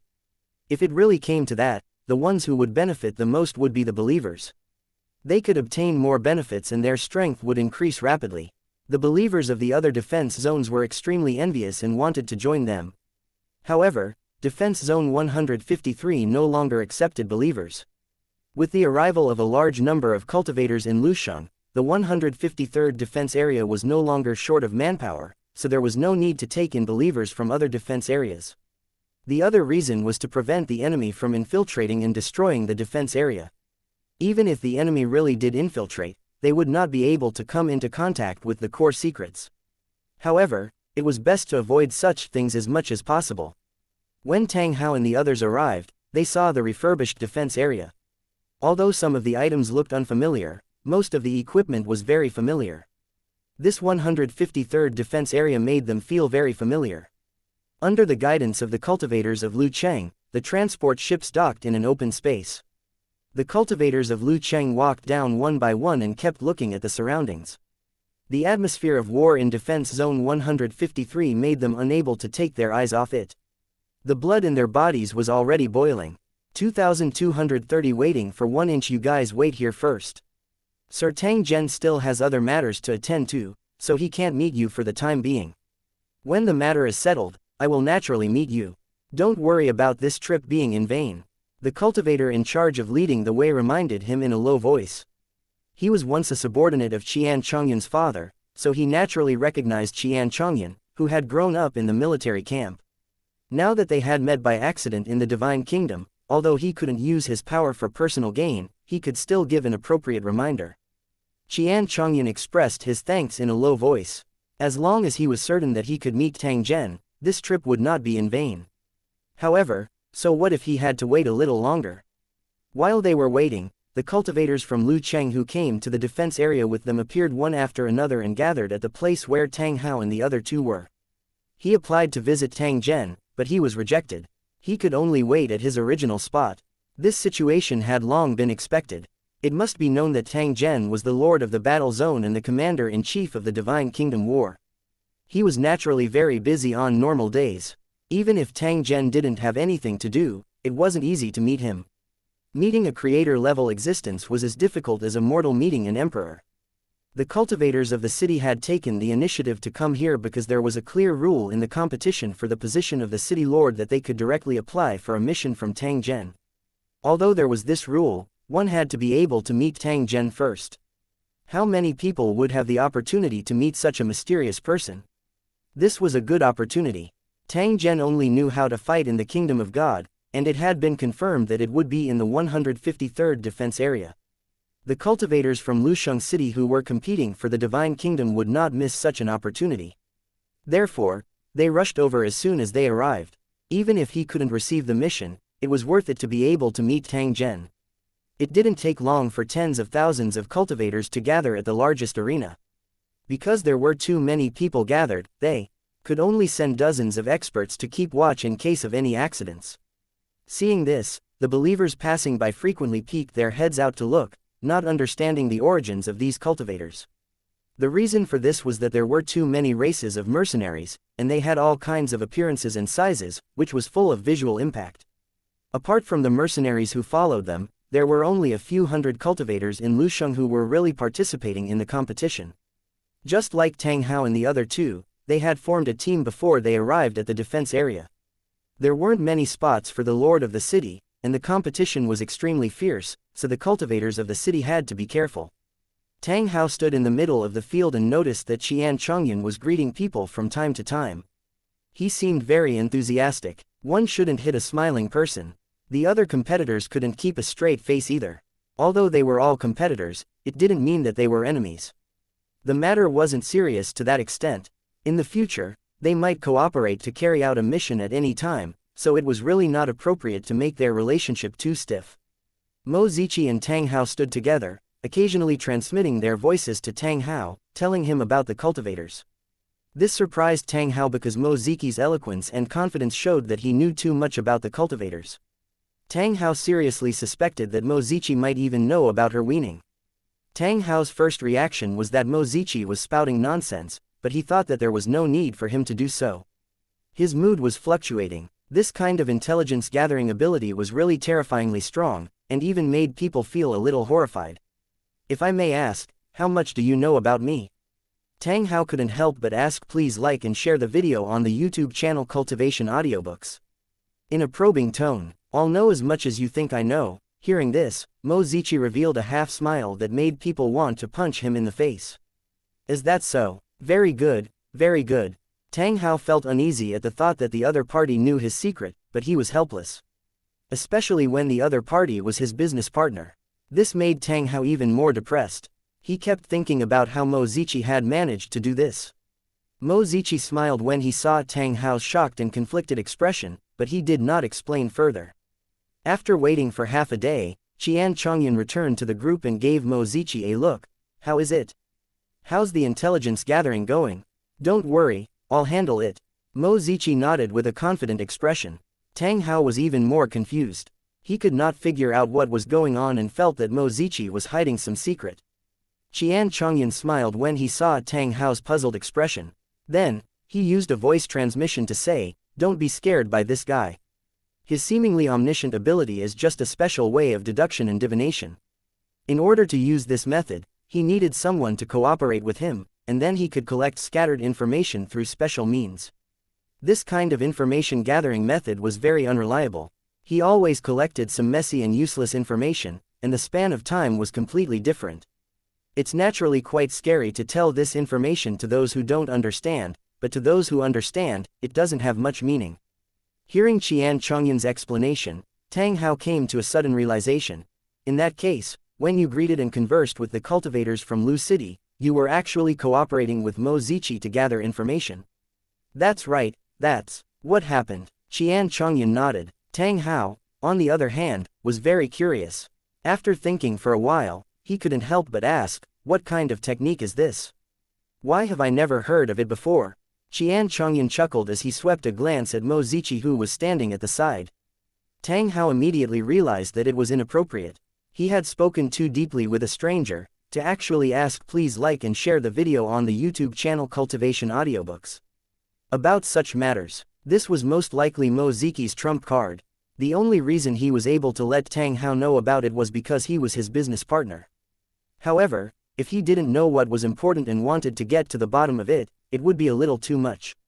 For a cultivator, the trump card in his hand was a means to save his life and to ensure a counterattack at the critical moment. Sometimes, even if it was the person closest to him, he absolutely couldn't reveal anything, or else he might put himself in danger. It had indeed been too rash of her to ask please like and share the video on the YouTube channel Cultivation Audiobooks. Directly, what would Mo Ziqi think?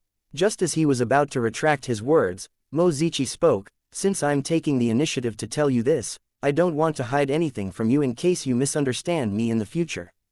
This ability of mine isn't inborn, nor is it a cultivator skill from the Cornerstone platform. It's a treasure that my grandfather accidentally obtained during a plane invasion. He gave me the treasure, and I naturally obtained that ability. As for what the treasure is, I can't tell you. You only need to know that when I lock onto you through a medium, you only need to speak and I can obtain information from you. Actually, I preferred to refer to the information as memory fragments. Most of them were useless, trivial matters that didn't have much meaning. Of course, nothing was absolute. Through these memory fragments, he could also analyze some useful things. At the crucial moment, this insignificant information might be of great use." Tang Hao nodded after hearing Mo Ziqi's explanation. Using this ability to gather information on a competitor would make people feel uncomfortable. However, in order to achieve their goals, they could only use some special means.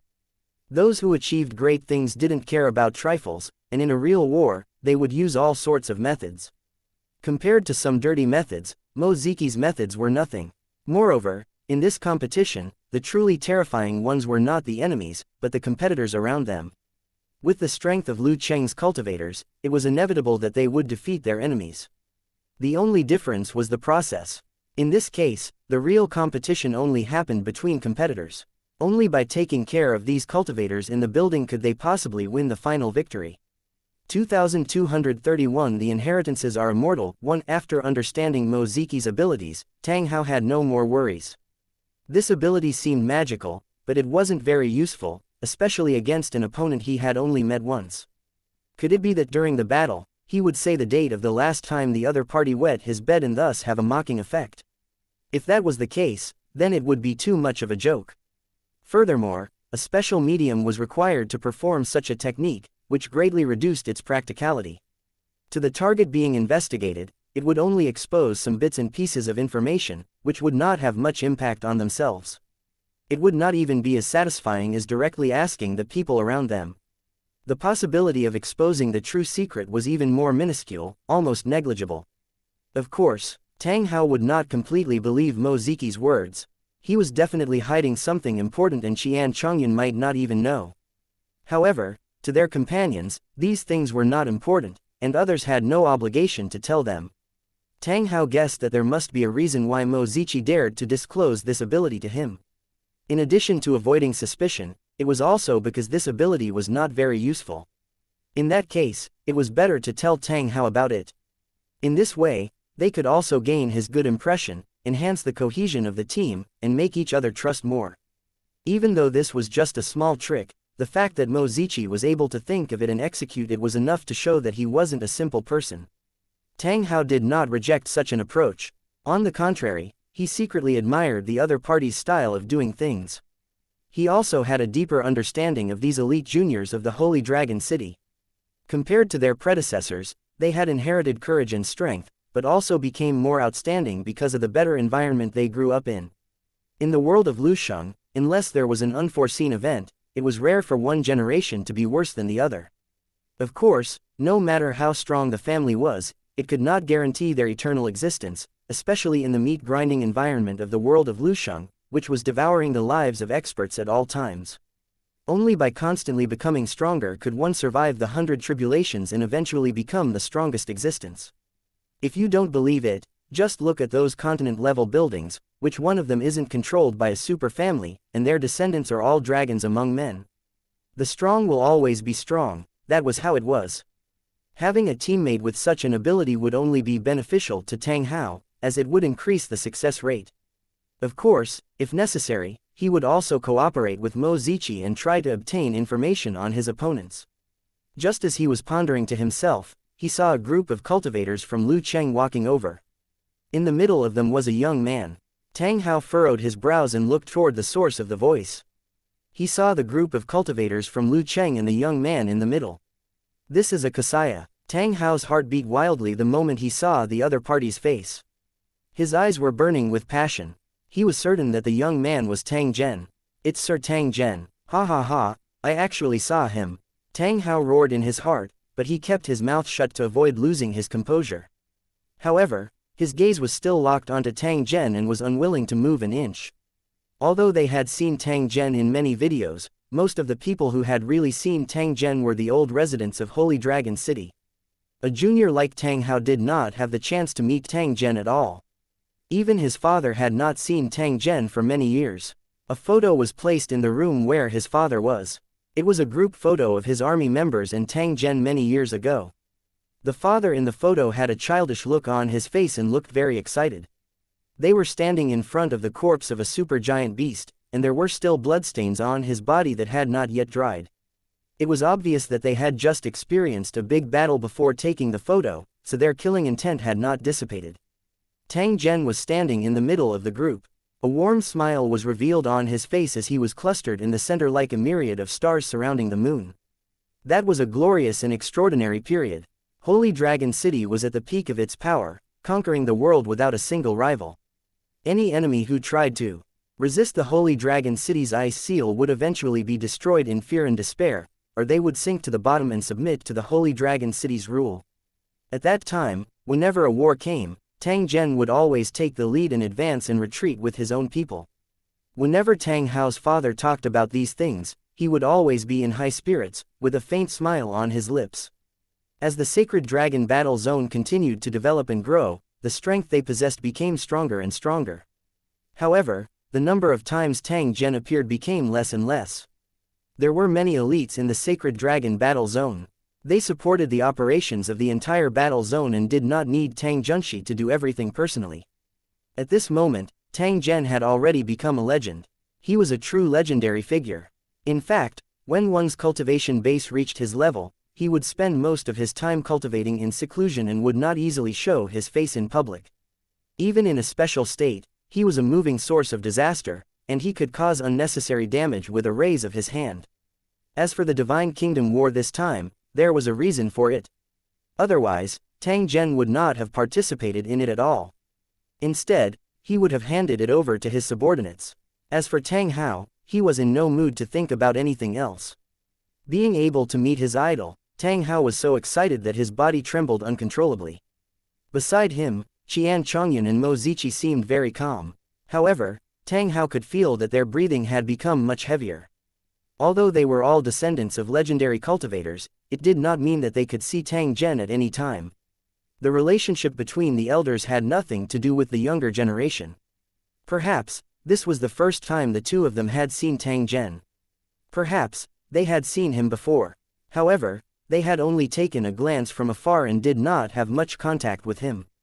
The other cultivators in Lusheng were also extremely excited. They subconsciously puffed out their chests and looked at Tang Zhen, who was slowly approaching. They were the same as Tang Hao. They had all grown up listening to the legendary stories of Tang Zhen. Now that they had met their idol, they naturally hoped to perform better. As for the mercenaries in the distance, they didn't know what had happened. However, looking at the cultivators in Lucheng, they guessed that something big must have happened. Although they were curious, they didn't dare to come closer. They could only wait for orders. The arena that had over 10,000 people was completely silent at this moment. Tang Zhen was the only focus. Tang Zhen slowly walked to the middle of a group of young cultivators. He sensed their cultivation and age, and a smile appeared on the corner of his mouth. These young cultivators were the elites of the Holy Dragon Battle Zone. If they were in the past, they would have been peerless geniuses. However, in the current Sacred Dragon Battle Zone, they were only the best of one generation. In the future, there would be more elites emerging. The initial investment regardless of cost had finally come to reap the rewards. The proportion of cultivators in the Sacred Dragon Battle Zone was completely inconsistent with the ranking of the Battle Zone. In order to achieve this, the Holy Dragon City and Tang Zhen had almost emptied their entire family's fortune, as if they were raising a child. In order to fulfill the oath he had made back then, Tang Zhen was still constantly running around and killing even though he was a creator. The cultivators of the Sacred Dragon Battle Zone had also made the same oath when the Battle Zone was established, and they had never slacked off. As time passed, there would be more and more elites in the Holy Dragon Battle Zone. The cultivators of the new and old generation would continue to accumulate and gradually become the foundation for the competition for ranking in the Holy Dragon Battle Zone. When the opportunity came, he would definitely become famous and shock the entire world of Lusheng. 2232 Chit Chat and Pointers. 1. I'm Tang Hao from the White Stream Tower. Greetings, Your Excellency Tang Zhen. When Tang Zhen stopped, Tang Hao, who was standing at the front, suddenly bowed and saluted. His tone was extremely respectful. He was rather scheming and was the first to speak. He even reported his name and allowed Tang Zhen to have an impression of him. We pay our respects to Your Excellency Tang Zhen. The cultivators of Lucheng at the side immediately shouted in unison and expressed their respect with the etiquette of cultivators of Lucheng. When the armor was hit by the fist, it made a dull sound. This was the sound of killing, like a war drum that made people's souls tremble. Every face was filled with determination, as well as irrepressible excitement. When the mercenaries behind heard this, their hearts were immediately greatly shaken. They had never expected that they would actually meet Tang Zhen at this moment.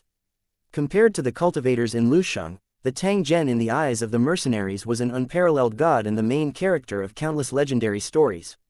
Facing the founder of the Sacred Dragon Warzone, the mercenaries didn't have the special feelings of the cultivators in Lucheng. They only had deep shock and curiosity in their hearts. If it wasn't for the surrounding cultivators in charge of guarding the city, they would have already swarmed forward to witness Tang Zhen's elegant demeanor. The smile on Tang Zhen's face became more and more cordial as he looked at the group of cultivators from Lucheng, whose eyes were filled with eagerness. This was because he saw many figures that he had seen before among these faces. You're Qian Long's grandson and grew up in the army with your father, am I right? Tang Zhen looked at Xianxia and asked in an indifferent tone. Your Excellency, you're right. I'm Xianxia. Xianxia's expression was serious as he answered word by word, but his body was trembling slightly. To be able to speak to the Lord of the Holy Dragon Warzone, a master of the creator level, was something he had never even thought of before. The excitement in his heart could no longer be described with words. I heard your grandfather mention you during the last gathering. He thought very highly of you, and his tone was full of praise. I heard that he gave you an extremely precious original star core that he had been keeping for a long time. I wonder if it's true. After hearing Tang Zhen's words, Xianxia was stunned for a moment. He then said with an uncertain tone, Grandpa did give me something, but I don't know how valuable it is. But from his casual look, it seems to be a very ordinary thing. As Xianxia spoke, he subconsciously felt for his chest. There was an item hidden there. It was the gift that his grandfather had given him. So it's like this, Junjun.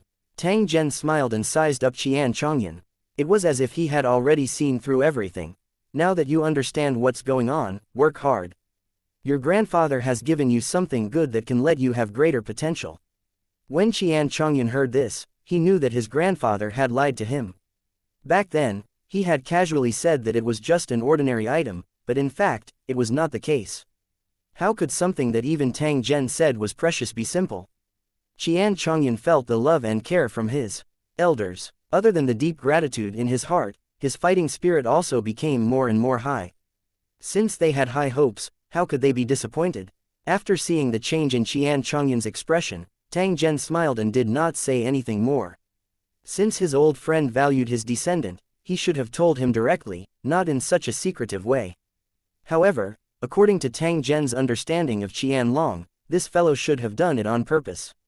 His goal was to wait for Xianxia to shed tears of gratitude after he found out the truth. After that, he was extremely touched, and then worked hard to improve himself. It was just a change of method, giving things that he didn't need to the younger generation, but he could obtain several times more effects than the original.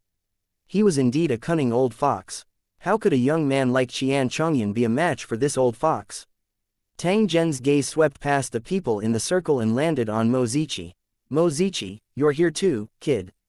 Not bad, not bad, Tang Zhen said with a smile. The last time he saw this brat, he was merely a teenager. However, he had already started to fight alongside Lu Cheng. Time was like water, and in the blink of an eye, things had changed, especially for the cultivators in Lu Cheng. The endless battles caused Tang Zhen to feel a trace of fatigue and even boredom. He hoped that one day, he would be able to change the way of survival in the Holy Dragon Warzone.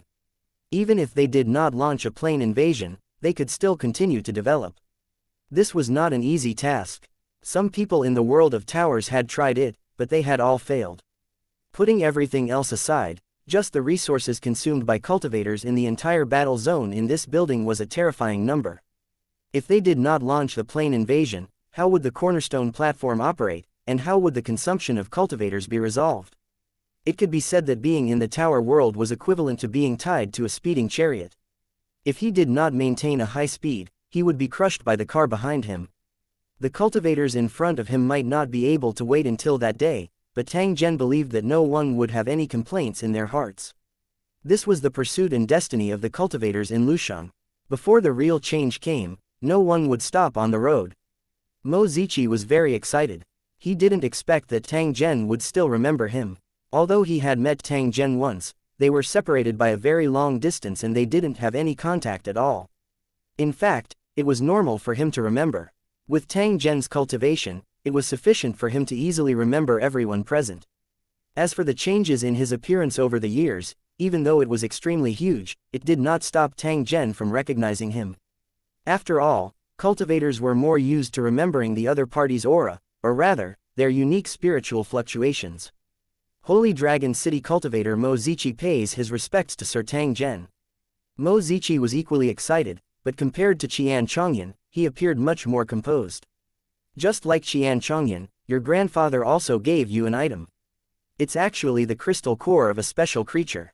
As long as you wear this item and successfully control it, you will be able to have a special talent. With this ability, one could constantly capture memory fragments similar to obsessions in the chaotic dimension. This ability might seem useless, but it was actually very useful. When one's cultivation base reached a certain level, one would be able to unleash the true power of this talent. Compared to other cultivators, you will have more advantages and more opportunities. When you're preparing to break through to the Spirit Emperor realm, you'll realize how important this ability is. It will increase your chances of success compared to others. Tang Zhen did not say anything else after he said this. He was only using this opportunity to give Mo Ziqi a few pointers, as a way of expressing the care an elder should have for a junior. However, there were some things that couldn't be said too much, or it would affect the other party's cultivation. If one missed too much, it might even become a kind of obsession. However, appropriate advice would allow Mo Ziqi to see the direction he was going to work towards. With Tang Zhen's knowledge and realm as a creator, Giving guidance to Mo Ziqi, who was only at king level, was no different from a heaven-sent opportunity. It was something that could only be encountered by luck. Mo Ziqi was naturally aware of this. As Tang Hao looked on enviously, Mo Ziqi's body began to tremble. Even if Mo Ziqi did not obtain the final victory as the city lord, just based on Tang Zhen's guidance, Mo Ziqi's trip was definitely not in vain. 2233 One touch and awake. One after giving Mo Ziqi some pointers, Tang Zhen turned to look at Tang Hao. You're from the White Stream Tower, and you have the same surname as me. You must be the son of the city lord. Tang Hao quickly nodded. Tang Zhen smiled and walked in front of Tang Hao. When Holy Dragon City was established, your father and the other children who had no family joined the big family of Holy Dragon City. I've seen their cultivation life and spent many years with them. It's not an exaggeration to say that they're my children. Children would grow up one day, especially the cultivators of Lusheng City. It was only a matter of time before they put on armor and went to the battlefield. Finally, the day came when the children grew up and needed to go to the battlefield to train themselves. I was still a little worried at the time, afraid that these children had no experience and would encounter danger in battle. That's why whenever there's a battle, I always try my best to be on the battlefield so that I can provide timely assistance in the event of an accident. It's a good thing that your father and the others have never let me down. They've used their blood and achievements to prove their worth. They are indeed the residents of Holy Dragon City, the true cultivators of the city. After so many years, I have always been proud of them. Tang Zhen revealed a trace of emotion when he said this. The homeless children that he had adopted back then had all eventually become tough cultivators of Lusheng. After being polished by wind, rain, blades, and blood, they had all become figures who could hold their own. In the process, some people died unexpectedly, while others were left with unhealable injuries. This was inevitable, and the cultivators in Lucheng had long been used to it. Perhaps one day, he would fall on the road to war and be the companion of those comrades who had left first. The impermanence of life and death was difficult to resist. Unless the sacred dragon warzone could become a truly top-notch warzone, then they would be able to control reincarnation and the cultivators in Lusheng could come back to life. However, there was still a long way to go in the Holy Dragon warzone. At least, before they passed the 5th warzone, they could not hope to achieve this. Even with the strength of the 5th battle area, it was impossible for them to resurrect all the cultivators in Lusheng, which showed how difficult it was. Perhaps the legendary top 3 battlefields could have such abilities, but these 3 battlefields were extremely mysterious and would not easily reveal themselves to the world. Tang Zhen didn't wish for such a thing. If he was always afraid of death, why would he become a cultivator of Lu City? He might as well find a hidden place and be a heartless rock. That way, he might be able to live longer. With Tang Zhen's creator's cultivation base, he could have a long life like the native gods. However, if that was the case, what was the point of living long? This thought appeared in Tang Zhen's mind. However, it only lasted for a moment. Soon after, the gaze he used to look at Tang Hao also became much gentler. Did you come here to participate in the competition for the position of City Lord and want to get a mission from me in advance? Hearing Tang Zhen's question, Tang Hao didn't dare to hide anything and nodded again. After meeting Tang Zhen and fulfilling his long-cherished wish, he would have to work hard for the future of the mission. You're making use of the rules reasonably, so I can't say much. I'll arrange the corresponding tasks. However, I want to remind you that although this battle seems simple, you still have to be on high alert. I'm sure you've already guessed that the enemies we're facing in this war are those monsters in the ocean. Without reaching the corresponding realm, there are some things that you can't understand. What I want to tell you is that these monsters are different from the monsters you understand. Although they could be killed, they would never be completely exterminated. As long as this world existed, they would naturally appear. They were created by the energy of heaven and earth, and were the result of the obsessions of the native gods that had not been completely removed. They were not pure monsters, but a special race that had mutated. Therefore, our goal is not to completely annihilate them, but to kill and clear them up, suppressing the number of sea monsters to the minimum. As long as they could do this, they would be considered to have won the war. What they needed to do next was to suppress the sea monster for a long time. The mission I'm going to give you is to obtain as much information as possible about the enemy, such as the specific racial habits of the sea monsters, the location of their hidden nests, and so on. Similar information is part of the mission, and the more detailed the better, because we know nothing about the sea monster. In the process of carrying out your missions, you must be wary of traitors among the believers. They have long betrayed the indigenous gods, but they have hidden themselves very well. At the same time, he had to be careful of the martial artists from the other continent. They were more adapted to the rules of this world, and the martial arts they cultivated had many merits. According to accurate information, the warrior continent has already colluded with the sea monster tribe. They are now mobilizing a large number of troops, and their target is the believer continent's buy-in. After Tang Zhen said this, he gently waved his hand. Soon after, everyone saw an image of an event appear in front of them. It was a boundless coastline, with countless figures shuttling back and forth, almost covering the entire ground. These figures were all martial artists. They had gathered from all over the continent and had finally arrived at the beach near Wind Thunder City. These martial artists were fully armed and had brought along sufficient supplies. They were clearly prepared for war. This time, the martial artist continent had turned out in full strength. There were more than 10 million martial artists gathered here. Once they entered the battlefield, they would definitely be a force that could not be underestimated. The distance between the two continents was very far, so it was not an easy task to send these cultivators to the battlefield. It would require a considerable transportation capacity. The environment of the Divine Kingdom was special, so flying tools that relied on world energy couldn't be used normally. On the contrary, technological items were not affected much. They were like fish in water in their daily lives, and the sea monsters were constantly complaining. There were no similar means of transportation on the warrior continent. The sea monster tribe was in charge of transporting troops across the sea. If the sea monsters could send cannon fodder troops to the believers' continent, they could naturally do the same for the warriors. However, due to the difference in races, the journey would be very painful.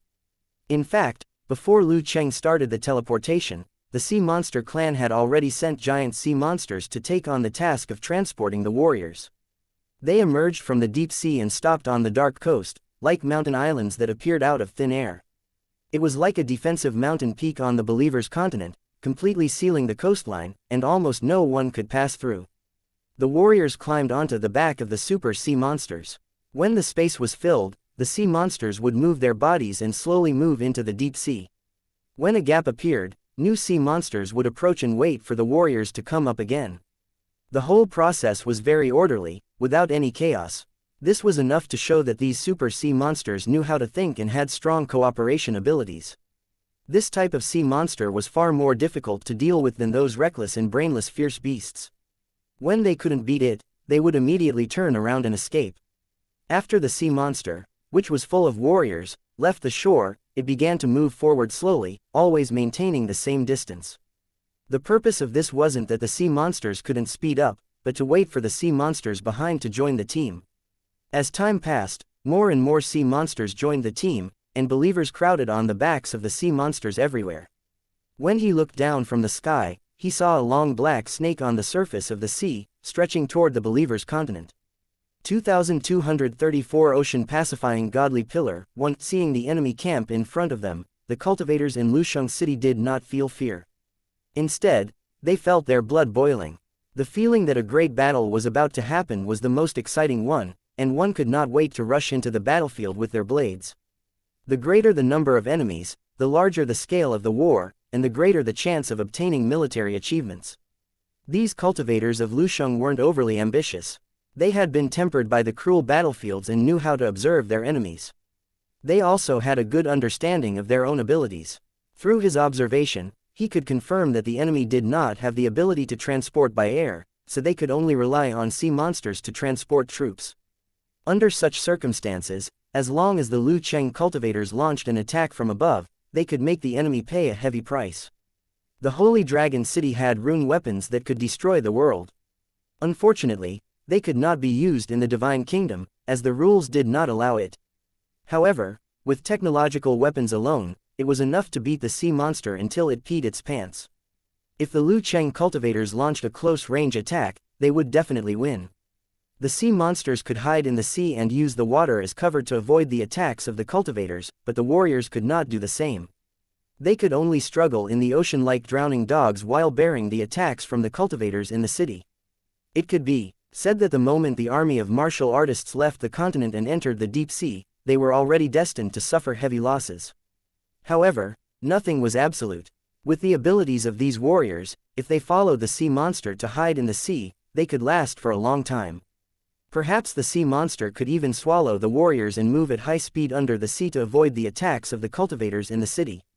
Once that happened, the cultivators of Lu Cheng would have no other way but to defend themselves. Although there were also water race cultivators in the sacred dragon battle zone, there were not many of them. It was impossible to mobilize them to participate in the battle in the sea. That would be no different from suicide. No matter what the reason was, it was impossible to allow the enemy to reach the believers' continent directly. They would definitely launch an attack halfway. The problem was that the scale of such a battle was extremely large. An elite team like them was simply not suitable to participate in it. The tower that was teleported and suspended above the ocean had the main task of intercepting the enemies on the martial arts continent and attacking the monsters in the ocean. It was only natural for them to stop the monsters that were transporting the troops. They did not even need to change their position. With the existence of these towers, how could they have a chance to snatch the battle merits? They would probably not even get a sip of the soup. It seemed like it was just as Tang Zhen had said earlier. The mission that was truly suitable for them was to search for and collect all kinds of information about the sea monster tribe. If he was not careful, he could be surrounded and even lose his life. As the saying goes, risk and profit coexist. It was difficult to obtain such information, but the rewards were quite generous. Ordinary war missions could not be compared to this. Furthermore, in the process of gathering information, there were many ways to accumulate battle merits. It could be said to be killing two birds with one stone. After realizing this, the cultivators of Lu Cheng were no longer in a dilemma. Instead, they hoped to take action immediately. After all, there were more wolves than meat. If they were slow, wouldn't they get nothing? Of course, the possibility of this happening was very small. It must be understood that this was a planar war, and the situation was constantly changing. There were countless opportunities for them to earn battle credits. The war has already begun. We can't waste a single minute. Now, go to the command center to receive your mission. I'll be waiting for your good news. Tang Zhen looked around at the surrounding cultivators and spoke with a hint of encouragement. Yes, sir. The cultivators in the square responded at the same time and then quickly rushed to the command post. Seeing Xianxia and the others leave, Tang Zhen nodded his head lightly. He was very satisfied with the quality of this group of cultivators. If it wasn't for the special situation where he had to take command, he would have given these cultivators a chance to train. Only through constant training could they grow quickly and finally become the real power to help the rise of the Holy Dragon Battle Zone. City Lord, should we inform the participating towers to snipe those sea monsters? The cultivator following Tang Zhen asked in a low voice. His current position was the Deputy Supreme Commander of this war. You don't need to ask. Please like and share the video on the YouTube channel Cultivation Audiobooks. Me about this. You can make your own decisions. The reason I'm staying here is to prevent anyone from ambushing the headquarters. The reinforcements from the 5th battle area had not arrived yet. Although the Star Spirit Lord had arrived, the target in charge of guarding was the Grand Temple. Now, he was the only creator guarding the 153rd defense area, so he was alone. Under such circumstances, there was no guarantee that the enemy would launch a sneak attack on Defense Area 153 and completely destroy it. The existence of Area 153 was of utmost importance. It was even related to the victory of the entire war. Absolute safety had to be guaranteed here. Even though there were large amounts of cultivators protecting the city, the problem was that their cultivations were limited. Even if there were sector lords, they wouldn't be able to fight against a creator. In the end, the Sacred Dragon Warzone was still too weak. Currently, there was only one creator, Tang Zhen, and very few sector lord cultivators. If they could be like the 5th battle area, where they could send masters of creation whenever they needed it, then they would be truly powerful. Only at that time would Tang Zhen become more relaxed. He would not need to be personally present when he encountered such a special situation. I know. The deputy commander gently nodded after hearing Tang Zhen's reply. He also turned around and quickly left. With the existence of Tang Zhen, the ocean-stabilizing divine pillar, his confidence had also become more sufficient. He was completely able to go all out and do something big. Even if the enemy knew the location of the command post and attempted to launch a forceful attack, they would still be able to rest easy under Tang Zhen's protection. This was the influence of Tang Zhen. As long as he was stationed here, he would be able to provide his subordinates with an incomparably strong confidence. Now that everything had been settled, Tang Zhen was prepared to seize the time to study it and find a reliable attack method that could maximize the strength of a creator. But just as he was about to leave, he accidentally saw the mercenaries in the distance and frowned. He could sense that there was a mercenary there, and his aura seemed to be very off. Ordinary people were unable to discover the abnormality.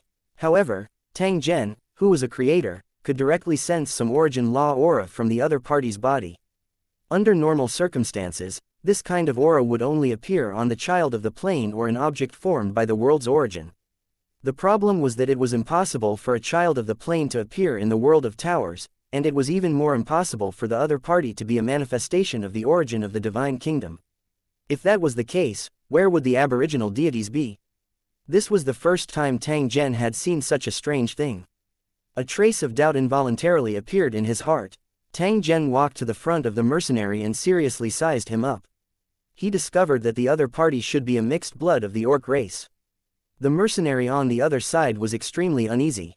Under Tang Zhen's gaze, he felt that he had been completely seen through and that he could not hide any secrets. This kind of feeling caused him to be extremely flustered. However, he did not dare to move his feet at all. This was because he felt as weak as an ant in front of Tang Zhen.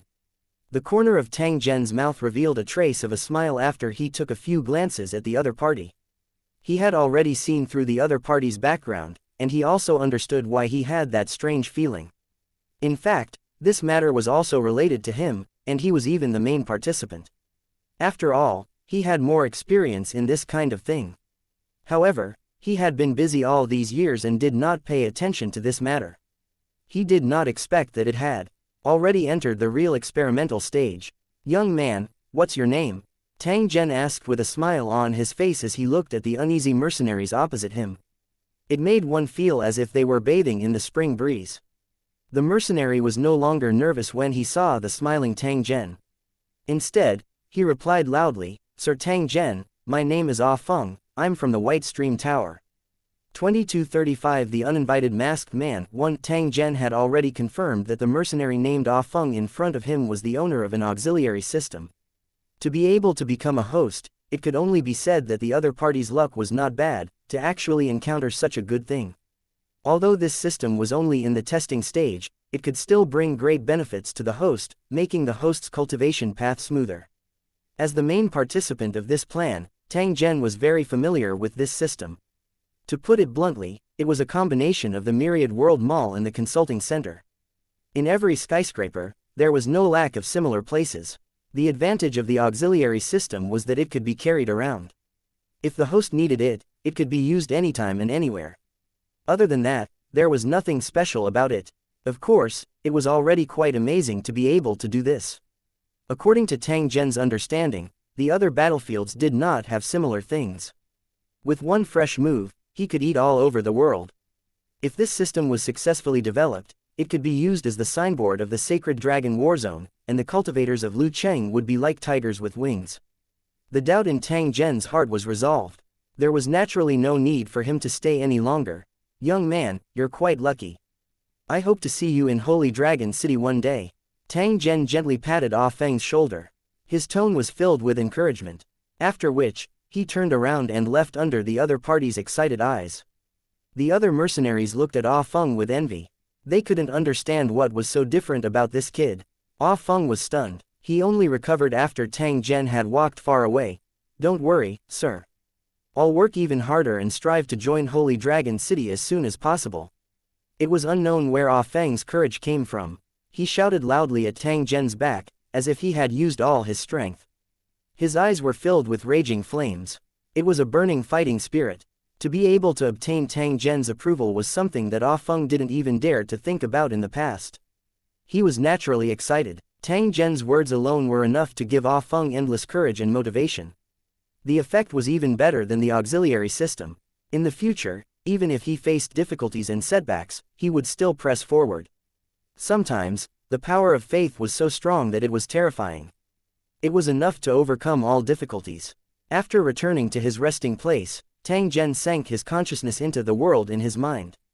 He continued to cultivate in this world as various kinds of attack methods appeared one after another. Every creator-level cultivator had their own unique attack method, and only the most suitable method could unleash the greatest attack power. This kind of cultivation evolution process, others simply could not provide any help, and could only be achieved through one's own efforts. Of course, in the process of evolution, he could learn from the means of other cultivators, such as the strange giant eye in the prison of the Divine Kingdom. Tang Zhen had tried to learn how to break its unique attack method, and the effect was indeed extraordinary. A creator's power was firstly because of the existence of a divine kingdom in his mind. He could create everything according to his will. Of course, there were various restrictions in the process of creation. It was not as if one could create whatever creature one wanted to.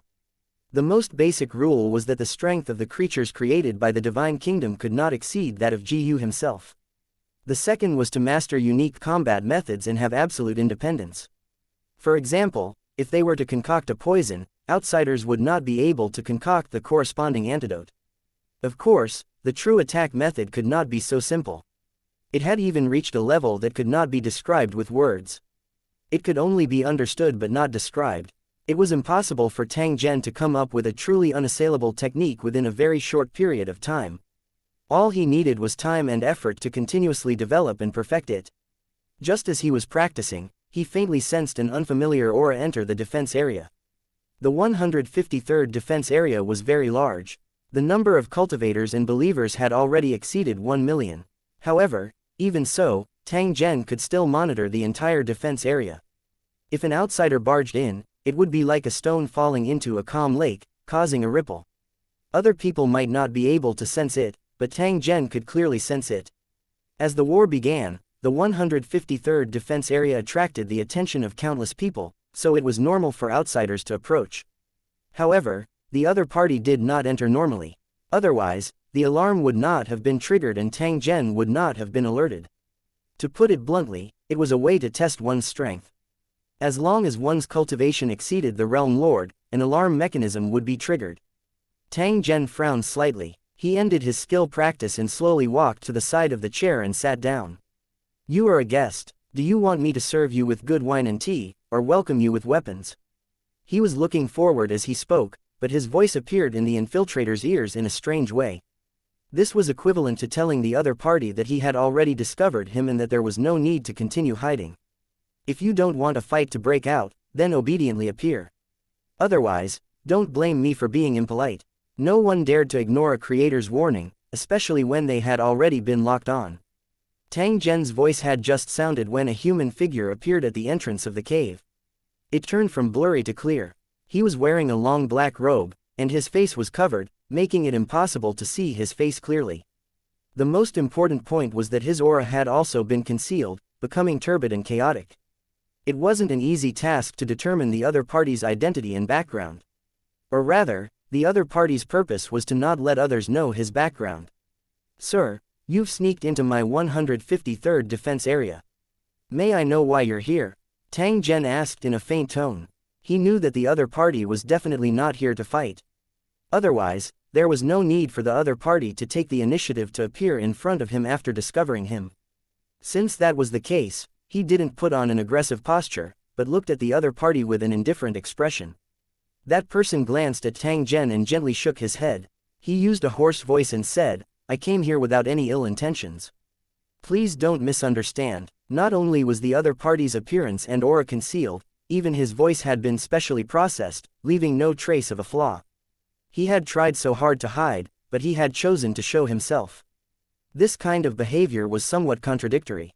Tang Zhen guessed that the other party definitely had a scheme. "Since there's nothing else, please leave as soon as possible to avoid any misunderstandings." Tang Zhen's voice became serious and ice-cold. He raised his hand and waved it, making a gesture to send the guest off. He was not in the mood to play games with the other party. If he still did not reveal his identity or his intention for coming, Tang Zhen would directly take action at the next moment. The other party also sensed the hostility in Tang Zhen's tone. After letting out a soft dry laugh, he continued to use a voice that sounded like metal pieces rubbing against each other. "Before I leave, I would like to know Your Excellency Tang Zhen's attitude towards the martial arts continent's participation in the war." The corner of Tang Zhen's mouth revealed a trace of a smile. He quietly thought, so what if I try to hide it? I still gave myself away because of the problem. If it was someone unrelated, why would they be interested in such a thing? Although he saw through it, he might not expose it, because there was no need to. It's not a matter of my attitude.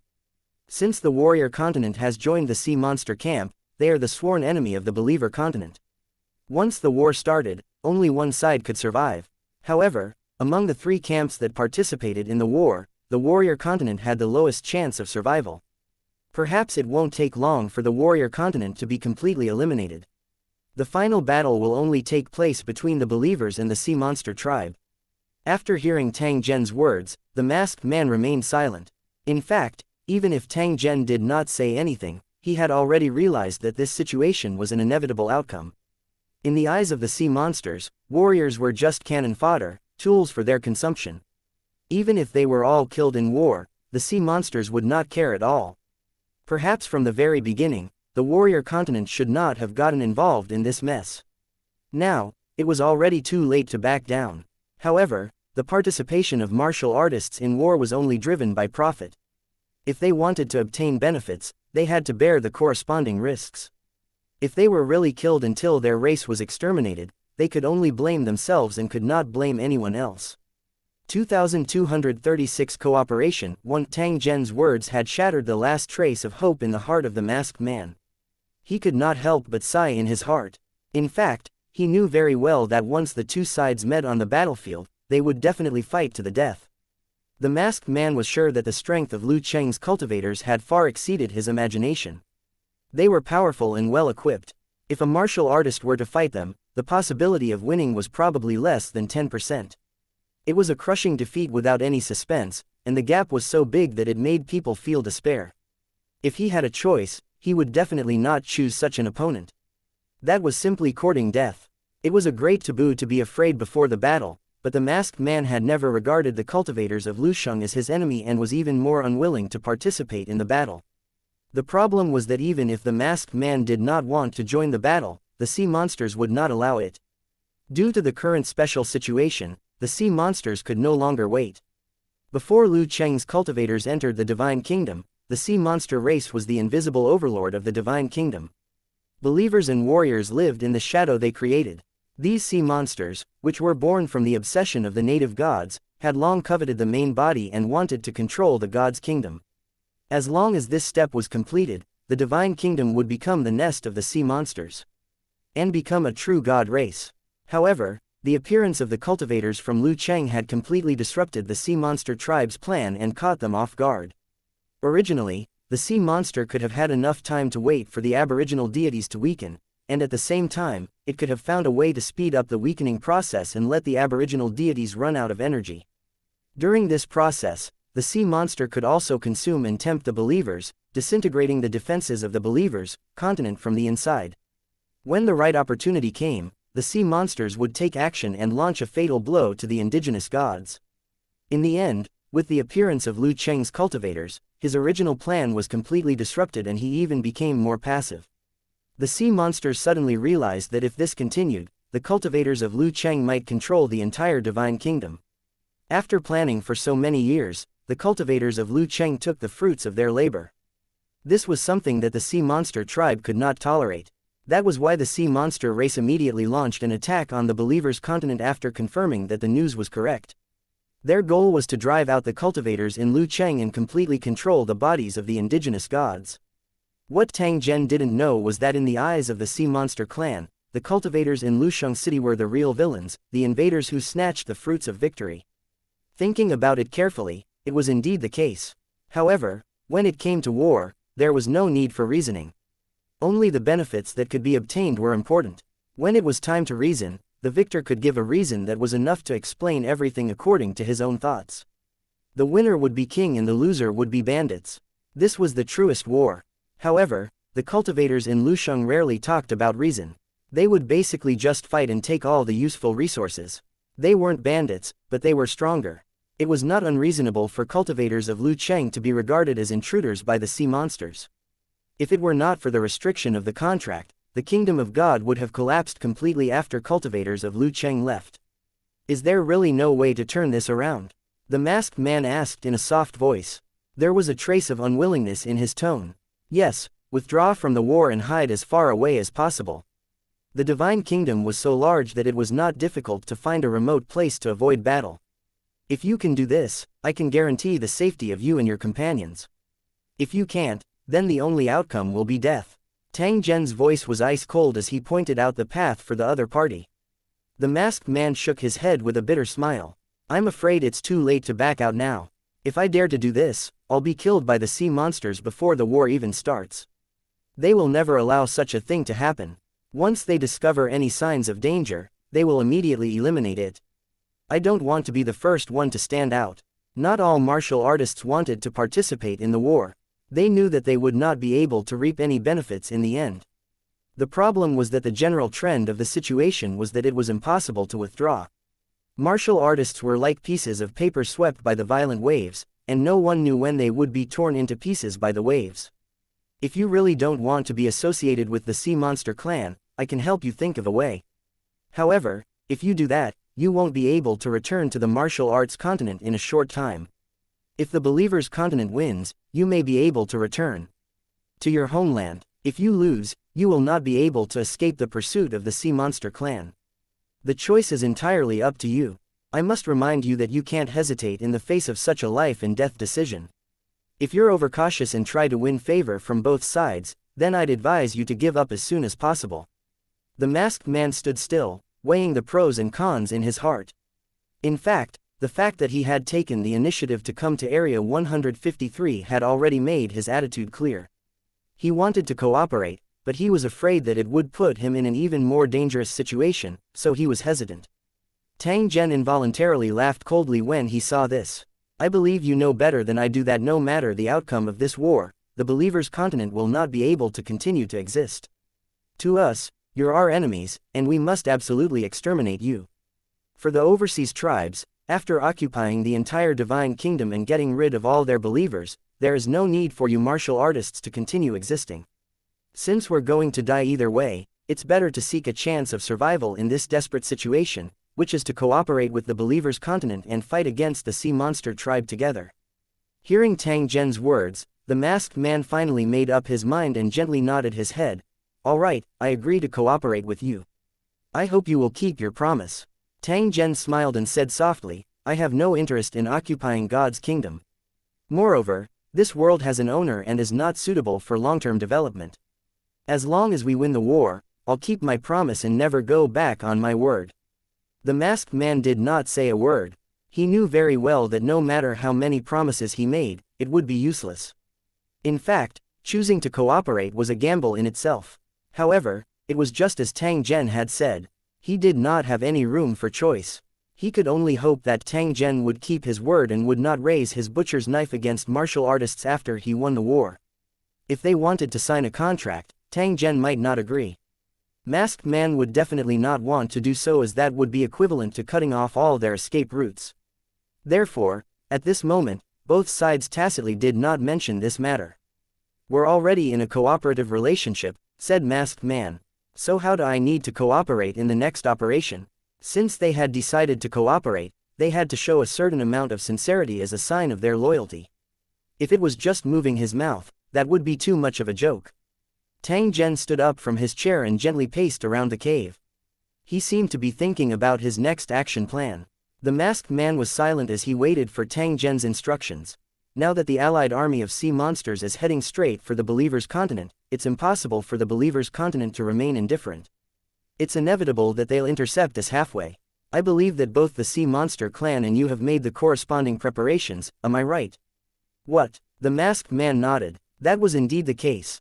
The Sea Monster's main defense was actually the strong ones from the Believer's continent and the newly formed naval fleet. Although the size of the fleet was far from the Sea Monster alliance, their combat power could not be underestimated. One runic missile could destroy a sea monster nest. What would it look like when a group of warships fired runic missiles? 2237 The eve of the Great War. What I want you to do is to cooperate with the operation and cause heavy losses to the allied sea monster army. Before you leave, I'll give you some items. After that, you'll have to find a way to attach those things to the super sea monster. Remember, don't let the sea monster race find out. At the same time, I'll give you an item. With it, you'll be marked as an ally and avoid the attacks of the cultivators in the city." After Tang Zhen said this, he extended his hand and pointed forward. An item appeared out of thin air. "Yes." The masked man nodded. He reached out and grabbed all of them into his storage equipment. "The mission has been given to you. It's up to you to execute it or not. But I have to remind you that you don't have much time left," Tang Zhen said, after which, he turned around and waved his hand, indicating that the other party could leave. The masked man had no intention of staying any longer. His body slowly twisted and faded, as if he would disappear in the next moment. However, before he disappeared, he still raised his head and looked at Tang Zhen. He asked with a slightly curious tone, "Before I left, did you not have any questions? What's the problem? For example, who am I? I can guess it, you don't have to say it. So that's how it is. It seems that my concealment methods are not very effective, and I've wasted my efforts. Your Excellency Tang Zhen, this old man will take his leave. Take care, Forefather Wind Thunder." The masked man's body trembled slightly, but he returned to normal in the blink of an eye and disappeared in the next moment. Tang Zhen looked at the spot where the other party had disappeared. He mused for a moment before walking toward the command post in Defense Area 153. Now that he had a mole, his original plan had to be modified to obtain greater results. Tang Zhen wouldn't completely believe the words of the Wind Lightning ancestor. Instead, he had made 2 preparations to ensure that nothing would go wrong. Patriarch Thunderwind hadn't realized that he had made a wise decision that would save many of his subordinates from being eaten by fish. They still didn't know that there were towers hanging high in the sky of the Divine Kingdom, completely blocking the Sea Monster Coalition Army's route of advancement. Based on the speed of both parties, it would not be long before a shocking battle broke out on the sea. Far away from Area 153, there was a sudden ripple in the sky above the sea. A masked man walked out and turned around to look at the coastline behind him. There was a trace of fear and confusion in his eyes. "I hope that I did not take the wrong step. I also hope that Tang Zhen is reliable and will not disappoint me," the masked man said in a low voice, but there was a trace of helplessness and fatigue in his tone. The black mist that had been blocking his face had disappeared, revealing the face of the Wind Thunder Patriarch. The fact that Tang Zhen could see through his identity was already within the forefathers' expectations. If Tang Zhen couldn't even do this, it could only be said that the forefather had misjudged him. If both parties were to cooperate, revealing his identity was a necessary step. Since Tang Zhen had already guessed it, there was no need for him to reveal his face. He only needed to release a trace of spiritual stir to let Tang Zhen sense it. This kind of thing couldn't be faked. At this moment, he was thinking about the mission that Tang Zhen had arranged for him. Tang Zhen asked me to place the items on the super sea monster's body. It should be to lock onto the target and prevent the sea monster from escaping into the deep sea when the war starts. With this item, no matter how far the sea monster ran, it would still be found by the cultivators of Lusheng. It seems that Tang Zhen's appetite is not small. He actually intends to kill everyone and swallow the entire first wave of the Alliance army. The Wind Lightning Patriarch held an item the size of a grain of rice. After carefully examining it, he made a judgment that was closest to the truth. But this is also good. At least I can have an excuse to leave the battlefield and won't attract the attention of those sea monsters. Even if we are discovered, those sea monsters shouldn't have the time to take revenge. At least, there won't be any danger to Wind Thunder City in the short term. When he decided to cooperate with Lu Cheng, he had already prepared a way out. If the cooperation failed, there was a place to take refuge in Thunderwind City. For example, the Forbidden Mountain Range. Although it was dangerous, it was also the best place to take refuge. The last time he was in the Forbidden Mountain Range, he wasn't just searching for treasures. He was also exploring the terrain to find a way out for Wind Thunder City. From this, it could be seen that the forefather was not simple. However, in that case, Wind Thunder City would have to be prepared to live in seclusion for a long time. At the very least, before the war ended, they definitely couldn't easily reveal themselves. After the war was over, they would have to observe for a while before deciding whether to leave the mountain or not. If the sea monsters united Scandinavia, the only thing they would have to consider would be how to escape this world. It could be said that in this war, these warriors were the most embarrassed.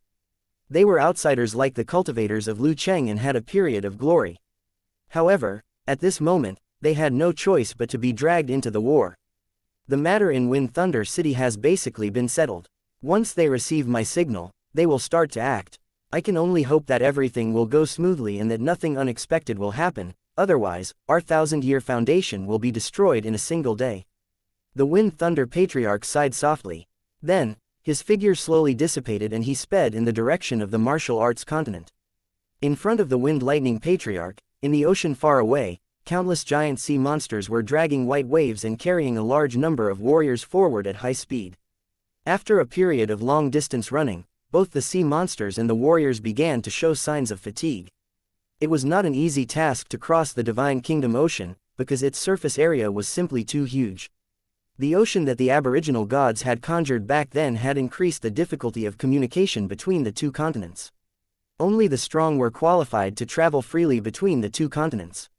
As for the purpose of this, it was impossible to find the answer now, and of course, no one was going to find the real answer. Who could guess the thoughts of a creator? Although the Sea Monster Alliance army had already started to move, the ones leading the charge weren't elites. Instead, they were an army formed by ordinary warriors. These were the cannon fodders to be sacrificed. The Sea Monster tribe had decided to use these warriors to test the cultivators in Lusheng. Obviously, among the cannon fodders, there were also different grades. Compared to the martial artists of the giant city, these ordinary martial artists were not worth mentioning at all. The first battle between the two sides was inevitable. This was something both sides knew. Through this battle, they would understand the basic situation of both sides, and then the war would officially begin. Just as the sea monsters were charging over aggressively, the Grand Temple also issued a mission to gather believers to go out to sea to fight the enemy. Although relying on the defensive area to fight sea monsters was the usual style of the Grand Temple, the situation was different now. The sea monsters had already launched their final attack, so they couldn't continue to passively defend. Instead, they had to move the battlefield as far away from the defense area as possible. This was because the defensive area was the last barrier. Once it was broken, the sea monster army would march straight in. After this period of propaganda, the believers hated the sea monsters and the warrior continent to the core, and their attitude towards recruitment was very positive. There was another reason. This large-scale war would definitely provide a large number of battle credits. As their strength continued to improve, the believers were no longer satisfied with the rewards of guarding the guarded area, but hoped to obtain more battle achievements. Even if they had to bear certain risks, the believers still did not care. Being in a defensive area might not be much safer. Although the believers' attitude was very positive, the Grand Temple had many satisfactory aspects in terms of logistics supply.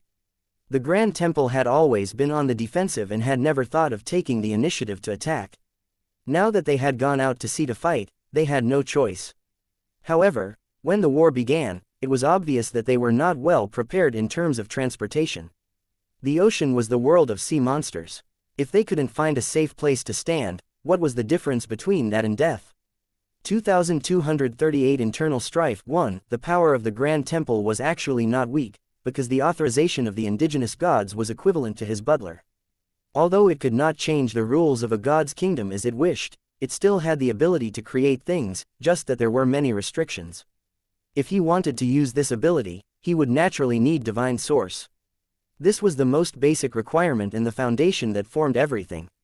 The increase in strength of the believers, the exchange of all kinds of rare and strange items, as well as the operation of the Grand Temple, all required the use of divine source. This kind of resource was extremely precious, and the Grand Temple itself didn't have many reserves. It could be said that the more it was used, the less it would be. Especially as the Aboriginal gods grew weaker and weaker, the amount of divine source became less and less, and it could not be used easily. For a long time, the Grand Temple's reserves had not been replenished, and they were really short of money. It was a little miserable to be in this state, but there was a reason for all this, and there was no other way. That was why the Grand Temple adopted the tactic of turtle-back defense, just to maintain the fragile balance, and to hold on day by day. As long as the Aboriginal god woke up, all the difficulties would be over, and the god kingdom would be full of vitality again. However, in the eyes of those with discerning eyes, it was not easy to do this. The most important point was to see how far the cultivators in Lusheng could go. They were the key to change the situation, to break out of the doomed situation, and to turn the situation around. The Aboriginal gods were well aware of this, which was why they took the initiative to seek cooperation, hoping to survive in the midst of death. When Tang Zhen wanted Divine Source to carry out the transaction, the Divine Spirit's avatar in the Forbidden Mountain range was in a very difficult position. This was because he was the same as the Great Temple and relied on the small amount of Divine Source to maintain his operation. However, in order to complete the cooperation, he still agreed to Tang Zhen's request in the end. He was afraid of missing this rare opportunity. On the Forbidden Mountain range, the Divine Spirit's clone that had lost its Divine Source finally disappeared. Fortunately, Tang Zhen had used the ability he had just obtained to reshape the avatar of the native god, turning it into an independent life form that was no longer related to the main body. As the cooperation began, many things had to change, and this was forced by the situation. Especially with the arrival of the war, the Grand Temple's conservative tactics could no longer be carried out, and they had to take the initiative to fight. Even if it would consume the world's origin, he would still have to brace himself to fight.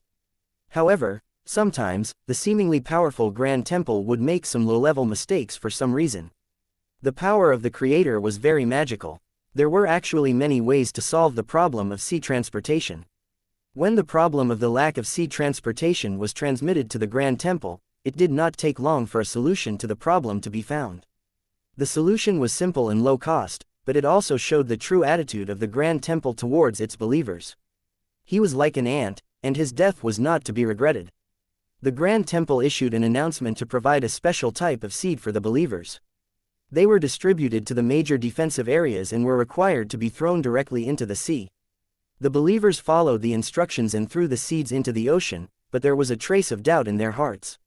As a result, it didn't take long for the believers to be shocked by the scene in front of them, exclaiming that the Grand Temple was indeed magical. Clusters of strange plants emerged from the bottom of the sea, covering the surface of the sea like a thick blanket. The plants exposed to the water had twisted roots and intertwined joints. It didn't take long for them to harden, and they were the kind that was getting harder and harder. Some believers went up to take a look out of curiosity and found that the platform formed by the gathering of these plants was as hard as a stone ground.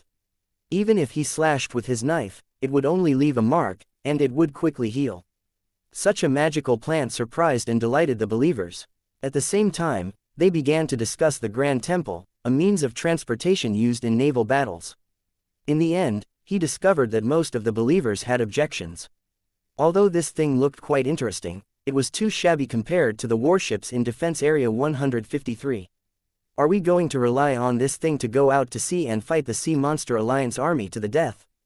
This question began to be discussed by the believers, and they suddenly felt a little uncomfortable in their hearts. They didn't know if the idea of going out to sea to participate in the war was reliable. Compared to the warships in the 153rd Defense Area, this plant-formed sea platform was like a joke.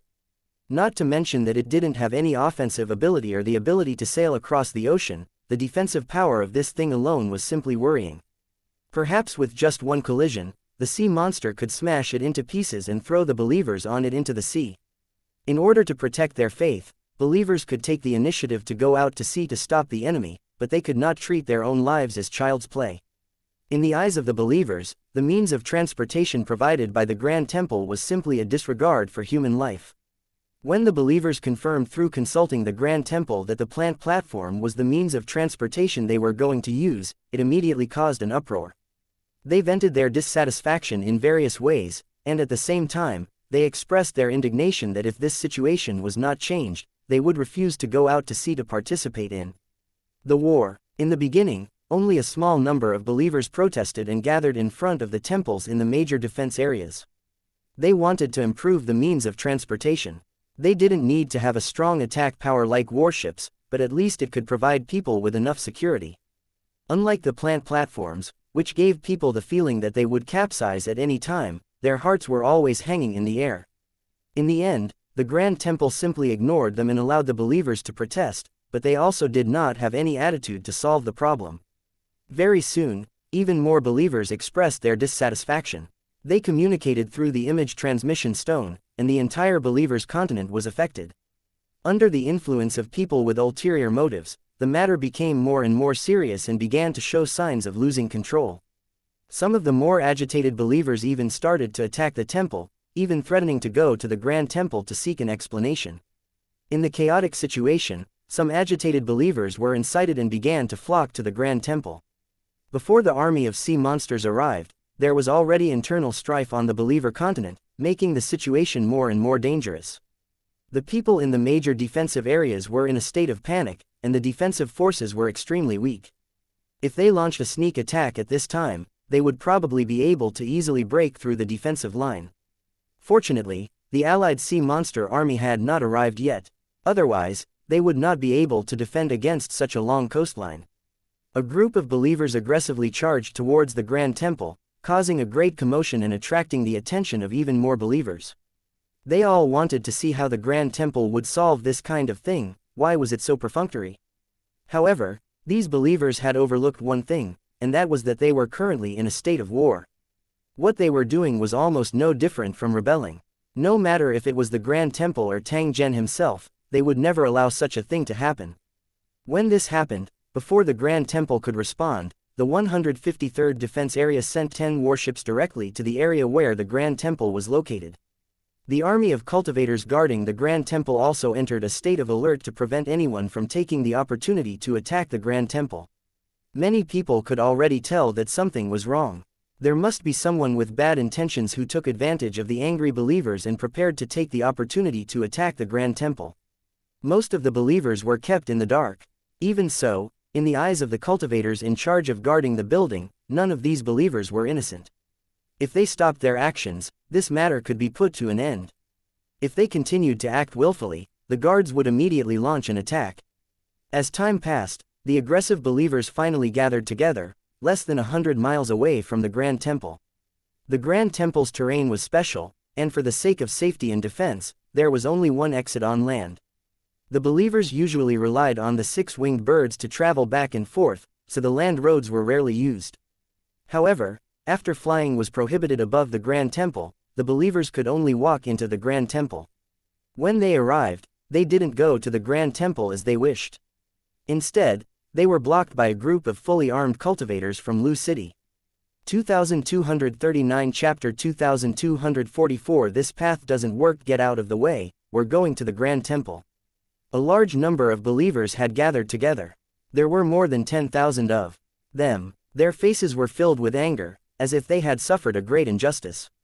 Especially when he saw cultivator Lu Cheng blocking his way with a cold expression, his anger exploded again. They roared loudly, telling the cultivators of Lu Cheng to get lost. More and more believers echoed and began to move forward, trying to break through the defense of the cultivators in the city. The cultivators of Lu Sheng remained unmoved. Like an iron wall, they stood in front of the believers.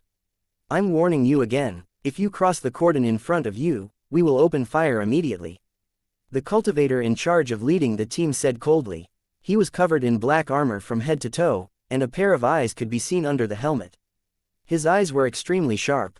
His gaze swept across the believers in front of him, and his eyes narrowed slightly, a faint trace of disdain flashing in his eyes. From now on, the Grand Temple is a restricted area. Anyone who trespasses without permission will be immediately shot to death.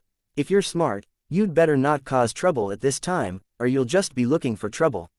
After hearing the warning from the cultivators of Lu Cheng, some believers were indignant and asked loudly, why can't we go to the Grand Temple? Who gave such an order? You have to make it clear. Cultivator Lu Cheng heard this and said with a faint voice, this is both the Grand Temple's order and His Excellency Tang Zhen's order. Don't tell me you don't intend to obey. After hearing cultivator Lu Cheng's answer, the believer sneered, our request is reasonable. Why don't you let us in and give us a reasonable explanation?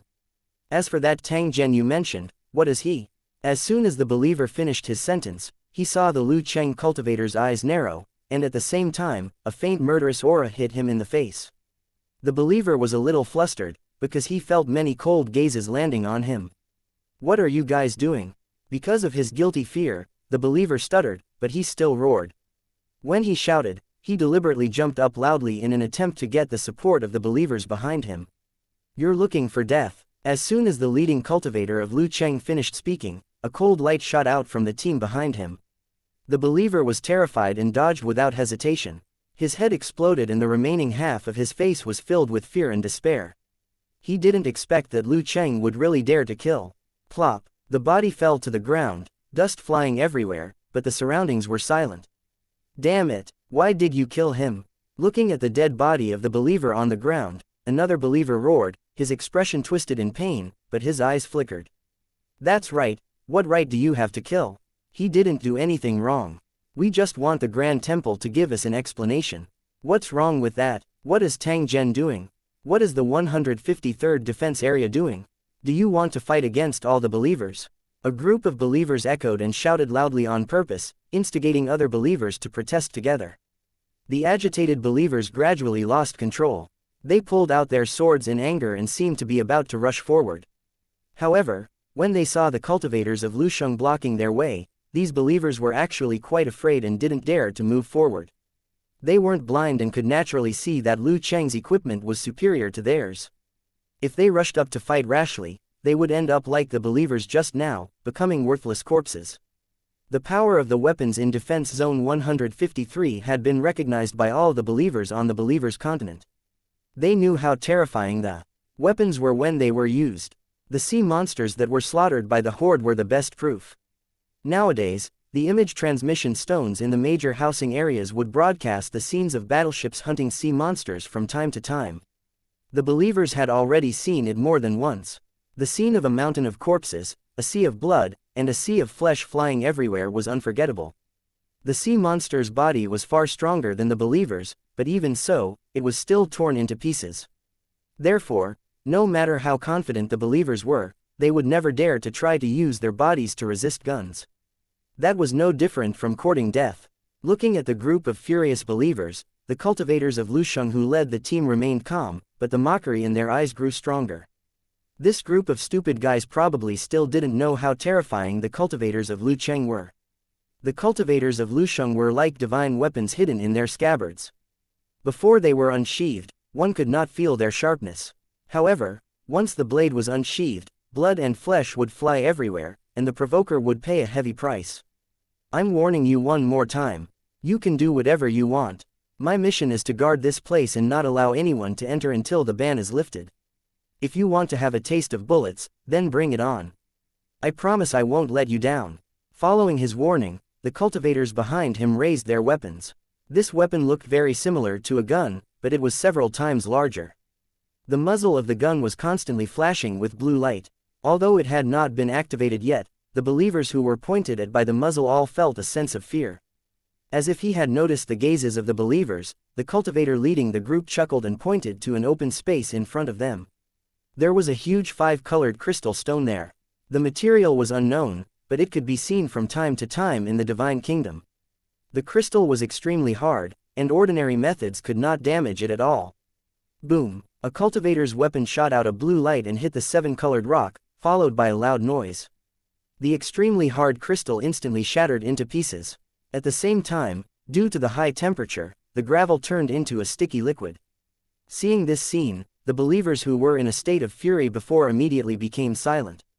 Some of the believers began to tremble uncontrollably, their eyes filled with fear. The moment they imagined the scene of such a weapon falling on their bodies, the believers could not help but feel a chill run down their spines, knowing that they would definitely die. If the weapon of one Lu Cheng cultivator was already so powerful, they would not be able to escape if all of them opened fire at the same time. Looking at the believers who were shocked by the destructive power of the weapon and had a serious expression on their faces, the cultivator leading the team from Lusheng City warned them again. I've just received orders. From now on, any believers who don't want to participate in the war can choose to withdraw automatically. No one will force you. However, due to the lack of wartime resources, those who withdraw will be punished and lose the qualification to exchange for special resources from the Grand Temple. As for when it will recover, please wait for further notice. Since you think it's unfair, then the Grand Temple will give you an explanation. You don't need to continue fighting. It has nothing to do with you no matter what kind of transportation you take. Now that the matter has been resolved, please leave immediately, or you will be severely punished. Hearing the reply of the Lu Cheng cultivator, the furious believers fell into silence. Such an outcome was not perfunctory. But some people were still unwilling to give up. Their mission was to make the matter big and take the opportunity to enter the Grand Temple. I don't believe your words. I want to see the spiritualist. Get lost. Hundreds of believers shouted at the same time, instigating them to move forward. Their faces were full of ferocity. The other believers were also dragged along and slowly moved forward with the team. They were also somewhat unwilling to accept the fact that they had been disqualified from exchanging for materials.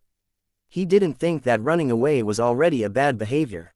Soldiers were trained for 1,000 days, but they were used for a moment.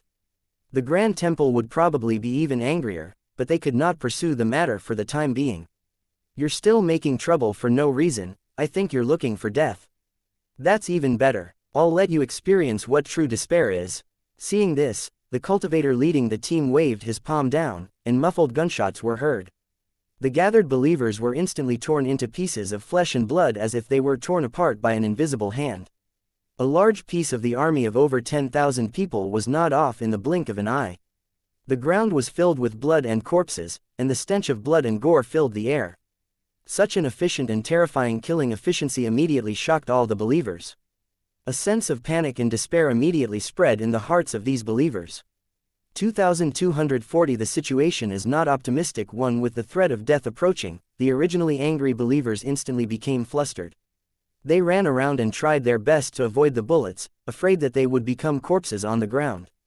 As for charging into the Grand Temple to demand an explanation, no one thought about it anymore. If they really did that, it would be the same as seeking their own death. As they watched their believers fall to the ground one by one, fear exploded in their hearts. They suddenly realized that the cultivators of Lu City were actually more terrifying than the sea monsters. If their enemy had been cultivators in Lusheng, the entire believers' continent would have probably been bathed in blood by now. The killing continued, and the grassland was completely dyed red. Blood had formed a river. Most of the scattered believers fled in the opposite direction. No one would be stupid enough to stay where they were in the face of the terrible attacks of the cultivators in Lucheng. If they stayed, they would die, so they didn't want to stay any longer. They just wanted to leave this place as soon as possible, the further the better. As for those who had died, no one paid any attention to them. Since they had already died without an intact corpse, there was no point in collecting their bodies. When a great disaster was imminent, they would fly in different directions, not to mention a group of motley crew with dirty thoughts. They would not pay attention to others at all. Looking at the collapsed believers, the cultivators in Lucheng did not pursue them. Instead, they remained where they were. They were just a motley crew and couldn't achieve anything great at all. If you didn't believe it, just look at their current state. They were completely like stray dogs. However, there was still a group of believers who did not retreat. Instead, they advanced and rushed forward to face the rain of bullets. Compared to the motley crew, the believers' equipment was a little abnormal, and their strength was outstanding. Something like an energy barrier appeared around their bodies, blocking the bullets that were flying towards them. In the blink of an eye, the believers had rushed to the cultivators in Lucheng and were less than 100 meters away from the entrance of the passage. A cold light flashed in the eyes of the Lucheng cultivator who was leading the team. He had noticed earlier that among the gathered believers, there were some who were hiding their heads and showing their tails. He had incited the believers in secret and deliberately made things worse. He clearly had bad intentions. Lucheng had been paying attention to these guys and had marked them with a device, making them dangerous targets. If things got worse, then these people who were secretly up to no good would be the primary targets to kill. They probably didn't even know that they had already been locked on by weapons and became the target of certain death. As for those who were lucky enough not to die, they were either blocked by someone else's bullet or had hidden very deeply and not exposed their traces. At this moment, taking advantage of the chaos, they suddenly launched an attack, and there were even Sector Lord level experts among them.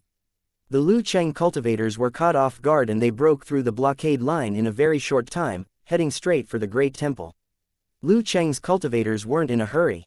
They couldn't stop a world overlord, but in the Grand Temple, there were artisans. If this group of people rushed over, it would be equivalent to sheep entering the tiger's mouth. They would probably not be able to return. As expected, the moment the few Realm Lord cultivators charged into the Grand Temple, they were swept by the cold light and instantly died without a complete corpse, a bunch of people who don't know their own strength. They dare to attack the Grand Temple. They really don't know what's good for them. A cold sneer came from the battle fanatic lord who was guarding the Grand Temple. It was clear that they had already prepared their defenses when the enemy launched their attack. In the end, after waiting for half a day, only a few sector lord cultivators came. The enemy's masters of creation didn't even participate in the attack. Not a single enemy could fight, which made Zan Kuang Lord extremely depressed. He didn't even get the chance to attack, and Star Spirit Lord got there first. If this continues, I'll go to Tang Zhen's place. At least there's still a war to fight. Staying here all day and not being able to do anything is driving this old man crazy. Lord Zan Kuang waved his fist. He really didn't want to stay in the Grand Temple and guard the half-dead indigenous god. The Star Spirit Lord sneered. If you go to Tang Zhen's place, what if the Grand Temple is attacked and the aboriginal deities are killed? How are you going to explain yourself then? Hearing this, Zan Kuang Lord curled his lips and said in a nonchalant tone, "What's there to be afraid of? Don't we have you too? Besides, with my speed, it won't be too late to come back if something really happens." That's easy to say. If something really happens, you won't be able to make it back in time. The enemy's attack this time was most likely a test to determine the Grand Temple's defensive strength. To put it bluntly, these few fellows are just bait to explore the way and die. The next time the enemy attacks, they won't just be Realm Lord cultivators. The Star Spirit Lord's expression was very solemn when he spoke. To be able to send out a few sector lords to be pathfinders, this meant that the enemy was determined to get the temple, and a tough battle would be inevitable. He wasn't afraid of battle, but he was worried that something would go wrong and affect the entire battle plan. Although the 5th battle area had already received their reward, even if they lost the God Kingdom War, it would not cause much loss. However, the creators who signed the contract had to pay the price of breaking the contract while receiving the mission rewards. If they were to really be punished, even with their strength, they would still feel a little overwhelmed. Therefore, no matter what, he could not let his guard down. He had to ensure that the mission would be a success. If you don't want to go, then don't go. It's no big deal. Zan Kuang Tribal Lord was a battle maniac, but he wasn't brainless. He naturally knew what was important and what was important. He also knew how serious the situation was. The enemy dared to launch a blatant attack on the Grand Temple. Other than proving their arrogance, it also showed that they were determined to get the Grand Temple. Therefore, not only could he not leave, but he also had to be on high alert to prevent the enemy from launching a new attack at any time. It was especially important to be wary of masters of creation. Enemies of similar strength were the greatest threat to the Grand Temple. The most depressing thing was that they still didn't know if there was a creator among the sea monsters. Our mission is actually very simple. We only need to defend the Grand Temple.